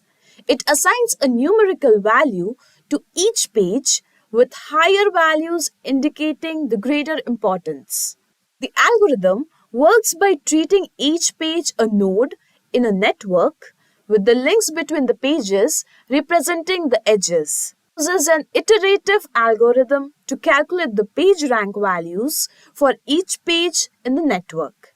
Here is the formula for the PageRank algorithm. The basic PageRank algorithm is as follows. It starts with a set of web pages and assigns an initial PageRank value to each page. Next, it calculates the PageRank of each page based on the PageRank of the pages that links to it. It updates the PageRank of each page based on the damping factor, which represents the probability that a user will continue browsing randomly rather than following a link.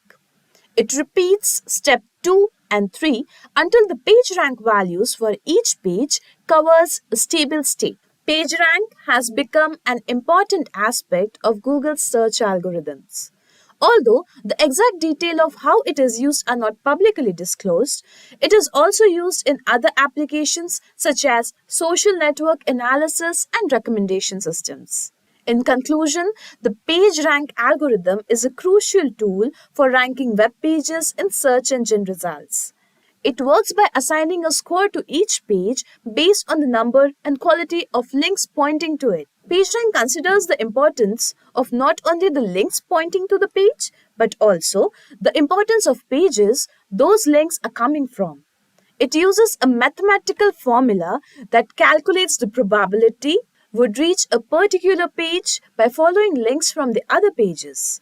While the PageRank has been modified and improved over the years, it remains a fundamental part of Google's ranking algorithm.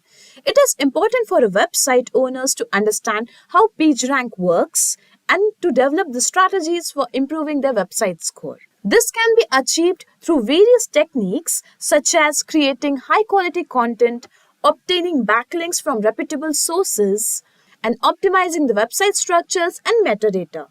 Overall, the PageRank algorithm has had a significant impact on the way we search for information online, and its importance is likely to continue into the future as search engines become increasingly sophisticated. If you are interested in pursuing a career in SEO, then Simplilearn's postgraduate program in digital marketing, created in collaboration with Purdue University and Meta Blueprint, is the perfect place to start.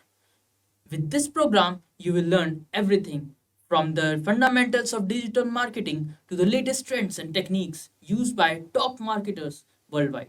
You will explore SEO, SEM, content marketing, social media marketing, email marketing, and much more. The program is led by industry experts who bring their real world experience to the classroom, giving you an insider's perspective on what it takes to succeed in the digital marketing world. And with hands on projects and practical assignment, you will have the chance to apply your knowledge and develop the skills you need to stand out in this competitive field. So, if you're looking to jumpstart your career in digital marketing or take your skills to the next level, then Simplilearn's postgraduate program in digital marketing is the perfect place to start.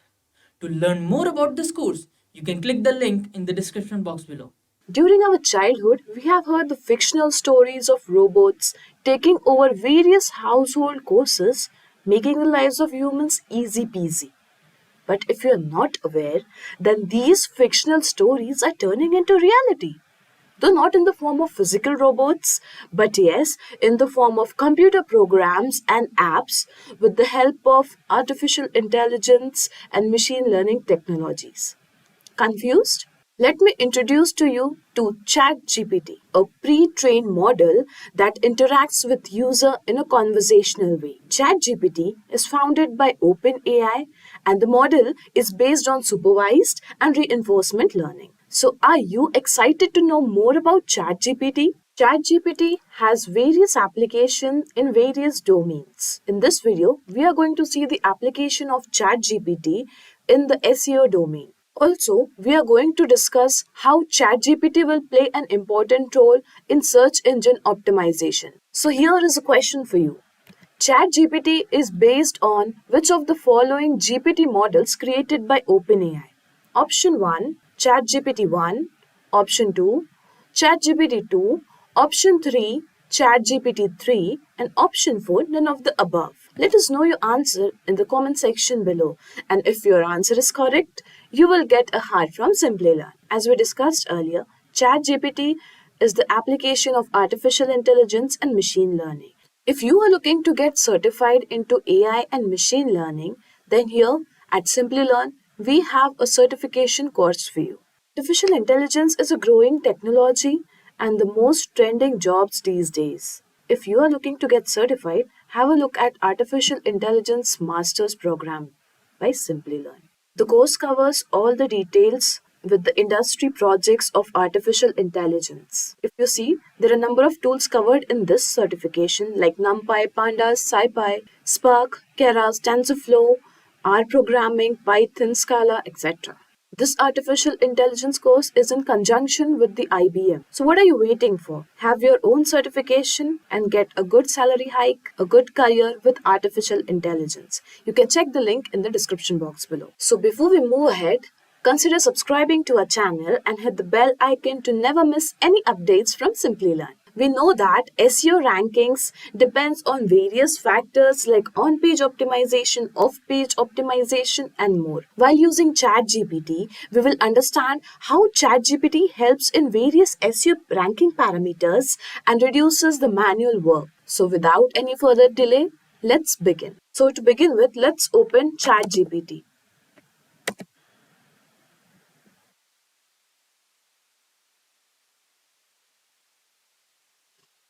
We need to go to new chat, which is already open here. Let's start by, we will try to demonstrate an SEO optimized blog in this demonstration. So let's get some keyword ideas for the blog. So before that, let's choose what kind of blog we want to create. I really love traveling, so let's try to create a travel blog. So for the travel blog, we will find some good keywords.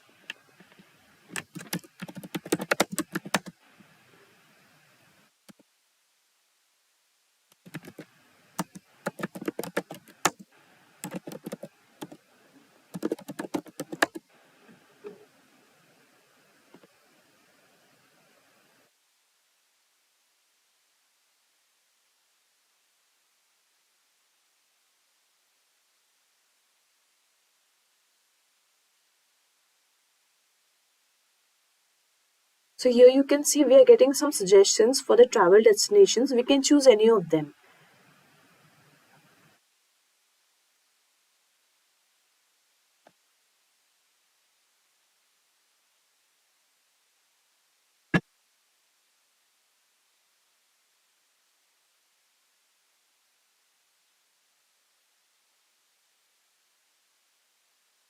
Okay, so here we got around 7 of the results.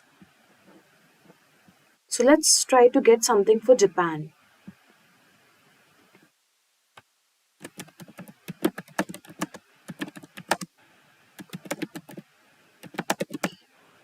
Suggest me good keywords to create a blog on Japan.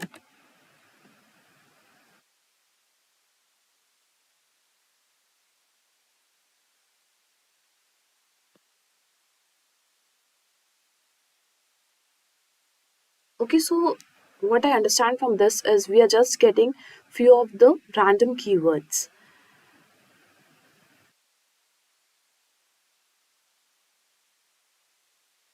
Okay, so it is showing that these keywords cover a range of topics related to Japanese culture, history, food, and more. Out of these, I guess we can start with the places. Here are few places like Mount Fuji, Tokyo, and everything. So let's try to create a blog on top 10 places to visit in Japan.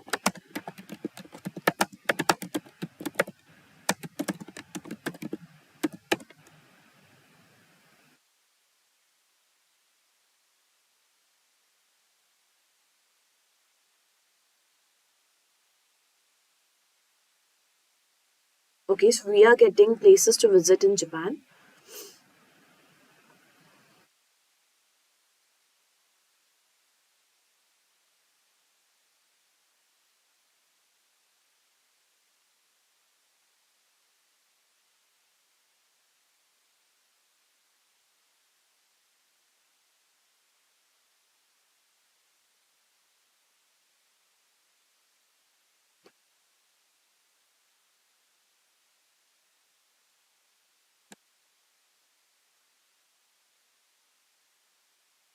Let's try to get keywords related to top 10 places in Japan.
Okay, so we are getting some of the keyword recommendations, and it is also suggesting that by using these keywords, our content will be more discoverable, and it will be easy for rank for search rankings.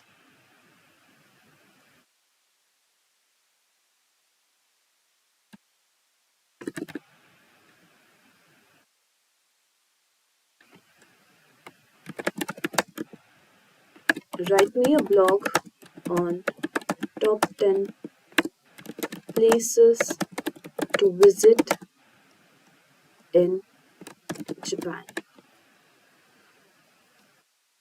So the idea is we will try to write a blog, and after which we will try to optimize the blog with respect to the keyword top 10 places to visit in Japan.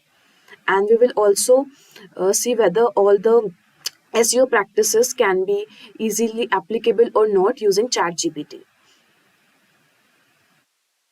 So here you can see we are getting a blog with the introduction with top 10 places, and probably what I expect is to get a good conclusion out of it. Also, like ChatGPT provides you the facility so that you can reduce the length of your content, the textual content, the blog or article or anything you want, to several number of words. Like if this blog has 2000 or 5000 words, you can just ask ChatGPT to reduce it to 2000 or 1000 words also.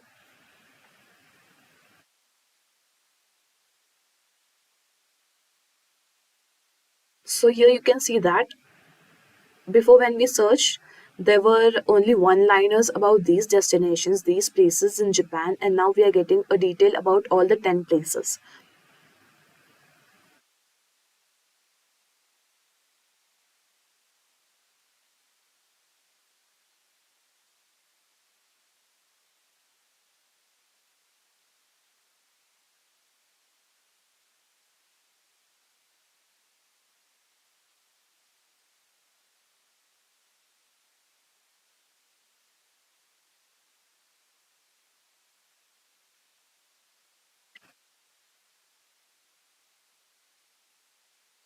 Definitely. We have targeted this blog for the keyword top 10 places to visit in Japan. However, we can ask for some more keywords to increase its reach.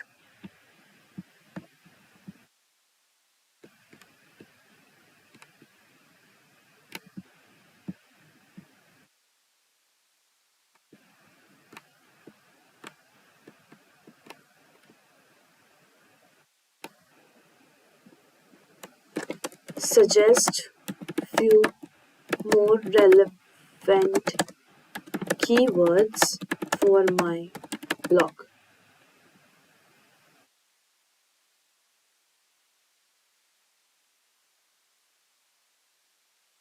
Okay, so we are getting some more keywords here.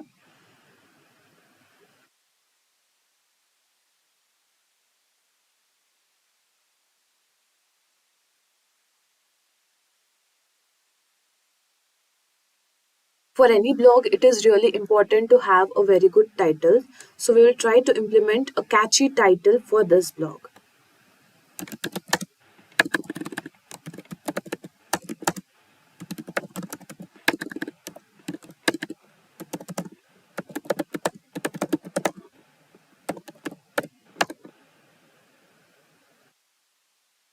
as a good title helps the user to click on your content, and it increases the possibility to get more and more traffic.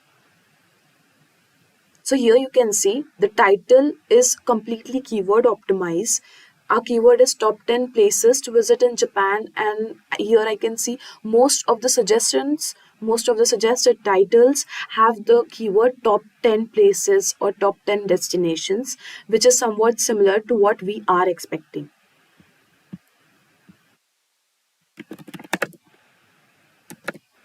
Add the best suitable title in my blog.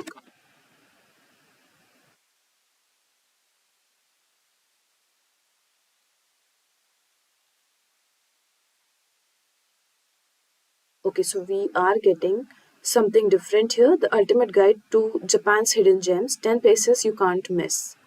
Okay, so here we got title for a blog, but here we can see there is a slight limitation that it is suggesting the title, but it is not adding it to our blog and representing it again to us. Optimize my blog for the keyword top 10 places to visit in Japan. Top 10 places to visit in Japan with an optimized title.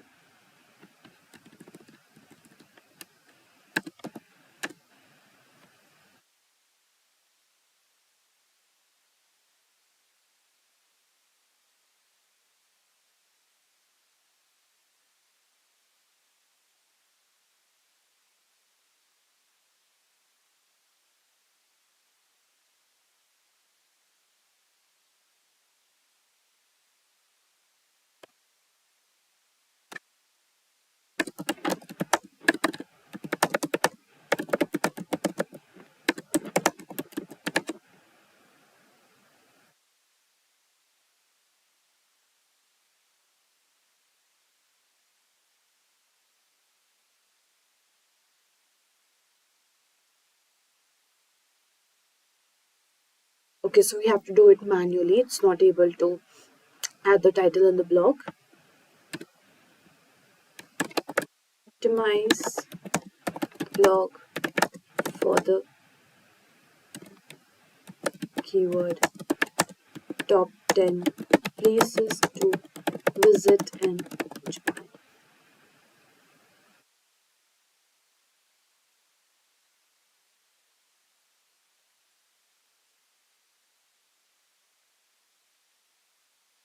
Okay, so here it is showing the relevant suggestions.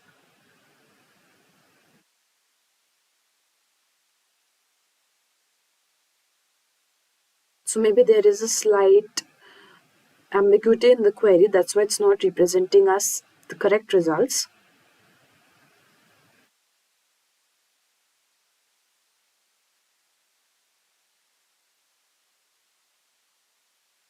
We are going to optimize our blog using all these factors.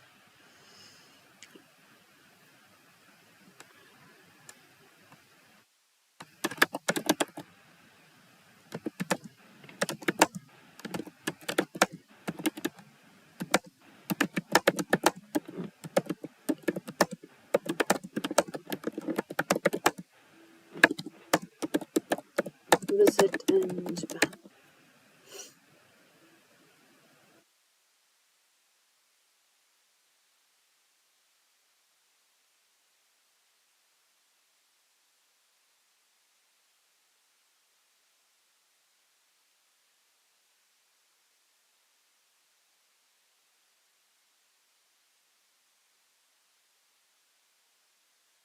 Again, these are the suggestions.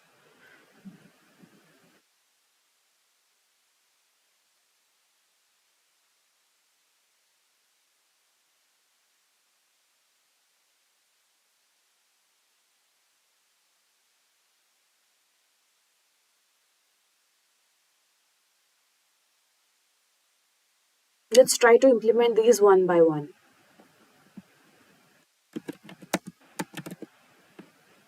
Add headings H1, H2 in the above blog.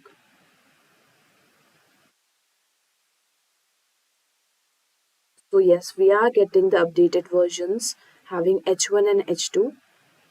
And yes, you can see easily that the title of the blog is in H1 and the rest are maybe in H2.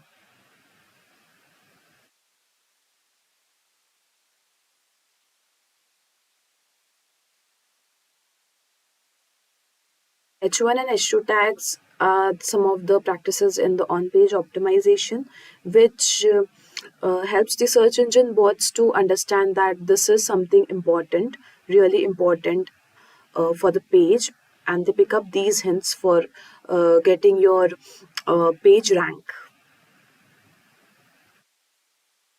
So yes, it is implemented.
Okay, so our blog is completed with H1 and H2 implementations. Let's try to get some interlinks for this blog. Interlinks have their own importance, as interlinking your blog with other pages of your website or your blogging pages. This will help you to gain the traffic from other pages to your blog and putting the traffic from your blog to other pages of your website. Also, it helps the search engine bots to understand the crawl structure, understand the website structure also. So, suggest me few interlinks for the above blog.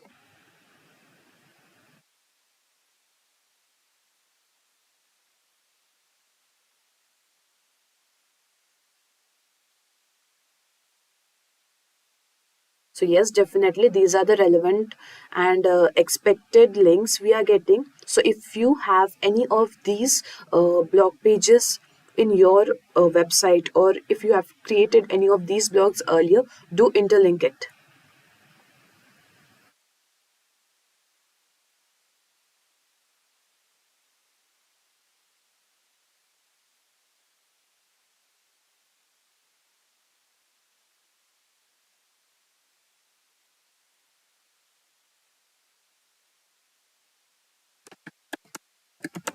Which of the above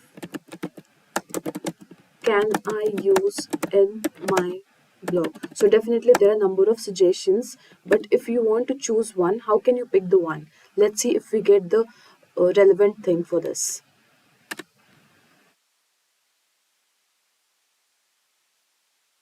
Okay.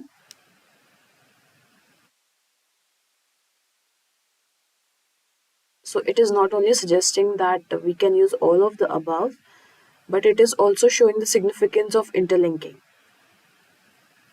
Okay. Moving ahead.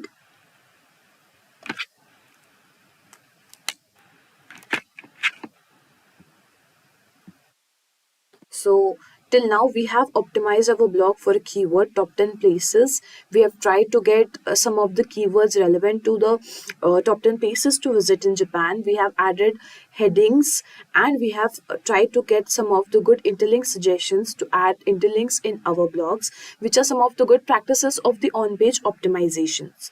So next, moving ahead in another on-page optimization technique is, let's try to get a cover image for this blog. So by getting a cover image suggestions, we will try to implement the image optimization technique for our blog page.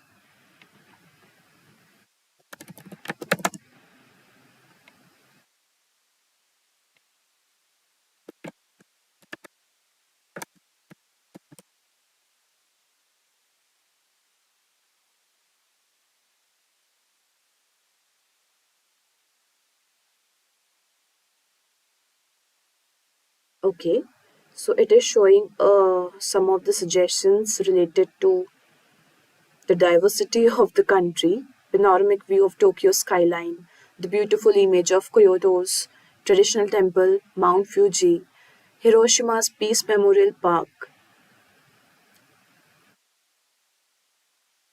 So we will try to pick one and see if we are getting any image idea.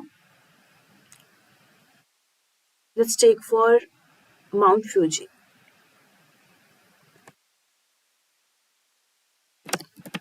Suggest me the image idea for Mount Fuji. So let's see. We have seen in generic for all. Now let's see for this image suggestion specific to Mount Fuji. Okay, definitely it is showing a number of suggestions for the specific Mount Fuji image. So if you are looking to create another blog for Mount Fuji, then these ideas are easy to take up.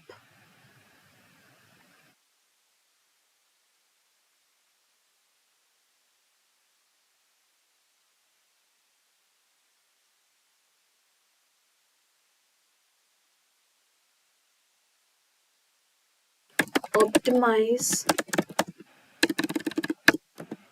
the Mount Fuji image for my blog. Here are some tips to optimize the image for Mount Fuji for my blog, which are they're showing that the image should be high resolution, then a clear subject. Definitely, if you have a large image, a large file size, it really gets difficult to load and the page load speed will increase. So if you have a large file size, the image should be compressed without reducing its quality, image quality. We should have descriptive file names and alt tags. Okay. So let's try to get a very good file name and alt tag. Also, we'll try to implement a good caption because adding a caption is very good in the when considered as a user. So get me good image title and alt tag for Mount Fuji image. So there is importance for alt tag as search engines are the bots. They won't able to identify the image directly. So alt tags helps the search engines to understand what the image is about. So yes, it is showing not one but number of suggestions for all the Mount Fuji recommendations which we got earlier.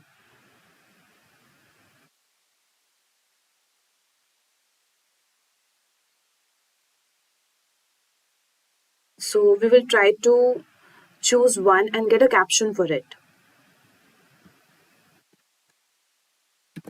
Write a good caption for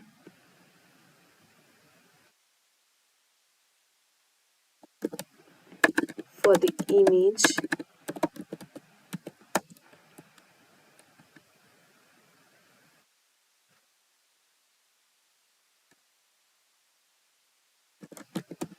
scenic Fuji 5 lakes region.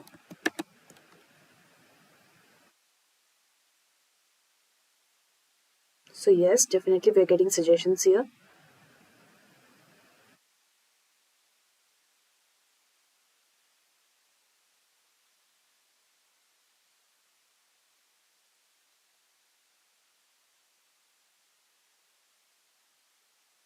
I guess this caption is quite long, so let's try to reduce it to 40 words. Reduce the above caption to not even 40, let's do it in 20 20 words.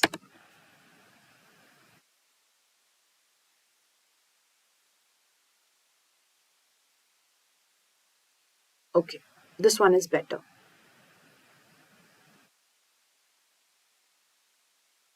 Now let's try to get the image if there is any.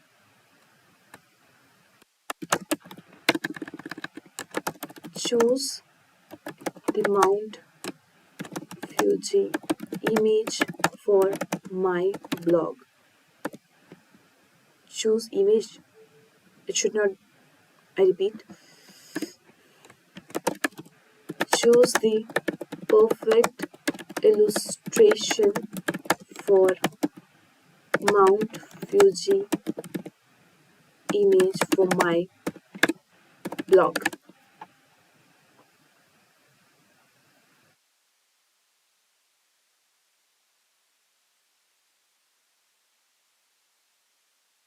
So you can see here that it is not choosing any image, but it is again providing us the suggestion what we can choose.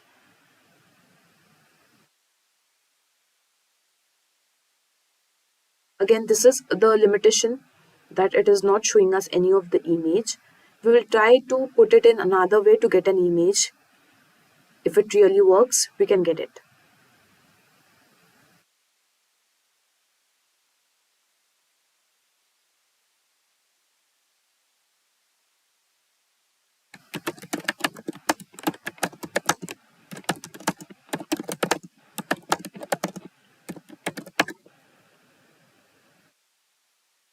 Okay, so it is not possible to download or get an image representation using ChatGPT.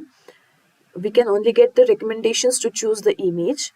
And yes, it is showing some suggestions of Unsplash, Pexels, or Shutterstock to download the image. So we can really navigate to these websites and download some of the required image for our blog. So we have completed here with the image optimizations. Let's try to get some video ideas, because again, having a video is a catchy factor for the users visiting your website or your blog page. Suggest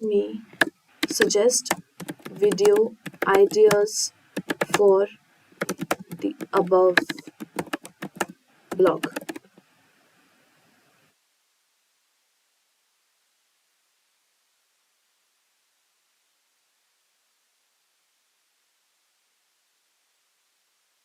Okay, so we are getting few of the video ideas.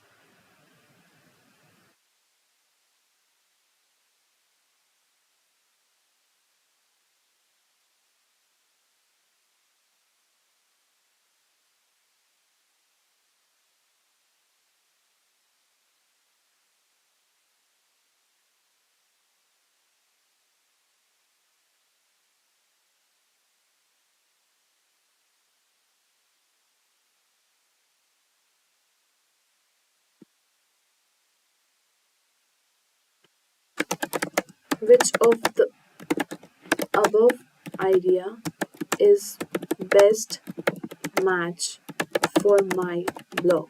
Let's try to extract anyone from the above.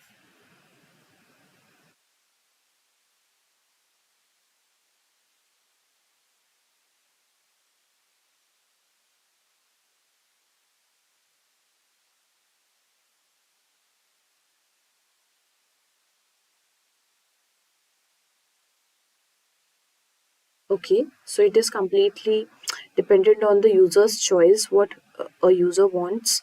So here I'll choose for, again we will continue with Mount Fuji only.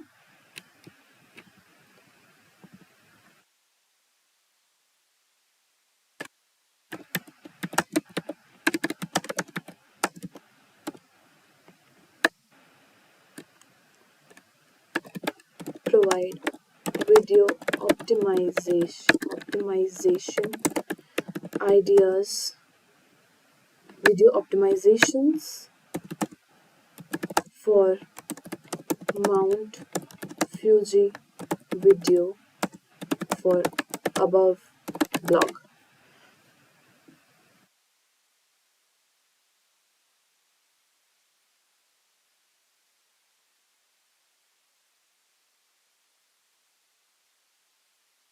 Okay, so it is showing us some of the suggestions which we can implement for a video. As we do not have any video here, we can just take these recommendations and optimize whatever the video of our choice.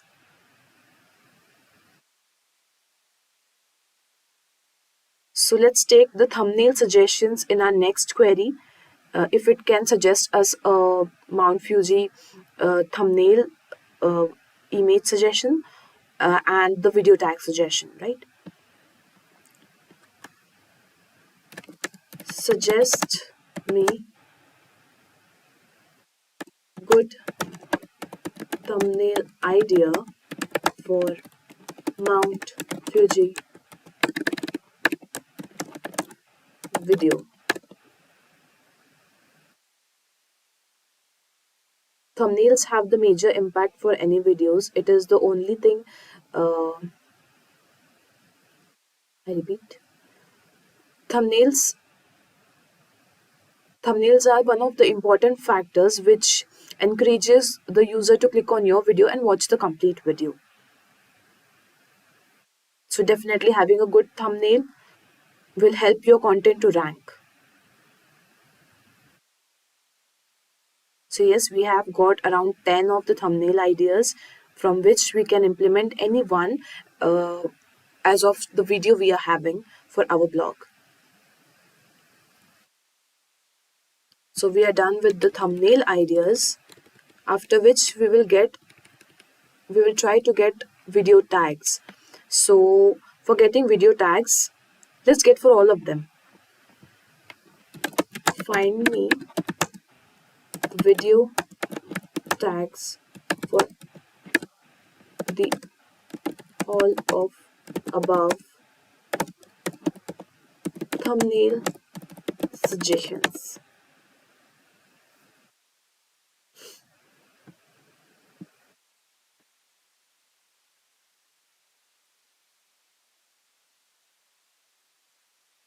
Tags are important to help the user to get your videos in the search list. Like if someone types Mount Fuji in the search box, and if the Mount Fuji keyword is or a tag is added to your video tag, it is more likely to get searched and appear in the search results, and possibly user may click on it.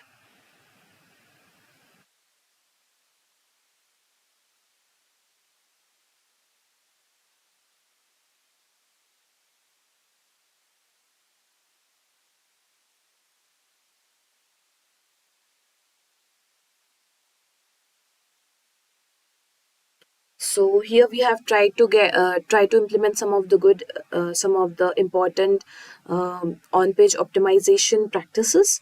Now let's try to get backlinks, which is one of the most famous off-page optimization technique.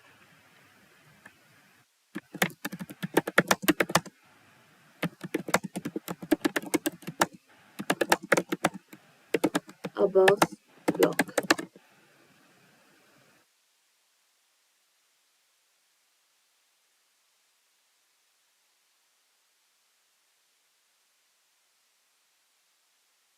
Okay, so it is showing some of the link suggestions.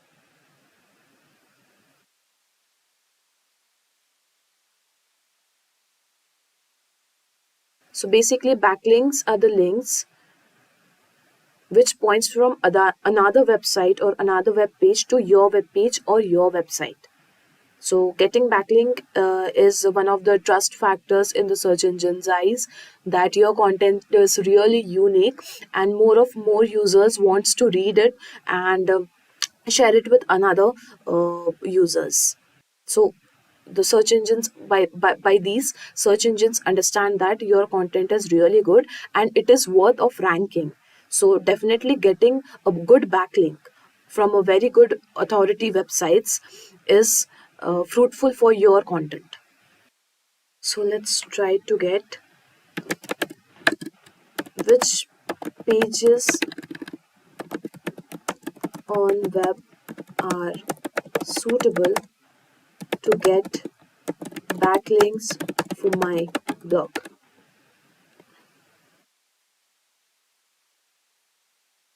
So here we are getting some of the ideas or suggestions that which pages we can choose to get a backlink. So here is industry specific websites. So if you are writing a travel blog, there should be a travel TripAdvisor like websites which are showing more of the trip oriented or bookings related oriented for travel or destinations. There are few of the directories. Okay, government websites, which are the tourism websites in our case right now. Blogging websites and social media platforms, which can be relevant to the current scenario which we are using here. So let's check how can we get backlinks from the above recommendations for my blog.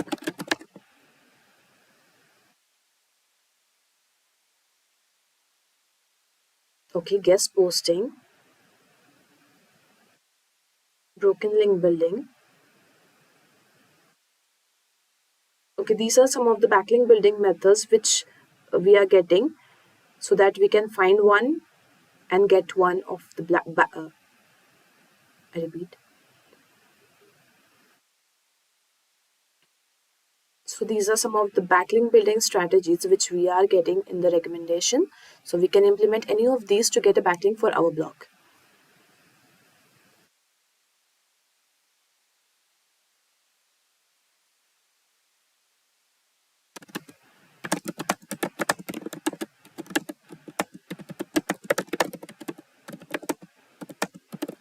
Let's choose the specific platform and try to get the recommendations or the ideas to get backlinks for the from the blogging site.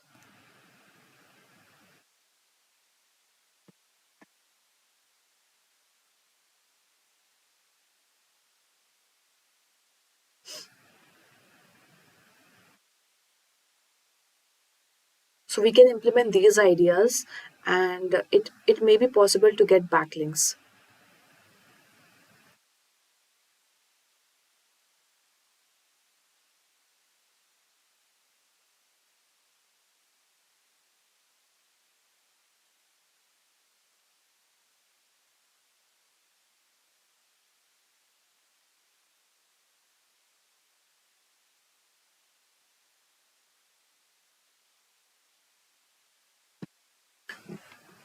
Now that we have got some of the ideas to get backlinks for our blog, let's try to add the catchy metadata for our blog. Metadata like having meta title or meta description. These are the only data which is appearing in the search results. As you have seen that in the search result, the blue link we get is the meta title of our blog page or a website page or any page on the web, whereas a few lines written below that link is the meta description that we are providing to let the user know that what the blog is exactly about. So it is considered to be a good practice to have the targeted keyword in the title as well as in the description. So let's try to get one.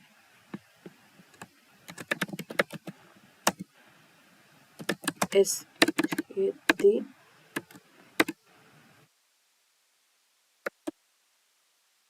create SEO optimize meta title and meta description for my blog.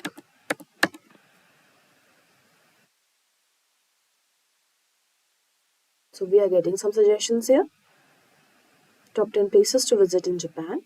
Discover the best place to visit in Japan. Top 10 destinations.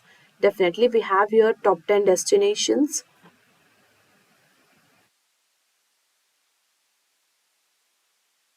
See, also we are getting some of the notes that it is good to have meta title less than 60 characters. So if it is more than 60 character, you may get the dot part and the title will not be clearly visible in the search result page. So let's try to again optimize the meta title and meta description for top 10 places to visit in Japan.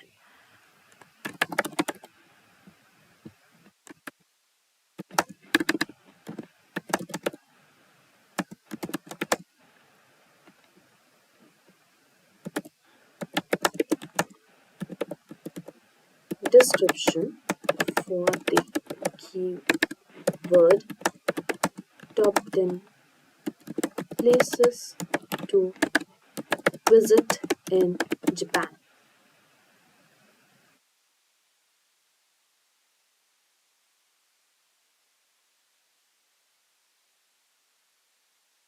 Okay.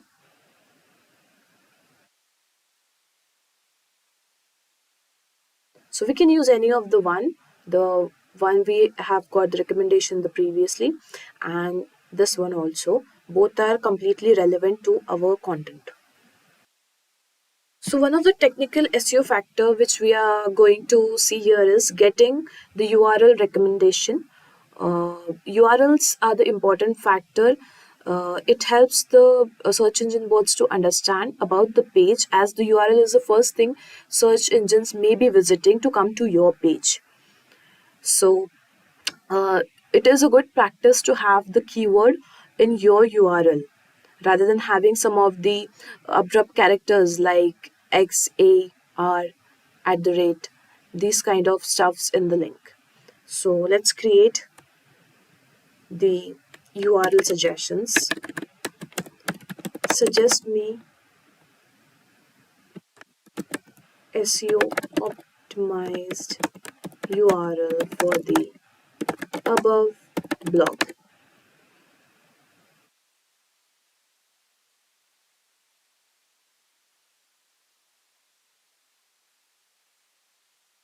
See, so here we are getting top 10 places to visit in Japan, which is definitely our blog.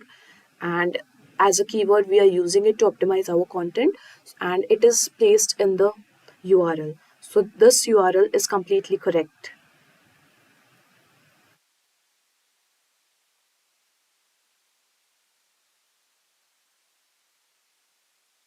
Also, these kind of suggestions are very good for the newbies in the search engine domain, as they will definitely understand why and what we are doing to optimize our pages. So next, moving ahead with some of the non-technical aspects which may definitely impact to bring the traffic. So let's try to get some of the sharing suggestions, like which platforms should I repeat, which sharing options should I add in my blog?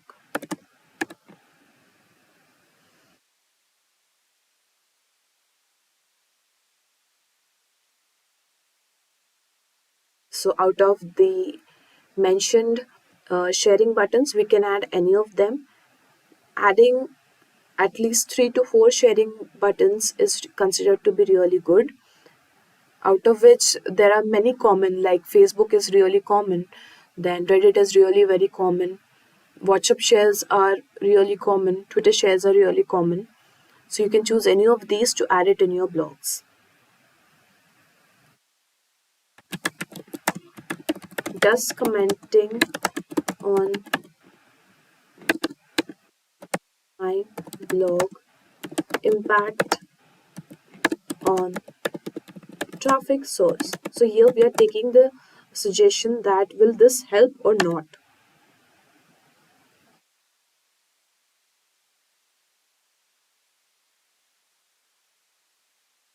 Again, this is again linked to the backlinks, that if we are adding the comment section, someone else may ask for a backlink for their web, and this is again going in symbiotic way. Like if they are asking for a backlink from your blog, you can even ask from them. So this is the way of or a part of a communication to get a backlinks as well. Can you find the duplicate content in above blog? So duplicate content is a concept where search engines, you must be aware that search engines are really in love with the unique content. So having a duplicate content may really affect your web visibility, and it is possible that your page may get dead after a time. So plagiarism is not at all allowed when you're creating a content. It is not suggested in any case. Okay, so it is not able to, ChatGPT is not able to identify the duplicate content. However, it is suggesting us some of the tools like Copyscape or Siteliner to understand if the content we are creating for our blog is duplicate or not. And let's get some suggestions how to make content unique. Just in case if someone is not aware to create a unique content, we can get some of the tips here.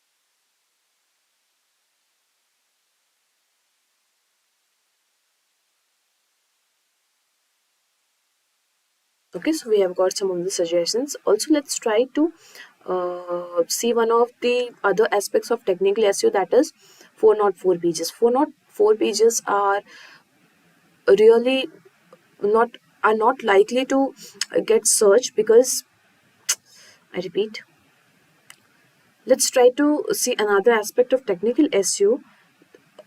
Try to find some 404 pages on the website.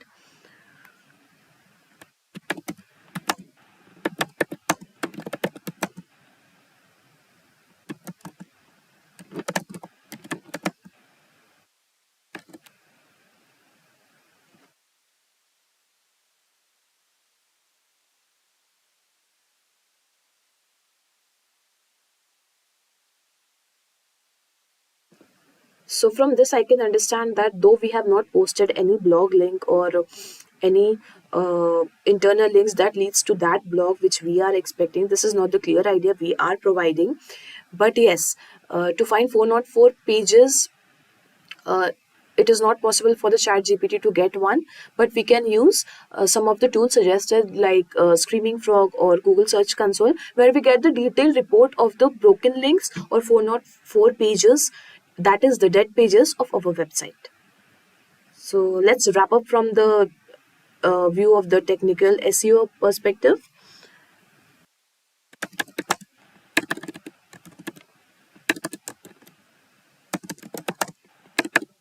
Let's consider one of the scenario that we have published this blog and how can we promote this blog to reach more of the relevant audience. So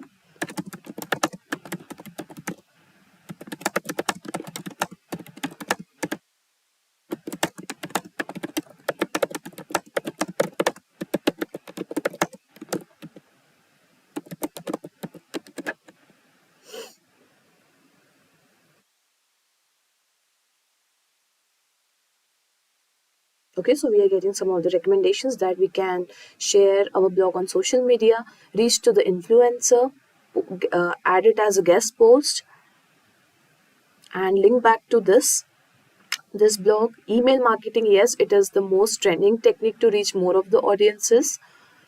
Paid advertising, commenting, content syndication. Yes, Medium and LinkedIn are the very famous platforms for this. Online communities. So you can definitely try to be the member of the online communities and forums where you can just put up the link, and the members of your niche may definitely visit your content and share it with others also. So yes, we have seen that search for as a perspective of search engine optimization, ChatGPT is helpful, really helpful to create the in content creation, in optimizations, and many of the other things. If you are really interested to create one of your chat GPTs or create some of these type of AI models which will definitely reduce the manual work, then you really need to have the a good knowledge of artificial intelligence and machine learning. And so if you are interested, then definitely go and have a look at Simplilearn's AI and machine learning course. So with this in-depth course and the AI ML certification, you will be definitely able someday to create your own AI models. If you see, it is in collaboration with IBM. The course duration is just 11 months. It is an online boot camps. And please don't delay because next cohort is definitely starting on 16th of February. You can see some of the alumni, they are working in the top MNCs like Google, Microsoft, Amazon, Deloitte, LinkedIn, and much more.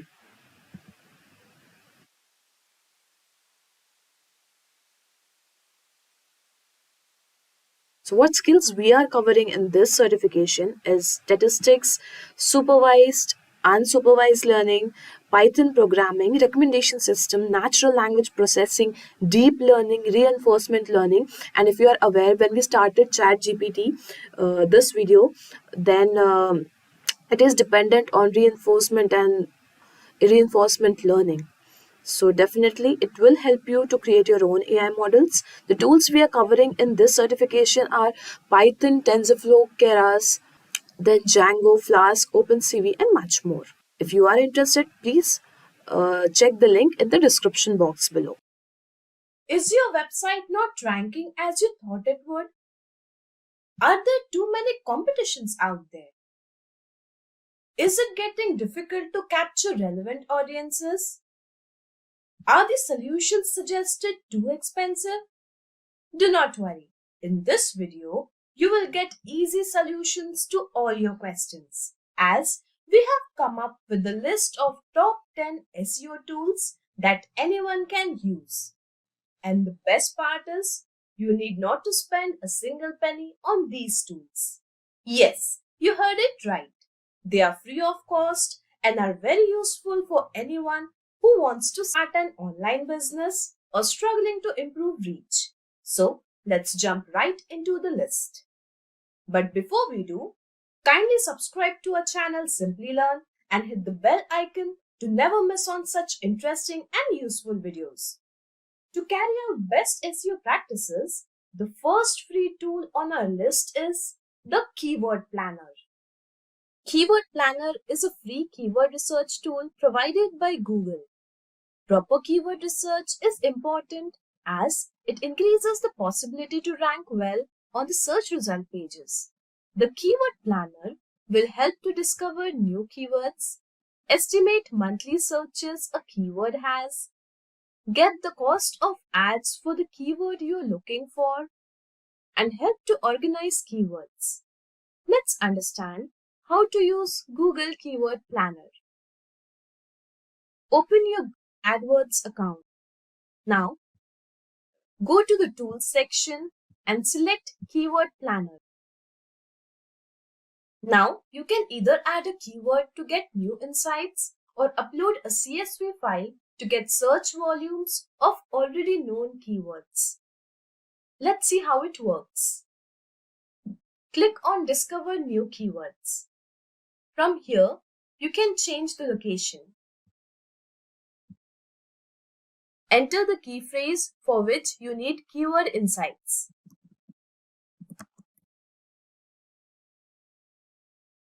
Click on Get Results. Here you can see all the keyword ideas related to your keyword phrase.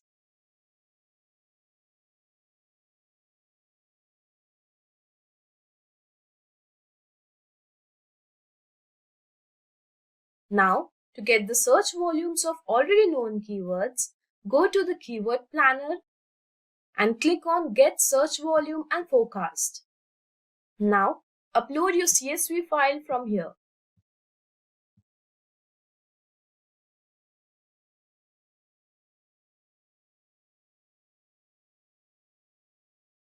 Here, you will get search volumes for all the keywords.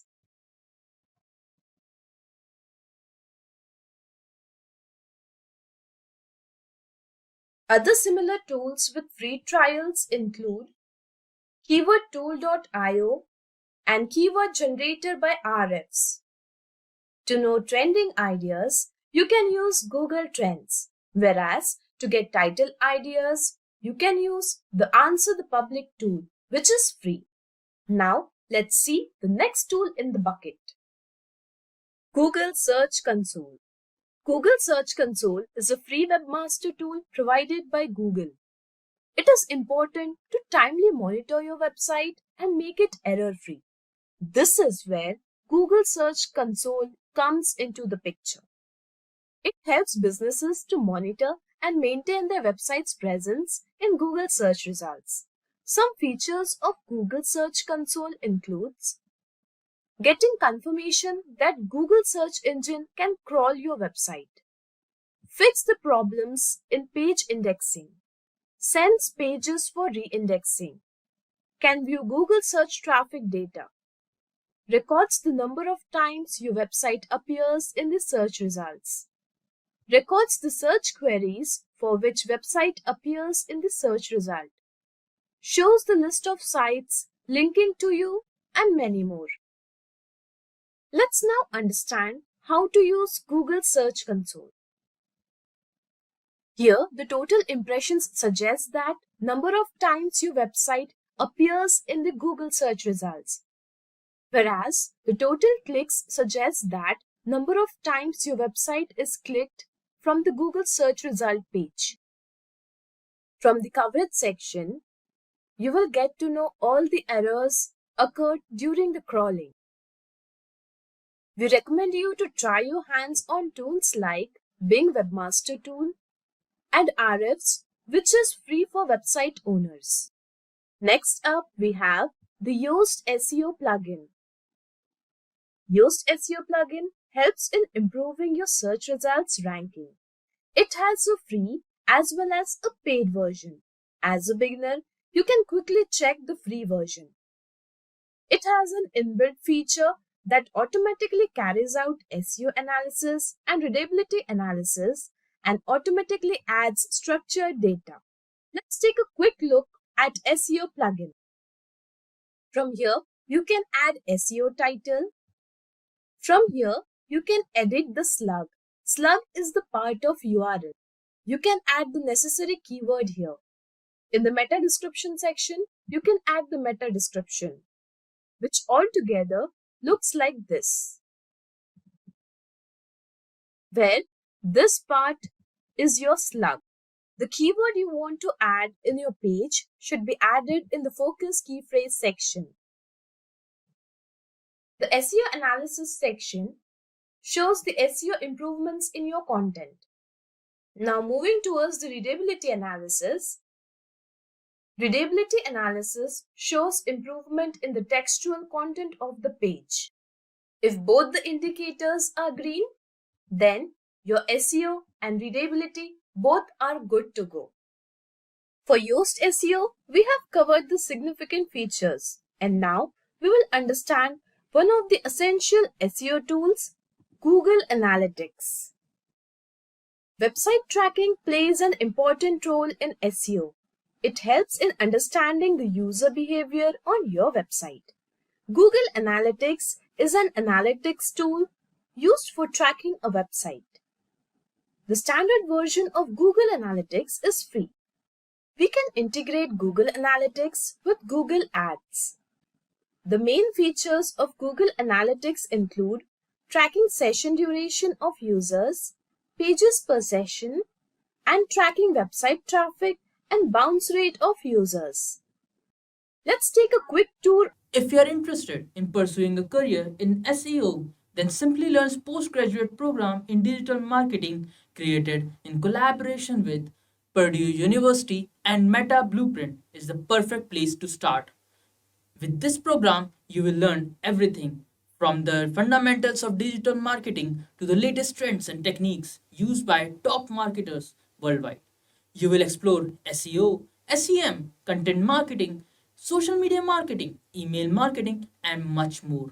The program is led by industry experts who bring their real-world experience to the classroom, giving you an insider's perspective on what it takes to succeed in the digital marketing world. And with hands on projects and practical assignment, you will have the chance to apply your knowledge and develop the skills you need to stand out in this competitive field. So, if you're looking to jumpstart your career in digital marketing or take your skills to the next level, then Simplilearn's postgraduate program in digital marketing is the perfect place to start. To learn more about this course, you can click the link in the description box below. Of Google Analytics.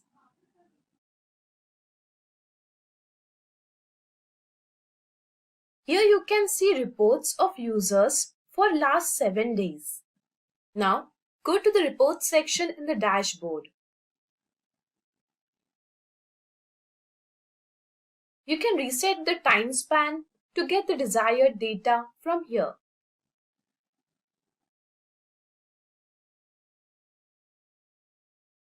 Go to retention, where you can see the number of new users and the number of returning users to your website. To know the data on monetization, go to the monetization section. Here you can see the monetization data for the selected time span. We will understand Google Analytics features and how it works in the upcoming videos in detail. Moving ahead with the next tool, which is Small SEO Tools, Plagiarism Checker. Duplicate content is hated by search engines. If not taken seriously, this could hurt your search rankings. The Plagiarism Checker detects duplicate data in your content and shows its source. You need to open this Plagiarism Checker. Here, you can add your content manually.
After adding your content manually, you just need to undergo a verification and click on Check Plagiarism. And here we get the results. The content is 100% unique. In case if we get any duplicate content, we can check the sources from here. As our content is unique, we are not getting any results here. In case if you don't want to enter your content manually, you can upload the document file from here. Note that this checker checks for the top 1000 words of your content. So in case of lengthy content, you can break the content and then check for its uniqueness, in case you don't want to purchase the pro version. Moreover, you can also add a page URL to check the uniqueness of the content the page has over here, and follow the same process by clicking on the Check Plagiarism button. The Plagiarism Checker by Grammarly is also one of the free tools used for checking uniqueness in the content. The next tool that we have in our bucket is the Page Speed Insights. As per the data provided by Google, the bounce rate increases to 32% as the page load speed increases from 1 to 3 seconds. Page Speed Insights is the page speed check tool. Page Speed Insights is used to test the speed of a web page, and it is a free service offered by Google developers. Results of Page Speed Insights show what real users are experiencing about your page on mobile devices and desktops. To understand how to use it, let's go to Page Speed Insights and select the URL of the website for which you want to undergo the check. Enter the URL and click on Analyze button. Now choose whether you wish to undergo a check for mobile or desktop device. Here, I'll select a desktop device. Just in few seconds, you will get the required results.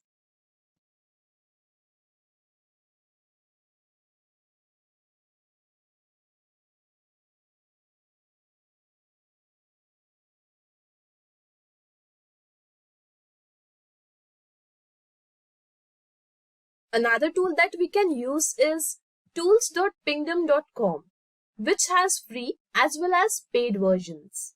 Moving forward to our next magic tool, which is SEMrush. To grow your business, it is essential to keep an eye on what your competitors are doing. This will help you to understand their strengths and implement similar strategies for your business as well. For this, you need to carry out competitor analysis. SEMrush is the competitor analysis tool that gives complete walkthrough of the competitors' data like keywords, backlinks, top performing content, campaigns, etc. It has free as well as paid versions. Link to SEMrush is in the description box below. Use this link to get a 30-day free trial for SEMrush. So, let's take a quick overview of how it works.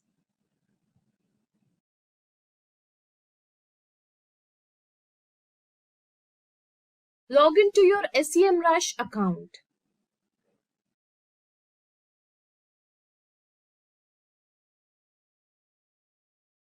Here, enter the URL of your competitor. Here, you can choose a geographical location for which the analysis is to be performed. By adding URL, you get all the competitor data. Here I have added SEMrush as a competitor, so we are getting so many details of SEMrush. The organic keywords, the organic traffic, paid keywords, paid traffic, referral domains, and authority score. We can add a competitor as well from here.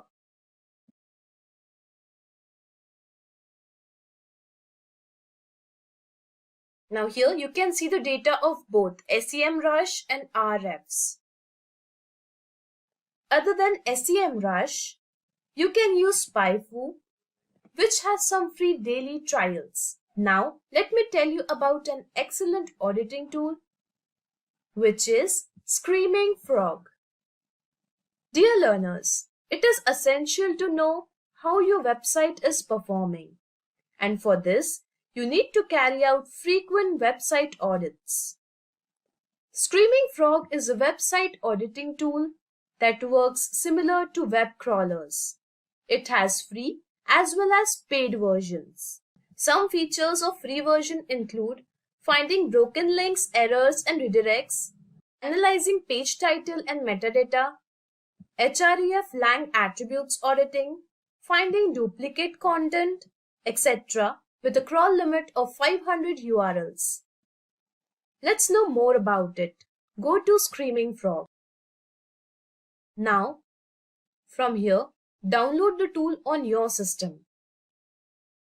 Check various resources provided on how to learn the tool from here.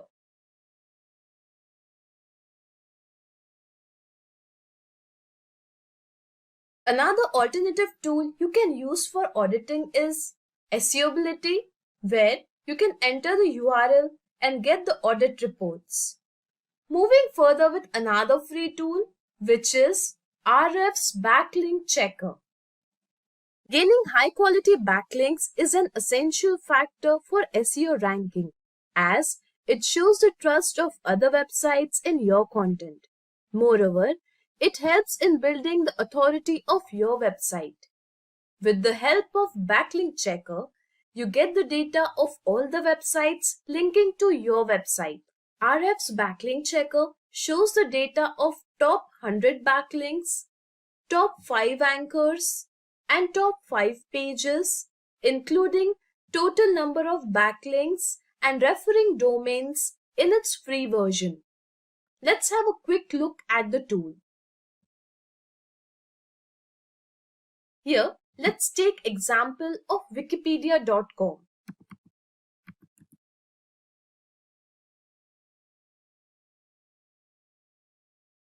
So here we are checking backlinks for wikipedia.com. Now click on check backlink.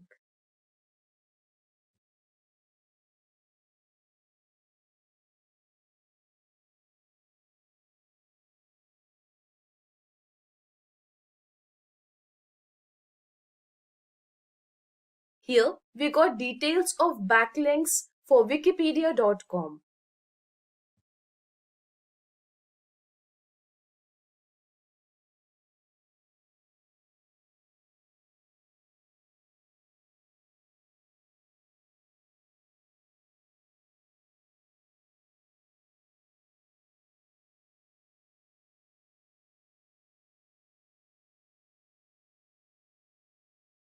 Alternatives to RF's backlink checker are SEMrush backlink analytics tool and SEObility. By signing up with these tools, you will get some free trials for your site. Last but not the least, let's know about the mobile SEO tool, which is Mobile Friendly Test. Studies show that in year 2020, 60% of traffic was through mobile devices. Thus, it is essential to keep your website mobile friendly as well. Here is when the mobile friendly test comes into action. It helps to check if your website is mobile friendly or not. Go to mobile friendly test and enter the URL of your website. Suppose I enter here www.wikipedia.com. Now click on test URL. Here you get the results. We can see that the page is mobile friendly. To check more details, you can navigate to your Search Console account. Well, if you think we are done for today, then keep watching this video as we have 2 bonus tools for you. So here comes the first one, the Serperator. Search results vary with mobile devices. Also, your brand ranking may differ from country to country. To get reports on this, Serperator will be your all-time companion. It shows how search results may differ for mobile devices or locations. Let's see how it works. Go to Serperator. Now, let's fill in the required fields.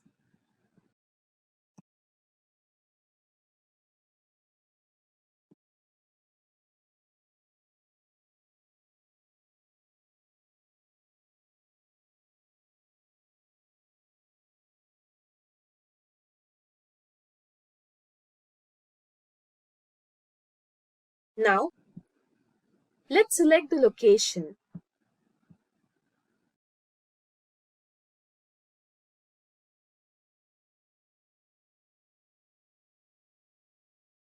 Let's run the live test.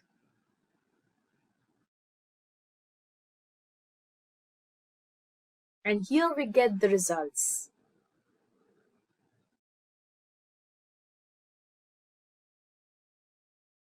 That's it. Daily you can run 3 free live tests. Isn't this amazing? Without taking a minute, let's know about the second bonus tool, which is the Rich Results Test. You must have seen these kinds of search results on search pages. Let's dive deep into it.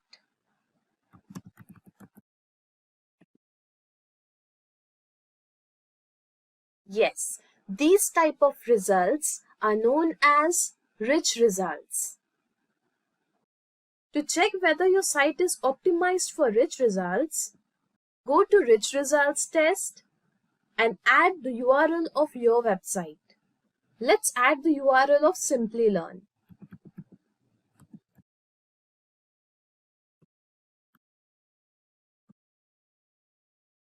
Now click on Test URL. Complete the verification and check the report.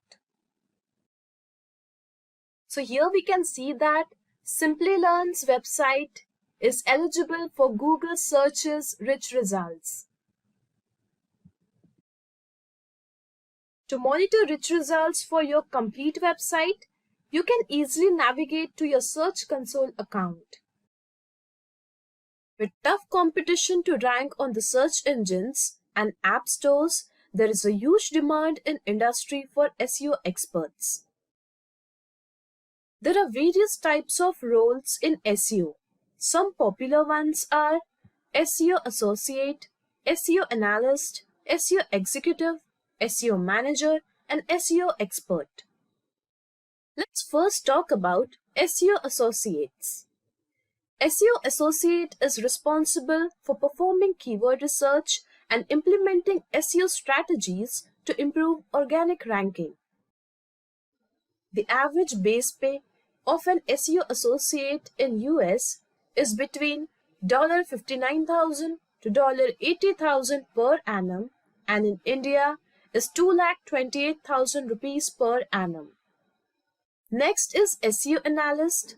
SEO Analyst is responsible for keyword research, competitor analysis, tracking organic traffic, and conversion rate. The average base pay of an SEO Analyst in the US is between $48,000 to $78,000 per annum, and in India is 2,28,000 rupees per annum. Understanding the responsibilities of SEO executives.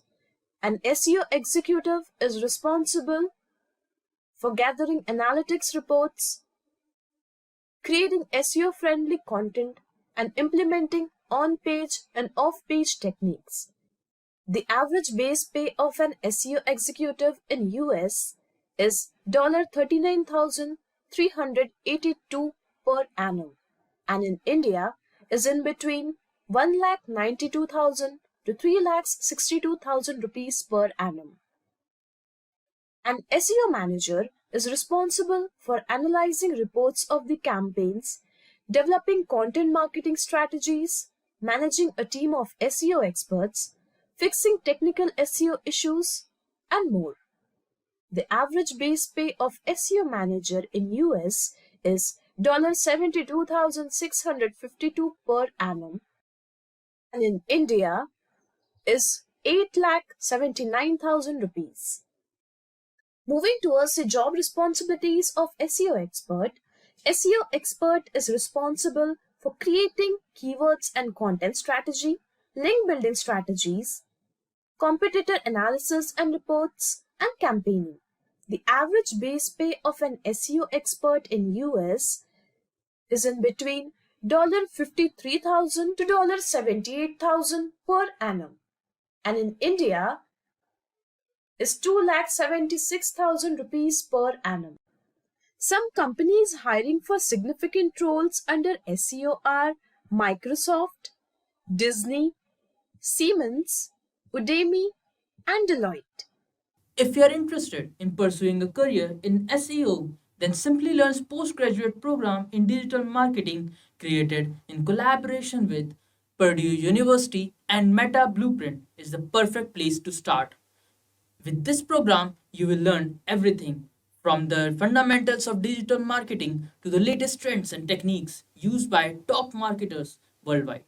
You will explore SEO, SEM, content marketing, social media marketing, email marketing, and much more. The program is led by industry experts who bring their real world experience to the classroom, giving you an insider's perspective on what it takes to succeed in the digital marketing world. And with hands on projects and practical assignment, You will have the chance to apply your knowledge and develop the skills you need to stand out in this competitive field. So, if you're looking to jumpstart your career in digital marketing or take your skills to the next level, then Simplilearn's postgraduate program in digital marketing is the perfect place to start. To learn more about this course, you can click the link in the description box below.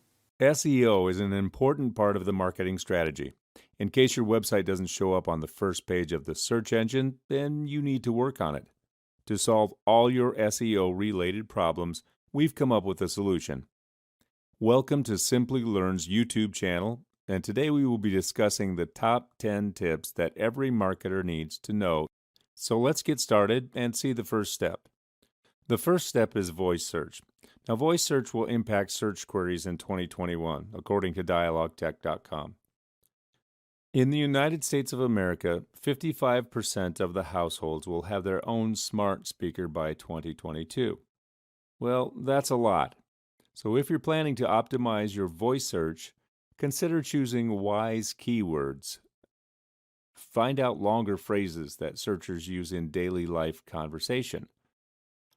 Voice search is a more suitable way for searching long and more natural-sounding phrases. Creating detailed and relevant answers are essential when optimizing for voice search. So always remember to create persona-based content. Next, create web pages that can answer FAQ use. Because when searchers ask a question, they begin their question with words like who, when, what.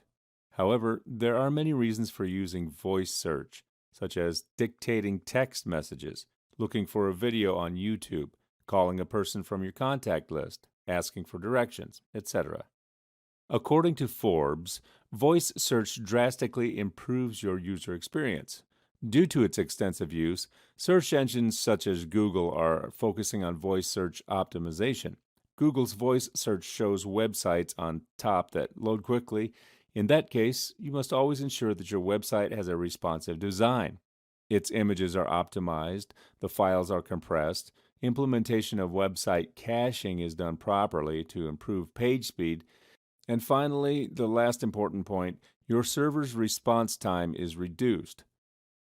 Now, the second step in the process is the mobile optimization. Now, you must already know how important it is to make your site mobile friendly for a better user experience. But did you also know that having a mobile-friendly application impacts your search engine optimization? SEMrush confirms that by the year 2025, approximately 70% of Internet users will access the Internet through mobile devices. Google's mobile-friendly update has resulted in a big change in search rankings. With the help of Google's free mobile-friendly test, have a look at how effective your mobile website is. Also, take a peek at the mobile usability report in Google's Search Console. Now let's talk about tip number 3, that is Google's 8 principles. Google has confirmed that content quality is an essential factor for ranking on search engine result pages. But what does quality mean to Google? Well, content that fulfills the Google EAT principle will rank higher. EAT stands for expertise, authoritativeness, and trustworthiness. These elements will determine if a web page has a useful quality content. Google uses the combination of algorithms to deliver the best results for users. Google Panda is one of the famous algorithms of Google, which emphasizes delivering high-quality content. It removes web pages from the index that have low quality and duplicate content. Not just that, there is one more algorithm called RankBrain. RankBrain is a processing algorithm that uses machine learning to interpret search queries that users search on Google, whereas the searched query may not have the right keywords that were searched for. For example, when you're searching for chocolate cake recipes, you will also get results for chocolate truffle cake recipes on the search engine results page. Google Panda and RankBrain send bots to crawl each and every website, and as a result, shows high-quality content on the top of the search engine results page. Next is our tip number 4, featured snippet. These results are featured on the top part of the page. Google programmatically chooses the best answer from the third-party website and displays it on the featured snippet. Here's what a featured snippet looks like. According to Ahrefs, for a specific search query, almost 99% of web pages shown in the featured snippet already rank on SERP's first page. Some of the ways to optimize featured snippets are: organize your content in a structured way. Make sure one article answers many similar questions. Use eye-catching images. And the last point is to create answers with tables to drive clicks and write dedicated headings to answer featured snippets. Like, is red meat healthy? Suppose you want to create snippets. Plan on creating question-based questions along with the relevant keywords. For ideas, you can also look at the Google search function that is usually written in the blue color, and it reads out as people also ask. So now let's move to the fifth tip. Image optimization. According to SEMrush, image optimization will play a prominent role in search. In case the images on your website aren't optimized, make sure to take care of them right now. Remember to use high-quality images, relevant images, and use a suitable label for your image file. Include images in your sitemap as it becomes easier for the bots to crawl. And finally, use alt tags as crawlers use it to classify the images. Alt text is displayed on the web page when an image fails to load on a user screen. It is also utilized by Google to drive meaning from images. A well-optimized image can improve your page ranking and increase the engagement on it. Image optimization can help your web page show up in the image carousels on search engines. Next, we have semantically related keywords. Semantic search will have become an important factor for ranking in the future. Semantic keywords are linked to the primary keywords. They drive relevant traffic on search engine result pages. A simple way to look for LSI keywords is on Google SERP. Semantic search can be performed wisely by writing content that targets the question that your target audience is looking for. Remember to optimize content for topic clusters instead of focusing solely on keywords. And finally, use structured data and pick your semantic keywords. This can also be done with the help of a comprehensive keyword tool. It finds out semantically related keywords. Next comes tip number 7, building quality links. Building quality links to your website is important if you are aiming to manage a successful and long-term SEO strategy. Building quality links cannot be ignored. In 2016, Google declared that building quality links are one of their top 3 ranking signals. Always opt for quality over quantity, as building quality links to your content can give your product and category pages a boost in SERPs. Let me share a few effective strategies that will increase the number of links pointing to your website dramatically.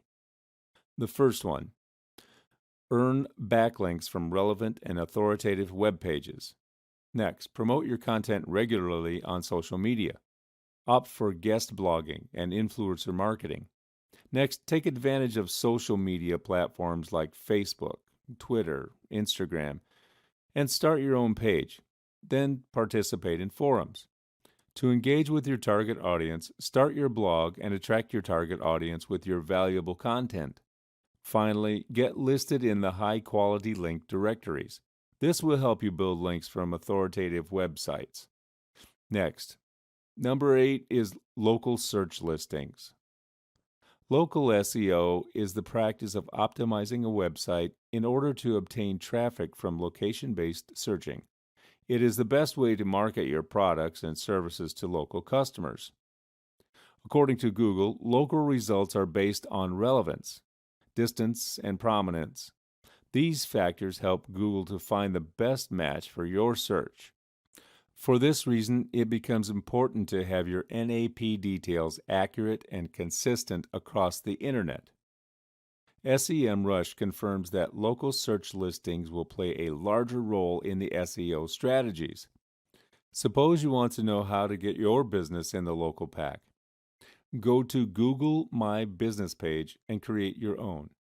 For this, it is also important to have a strong backlink profile. Next, we have number 9. That is, improve the user experience. For the past few years, UX has become an important ranking factor for Google. However, more and more SEO specialists have gained an interest in UX. UX optimization is nothing more than focusing on the visitor. Consider the partnership of search engine optimization and user experience. This way, the search engine optimization focuses on search engines, and user experience targets website visitors. So both share a common goal of giving users the best result. This is what the Content King app says about the user experience. Let me show you a few practices on how to effectively leverage UX designs to provide your site's SEO performance. Simplify your site's navigation. A good site architecture helps to gain traffic. Utilize UX design to SEO-friendly layouts, which means make content easy to digest. Infused images and videos whenever possible. Use CTAS very wisely. And finally, optimize for site load speed. Optimize for mobile responsive design, as more than 50% of all the traffic is now driven by mobile search. In case your site isn't mobile responsive, you will notice poor engagement.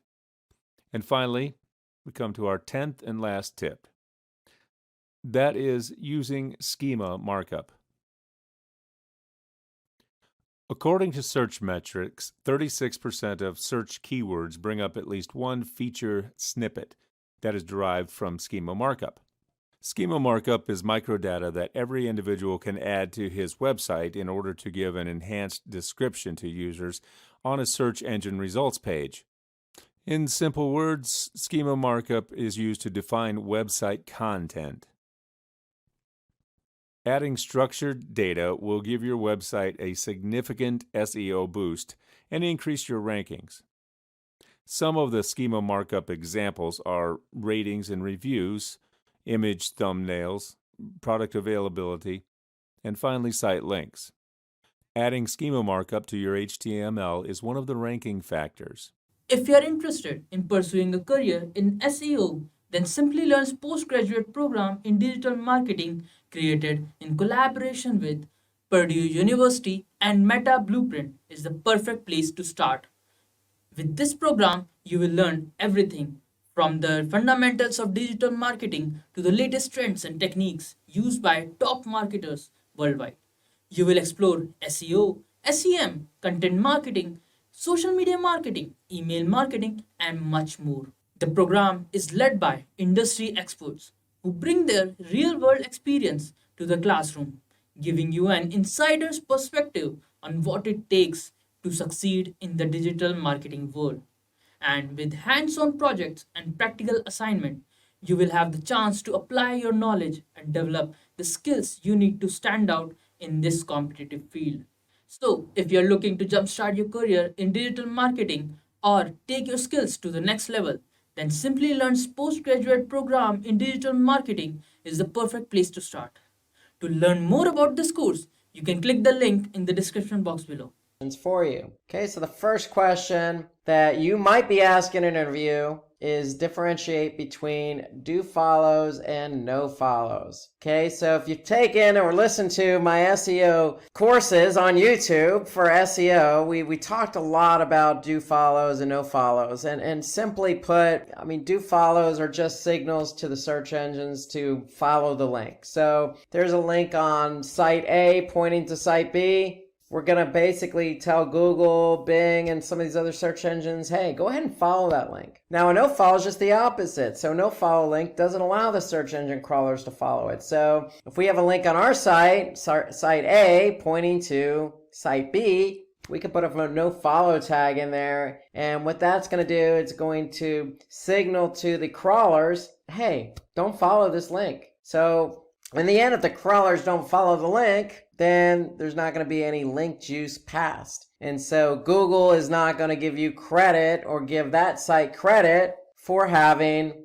a link pointing to it or pointing to another site or from another site. And so it's all about linking. So we can control if there's links on our site, whether we want the crawlers to recognize those or not, simply with no follow tags. So just a reminder, link juice is the reputation or equity passed from one website to another. So if you have a link on another website and that website is of high quality, meaning their page authority, their domain authority is high, they have a lot of content, they're not spammy, they're really rich and they're relevant, then you may want to make sure that the link pointing from that site to your site is a no follow. So that way that Google can recognize the link from that site to your site. And basically that reputation is going to be passed on to you. Okay, so that's a do follow versus a no follow. And why would we do a no follow? Well, it depends. It really depends. A lot of social media platforms like Facebook have no follows. If you have a lot of content, you may not want to be pushing out a lot of do follows. It could actually look bad from an external linking standpoint. And so a lot of sites are really particular about who they want to pass link juice onto and give credit for the link.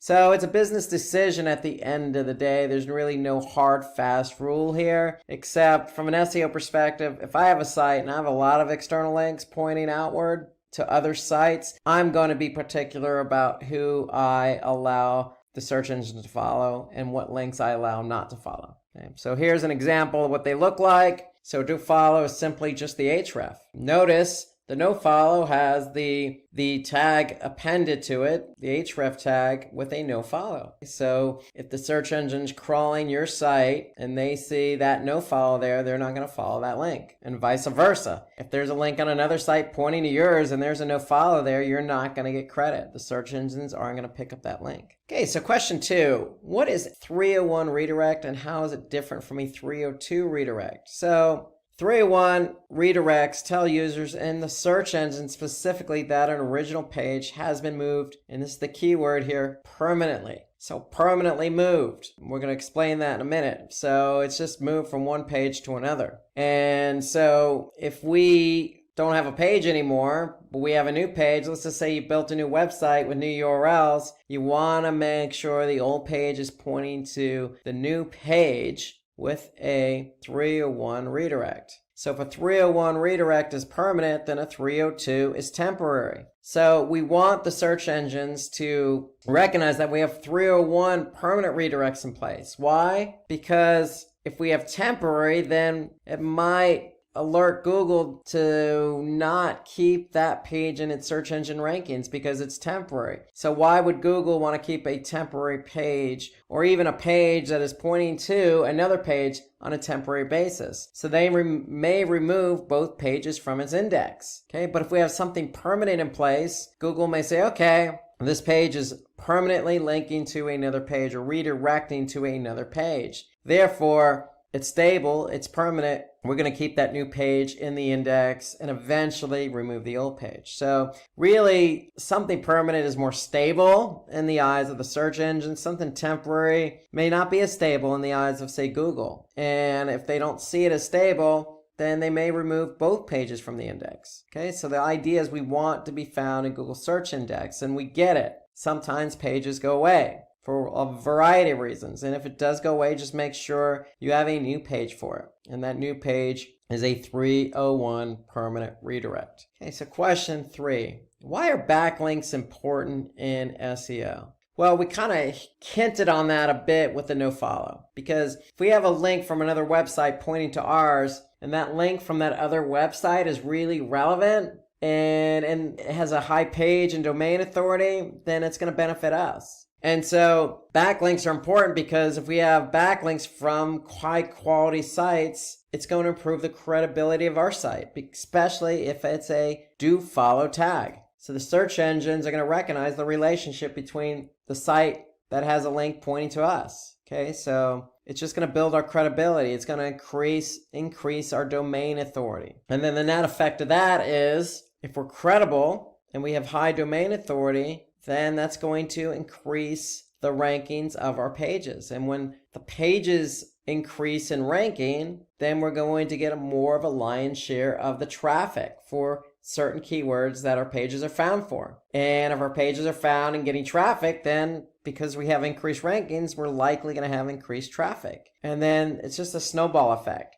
So more traffic leads to more engagement and conversions. So the whole idea for SEO is, remember, you have an on-page strategy and an off-page strategy. Building external links is part of an off-page SEO strategy, and we want to make sure that we are relevant in the form of a link or in the form of content on other high-quality sites. Being on a high-quality site only benefits us because, again, increases our domain authority. Google sees us as more relevant. Therefore, our pages are going to benefit by ranking higher, and therefore, when we rank higher, we get more traffic. So it's a snowball effect. So having backlinks is important because it snowballs all the way through to conversions. Okay, so what are the best practices to rank your videos on YouTube? This is a great question, really great question. Given the importance of videos, especially with SEO, because videos are found. YouTube in itself is a search engine. So if we have a video, how are we going to get it to rank on YouTube? Well, first things first, you never want to put a video out there and want it to rank if it's not engaging or informative. So make sure you go ahead and follow the best practices of having engaging and informative content in your video. Now, once you have that video in place, you want to optimize it. And then some of the key factors for optimizing a video are,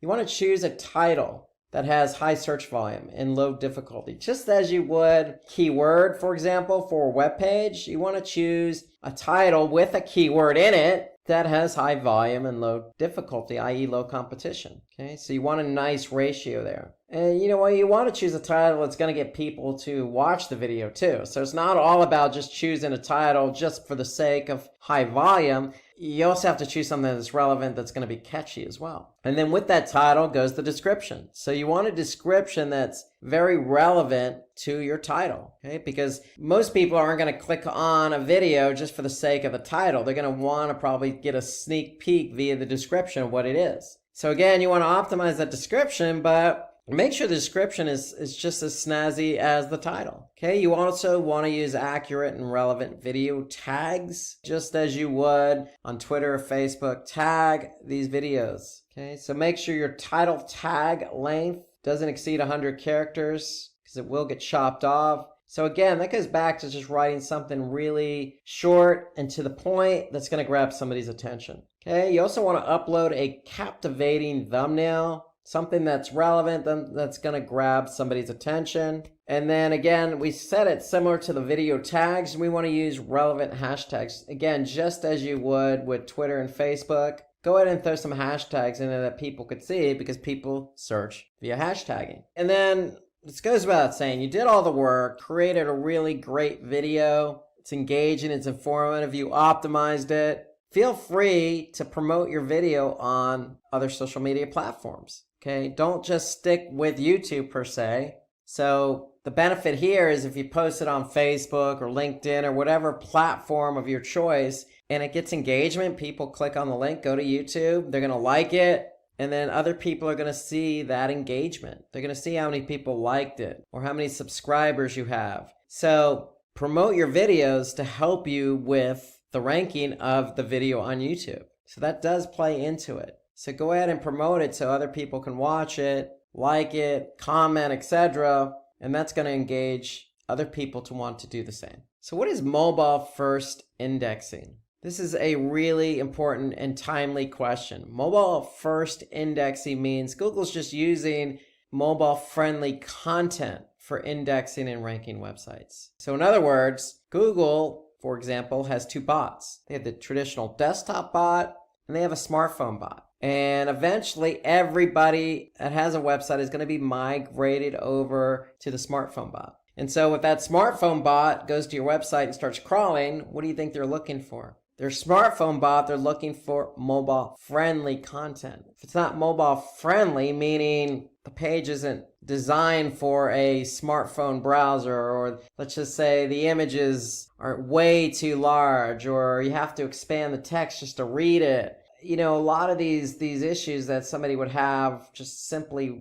trying to read something on a web page on their mobile device, Google's not going to grab that content. So you want to make sure it's mobile friendly so it gets indexed. And so if your website has a responsive design, Google will rank your website based on its performance on mobile devices. Okay, so you want to make sure that your website is mobile friendly. And if you're in an interview and somebody asks you this question, you could even take it a step further and say, look, I'm going to measure how friendly my website is for mobile devices in Google Search Console. Because Google Search Console has a report that will show you what pages on your website are not mobile friendly. And it's not a guarantee, but I could tell you if I'm Google and I'm crawling your site with my smartphone bot, and that page or one of my pages is not mobile friendly, I'm probably not going to index it or rank it. So you want to leverage that report in Google Search Console to see what pages are mobile friendly. So that's a little bonus for you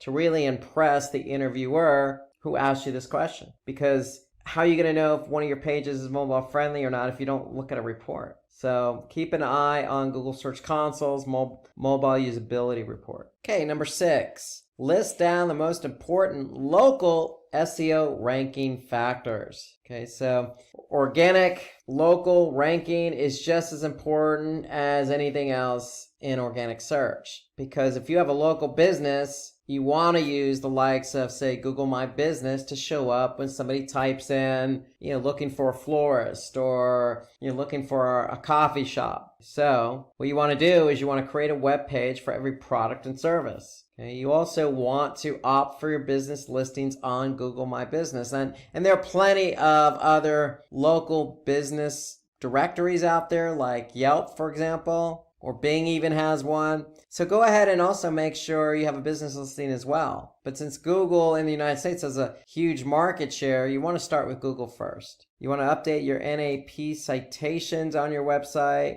maintain consistency of your NAP. Okay, so NAP is name, address, phone number. So you want to make sure that that's current and consistent. So if you have a number on your website, make sure it's the same number on Google My Business. Okay, you can embed a Google map on your website. You could certainly optimize the meta tags and content, not only on your web pages, but within your Google My Business directory. So you can add your business to other local directories, like I mentioned, Yelp. And then also, just as important, opt for reviews and ratings. Okay, so the more reviews you have, the better off you are. Okay, so I always say this with local search. 3 of the main factors in showing up for local search on, say, Google is obviously the keyword. The second is the proximity of where that person is. And then third is the reviews. So you can't really control the proximity, but you can control the keyword and you can control the reviews to some degree. So work hard at getting reviews for your business, but at the same time, you can certainly work in some keywords, let's just say for your product and service pages on your website, but also you can translate that over to Google My Business. Okay, so working in those keywords, making sure your number, your address, your name, they're all consistent. And really just spreading the business out on other directories. That's really, all these are really key factors for local SEO. Okay, so question number 7, how to avoid duplicate content, getting penalized for duplicate content. So for example, if you have 2 different versions of a web page, you may result in a duplicate content issue. So it's just SEO 101. You never want to have two or more pages with the same content. So what do? Well, we can avoid this in having Google penalize us by, again, setting up a 301 redirect. Remember, 301s are permanent. We can also use what they call a canonical tag. And a canonical tag basically alerts the search engines as to which page is the original. Okay, so if we have an original page, we want to point to that page with our canonical tag. And then the third option is opt for preferred domain in Google Search Console. Okay, so if you have multiple domains, make sure you set up a primary one in Search Console. So those are ways to work around it. Of this 3, I would always go with the canonical tags because that's just a tag that's going to sit on the page. It's going to alert Google as to what the original is, just in case they get their hands on the duplicate. So all the pages that have the same content are going to have the same canonical tag pointing to one page. So again, 301s are permanent. You could simply just redirect one to the other if you end up having duplication, or you could just tell the search engines, hey, this is the original page, or you can go through Search Console. Okay, number 8, what are the tactics to increase a web page speed? Okay, so what are some of the tactics? Well, when you build a site, especially for mobile, you want to keep it as simple as possible. And what I mean by simple as possible, really, I mean, hey, use a simple website design. Don't get overly creative, if you will. Most websites, all websites have images. You're not going to be able to get around that, but just make sure you optimize your images. In other words, don't have such a large image size. If you don't need something very large, don't have it. Okay, you want to improve server response time. And what do we mean by that? Well, your site's sitting on a server somewhere. You can own that server, or you can be renting it out from, say, Amazon Web Services, or let's just say GoDaddy as your registrar. They also have web hosting. Well, if you have it on, say, GoDaddy's server, you may be sharing that server with other businesses. And at certain times of the day, other businesses may get a lot of traffic and suck up a lot of bandwidth. What is that going to do? That's going to reduce the server response time for your site.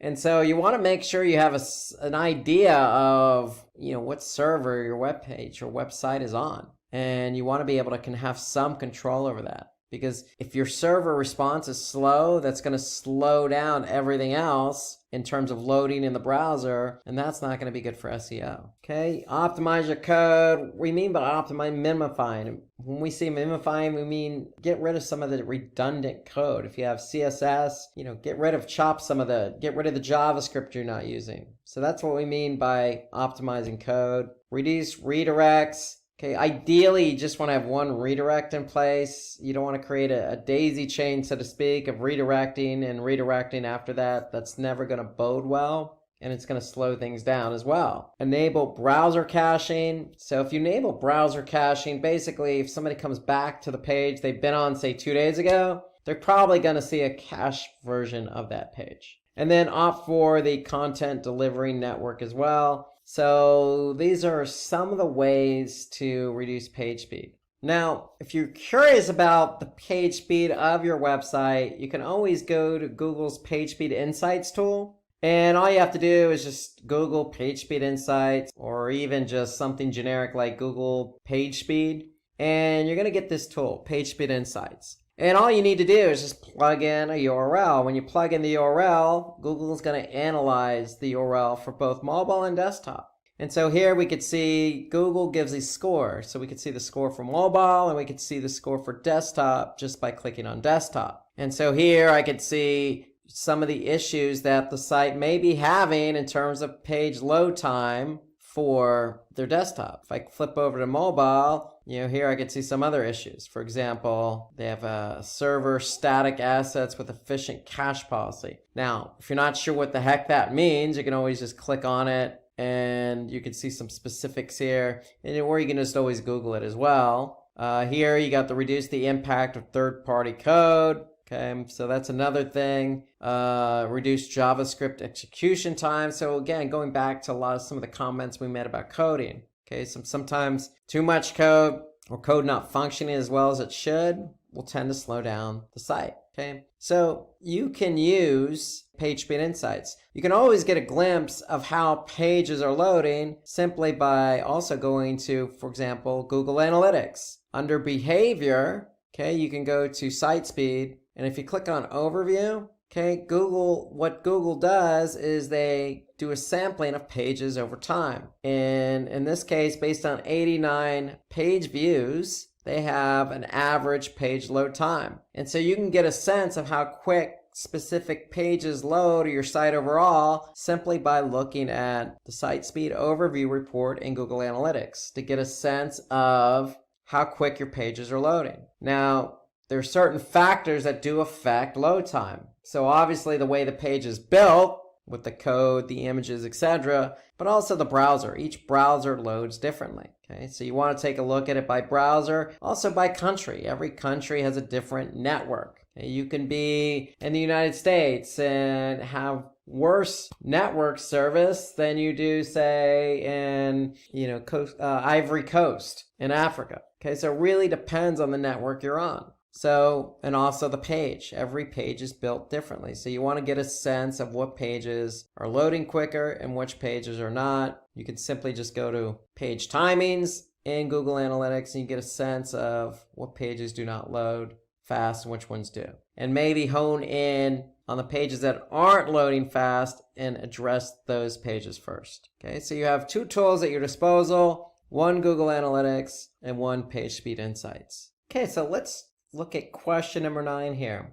So when should an individual target short tail and long tail keywords? Okay, so remember, short tail are usually 1 to 2 keywords, very broad in nature. Long tail keywords are maybe 3, 4 keywords in a query, or maybe an entire sentence. Those are considered long tail keywords. So usually short tail keywords have higher volume, but also higher competition. Longer tail keywords usually have lower volume, but also lower competition. But the great thing about long tail keywords, the conversion rate will tend to be a little bit higher than, say, a short tail because it's less vague and more specific. So you can use short tail keywords if you're trying to drive a lot of visitors because those keywords are going to be vague or broad in nature. Long tail keywords are used for targeted pages such as product pages and articles. So if you have a specific product with a long name, you can certainly optimize that page for that product name.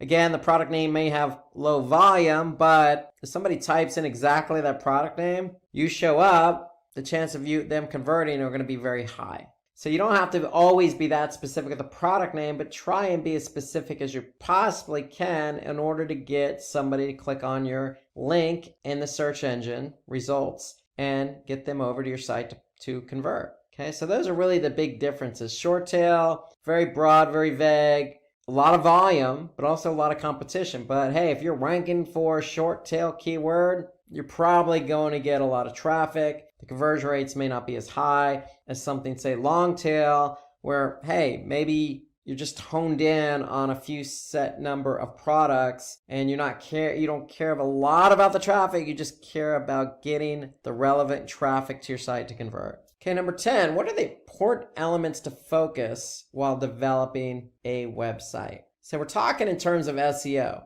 Okay, so if somebody asks me this question in an interview, what am I going to focus on while developing a website? Well, the answers are right here. Yes, we talked about mobile. Mobile is so important because a lot of websites are going to be indexed with Google Smartphone Bot. So mobile usability is very important. So we need to make sure our website is responsive for mobile. Just some basic practices when it comes to site architecture and navigation. We want to have a simple URL structure. Okay, no overly cumbersome. The navigation should simply be clean and neat. Okay, if you have 5 products, okay, maybe you have in your navigation, you have something called products with all 5 listed, or you have all 5 products in the main navigation. The key is you just want to make it clean and neat and easy for somebody to find. The rule of thumb is if it's good for the end user, it's probably going to be good for Google. But if it's complicated for the end user, it's probably going to be complicated for Google. You always want to create a sitemap. Now, what is that sitemap? A sitemap is simply just a formatted file that includes all your URLs and assets, your images and your videos. They're going to be sitting on your server as well. So you want Google or these bots to be able to find your pages and assets. And by the way, you want to take it a step further and make sure you upload that sitemap, which is sitting in the root directory, meaning domain.com/sitemap.xml. Okay, you want to take that sitemap and make sure you input that sitemap location in Google Search Console. That way, Google Search Console has a one-way ticket to grab the elements in the sitemap. Another important element to focus on while developing a website is having a robots text file. And all a robots text file is, it's like a lock, I always say, to a house. So if you lock a door in your house, nobody's going to be able to get in that door. So that's all a robots text file is. You're telling Google and these other bots that are coming to crawl your site what's locked and what's not locked, meaning what they have access to and what they don't have access to. So you want to be able to make sure you have a robots text file if you're trying to not index specific pages of your website. Because if you tell Google, don't crawl these pages or this directory, they're not going to get crawled. And if they don't get crawled, they're not going to get indexed. So robots text file is an important element to focus on while you're developing your website. And while you're developing your website, it could be on in a directory just called new website. So you probably want to have new website as the directory in the robots text file, and just to let Google know, don't go into this directory because it's my new website. I'm not ready to go live yet. So you don't want it indexed. So there are a lot of reasons to have robots text files. That's the main reason. Sitemap, you want Google to get these pages and assets quickly. Okay, you want to make sure that your site architecture navigation is in order. You want to make sure your site is mobile friendly. And you also want to make sure you have content on your website. That's the key, because that's what's going to keep people on the website and engaged. And when I say content, I don't necessarily just mean words. I also mean videos. I also mean images, something interactive. Okay, you want to keep people engaged. That's the key behind it. Trust me, if an end user finds your site engaging, Google is likely going to find your site engaging. Okay, so those are good brownie points to bring up if somebody asks you this question in an interview. So just a recap here, it's important to have a better site structure so that bots can easily access and index the content. Okay, with a responsive design, helps to make your website mobile friendly and user friendly. Would also increase the amount of time a user spends on your website, which may improve your site's ranking. Sitemap is simply just a file that helps search engine bots to understand the structure of the website. Okay, how many pages are on your website and where are they located, along with the videos and images. Okay, and then the robots text just instructs the search engine crawlers to understand what pages should not be indexed. Okay, this is simply just a text file, and it's added to the root directory. Again, think like a door, think of a lock. Okay, you can lock whatever doors you want in your house. Think of it that way. And this was all for SEO Bootcamp. Hope you guys found it informative and helpful. If you liked this session, then like, share, and subscribe. If you have any question, then you can drop them in the comment section below. Thanks for watching and stay tuned for more from Simplilearn.